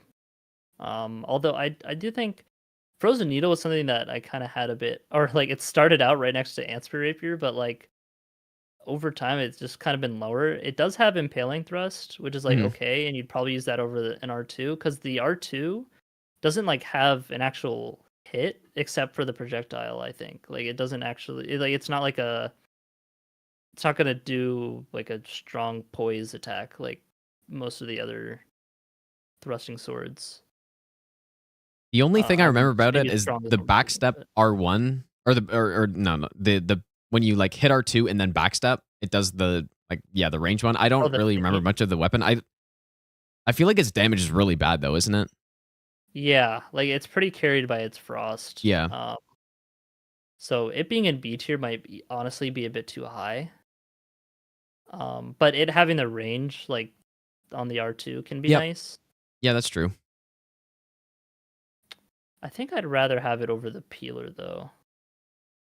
Cause frost. I don't know, because if it doesn't frost, then it's like, yeah, I'll put it at the bottom of B tier. I think that's Okay, yeah. Yeah, I think that's fair. yeah. Yeah, I guess as we go, we can compare these swords. Like the Beast Claw. The Beast Claw was or Great Hammer, I think. It's Beast Claw Great Hammer. Yeah, it was pretty underwhelming because one, it's holy damage, and then the Ash of War, like at least by itself, just like wasn't too great. What? Um, What Ash of War is it? it's kind of like a slam down into like it fans out like a physical blades, kind of like Oh, that's right. Yeah, yeah, yeah. Like the does, Beast Claw or whatever. Mm-hmm. Which apparently that does 28 like stance damage, poise damage, whatever. Yeah, that's okay. But Yeah, that's fair. I mean, holy was- damage automatically not as good. So yeah. I think that should maybe make it below these colossal swords though. yeah, I would agree with that. Probably below those great axes as well, because those great axes are just normal. I guess the butchering one is a bit weird, but yeah. Then I had hook claws and the venomous fang, which Okay. these ones all the hook weapons were kind of a little bit rushed because they were like towards the bottom, and I was just like so done for the day. Yeah. But the bleed output on hook claws is like pretty good. Although I think it's something that I think it deals like less poise if it's not infused, right? Like it I have does, no like, idea. that's something Hyperion has said. So Huh. I trust that, but if it's not infused, like it does less poise damage. Yeah, I think the claws, like bleed claws, are good. They're not good when you can't bleed, but at least most bosses can bleed. I don't know if I would have the venomous fang over them though. Yeah, I agree. I Because- think venomous fang, because bleed is better than poison. Yeah, and it is deadly poison and stuff, but I would honestly have the venomous fang quite a bit lower. I'd rather use most of those bigger weapons Yeah, that are below I it. agree. Probably use it over. Well, I don't know. This might even be C tier venomous fang. It could be, maybe, but I do I think think there's an below argument the to be spike had. cestus makes sense. Yeah, I think At the this is very better least. for this weapon. Mm-hmm. Well, I poison's guess still not bad, they're but- different because it's claws to fist, so it's not like the same. But it's Yeah. like, it's so weird because like the venomous fang is like the same moveset as like the Qatar and like the prosthesis clinging bone. Essentially, it's like, Yeah. I don't know why they're a different weapon class, but yeah, I think that's good. I think I had Bloodhound's Fang like up here because it was just like better. Yeah, having Hook Bloodhound Claws, Step is pretty and good. Bloodhound Step as well. Yeah. You can do a lot of stuff with it. Yep, I agree. Yeah, then I had Raptor Talons a bit higher, which they have a unique R2 and like jump R2, I think. Yeah, it's like they're like double hits, but like a vertical kind of like flip. I don't think I've I ever don't know used if you- them, so if I don't you- even know. Yeah, it's kind of neat, but I just had it like kind of higher than Hook Claws because it does the right amount of poise damage and stuff. But that might be moved around. Oh, I see. Okay, so the other ones are bugged, I guess you're saying. The Hook Claws, yeah. Yeah. I think Okay. are- Okay. Yeah, I don't think it's intentionally supposed Yeah. to be like that. Yeah, that's fair. I'm not like super high on the claws, but Yeah, I think I'm gonna just put that above the normal Hook Claws. Raptor Talons could be a bit lower, I think, because it does have a lot of bleed. But if it doesn't bleed, it's like pretty subpar. yeah, like that's why I'm almost wondering, like, should spike cestus be higher than them? Because Yeah, that's a good point. well, it depends, because if it's a boss that can bleed, it is probably going to be worse, but on everything else, I would easily take the spike cestus over them. Yeah, and I mean they both deal bleed, so like Yeah. I think it's good to at least put them above those claws. Um, do you think these colossal swords are better than Um. these? Well, that's so tough. I colossal swords have crouch pokes, which there's so many They're bosses in pretty the game that good. can be stun locked by it, Mm-hmm. and then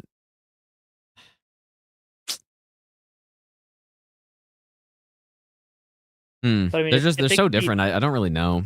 yeah, that's why it's really hard with all these B tier weapons because there's, you have a lot of big weapons, but then you have like some smaller ones, and it's just like really hard to compare the two.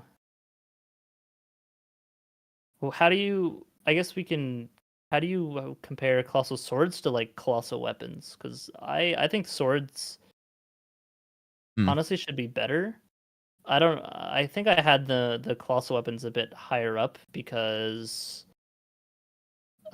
they just take a lot more base stats, and so like I was just Yeah. like doing the market fight faster. So I think I just like kind of unconsciously put Okay. them Yeah. higher. Um, but I do think colossal weapons are solid, even just using like R1s with them. I Uh, agree. I would personally put most of the swords over them though. I think. yeah, I agree. I think the Watchdog stuff's better than that. Well, Yeah, here let's Watchdog go through is all these stuff first. It's kind of in between them. yeah. Um, oh, this is a spear. Oh, I think I had this spear higher because it had the good R2, like the horizontal one. Okay. Plus, it was strike damage and it had bleed, and so I was like, Oh, that's not really? too bad. Yeah, It has let me strike double on check it. That's that. crazy. Yeah, let me double check that. I might be wrong. Yeah, strike slash pierce. I think the pierce Huh. might just be like the R1s, like a running attack. But like, I think the charge R2s, which it has the good charge R2, Yeah. I think. Yeah, it shares it with partisan and death ritual spear. Yeah. I Which think is right A behind it. tier or B tier is good. Like a decent B Yeah. tier. Then death ritual spear, which I had my doubts with that first a bit for it, but like using the Ash of War, it's like pretty good damage. Yep. Like all the death spears. Yeah, I Um, agree. and I think by itself, I think it's good where it is, especially with like the unique charge R2 that makes it solid. But like with without like extra buffs and whatnot, I don't think it could go higher. It's like go too much higher. But I could see with this huge setup it being like crazy good. I think I've done it in like a decent build, and it's a solid ranged weapon. I don't think it would go above a B tier though. Like even with a good setup. Yeah.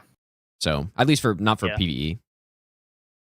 But is the Loretta War Sickle and like Yeah, these ones were awkward because they have like I guess those unique R1s.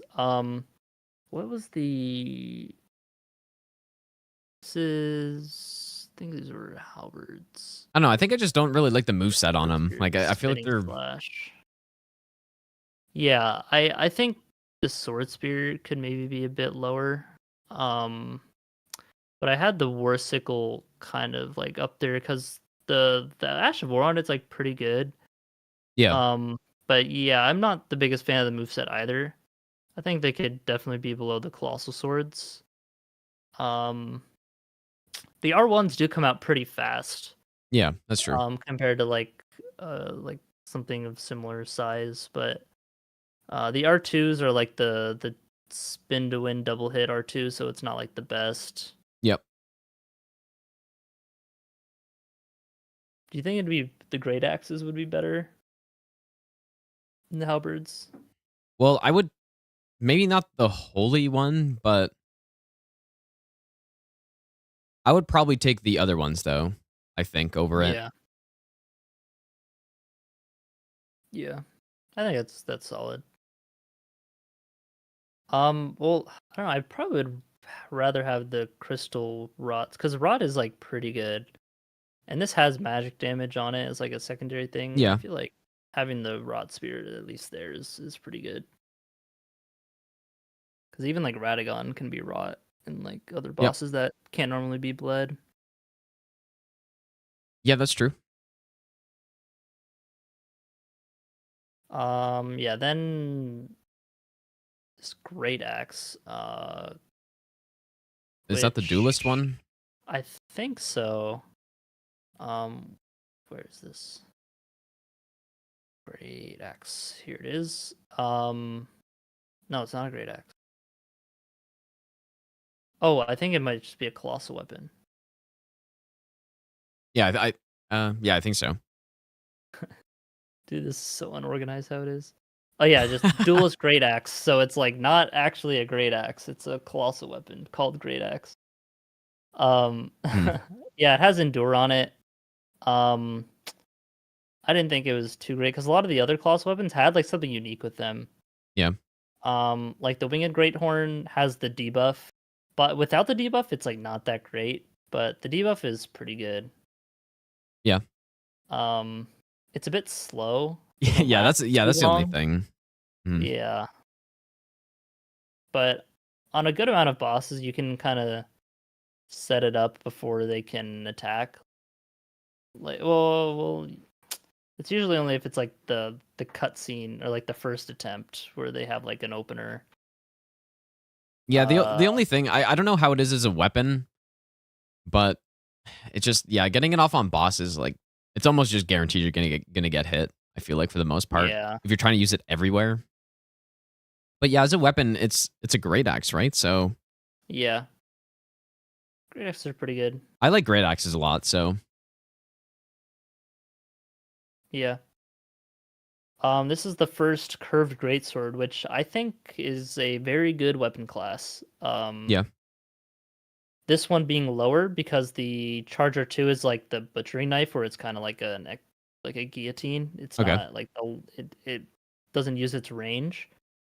But other than that, it's like a curved greatsword, so it's like pretty good.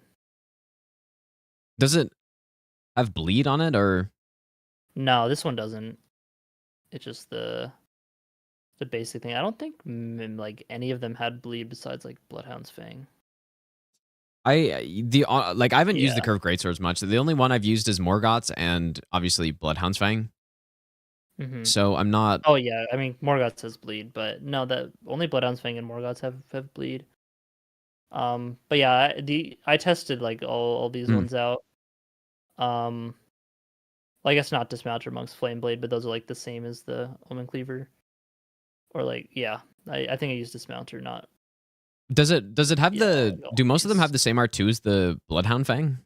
Yeah, all of them were the same except like Omen Cleavers was like that straight down kind of like slice. And you would think the Beastman's Cleaver has something different, but I'm pretty sure it's the same. Yeah, it's the same. Okay. I mean, yeah, the initial R2 is decent on those ones, but got like decent range doing and the stuff. follow-up, you never really do. You just kind of go for the one. Although they did buff the speed of it in like 108 or 7 or something, I forget. Okay. Of the curved greatswords R2s. But yeah, I think the Omen Cleaver is just a bit lower because the R2 is like the short range one, and that's like one of the most valuable things about it because it's such a long range, big weapon. Like a big R2 like that being relatively fast, but then losing its range is like not too great. Yeah, true. Okay. But I think I would put it over the Soul Stifler because like Soul Stifler, I don't know. Yeah, I think I'd rather use like the Spiked Cestus over it. Yeah, probably. Because like if you can get it off like without being punished, it's like definitely valuable, but it's too slow. Yeah, then we just have like basically all of the colossal weapons. I wasn't really sure how to gauge them too much. I think what is the Ash of War and the Avatar one? This is the Butt Slam. Okay. Tree Slam. I don't think it's holy damage. It might be. The only issue I have with the colossal weapons is they're just kind of Like the R1s are just kind of Oh, it slow. is. Yeah. And like some of the R2s are kind of not great either. Like the It's like sometimes you just don't get time to do it. yeah. So I think I'm a bit lower on the colossal swords probably overall, or not colossal swords, colossal like weapons. Mm-hmm. I would. Yeah, I think they could all just be put behind the colossal swords, Yeah, like these whole like row. Beastod definitely would have used to have been like a Yeah, it used to be really good. at least an A, but Mm-hmm. But now it does like 7 poise damage or something, which I think it's good how it is now. Yeah, It was yeah. ridiculous before. Same with like Flame of the Red Mains. True. But Classic. there's also the you missed one of them. I forget what it's called. The Tree Sentinel one. Yeah, I did. Thank you. But I think the order of these is pretty good. I think that the Troll's Hammer has like Troll's Roar on it, which makes it pretty solid. Yep. The Godfrey one has like the R2 change when you're buffed, and if you tap the R2, it actually comes out like pretty fast, and it deals like solid poise even without being charged. I've never used it, so I don't know. But yeah, I mean, is the this Ash of like War the like actually useful for stuff? Well, the Ash of War is like a roar buff, and it Yeah. does like a shockwave, so I think it knocks things down. So it, against Okay. some bosses can be an opener. Against like basic enemies in a group, it could be solid. But then it does give you like the roar buff. And Yeah, it the moveset? changes the R2. Yeah, it gives Yeah. you physical damage, 5 strength scaling, 40 seconds less, and then the strong attack. But yeah, you can like tap the R2 and it comes out surprisingly quick compared to like the charge version. Okay. Yeah, I mean it seems reasonable to be with the other ones. I think the Great Axe, or we have the Duelist Great Axe still higher, I guess. Oh, like unless you want to put that with like the other colossal weapons. Yeah, I think it's kind of like above the holy ones. Yeah, like it's kind of just a normal colossal weapon. I feel like so. yeah. I think I'm not. I feel like the Watchdog staff is maybe better than Falling Star Beastjaw. I think the L2 is a bit better, maybe because like things can't input read it because of like the that's delay true. on it. It's like pretty good damage that scales with the weapon level. Lower stat requirements than like the Falling Star Beastjaw, but I think raw damage wise, Flying Star Beastjaw was more and had like the magic damage on it. Yeah, I think you could really go either way. If you're dealing with normal enemies, I would put the Beastjaw over it. But if you're looking just for bosses, then probably the Watchdog staff is better for like the NPC bosses and stuff. So yeah, I think I'll put it above then for now. Even against Gargs, this is really good because they'll input read the L2, but then it'll chase them down, and the magic damage is pretty good against them. Yeah, true. Yeah, okay, that looks good, I think. Do you think the colossal swords go above like maybe some of these? There could definitely be an argument that they should, but at the same time, I don't think you could be lower down, but with like the claws and the cestus, you're not gonna get the same amount of DPS, like especially on bosses that can bleed, with the colossal swords compared to those things.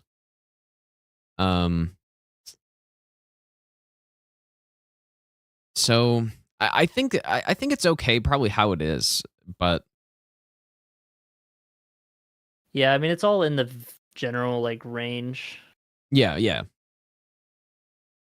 But I think it just comes down to what you're fighting for those. So it's like it's tough to actually rank them objectively when they just have different strengths. Yeah. Not really overlapping strengths. Yeah. Then have a great club, some great clubs and Okay. great hammers. I don't know Yeah, I why like the great these clubs a lot. pickaxes.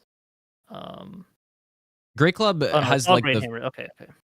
There are these great hammers. Yeah. yeah, the great hammers have like the over 40 poise damage, right? So on the Arc Yeah. Charger 2, and then So I feel like these should maybe be higher.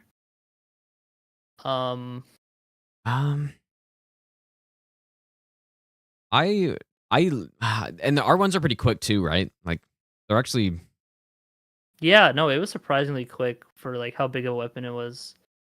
I mean, it's not like the fastest R1, right? But it was like, okay, yeah, I could use an R1 here and there.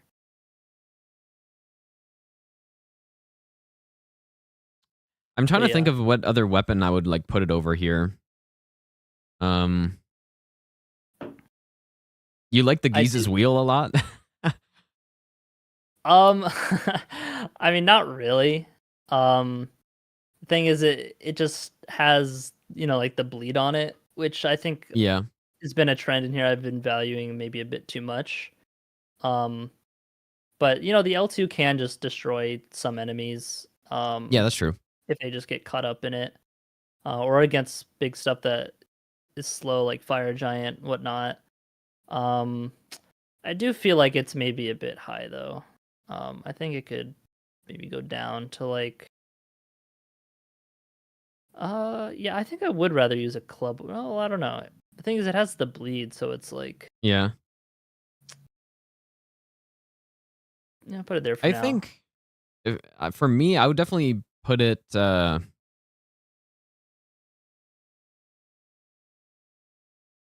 I don't know, that's tough. The one-handed R2 is actually very solid at getting the bleed. Like I don't know if that's the Yeah, fastest way to proc bleed with it, but doing the one-handed R2s are good. probably that, or just if you're able to get a long L2 off on an enemy without them Yeah. moving. Yeah, I don't know if I would have it over like most of these weapons in B tier though, personally.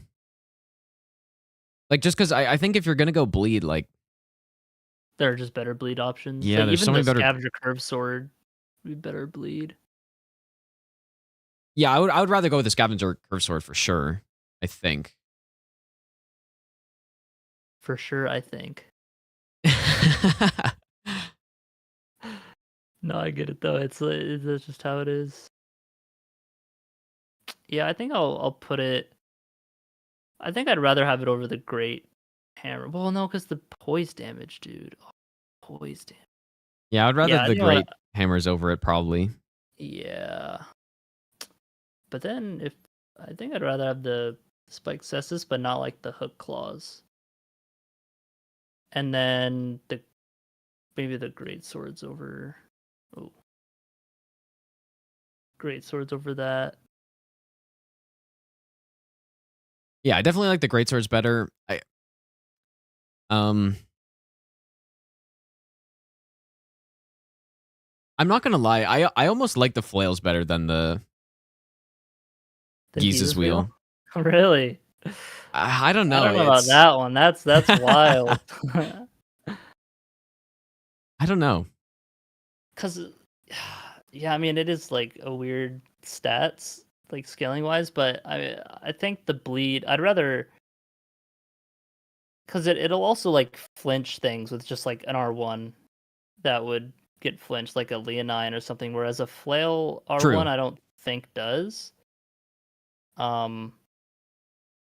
Yeah, so just, the I more think having it poise- here, I think having it here is decent. Like I think having it like top of B tier is maybe a little high, but Yeah, no, somewhere in I this just middle range is threw it good. in. I think there's an argument to be made for it to be maybe lower or like C tier even. But yeah, I mean I think it's just solid weapon. I think all Yeah. the colossal weapons are like, they're pretty good. I don't think any of them are like top of the line, no. But I agree. Yeah. Yeah, at least not with no swapping Ash of Wars for sure. yeah, exactly. Where were we? Oh yeah, I had Knight Rider's Glaive here, which, because like the damage and scaling on it with strength scaling was pretty good. But the Yeah. R2 is like good for Yep. a halberd because it's not the spin one. It's like just the Yeah, the golden halberd one. golden halberd. Mm-hmm. Yeah, I mean, So, I would I feel like almost it's solid. put it higher than some of this stuff.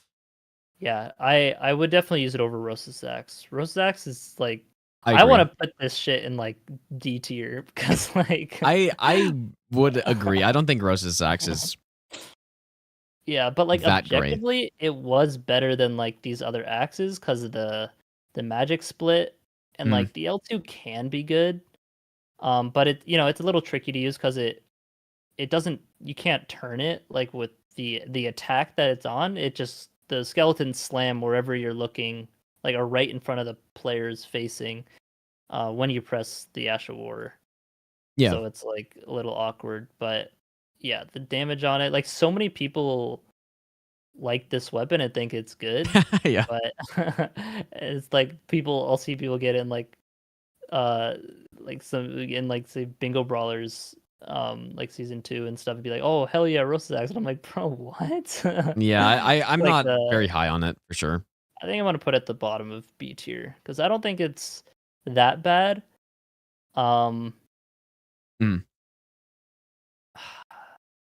I think I would. I don't know, but then I would rather use Bastard Stars over it, I think. Well, I don't I know. think the damage potential of Rose's Axe is probably higher, right? Like if you're on a big boss and they're stationary, then it can deal very solid damage, like really high. Yeah, I think putting it there is good then because like same with the peeler, right? If you're against a big stationary boss, that's true. You have big damage, so it's like I think the peeler is better at that. So I agree. Yeah, I think the peeler is for sure better. Yeah, I'm fine with that spot on it. Just like lower B tier. And then Ice Sword and Hatchet, it's kind of a similar vein of like I think a little overrated. Yep. I honestly just do not like this weapon at all. Yeah. Like I mean, yeah, the frost on it is good. I mean, Hoarfrost Stomp is like barely a ranged option. I mean, obviously it used to be like the best weapon. True. For like PvE, but yeah, I mean, I think it's not as low down as Rosa's Axe, but I'd put it maybe over like those holy big weapons. I don't know. Where do you think?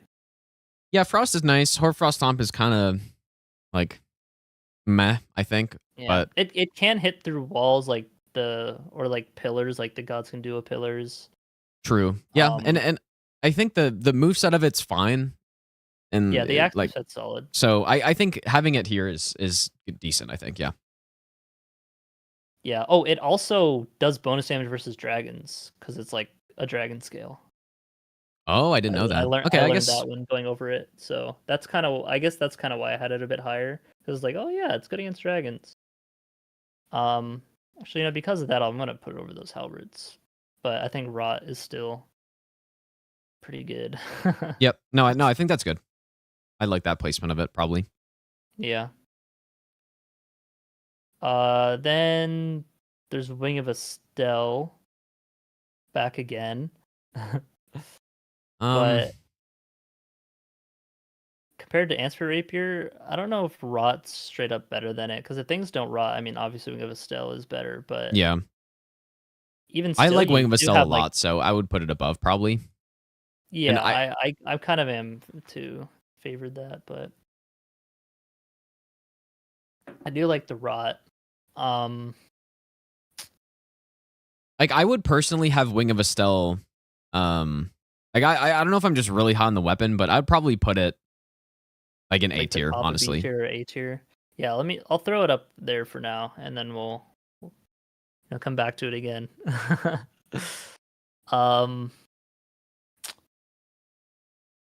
So the Scavenger Curve Sword, I feel like might be a little bit high, but it is one of the better kind of bleed weapons, I think, because it's fast, has just high bleed.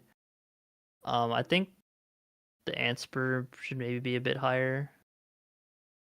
So the Charger 2 on this is a bit awkward. Whereas the Ansper Rapier is more normal, I guess. Yeah. And has this impaling thrust, but yeah, it's kind of weird with the Scavenger and like because I've literally never seen anybody use it only one of them. You know? Yeah, it's always paired with 2 and like jump attacks and whatnot. Yeah. But I think in B tier is good for that weapon, just like on its own. So I think having it I don't know if I'd put it. Anspur is really solid though. Like Yeah. Anspur can carry a lot of fights, and I think Anspur could be higher. you can for buff sure. it, right? So I think Yeah, I mean, I'm not considered. Well, yeah, no, then sorry. Yeah, it can be buffed, so it's like it's that's something to keep in mind. But I'm not keeping in mind the potential buffs of it. But yeah, you're right in that it can also have a second status effect on it.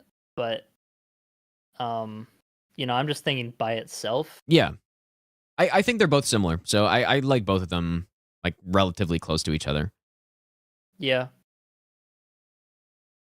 I think it's fine where it is now. Could maybe be higher later, but then we're on to some of the better colossal swords. Like the God Slayer's Greatsword, this one being Sacred Relic Sword on the left. Okay. I had God Slayer's Greatsword a bit lower than some of the other ones because I think it's fire damage, but the L2 to actually get the Black Flame effect off is very slow. Like, and it's a really kind of awkward hitbox. Yeah. So like most of the time, you're probably not even going to have a chance to use it, at least without like getting hit. Against like your average boss, but I don't know. What are your thoughts on it? Is it fire damage? I can't remember. I did do no hit with this at one point. But I'm just looking like I think I would rather use the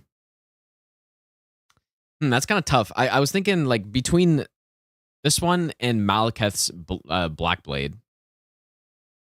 Yeah. Like I would probably rather use because it's got like the unique fast R1s on it, right? With the Godslayer. And so yeah, that's true. And like the Ash of War is it is usable. Like when I did no hit with it, there were quite a few options. Obviously on like Elden Beast, it totally destroyed him. Same with Fire Giant. Like using the two parts is very tricky, but using the single part and it has like numerous hits, I think is pretty I think it's relatively usable. So yeah, I think the option to get out a Black Flame hit is like pretty good. Yeah. But the thing with Malekith's sword, it's like I guess it's holy damage, so it's a bit lower. But I think the Destined Death is better than the Black Flame. I mean, they're very similar effects, but the Destined Death just has like the minus 10%. True. On hit. Yeah. I just think the Malekith's one is like it's got to be way slower, right? I think it's just such a huge commitment of an attack, but they are very similar. Like it hits an extra time and then it does the big proc of the Black Flame and stuff. So I think they're very similar weapons. I think I would personally choose the Godslayer Greatsword over it, just because I think the Ash of War is more like usable. Yeah, I'm just kind of like comparing the the thing with it's similar timings, but the Destined Death leaves you way more vulnerable than like. Yeah, like I wish the Destined Death Ash of War was a two-parter where you do like the first spin and then you could give like another input to either give like the second part of it or a projectile or something. Because then you wouldn't have to commit to such a long animation. But Godslayer Greatsword has that. Like it has the first swing and then the second swing's optional, so you can just cancel out of it. Yeah. So I don't know why Axe of Godric's here. I feel like Axe of Godric may be a bit lower. Have you done a run with this weapon? I have not. Like the R2s on it are really awkward. Yeah, it's like the golf swing, right? Yeah. So I don't really like that too much.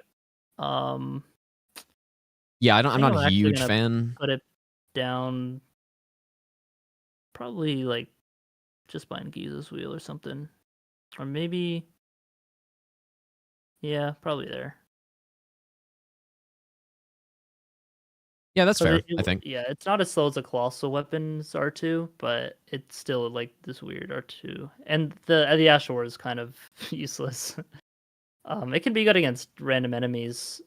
Which one is it again? Is it this like Neil the or triple something? slam, yeah, the earthquake. Yeah, Like okay. Roderick. Yeah. Yeah, not great against bosses at least. Yeah. Troll Sword just had a roar buff, I think. I think Malika's Sword's better than that though. Um Yeah, Troll Knight Which Sword. Yeah, it had Troll's Roar. And it has magic damage on the side though, so it's yeah. like What R2 does it have? Is it it the says the weapon moveset is shared with the Zweihander. Oh, I don't know if that changes. well, Yeah, yeah, it has the R2 poke, right? I Okay. I really like the R2 poke. Yeah, okay. Yeah, But I forgot about that. That's why I but I had think it. yeah, having it around there, like they're both similar weapons and I think you can get similar things out of them. So Yeah. like Troll's Roar is good against NPCs and against like smaller bosses, but Death and Death is also really good. So and then the crouch pokes and stuff. So I think they're both just very Yeah. solid. I think what's worse than both of those though is the Mariah Executioner Sword or Marias or whatever it's called. Um, I agree with that. I think, but it's tough because the Ash of War is not good unless you Yeah. have everything you need to make it good. Exactly. That's why I So kinda on had its it own, lower. yeah, I agree with that. Um, And then Sacred Relic, I mean, yeah, Secret Relic. that's tough because NPCs obviously it's insane, but Yeah, it just destroys them. aside from if we're just considering bosses, like I think it's too high to be up with these probably. But Yeah, because it's so much holy damage, and the yeah, Ash of War is not too great. I mean, it does knock down later enemies or like later yeah, bosses, true. but I do think I would rather have a great club over it, or like even yeah, I'd probably maybe rather like have the probably other swords over it. colossal swords over it probably. Yeah, But that's probably true. Yeah, it's the holy damage. Yeah, and these have stamp, so like that's pretty good. Okay, yeah. yeah, I think that's reasonable. But yeah, that's another weapon where if it's like if you're considering normal enemies as well, then like that's an insane dungeon clear and stuff. So but yeah, against bosses, it's Yeah, definitely a lot that's true. worse. It's kind of like the Bolt of Grand Sax a little bit. Yeah, yeah, I'd agree. Here's the Envoy Horn, the Great Hammer one, which it's like the bubble beam. Yep. It's like Yep. tons of it, which is actually like pretty good. It does like a lot of poise and just like damage. Although it is holy, so I don't know exactly about this placement, but what are Yeah, your I did thoughts? know hit with it, and the weapon itself is very solid because it's yeah, Okay. the great hammers are just they're fast and good poise damage and stuff. The Ash of War is, I mean, honestly, overall, I'd say the Ash of War is just bad, except for like a couple bosses.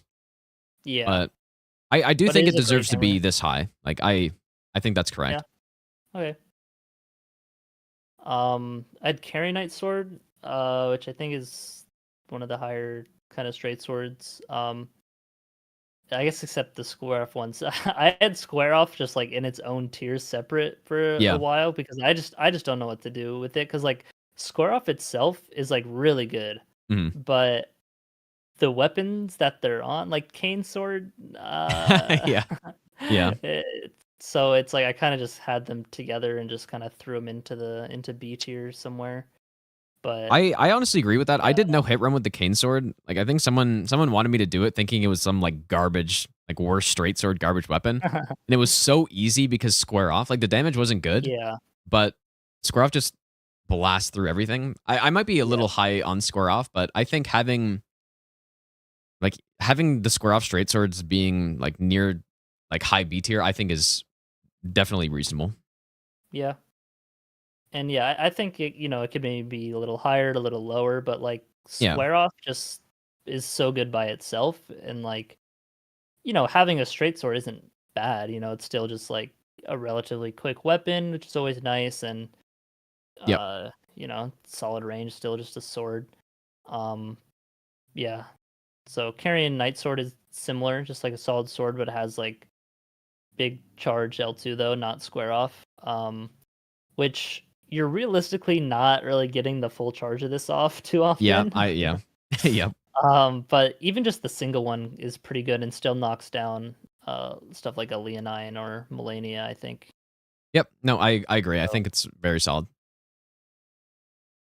Yeah.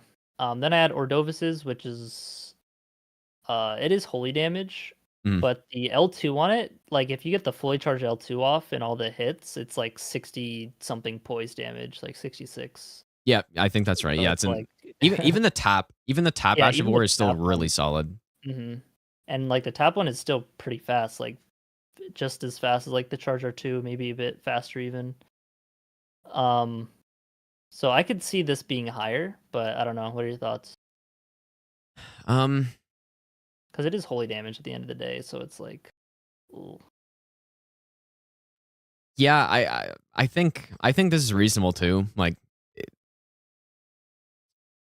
I wonder if I'm just thinking about the Great Horn. If it's like it's probably better than the Great Horn, I guess, but it's very similar to it.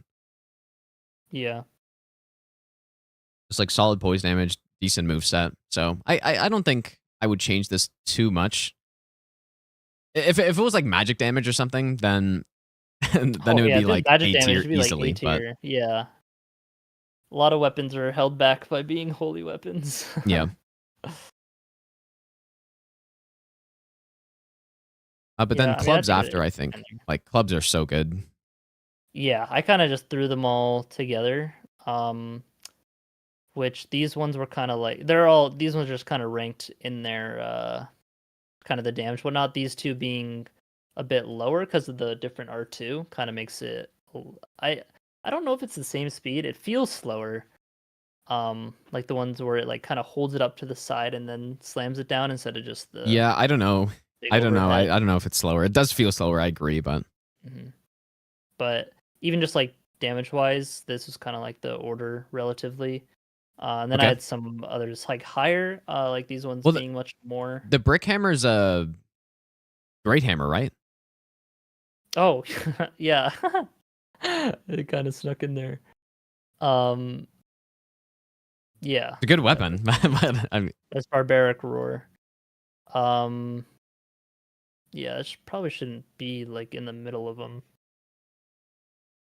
I think it's just like similar to the great mace maybe, or Yeah, let me look at the damage of it. Compared to the mace. Like 298 with A scaling. Okay. 328 is the great mace. So it has better scaling, but like the base damage probably a bit lower. We'll just put it there. I think when there's a lot of the weapons that are the same like functionality and like yeah. weapon type, it's like it doesn't really matter too much. You can just choose whichever one looks coolest. Yep. But yeah, after these clubs, I had a little bit of a gap. With the straight. Oh, I guess there's Devour Receptor. Which the Ash of War against bosses I think is pretty bad unless you're fighting like Garrus or Edgar or Yeah. Esger, like whatever. But fire damage not being too. It might be a bit lower. What do you think? I've never used it, so I don't know. Like, Okay. is it? It's Is it a colossal weapon or? Yeah, it's a great hammer. Yeah, it has fire damage. So that's why it's like a little meh. It takes a good bit of stats too, but yeah, I don't know much about it. I think I'd rather have probably one of those weapons over it. Yeah, just because it's like it is a great hammer.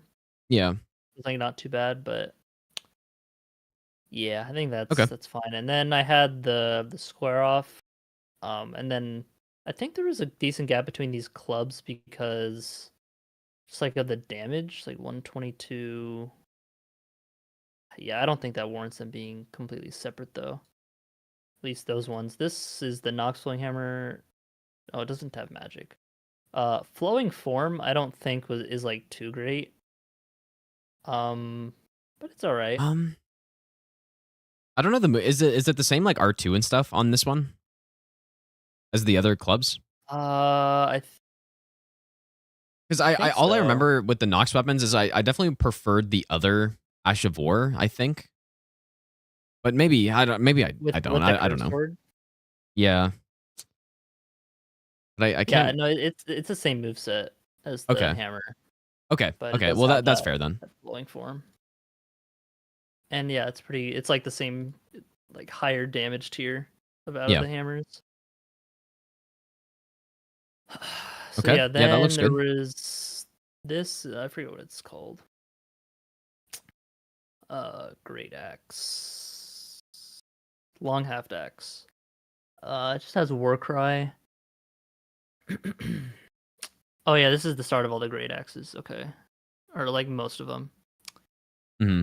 Kind of just ranked them like that. The Anchor has pierce damage, which Yep. is unique. It's like pierce on the Great Hammer. So I don't know if Yeah. pierce is necessarily better on average. I know against like Borealis, it's awful. Yeah, that's true. I Um, mean, it's more for like the counter hits, right? So in a yeah, jump attack build, then I yeah, would that's take true. the Like, Anchor over any of the other ones, probably. I personally would have the Anchor as the highest one. yeah, I think having it there Because of is that, good. but The Great Axes, yeah. Oh, I think I had Omen Killer higher than it. Yeah. okay, yeah, Because yeah, of the fair. bleed and whatnot. But yeah, out of like the similar vein of Great Yeah. Axes, yeah, having it there is good. Then there's the Rotten Colossal Weapons, which are pretty similar. Yeah. This one had Butt Slam, which can be better for like knocking down some enemies or like a group Mm. of enemies or whatnot. Then I had some more clubs.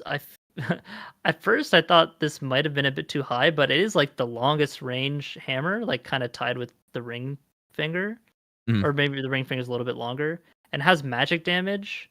And it's like a club. You wouldn't think his scepter's like too good, but like it was pretty good. Yeah, it's got the debuff too, right?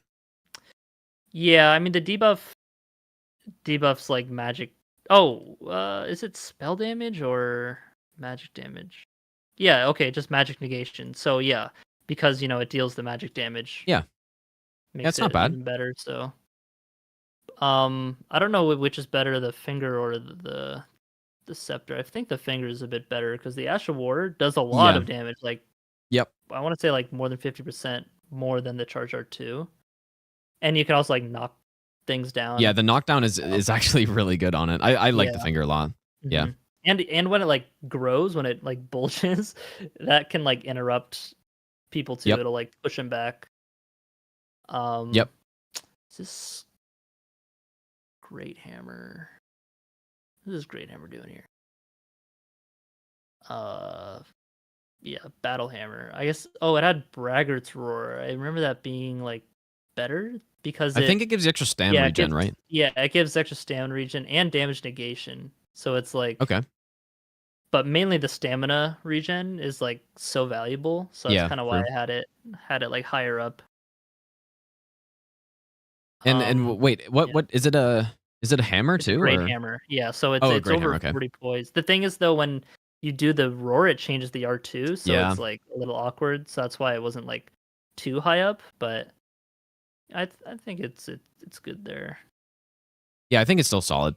I've never used it, but I mean, yeah, just the stamina regen alone Yep. makes it solid. Then 3 curved greatswords that weren't like held back by its R2, like with the Omen Killer Cleaver. Yeah. So I think that's like a solid spot for them, kind of just behind the greatswords. Which all of these greatswords I think just had stamp. Okay. Like stamp uppercut. Yeah. Let me just kind of like double check real quick with that. Uppercut. I mean Claymore's Lions Claw, but that's not in this. It's higher up. Yeah, just they all have stamp, except the gargoyle ones. But yeah, these are all the basic great swords. And I had the black blade gargoyle one higher, even though it's holy damage, because it has vacuum slice, but it's like a blade of death vacuum slice. Yeah. Although it doesn't do the 10% health debuff, but it still does the HP burn. So it's like I'm a little torn on it, but I think just having the ranged option plus the HP burn makes it just a cut above the other great swords. Yeah, I agree. Like that's very useful to have that. So I think that's right. Yeah. Then some colossal weapons. I think cranial vessel stand might be a bit higher, although I think the explosion damage of it was like pretty good. If you can like get in there. Have you used this weapon at all? I've used it like once. Okay. But I feel like I'm just with the colossal weapons here, like the what do you call it? Giant Crusher and stuff like. The thing is, these two deal over 40 poise on a charger too. Yeah. With it. But yeah, they might be a bit higher just because of how much stats I had when I used them. Golem Halberd though has like a Serpent Hunter R2, and I think that's like really good. On a colossal weapon. Yep. Yeah, I agree. Golem halberd is really good. Like I don't even know why it's a halberd, but yeah. But yeah, I don't know if I would have the Well, it's a colossal weapon, but oh, okay, yeah. But the like over 40 poise damage is nice. I think the R2 on the Great Club. I'm trying to think. Is it faster than the other two? Like I remember it being kind of fast, but it has not amazing range. I think it might be a bit slow. It does have Golden Land as well, though. I think that's why it might be a bit higher. Oh, it is holy damage though. I think Golden Halberd is better than it though. It's the holy damage, but Golden Land can be neat. It is like a ranged option. Yeah. But I'm not a huge fan of Golden Lands. Like I feel like it's a bit awkward. Yeah, I'd rather just run up and hit the thing than use it. Like, yeah. So yeah, these four, I'm down with moving behind like Square Off because I probably would rather have Square Off at least. Than I agree. I think I would put him a bit lower personally. Like the over 40 poise damage is nice, but it's just so slow. Like yeah, they don't really like. There's not much else happening. I feel like none of the Ash of Wars are that great. Like the charge is, I don't know. Charge isn't amazing. Yeah, I think charge not endure and then Golden Lands. Yeah, I'm gonna put the Golden Lands one in the lowest. I think theirs probably pretty good. Maybe put these weapons above it. Yeah, I think that's solid. Yeah. Well, then I'd probably put the Scepter above the Holy Golden Lands one. Yeah, probably. Yeah. But yeah, obviously these can be like really good if you put like Lion's Claw or something on them, like the huge class weapons. Yeah. Then I have Death's Poker, which I think is a little controversial, because people think Death's Poker is like, oh, it's like one of the best weapons, but yeah, which I agree with in the right setting, but just like by itself, first of all, the charge R2 is like the running charge R2, like the run up and then swing it, not like the other great swords. Yep. The Frost Explosion is really slow to get off. Yep. It does have frost on it by default, which is why it's like high up here and like the magic damage and whatnot, but I don't know. I think I agree. I'm not as high on it as I did do no hit with it where it was insane, but it was only because I spent a lot of time figuring out the exact like ways to use it. Yeah, exactly. Like it takes it's very precise. Yeah. Like it has high potential, but think just by itself, just like using it to hit things with, like fight with it, it's kind of awkward to use its full value. So that's why Yeah, I I go lower. think one thing that is decent about it that is like pretty usable with the Ash of War, because in my mind the weapon's just all about the Ash of War. The like Mhm. L2 on its own isn't bad. You Yeah, can just hit without a L2 and then follow-up. leave a bomb, and then like it's decent. I think in a situation where you're tanking hits, then it becomes like much better, I think. Yeah. So I could. Yeah, I'm not as high on as most people. I think a lot of people would just immediately put this like S tier or something. I definitely don't think so, but I think there's a solid argument that this could be like A minus or something. Yeah, I agree. But I think I'm gonna like keep it kind of around top of Yeah, B yeah. tier because now maybe you could slide it up a few positions as we go here, but yeah, I mean it's just really like awkward and slow to use its full value compared to like similarly with the Royal Greatsword. The L2 like it doesn't have frost on it by default, but the L2 can frostbite. It's kind of awkward to land, but it Yeah. comes out pretty quick. You have like the hyper armor during it, so you'll like usually always get it off. And it like deals pretty good damage too, even if it doesn't like frostbite proc on like one hit. Yeah, the only thing I Um, remember not liking about it was just how long the animation is, or that it forces you, because it's like you leap and then you slam into the ground and then you get locked into that like explosion after, yeah, right? yeah. Like The explosion has a bit of end lag for sure. it'd be so nice if it was like a two-parter. You know, like you could decide if you want to do the follow-up, because then I feel like it'd be better. Yeah, just having the option to not commit, yeah. Does 23 poise, frost buildup is 100 on weapon strike and 60 on the explosion. So it's solid frostbite, but like Yeah. 160 that won't really get some bosses in one hit. Which it didn't on Margit, it took two.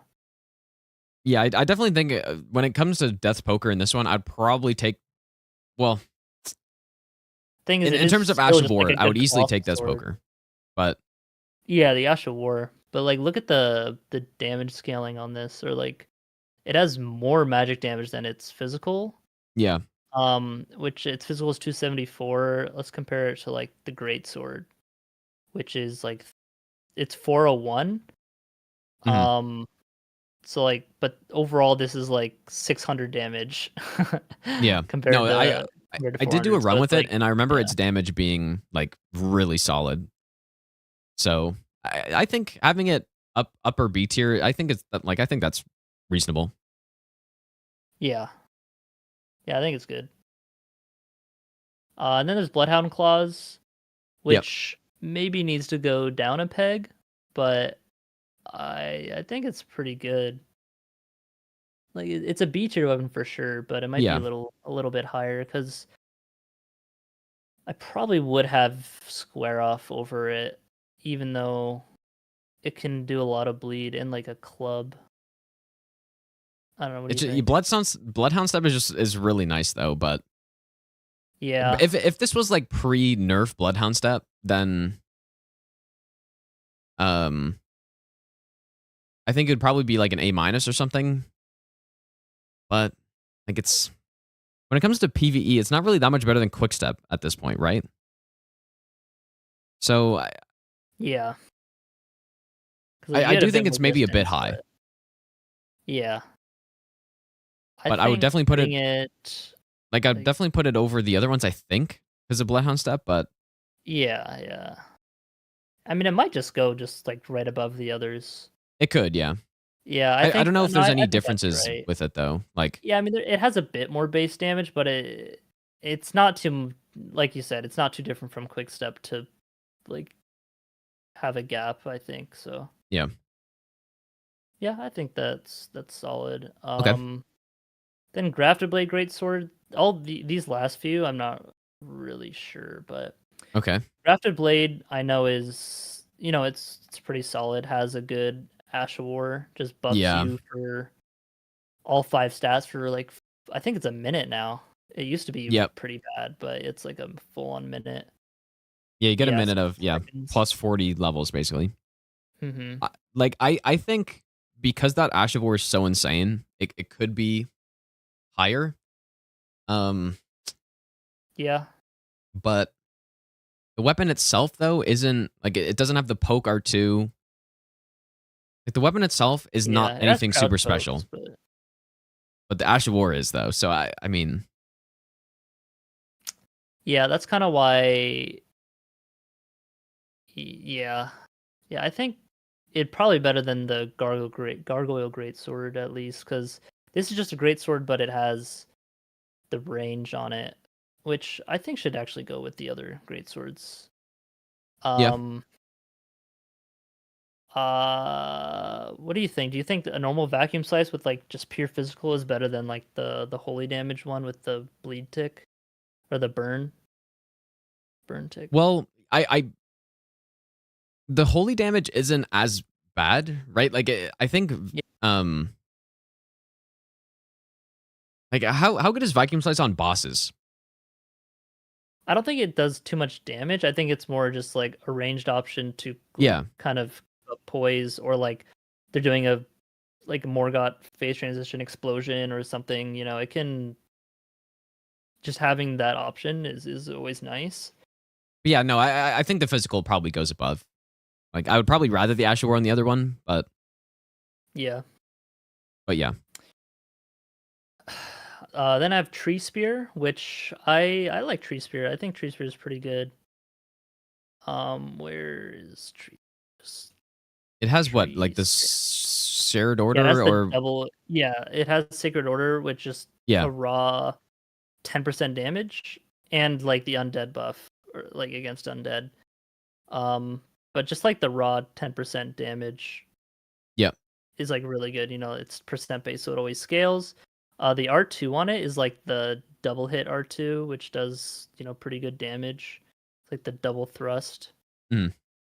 Yeah, I think for a Deathbird killer, it's really solid. I would have this like when I think about this weapon just normally, I would not be so high on it because I was just like, oh, I could just go like get the Ash of War very easily and then just use it on something that's better. True. But yeah, just by itself with the 10%, yeah, I think it's pretty good. It might be a bit high here. I feel like it's probably a bit high. I think, but the range on it's really nice. Yeah, that's true. Yeah, the moveset's good. I mean, yeah. I feel like maybe like above the curved great swords here, or maybe it might be below the square off. Cause like I might want square off over it, but it does a lot of damage, even though it is holy.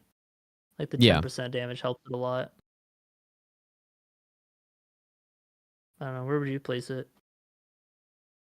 I would definitely place it in B tier. I just really like it as a good like Deathbird killer, honestly. But beyond that, yeah, I don't think it's bad. So I think having it like I would probably personally put it like mid B tier somewhere. Yeah, maybe below the clubs. Yeah, but I think like all these weapons are so solid that I don't think it even matters like specifically where it goes to me. But that's fair. Just having it generally somewhere in mid B tier. Yeah. Yeah, I'll put it there because I'd probably would use one of these swords over it. Okay. But yeah, that 10% buff is nice. Yeah, that's true. Yeah, that is nice. Then Rotten Crystal Sword, which rot is good. This is probably one of the better like rot weapons, but it might be a bit high. Because it does just have spinning slash, so like that's not too great. But it does have magic damage and the rot, so I think I would be probably a bit lower in this weapon too. Well, where the other rot weapon? Where was that at the bottom of B? Ansper is here. Yeah, Ansper. Okay, and then there's the spear too. The spear might be a bit lower now that I'm looking at it. But or maybe the sword could go around there. Well, don't know. I think the sword, is it better or worse than Anspur? Is it the I'd question? probably say it's better, just because of the sword moveset is better. It doesn't have impaling thrust like the Anspur rapier. But is it the but- weak ooh, or does it? I can't remember. Does it have like the slate rot buildup or something like that? Let me check. Maybe not. Yeah, just remember some weapons having It like has 50 on it, so and Anspur has 55. So it definitely doesn't build up as much poise or as much rot. I Anspur's honestly I faster. would see it as a very similar weapon. It's just like, okay, if you want something that's a bit more damage, then you probably go with this thing. But if you're only looking for rot, then you probably go Anspur over this thing. Yeah. So It looks like it's about the same damage as Carrion Knight sword. Although it has more physical than magic, which is always better. Oh, no, it's a bit less actually, less damage overall. So yeah, I think having it down past the Carrion Knight sword here. okay, Like, yeah. I'll just put it right below Anspur. It has weak rot. Oh, so like. Oh yeah, that is what I was less rot thinking. Yeah. Damage. Okay, that's what you meant. Yeah, ooh, that does change it. I mean, that's like the same as deadly poison, right? It's like. I actually have no idea. Like, I don't know what the numbers are, but I think the Yeah, other I spear don't is know. the same, right? About. Oh, the other spear is weak rot. I think so. But Yeah, no, I think the crystal weapons having that makes sense. like, still solid to have though. Like, but it's yeah. I guess if that's the case, then for sure it's like well below the clean rot. I guess. Yeah.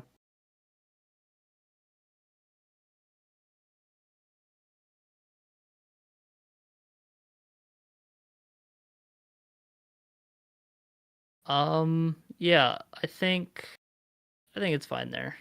Yeah.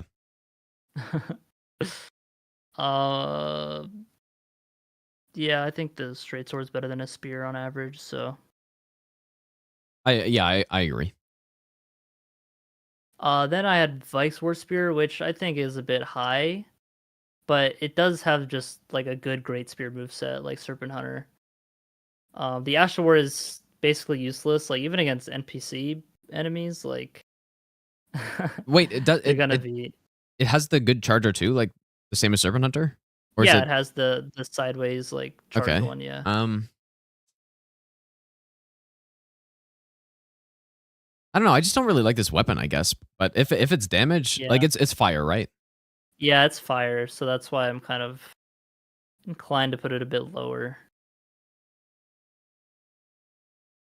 I don't know how much damage it does. Like if it's comparable to Serpent Hunter at all, or if it just It's a good bit less, especially if you're building it the same way. Like Serpent Hunter's going to get more value out of the charger too. yeah. Because it doesn't really have any like the statuses or anything crazy for it. I think I would rather have Square Off than it, but I would honestly probably rather have most of the clubs. yeah, it I too. think in the clubs too. Yeah. And then like those swords, it probably goes above Tree Spear though. Cause yeah, I think that's a solid spot for it. Kind of like middle of B tier. Yeah. I agree. Yeah, and obviously in like PvP, it's one of the stronger weapons, but Yeah, it's even decent. then, I wouldn't call it like the best. No, It I does think definitely- B tier is good. Yeah, I think it's good.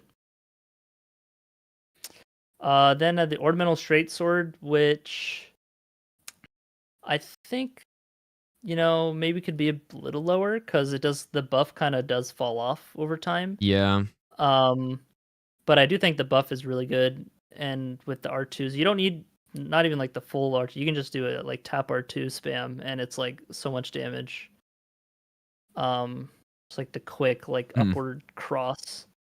Yeah, I just don't know about this weapon like later game how it does. Yeah, 'cause- I feel like because it does fall off later game. Let me look at But it. it is a paired straight sword though. Like Yeah, that is good. It's got those like really good jump R1s if it you're has dual 110 wielding. crit as well. So Yeah, it's not bad. That helps. Like 247 on a straight sword compared to like a long sword is, yeah. So it's less, but it has 2 of them. I don't know if that number accounts for 2 of them, but I'm gonna assume it does. But yeah, the buff, I think it's just like 100. Yeah, I think it it's adds like 100 holy attack. yeah. So like it's pretty good, but it is holy damage. I mean, you're always going to get a net gain of damage with it. Yep. No, at first I kind of thought this was too high, but I think, yeah, I think that's pretty reasonable, honestly. But yeah, because of how fast you can get hits out with it with the buff, like it's pretty good. Okay. And then Soluria's spear, which the spear itself, it is a great spear. It does have the good Charger 2 moveset. Yep. It is holy damage though. It's like pretty split. It's not too great, but it is very good with the Ash of War. Like the Ash of War on it's like really good. Even just the tap Ash of War, like the tap L2 on it is like a lot. But the laser beam, super huge AoE, long range, insane damage. Just like for some reason, like they added an extra 0 in there or something. Yeah, well, it's I think it is slow, but the motion value on that Ash of War, the fully charged one, I don't remember exactly what it is, but it's physical and holy split, and it's like a 300 or something motion value for physical and on holy. So it just I agree. It definitely is up here for sure. I mean, I could see it being an A-. Yeah, it could be higher. It also does pierce through stuff, like the Ash of War goes through enemies. Yeah.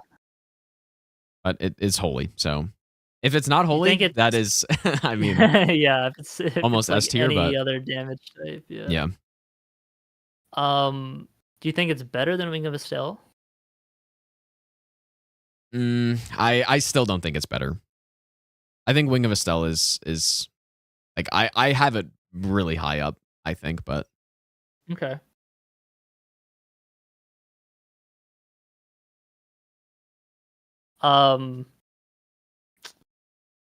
Yeah, so do you think Wing of Estelle would be in like A- tier? Because like looking at the A- tier, the lowest being Commander Standard, which is really up there because of its buff. Other than that, it is just like a halberd. But the 20% damage to buff and damage negation is like pretty good. It's like the highest damage buff, at least like percent base and stuff. So like the later this goes, the better this weapon's gonna get. Well, I mean, if we're talking, like, if I'm not gonna swap the Commander Standard, like, if I'm gonna buff and then use the Commander Standard, like, the weapon itself kind of sucks. Yeah. So, if it was me, I probably wouldn't have Commander Standard in A-, but yeah, I think it could be in maybe somewhere upper in B tier. Because I think it has the most range out of the halberds, but like I thought the damage was lower on it. So having the plus 20%, like it's nice, and then like defense and stuff. Yeah, you get more damage than like the other halberds with like maybe some more base damage. But again, it only lasts 30 seconds, so like it's not too long. So I think somewhere up there in B tier is good. Now, obviously, just having this to buff before a fight is really good, but you're probably better off just using like Golden War or Golden Vow Ash of War or like Golden Vow itself, just because it lasts like longer. Yep, I agree. Yeah. Yeah, I think that's a fine place for it. Okay, Could maybe and then be a bit lower, but yeah, now with Starscourge Greatsword and Ruins Greatsword, I feel like these might be a bit high. The Ash of War and Ruins Greatsword is, well, one, it's really cool, but it has like the Charger 2 like echo hit on the fully charged ones with like the spikes coming out again. I mean the Ash of War does a lot of damage itself, and it's physical. This does have a little bit of magic damage on it as well. I mean, it's a colossal sword, so it has like the crouch pokes and whatnot. Yeah, like I feel like it's pretty solid. Its only drawback being, I guess, high stat requirements, but also being like pretty slow. Yeah, what do I you like the think? Rune's Greatsword. I don't know how much I like Star Scourge Greatswords though. Like, Yeah, because it's basically just got gravitas but bigger range, right? And yeah, the magic damage like dueled swords. It's like pretty good DPS, but it only hits with both the swords when you just do R1s, and it's like yeah, not too great. I think having it in A- is too high up. I agree. Yeah, at least I wouldn't have it above Wing of Estelle personally, but Oh, for sure, yeah. I'd Solaria's Spear. These. I'd probably. I think it's similar to Death's Poker, where it's like kind of maybe not one thing similar in how. it is good for killing mobs too though. Like, it's really good Yeah, for just that's clearing out true. areas. But if it's for mostly bosses, I don't know if it like has the DPS to put it up super high. I do think B is reasonable though. Yeah, I think maybe somewhere like here, maybe below the clubs. I think it's somewhere Yeah, in B is reasonable. yeah. Yeah, doesn't need too much nitpicking. So do you think Wing of Estelle is better than Rune's Greatsword? I assume you're you think it's probably better than a good amount of these, yeah. Yeah, maybe I'm just I don't know. I think I'm just too high. Maybe I'm too high on it, but I would put it above, at least I would put it above Rivers of Blood too. Yeah, like so this A and A- here I think is where needs the most like work. Yeah. In my opinion, for the amount of like I guess like per each weapon. Um Yeah. I'll throw Wing of Estelle up there for now. And then when we get back to it, bump it up Yeah. the next tier and then the next tier. Well, I don't think it. I don't think it gets too much higher than this, honestly. Well, I don't know. I think I would personally, like, just based on the order you have right now, like I would probably have a different order, but I would probably like it above Dragon Halberd, Yeah. honestly. Really? Yeah. I disagree with that one. Dragon Halberd has, the better range. The R2 on Yeah. it is awkward. That's like its one downside, but it Mhm. has frost, and yeah, the lightning damage does fall off, but like it is still just 160 lightning damage. That's true. Yeah. I mean, it's yeah. I also Yeah, I kind of prefer the Dragon Katana over Dragon Halberd. yeah, I kind of do too, because the katana moveset's just better. Yeah, but I mean, it's such a small. But anyways, Yeah, we can get to that. First, there's America's Hammer. Okay. The solid club. Yep. The L2, a little slow to start, but I mean, you have like a lot of hyper armor through it. When you're in the air, I don't think you can be interrupted at all. Yeah, and then the knockdown and stuff. Like, I definitely agree that this is a This really could nice maybe be weapon. higher. But the thing is, it's holy damage, so Yep. it's like that's why it's not like that much higher. Yep. No, I think having it in this placement is good. Yeah, Like A- is probably perfect for it. yeah. Then there's the Rotten Battle Hammer. And like all the spiked clubs, like The bleed. I feel like these could maybe be thrown at the top of B tier, but like clubs with bleed seem like pretty good. Yeah, I I'm not might sure. like. I This think this is I'm. Great Stars actually. Yeah. Yeah. I think I'm just not as high on like bleed. I guess. Just because there's Yeah, just, no, yeah, go ahead. especially with slower weapons, when you're just not like proccing it as much as if you're using claws or something. Yeah, that's why I had Great Stars lower than the Yeah. clubs. But yeah, with the club, you're generally gonna be using your charge R2s Yep. to get the big poise hits. So like, Yeah, like in my Yeah. mind, I think the ones with bleed are better, like obviously than the other versions, but not by like a huge amount. yeah, I think putting them towards the top of B would be Yeah. good. Ha ha ha. Um, I think this magma scale sword might be a bit high. Oh yeah, it had an interesting Ash of War. Have you used this weapon? Yeah, I've used it. Yeah. Yeah, the Ash of War like actually dealt pretty good damage. Yeah, just the range is bad, right? Like, it is kind of short, but I mean, it is still a curved greatsword. Does this one also have Fire the damage. guillotine R2? I want to say it does. Yeah, same with the Omen Cleaver. Yeah, so it being an A minus, I think, is a bit high. I Yeah, think it it's a- should just go maybe like below the other. Well, the Ash of War was like kind of good.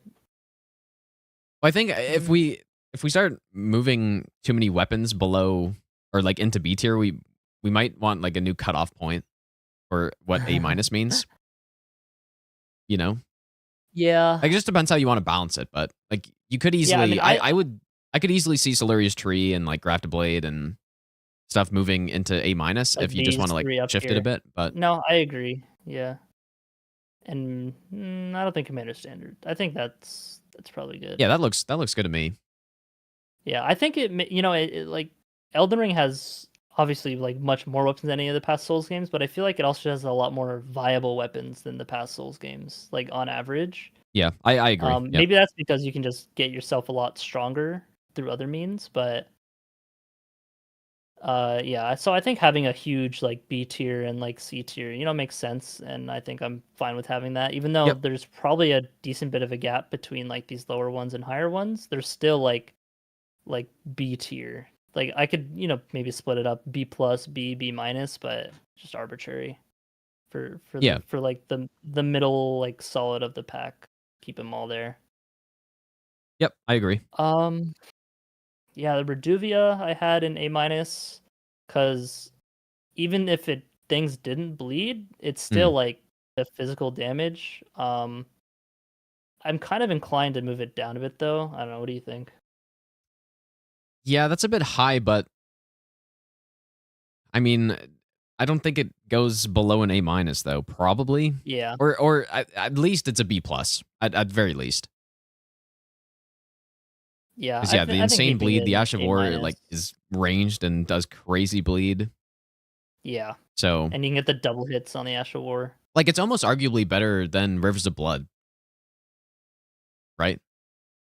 Yeah, the reason why I had Rivers of Blood so high still, which I do think it go down, especially because it's fire damage as well. But just the Katana moveset is probably like the best weapon moveset in the game, like on average.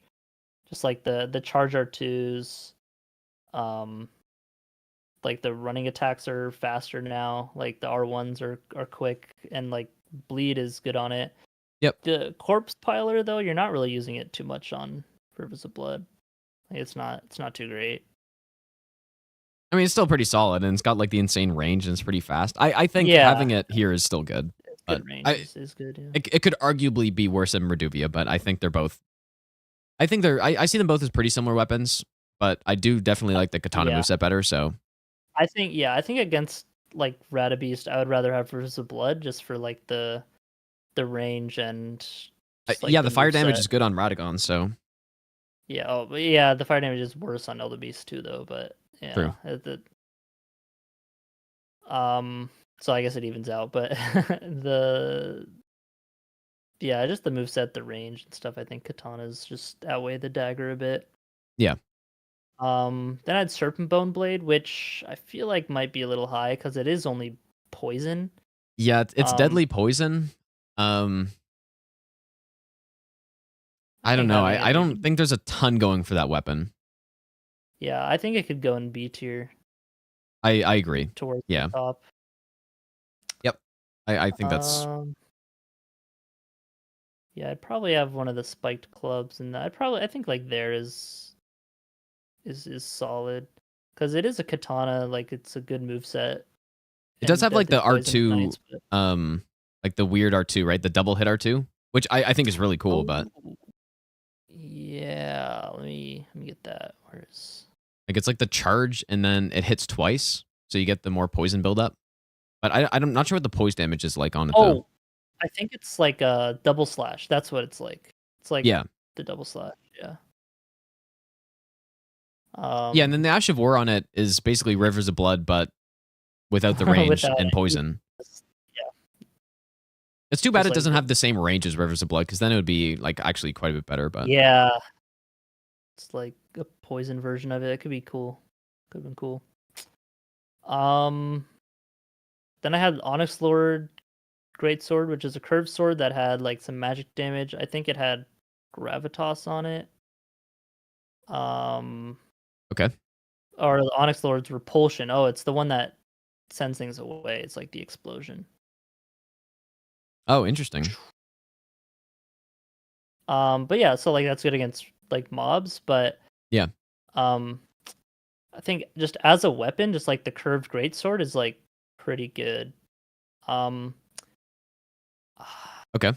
Yeah, no, I Yeah, think 'cause that's I think in it's my mind magic it's too. definitely above um The magic the damage. Star Scourge Yeah. Greatswords.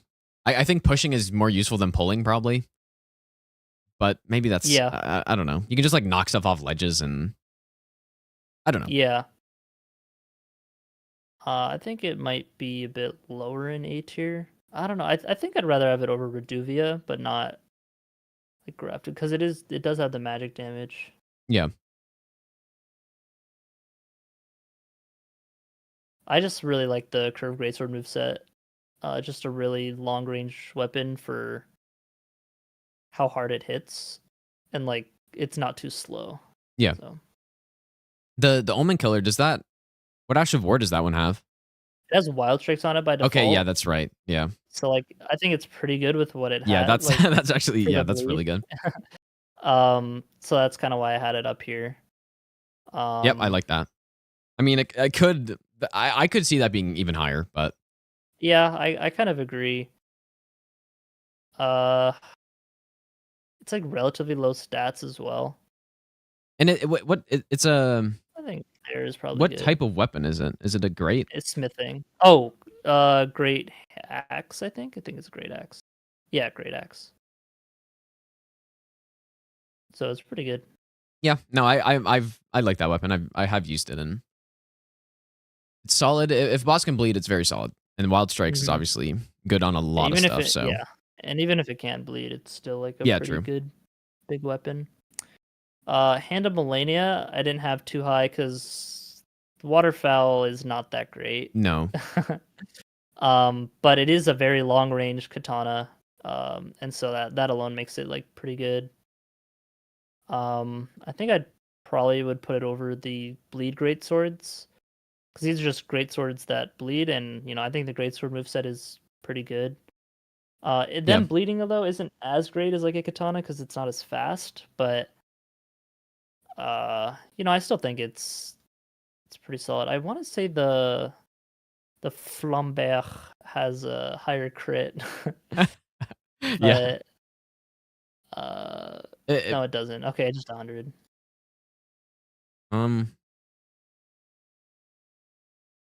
I've never used Yeah. the forked greatsword or whatever it's called. I haven't used it, but Yeah, it's just a normal moveset. It has stamp.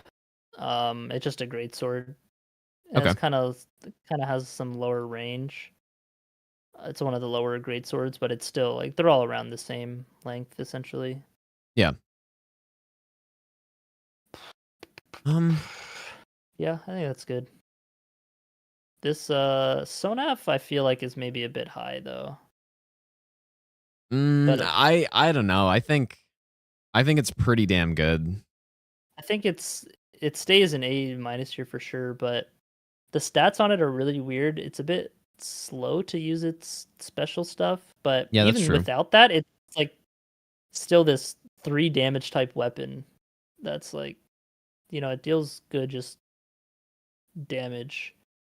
And then yeah, if you can get the Ash of Wars off, it's pretty good. Yeah, no, I think it's good. It might go up a bit actually. Yeah, What do you I think I mean I would probably even put it in A tier personally, but I would probably still keep it like in my mind it's below. I would rather have Wing of Estelle, but I would probably bump it up a bit. Because it just does so much damage, and then having 2 damage types, like if you're against Renala or something, like you at least have another option that hits basically equally hard. and it like knocks down stuff with the beam, and then like you can't go wrong with a straight sword, and so many buffs work with it. Like, I don't know. I think it's high. But I could also see it, yeah, it is slower, so if it doesn't quite make it to A tier, I think that makes sense. Yeah, I think because of that and like the kind of the weird stat requirements. Yeah, that's true. I think there, as well as Wing of Estelle, because looking at like Serpent Hunter, I would rather have Serpent Hunter than Wing of Estelle. It depends. I in my mind, it depends what you're fighting. If I'm fighting sure, Elden I mean Beast, that's a lot of weapons, but yeah, if I'm fighting Elden Beast, I easily take the Wing. If I'm fighting, Wait, really?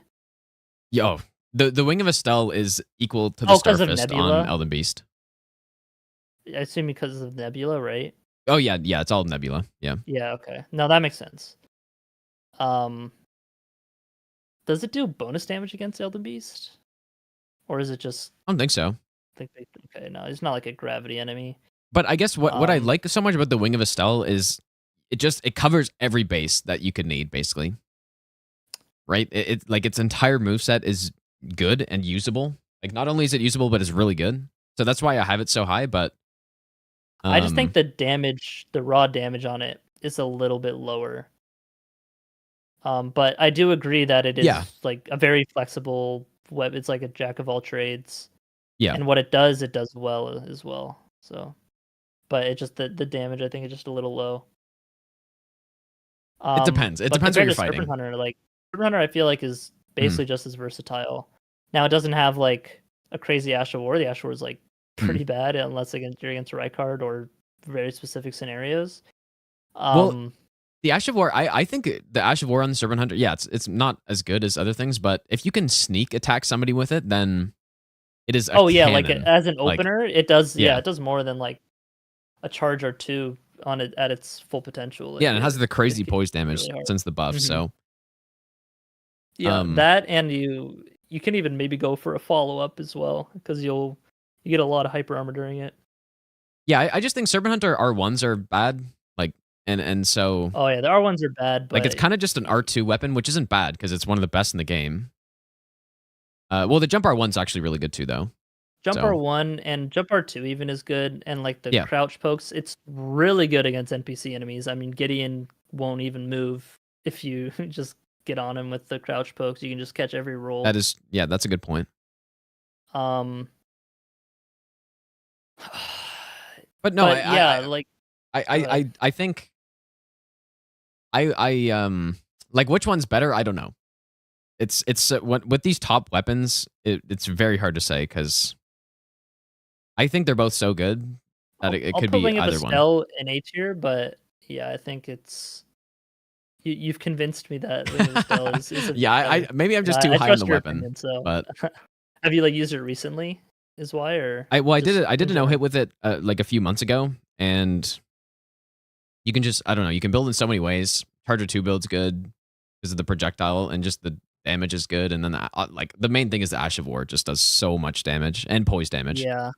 Yeah. Against big enemies though, if you're against something smaller, then I mean, all those smaller stuff probably still gets knocked down anyway. Like I used it against Gideon, and he just can't escape because he just keeps getting knocked around by the projectile. Okay, it's good against NPCs too. That's like it's not the best thing against NPCs. Like crouch pokes are maybe better, but yeah, but it's still being good against NPCs. Yeah, is like it's still solid. Then I have Iron Ball, which it might be a little low, but by itself, it's not like that insane. I think, with the right moveset and whatnot, it's like with a lot of these weapons, right? Like you throw like Cragblade on this thing, and then it's like super true. insane. Or but by just like itself, Knight's Resolve or something. Yeah, exactly. But yeah, by itself, like it's an A tier weapon, I'd say for sure, but it's nothing like super good by itself. Well, I think because the damage on it isn't like too hot, and the range on it is obviously like just your fist. So yeah, I think that's the big problem. Like in my mind, I think it's basically, if I were to make a tier list, I'd put it right next to the Starfist. Like they would basically be the same. But that is Sure. assuming you have like an R2 build with it. Yeah. But I yeah. think in terms of like poise damage per second, I don't know this for sure, but like it might be the highest in the game. Yeah, no, I think it and Starfish are definitely like the most like maybe Yeah. not DPS, but definitely like poise. The Well, probably PPS. DPS too, honestly, like realistically. Yeah, yeah. If you have like the right builds, it definitely is.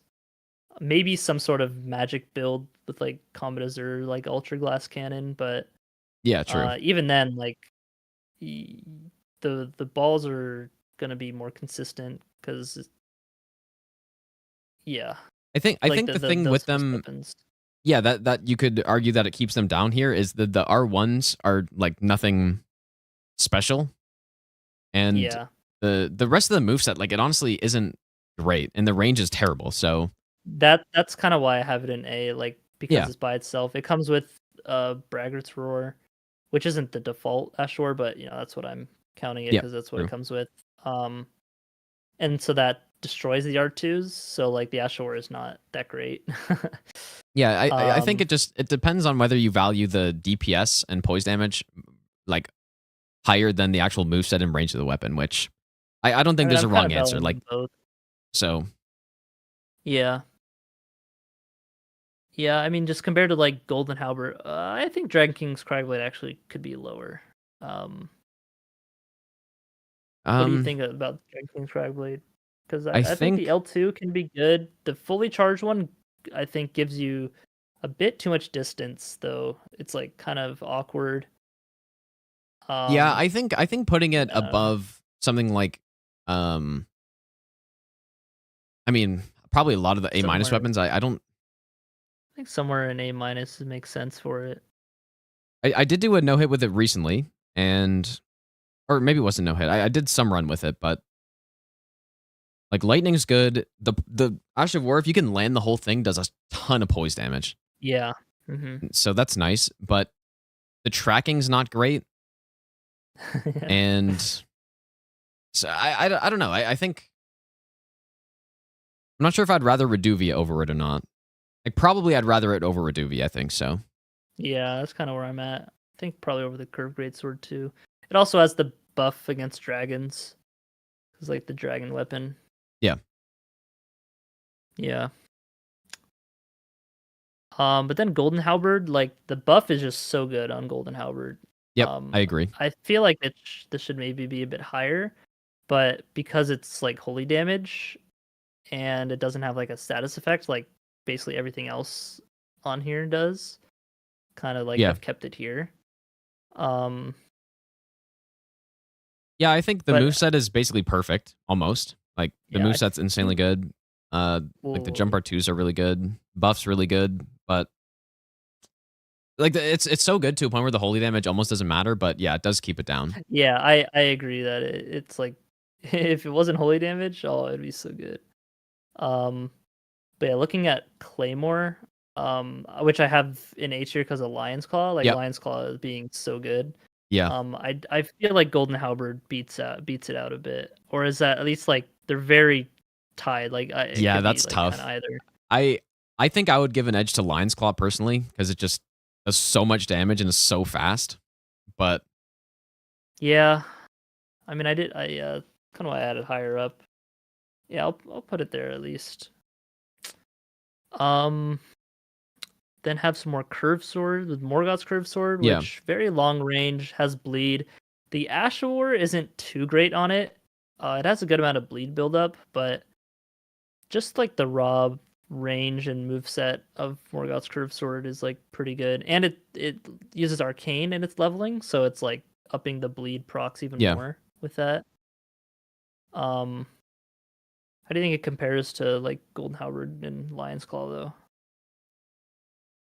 I did use it on a run at one point. I remember it being really good against Renala because it just totally stun locked her, but Yeah. I would have it I would honestly have it below Golden Halberd. And I would probably even have it below like Serpent Hunter, but Yeah, probably. Yeah, like definitely below Iron Balls, Servant Hunter. I think I'd rather use it over Wing of Estelle because of Yeah, the that's fair. range and the bleed. If this was your tier list, though, it'd be Well, Wing of Estelle. It'd be like up here, you know, like Yeah, probably. or Well, even no, like it wouldn't quite be that high, but I would probably have it. I'd probably have it like. I would definitely have it next to somewhere like Bloodhound Fang for 80. sure. But Sheesh. yeah, I just like the weapon a lot. I don't know. Yeah, I Like don't maybe know. I just like it because it looks cool and stuff. But Yeah, I think I'll keep it there. yeah, that's reasonable. Hmm. But Yeah, maybe next time I gotta like, if I see this, I'll try and use it in a run of some sorts, and then I'll maybe adjust it depending on how good I felt it was. and then you get like none of the buffs and it just looks terrible. And it's like, why do I have this A tier? Yeah. Like, Yeah. Yeah, I think that's good with Morgoth's, and then Moog Spear Yep. is like the longest ranged weapon in the game, I think, in terms of just like pure length. And it has, I like the, Moog Spear. Yeah, the Ash of War on it's really good. You can hit things behind walls, like Gods can do it, for example. It puts the Blood Flame buff on the weapon, which doesn't last too long, but even just putting it on is good. And even if you don't have the buff, it still just deals bleed damage by default. It's a great spear. It has weird R2s Yeah. compared to the other great spears, which kind of is what's holding it back. And the fact that it's fire damage, but other than that, I feel like pretty good. Yeah, What do you think? literally the only thing about it is the charge attacks that are like they hit insanely hard, but they're so slow. Yeah.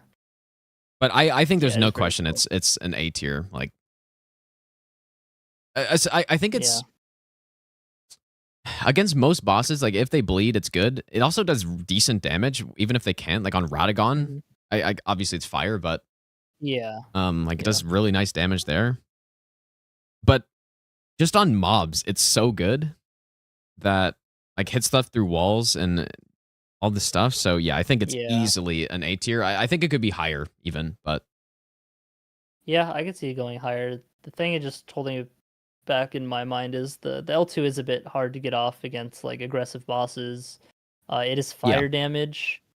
Although it does use arcane as its stat, so it helps the bleed. Yep. Yeah, I'd probably put over Zammer's sword for sure, because the Zammer's sword has frostbite on it by default, and then the ice storm has like a crazy amount of frost buildup. Like something they're gonna get frostbitten if you hit that on someone. I haven't used it, so I don't know. Okay, yeah, the R1s are weird. It does like the spins. I don't know if you've used it. I think I bought somebody in PvP with it at one point. I think that's it. Yeah. Yeah, the R1s just do the weird spins. Yeah. So kind of hurts the range, although it is faster, I think, because of that. But yeah. I mean, yeah, it seems like it seems like it's decent, but yeah, I just don't know. Feel like it's probably a little worse than Golden Halberd. I don't know. The frostbite is really good, but I think I don't know. Again, they're all in the same tier. Like it's all close. Got to just kind of put it somewhere, right? Then I have Meteoric Oreblade, which I'm a decent fan of. The R2 on it, I think it does the same poise as all the other katanas, but it comes out faster. Yeah. But yeah, having the bleed, it's magic damage, and the L2 can be nice against certain enemies. I recently used it might have been the Onyx, something with the Gravitas. I think it was the Meteor Blade against oh, it was Alabaster's sword, that was it. But yeah, that L2, the pull in is good against like the Nox duo. Like because they'll run away from like every input that you run at them, so that is good for them. But similarly against other enemies that can be flinched or a lot of little enemies like Gary, Edgar, stuff Yeah, like that. yeah, that's true. I actually haven't used this weapon, so It's pretty good. another weapon Right. in A I haven't used somehow. Yeah. Then I have Bloody Hellas, which Yep. I think is pretty good. I mean, heavy thrusting swords are a good weapon type.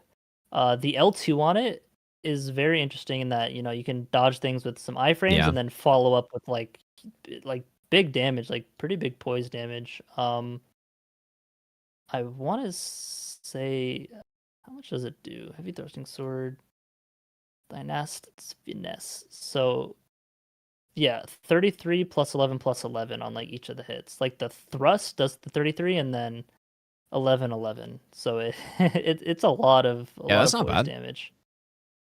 And like because it's like that multi-hit thing with like it also dealing bleed, it's like pretty good.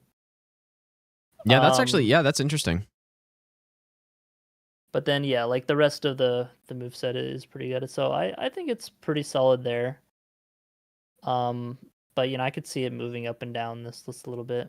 I don't know. Have you used it a good bit? No, I've barely used it, but I mean, just Yeah. the sounds of it. If you can just find an opening on a boss, you just iframe their attack and then immediately come in with 55 poise damage, like that's pretty Yeah, solid. So exactly. with bleed, Mm-hmm. yep, I think that makes sense. Yep. Then there's Sword of Milos, which I thought, you know, before this, like trying everything out, I probably would have maybe put it like towards the top of B tier or something. But like Yeah. after trying it out, the debuff on it is like really good. Yep. How much is it exactly? I mean, also obviously it bleeds, and has the passive heal. But yeah, 15% debuff to enemies. Yeah, and it's And got a you lot of get range the too, right? damage buff and strength scaling. Yeah, it's a great sword, pretty good range. Although the buff does make the R2 a bit weird, so you kind of just switch to jump R2s there. But like, you know, that's fine. You could even like get the R2s off on it, but just the debuff with the bleed on like a great sword and buff, it's a debuff and a buff. Just put it together. Yeah, I mean, I wouldn't have been on as high on this. I haven't really used it a lot either, so. But the Yeah. debuff, yeah, I mean, I would That's agree. low I would have stat. thought this would be like a high B, but I haven't used it a Yeah, I lot, definitely so recommend trying it out. Yeah. Again, that's cool. like with the Bloody House, you know, it might be like a little lower down, but then I have the Uchi and Nagakiba, which Yeah. Nagakiba is just like a better Uchi. But it comes with although- piercing fang though, right? Yeah, it comes with Piercing Fang. I think when I put this here, I considered it having just Unsheath, just being Okay. a longer, Yeah. higher one. But yeah, I think because it doesn't have Unsheath by default, I'll keep that in mind. Although, I mean, you can just take it off. It's not like you're really True, changing. yeah. Yeah, because like it's by itself. I don't know. Either way, these are like the same comparably. If they both have Unsheath, and obviously Nagakiba is just like better.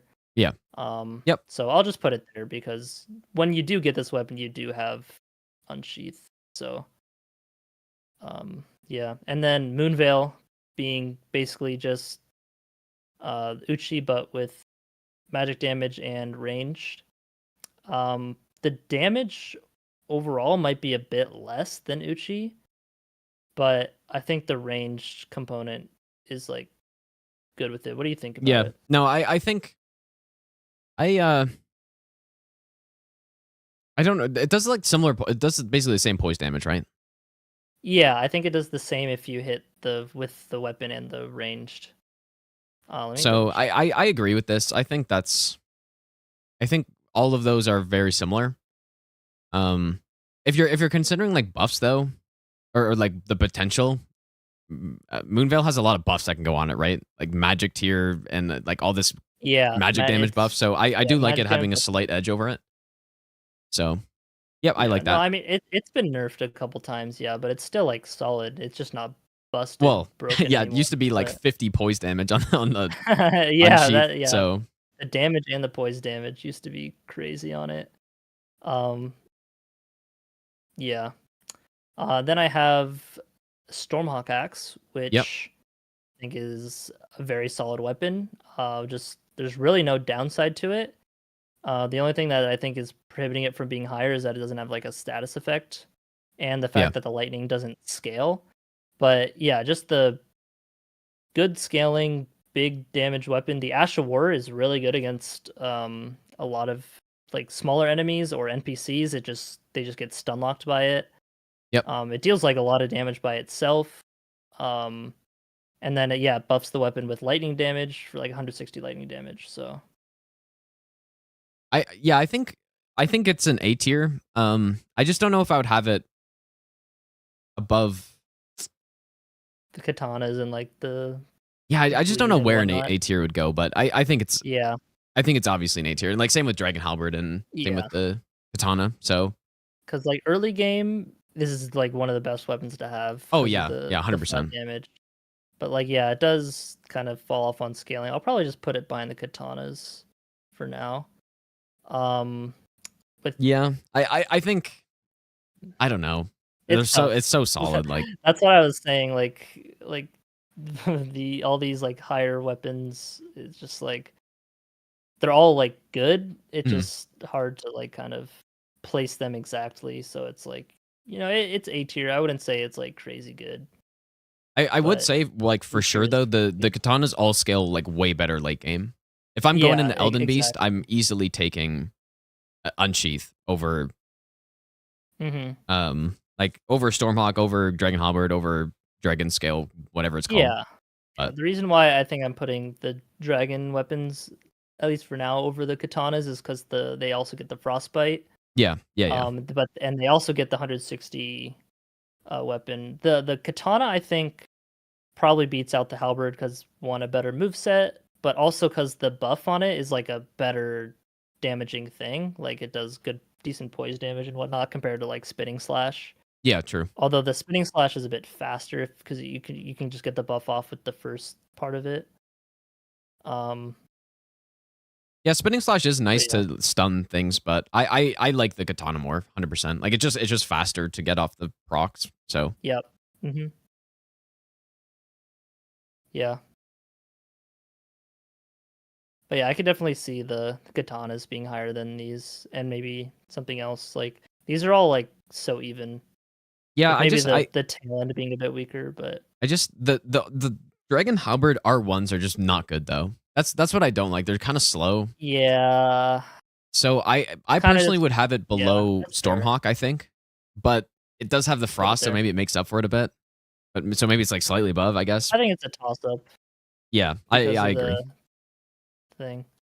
Because I like Dragon Halberd more, I'll put it above, but it doesn't really matter, It's like that's fair. Same. And then we have the Gatekeeper of S tier, which is Blasphemous Blade, which honestly might be a bit lower, but Blasphemous Blade, you can't really go wrong. I don't think it really has a downside except that it's fire damage, which isn't necessarily a downside like holy damage is. True. Yeah. The L2, I mean, you can just L2 to victory and just like that'll just carry you through the game, just a single button. The blast deals a lot of damage. It heals you on each enemy hit, and it like pierces like through things and whatnot. So like it's pretty good. And then other than that, it's just like a great sword, which is a good moveset. Good R2, good range, stuff like that. But yeah, I mean it is fire damage. But what's holding it back is just I think it's easily top 10 weapons, so I 100% agree. Yeah, but I think what's holding it back from being higher is just that it doesn't have like a status percent based proc, like or like some like gimmick that makes it a step above. Like Alabaster Lord Sword, for example, the charge R2s are just like bugged. So when you do a charge R2, it's like less, or even a tap R2, it's less stamina than the R1s on it. So because of that, you can just play so aggressive and so like value. That's true. For lack of better words, but I do think you could easily argue Blasphemous Blade's better, but it depends what you're trying to do. Like if you're trying to do, like if you're trying to get a ton of damage as in like a super high DPS and just punish bosses forever, then Alabaster's better. But if you're on a casual playthrough, like 99% of the time, Blasphemous Blade's gonna be better. So for sure, yeah. Yeah, I would also just considering this, like the tier list as a whole, just like using the weapon like optimally, like if you know what you're doing and like Yeah. Okay. say someone who like plays the game regularly would Yeah. be using it. But yeah, Blasphemous Blade casually, like, or in like you know any like sort of challenge run or whatever is like S tier or higher for sure. Like Yeah. the being able to just even trade with the boss if you have to and come out on top sometimes is like really good. Yep. But yeah, the Albus Loadsword also you can just use like it's 90% or something like physical damage, and so you don't even have to level up the int and still get good value out of the weapon. Yeah. But yeah, having the stats will let you use the Ash of War, which is it's nice to have. It's not like a crazy good Ash of War, but yeah. Then we have Starfist, which same with Iron Balls. Is if with the right setup, say like a Cragblade or Royal Knight's Resolve with like the charge attack stuff, that it probably makes it the best weapon in the game. But just by itself, I think it's it's S tier. Yeah. Maybe above Health and Steeple. But yeah, Starfist it's lacking in the range. So like some enemies just are really awkward to hit. Like any of the Erdtree avatars, like the Moose, little enemies like that, maybe even Gargs. Yeah, that's definitely true. Yeah. I'm surprised that like I guess I haven't really used the steeple that much, but like what makes it so insane? Steeple, I think it might be behind Starfists, but what's really good about it, I'll pull up the numbers exactly so I don't get it wrong, but by default it's like a 50-50 split, like physical and magic damage, which is like already good. It's like B scaling and int, but then the Ash of War, which lasts for a minute, puts on 110 magic damage and 80 frostbite buildup on attacks. So it's like huge flat. Oh, okay. damage. Yeah. Wow. Yeah. When it was buffed, I didn't consider it as a weapon that was solid until it got buffed. Which in like 107. But then I tried it out and it's like, yeah, holy crap, it's really good. But it's similar to Stormhawk Axe in the sense that in like the Dragon Scale weapons that it falls off, but I don't know, I think the frostbite on it plus like the magic damage and everything, like the Well, I think the innate magic just allows it a lot more to be done with it, probably, right? Yeah, exactly. So, I think that's why I put it over the Dragon Scale weapons, because the Dragon Scale are like just physical, whereas Help and Steeple also has like that extra magic damage. Yeah. I want to put Starfist over it, but like, yeah, again, it just depends what you prioritize. If you like the damage or I think range and Starfist stuff, has. but- I think I'm gonna put Starfist above because it has, just more potential. Yeah. In terms of like, if you use it properly, rather than like Help and Steeple. But Help and Steeple is probably an easier weapon to use. But I mean, Starfist is a bit unga boonga. You can just run at things with the R2. But the range is short. Yeah, you're familiar with people running at you with Starfist, right? I am, PvP. unfortunately. Yeah. Well, before the poise buff, at least. What do you mean like to Well, yeah, like make or I guess the poison nerf, like making things or like removing passive poison in PvP. Was that after Twitch Rivals? Yeah, it was. Yeah, it was like a long time after. Okay. Yeah, completely. Like it made it more like DS3 PvP kind of. Sure. Yeah. No, I just chose Starfist for it because it's like, oh yeah, this is a good weapon, and people can't like, you can just combo, people. That makes sense though. Why I can't combo people with or like NPCs with the fist weapons, like the running R2 tap R2 thing. Like they can roll out of it. So yeah, that was. If they have enough poise. Yeah, I think the threshold like got lowered or whatever. Or maybe is that only PvP, that change?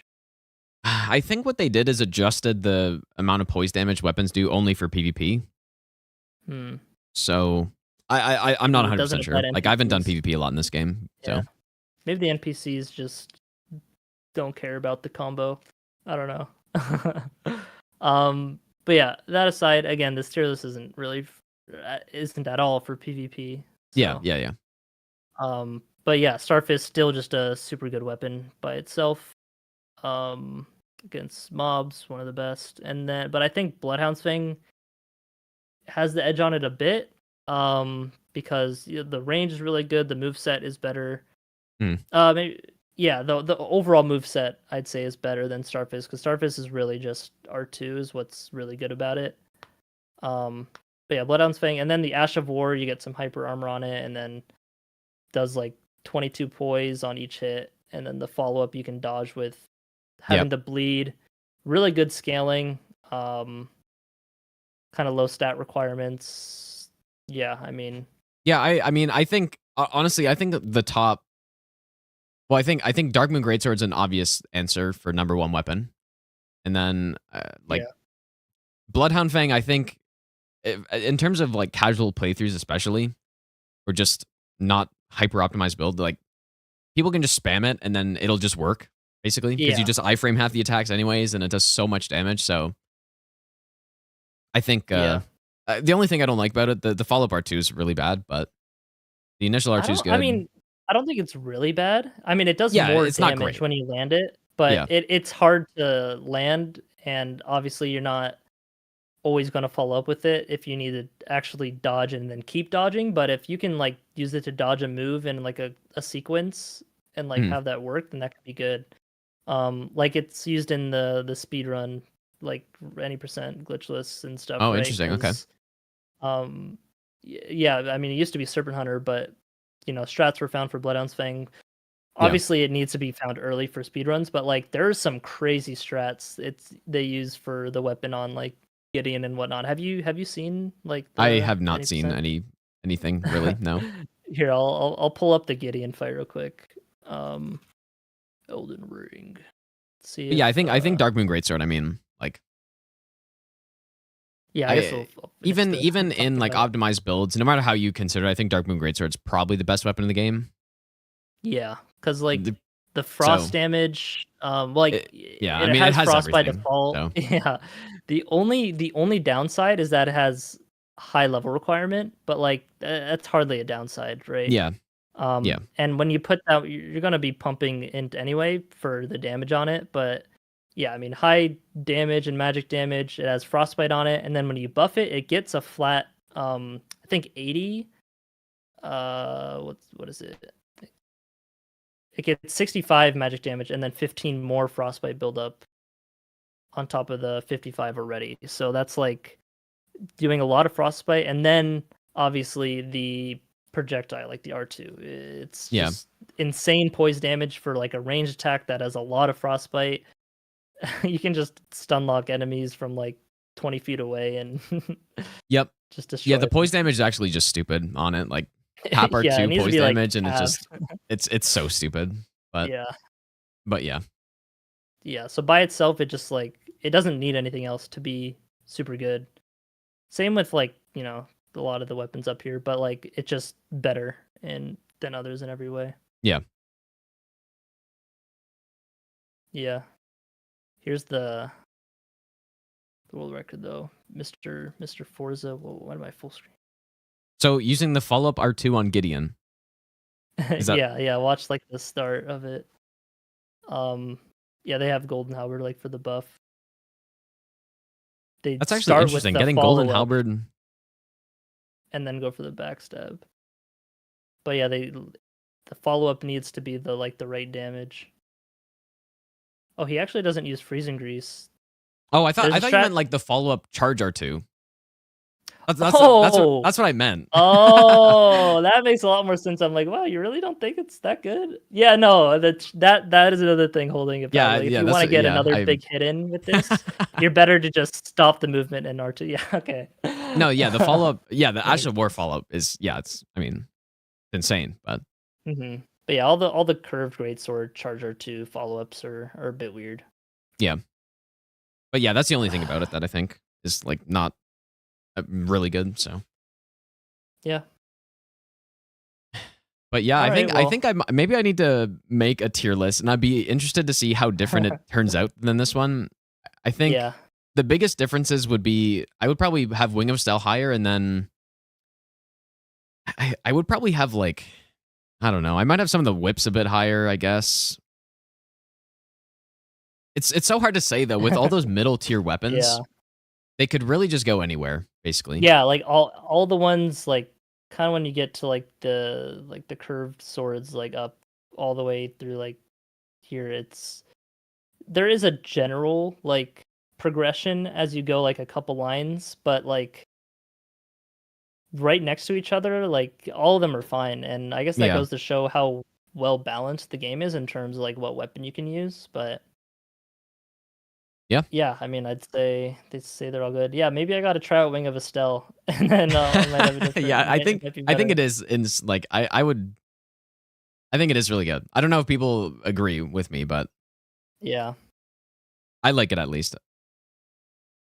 I think just when I tested it just on Margit without any buffs and whatnot, and where Nebula doesn't shine, I think it's probably like at its weakest, and so that's why I felt like top of or like somewhere in B tier with it was good, because the damage is kind of low, but I think it has like pretty good scaling on it.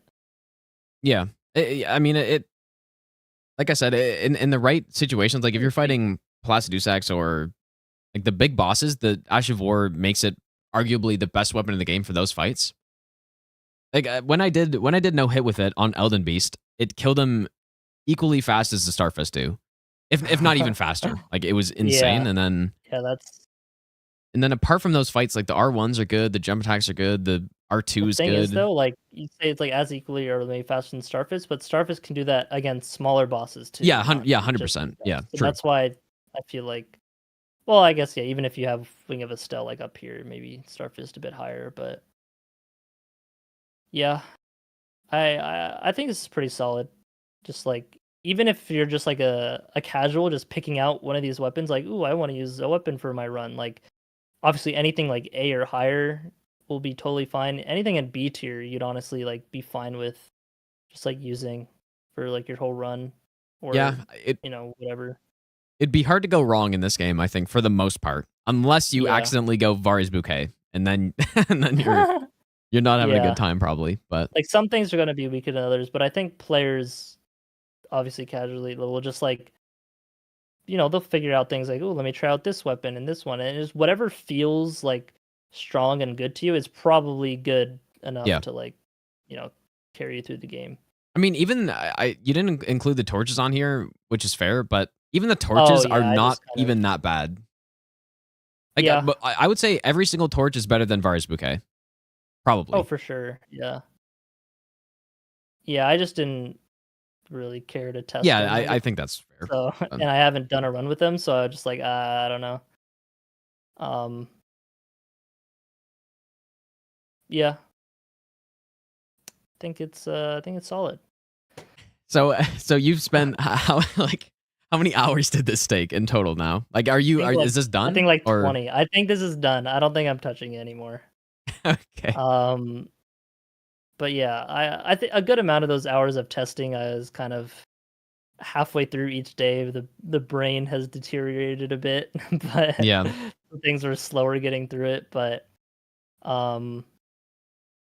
yeah, no, I very much appreciate you taking your time and talking about it. It took Yeah, for sure. No, it's than I yeah, it's fun to expected, talk but- about this. Like, I haven't used a lot of weapons, so I eventually I'll probably have used every weapon, and then I got to try out the Health and Steeple. Somebody requested a no hit with it, I think. So Yeah, it's good. Yeah. Anytime I get in like a randomizer or something, I'm like, oh hell yeah, we're using that the whole way. And the only time I would pivot off it is if we find Darkwind Greatsword, because yeah.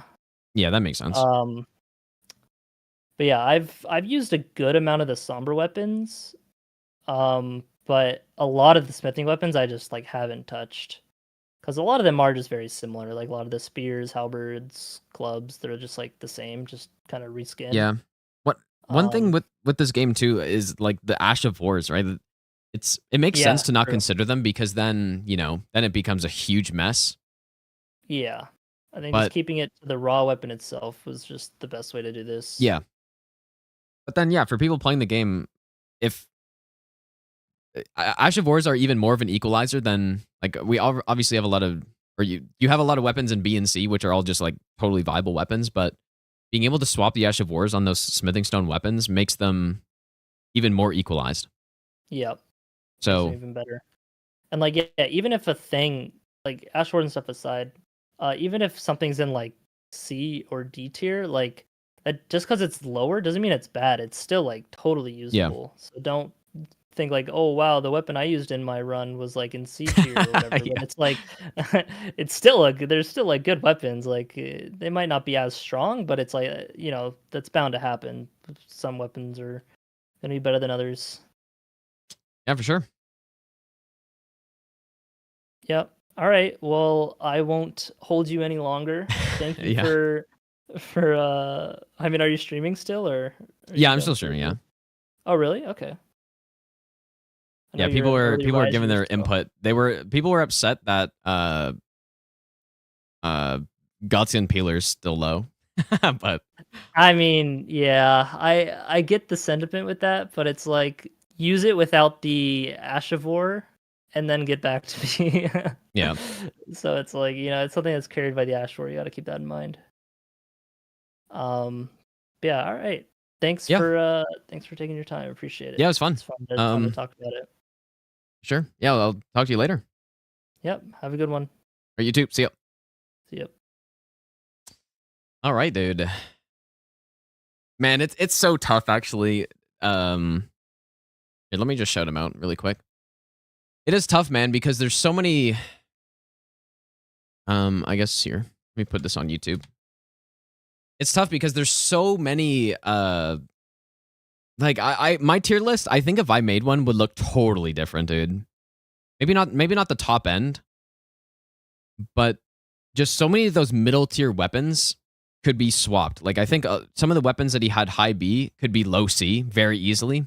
The Commander Standard, I would actually probably put in a C tier or something, but most of those weapons are basically the same in terms of quality. I would maybe have like, maybe I should make a weapon tier list because I just think it'd be impossible. It'd be so hard to actually. It would be so hard to actually get it right, I think. So.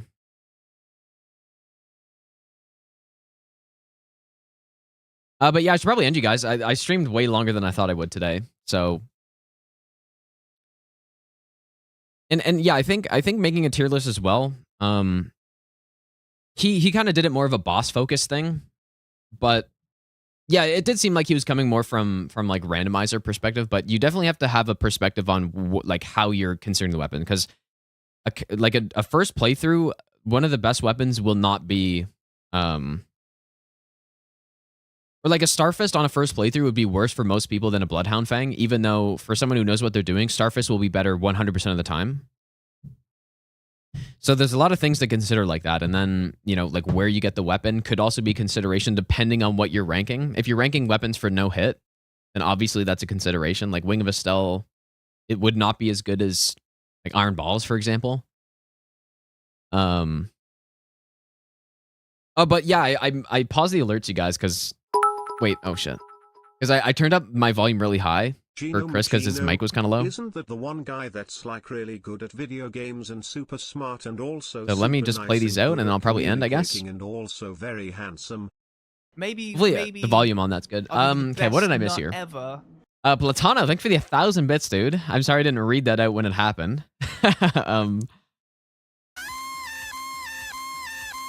What else did I miss here? Oslang, thanks for the brand new Prime sub. Fussy, thanks for the raid. Osman, thanks for the 3-month resub. Maybe. Connor, thanks for the best donation as well, dude. ever. Sturchy, thanks for the 3-month Prime sub. And Paranoid, thanks so much for the 10 gifted subs, dude. Make sure, this was 42 minutes ago, but make sure if you got a sub from Paranoid, make sure you thank them. Cough up your coin. Oh, but yeah, I don't think I'll make a tier list on my own, dude. I think Oh, and Chris, thanks for the raid, dude. Maybe We're teaming up for the I'll give you double raid, best man. Nut ever. But yeah, I don't think I'm gonna do a tier list on my own because, man, That's way too much brain power, dude, I think. Like, Oh even just thinking about it God, dude, that's is so way too much brain shit. power. That is so shit. So. That is such a garbage. But yeah, thanks for hanging out, you guys. Oh my God. It is. I like talking nerd stuff about the game sometimes, dude. It's fun to do. But I think the one thing I gotta do is I gotta do that steeple no-hit run that was requested, because I haven't used it really. Like, I might have used it in a randomizer like at one point maybe, but I'm kind of curious to see how it would do for no-hit. I think you get it in mountaintops though, right? Like, that's weapons that are good for no-hit aren't necessarily just good weapons for, or wait, weapons that are good might not necessarily be a good no-hit weapon potentially. So maybe I'll give you the best. so yeah, but let's raid Nat. She's doing Dark Souls 1 no-hit, PB1 right now, so she's close to getting it. She was telling me that she's been having an insane mental block on ONS, which she was asking me, like, it was funny. She was asking me how to get over that, and I don't know, man. Oh, did I just wait? Why did the raid not work, dude? What the hell happened? Flash raid. Oh, wait, what? Why did that not work? That's so weird. Let me try this again. Maybe it's bugged. Oh, it just, okay, worked this time. Young Noble, thanks for the 5-month resub as well, dude. I forget what I was saying. I don't know what I was saying. Oh yeah, she was asking me like how to get over it, and I don't know, man. I don't think I've ever really had that before, but I think some people, when they're doing these runs, they get so attached to the attempts of it, and you know, they get on a good run and they're like, man, like, I have so much pressure on myself right now to do this. And then a boss like ONS is one of the hardest no-hit fights in the entire series, so I think it might be that, but I don't know. For my mindset on no-hit runs has always been like very relaxed and stuff, so I can't really think of any instance where I've had a boss that I just can't get past because I just grind to practice them for hours and hours and hours at a time.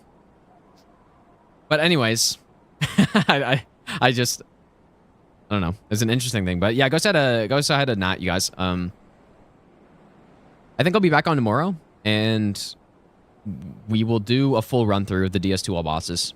So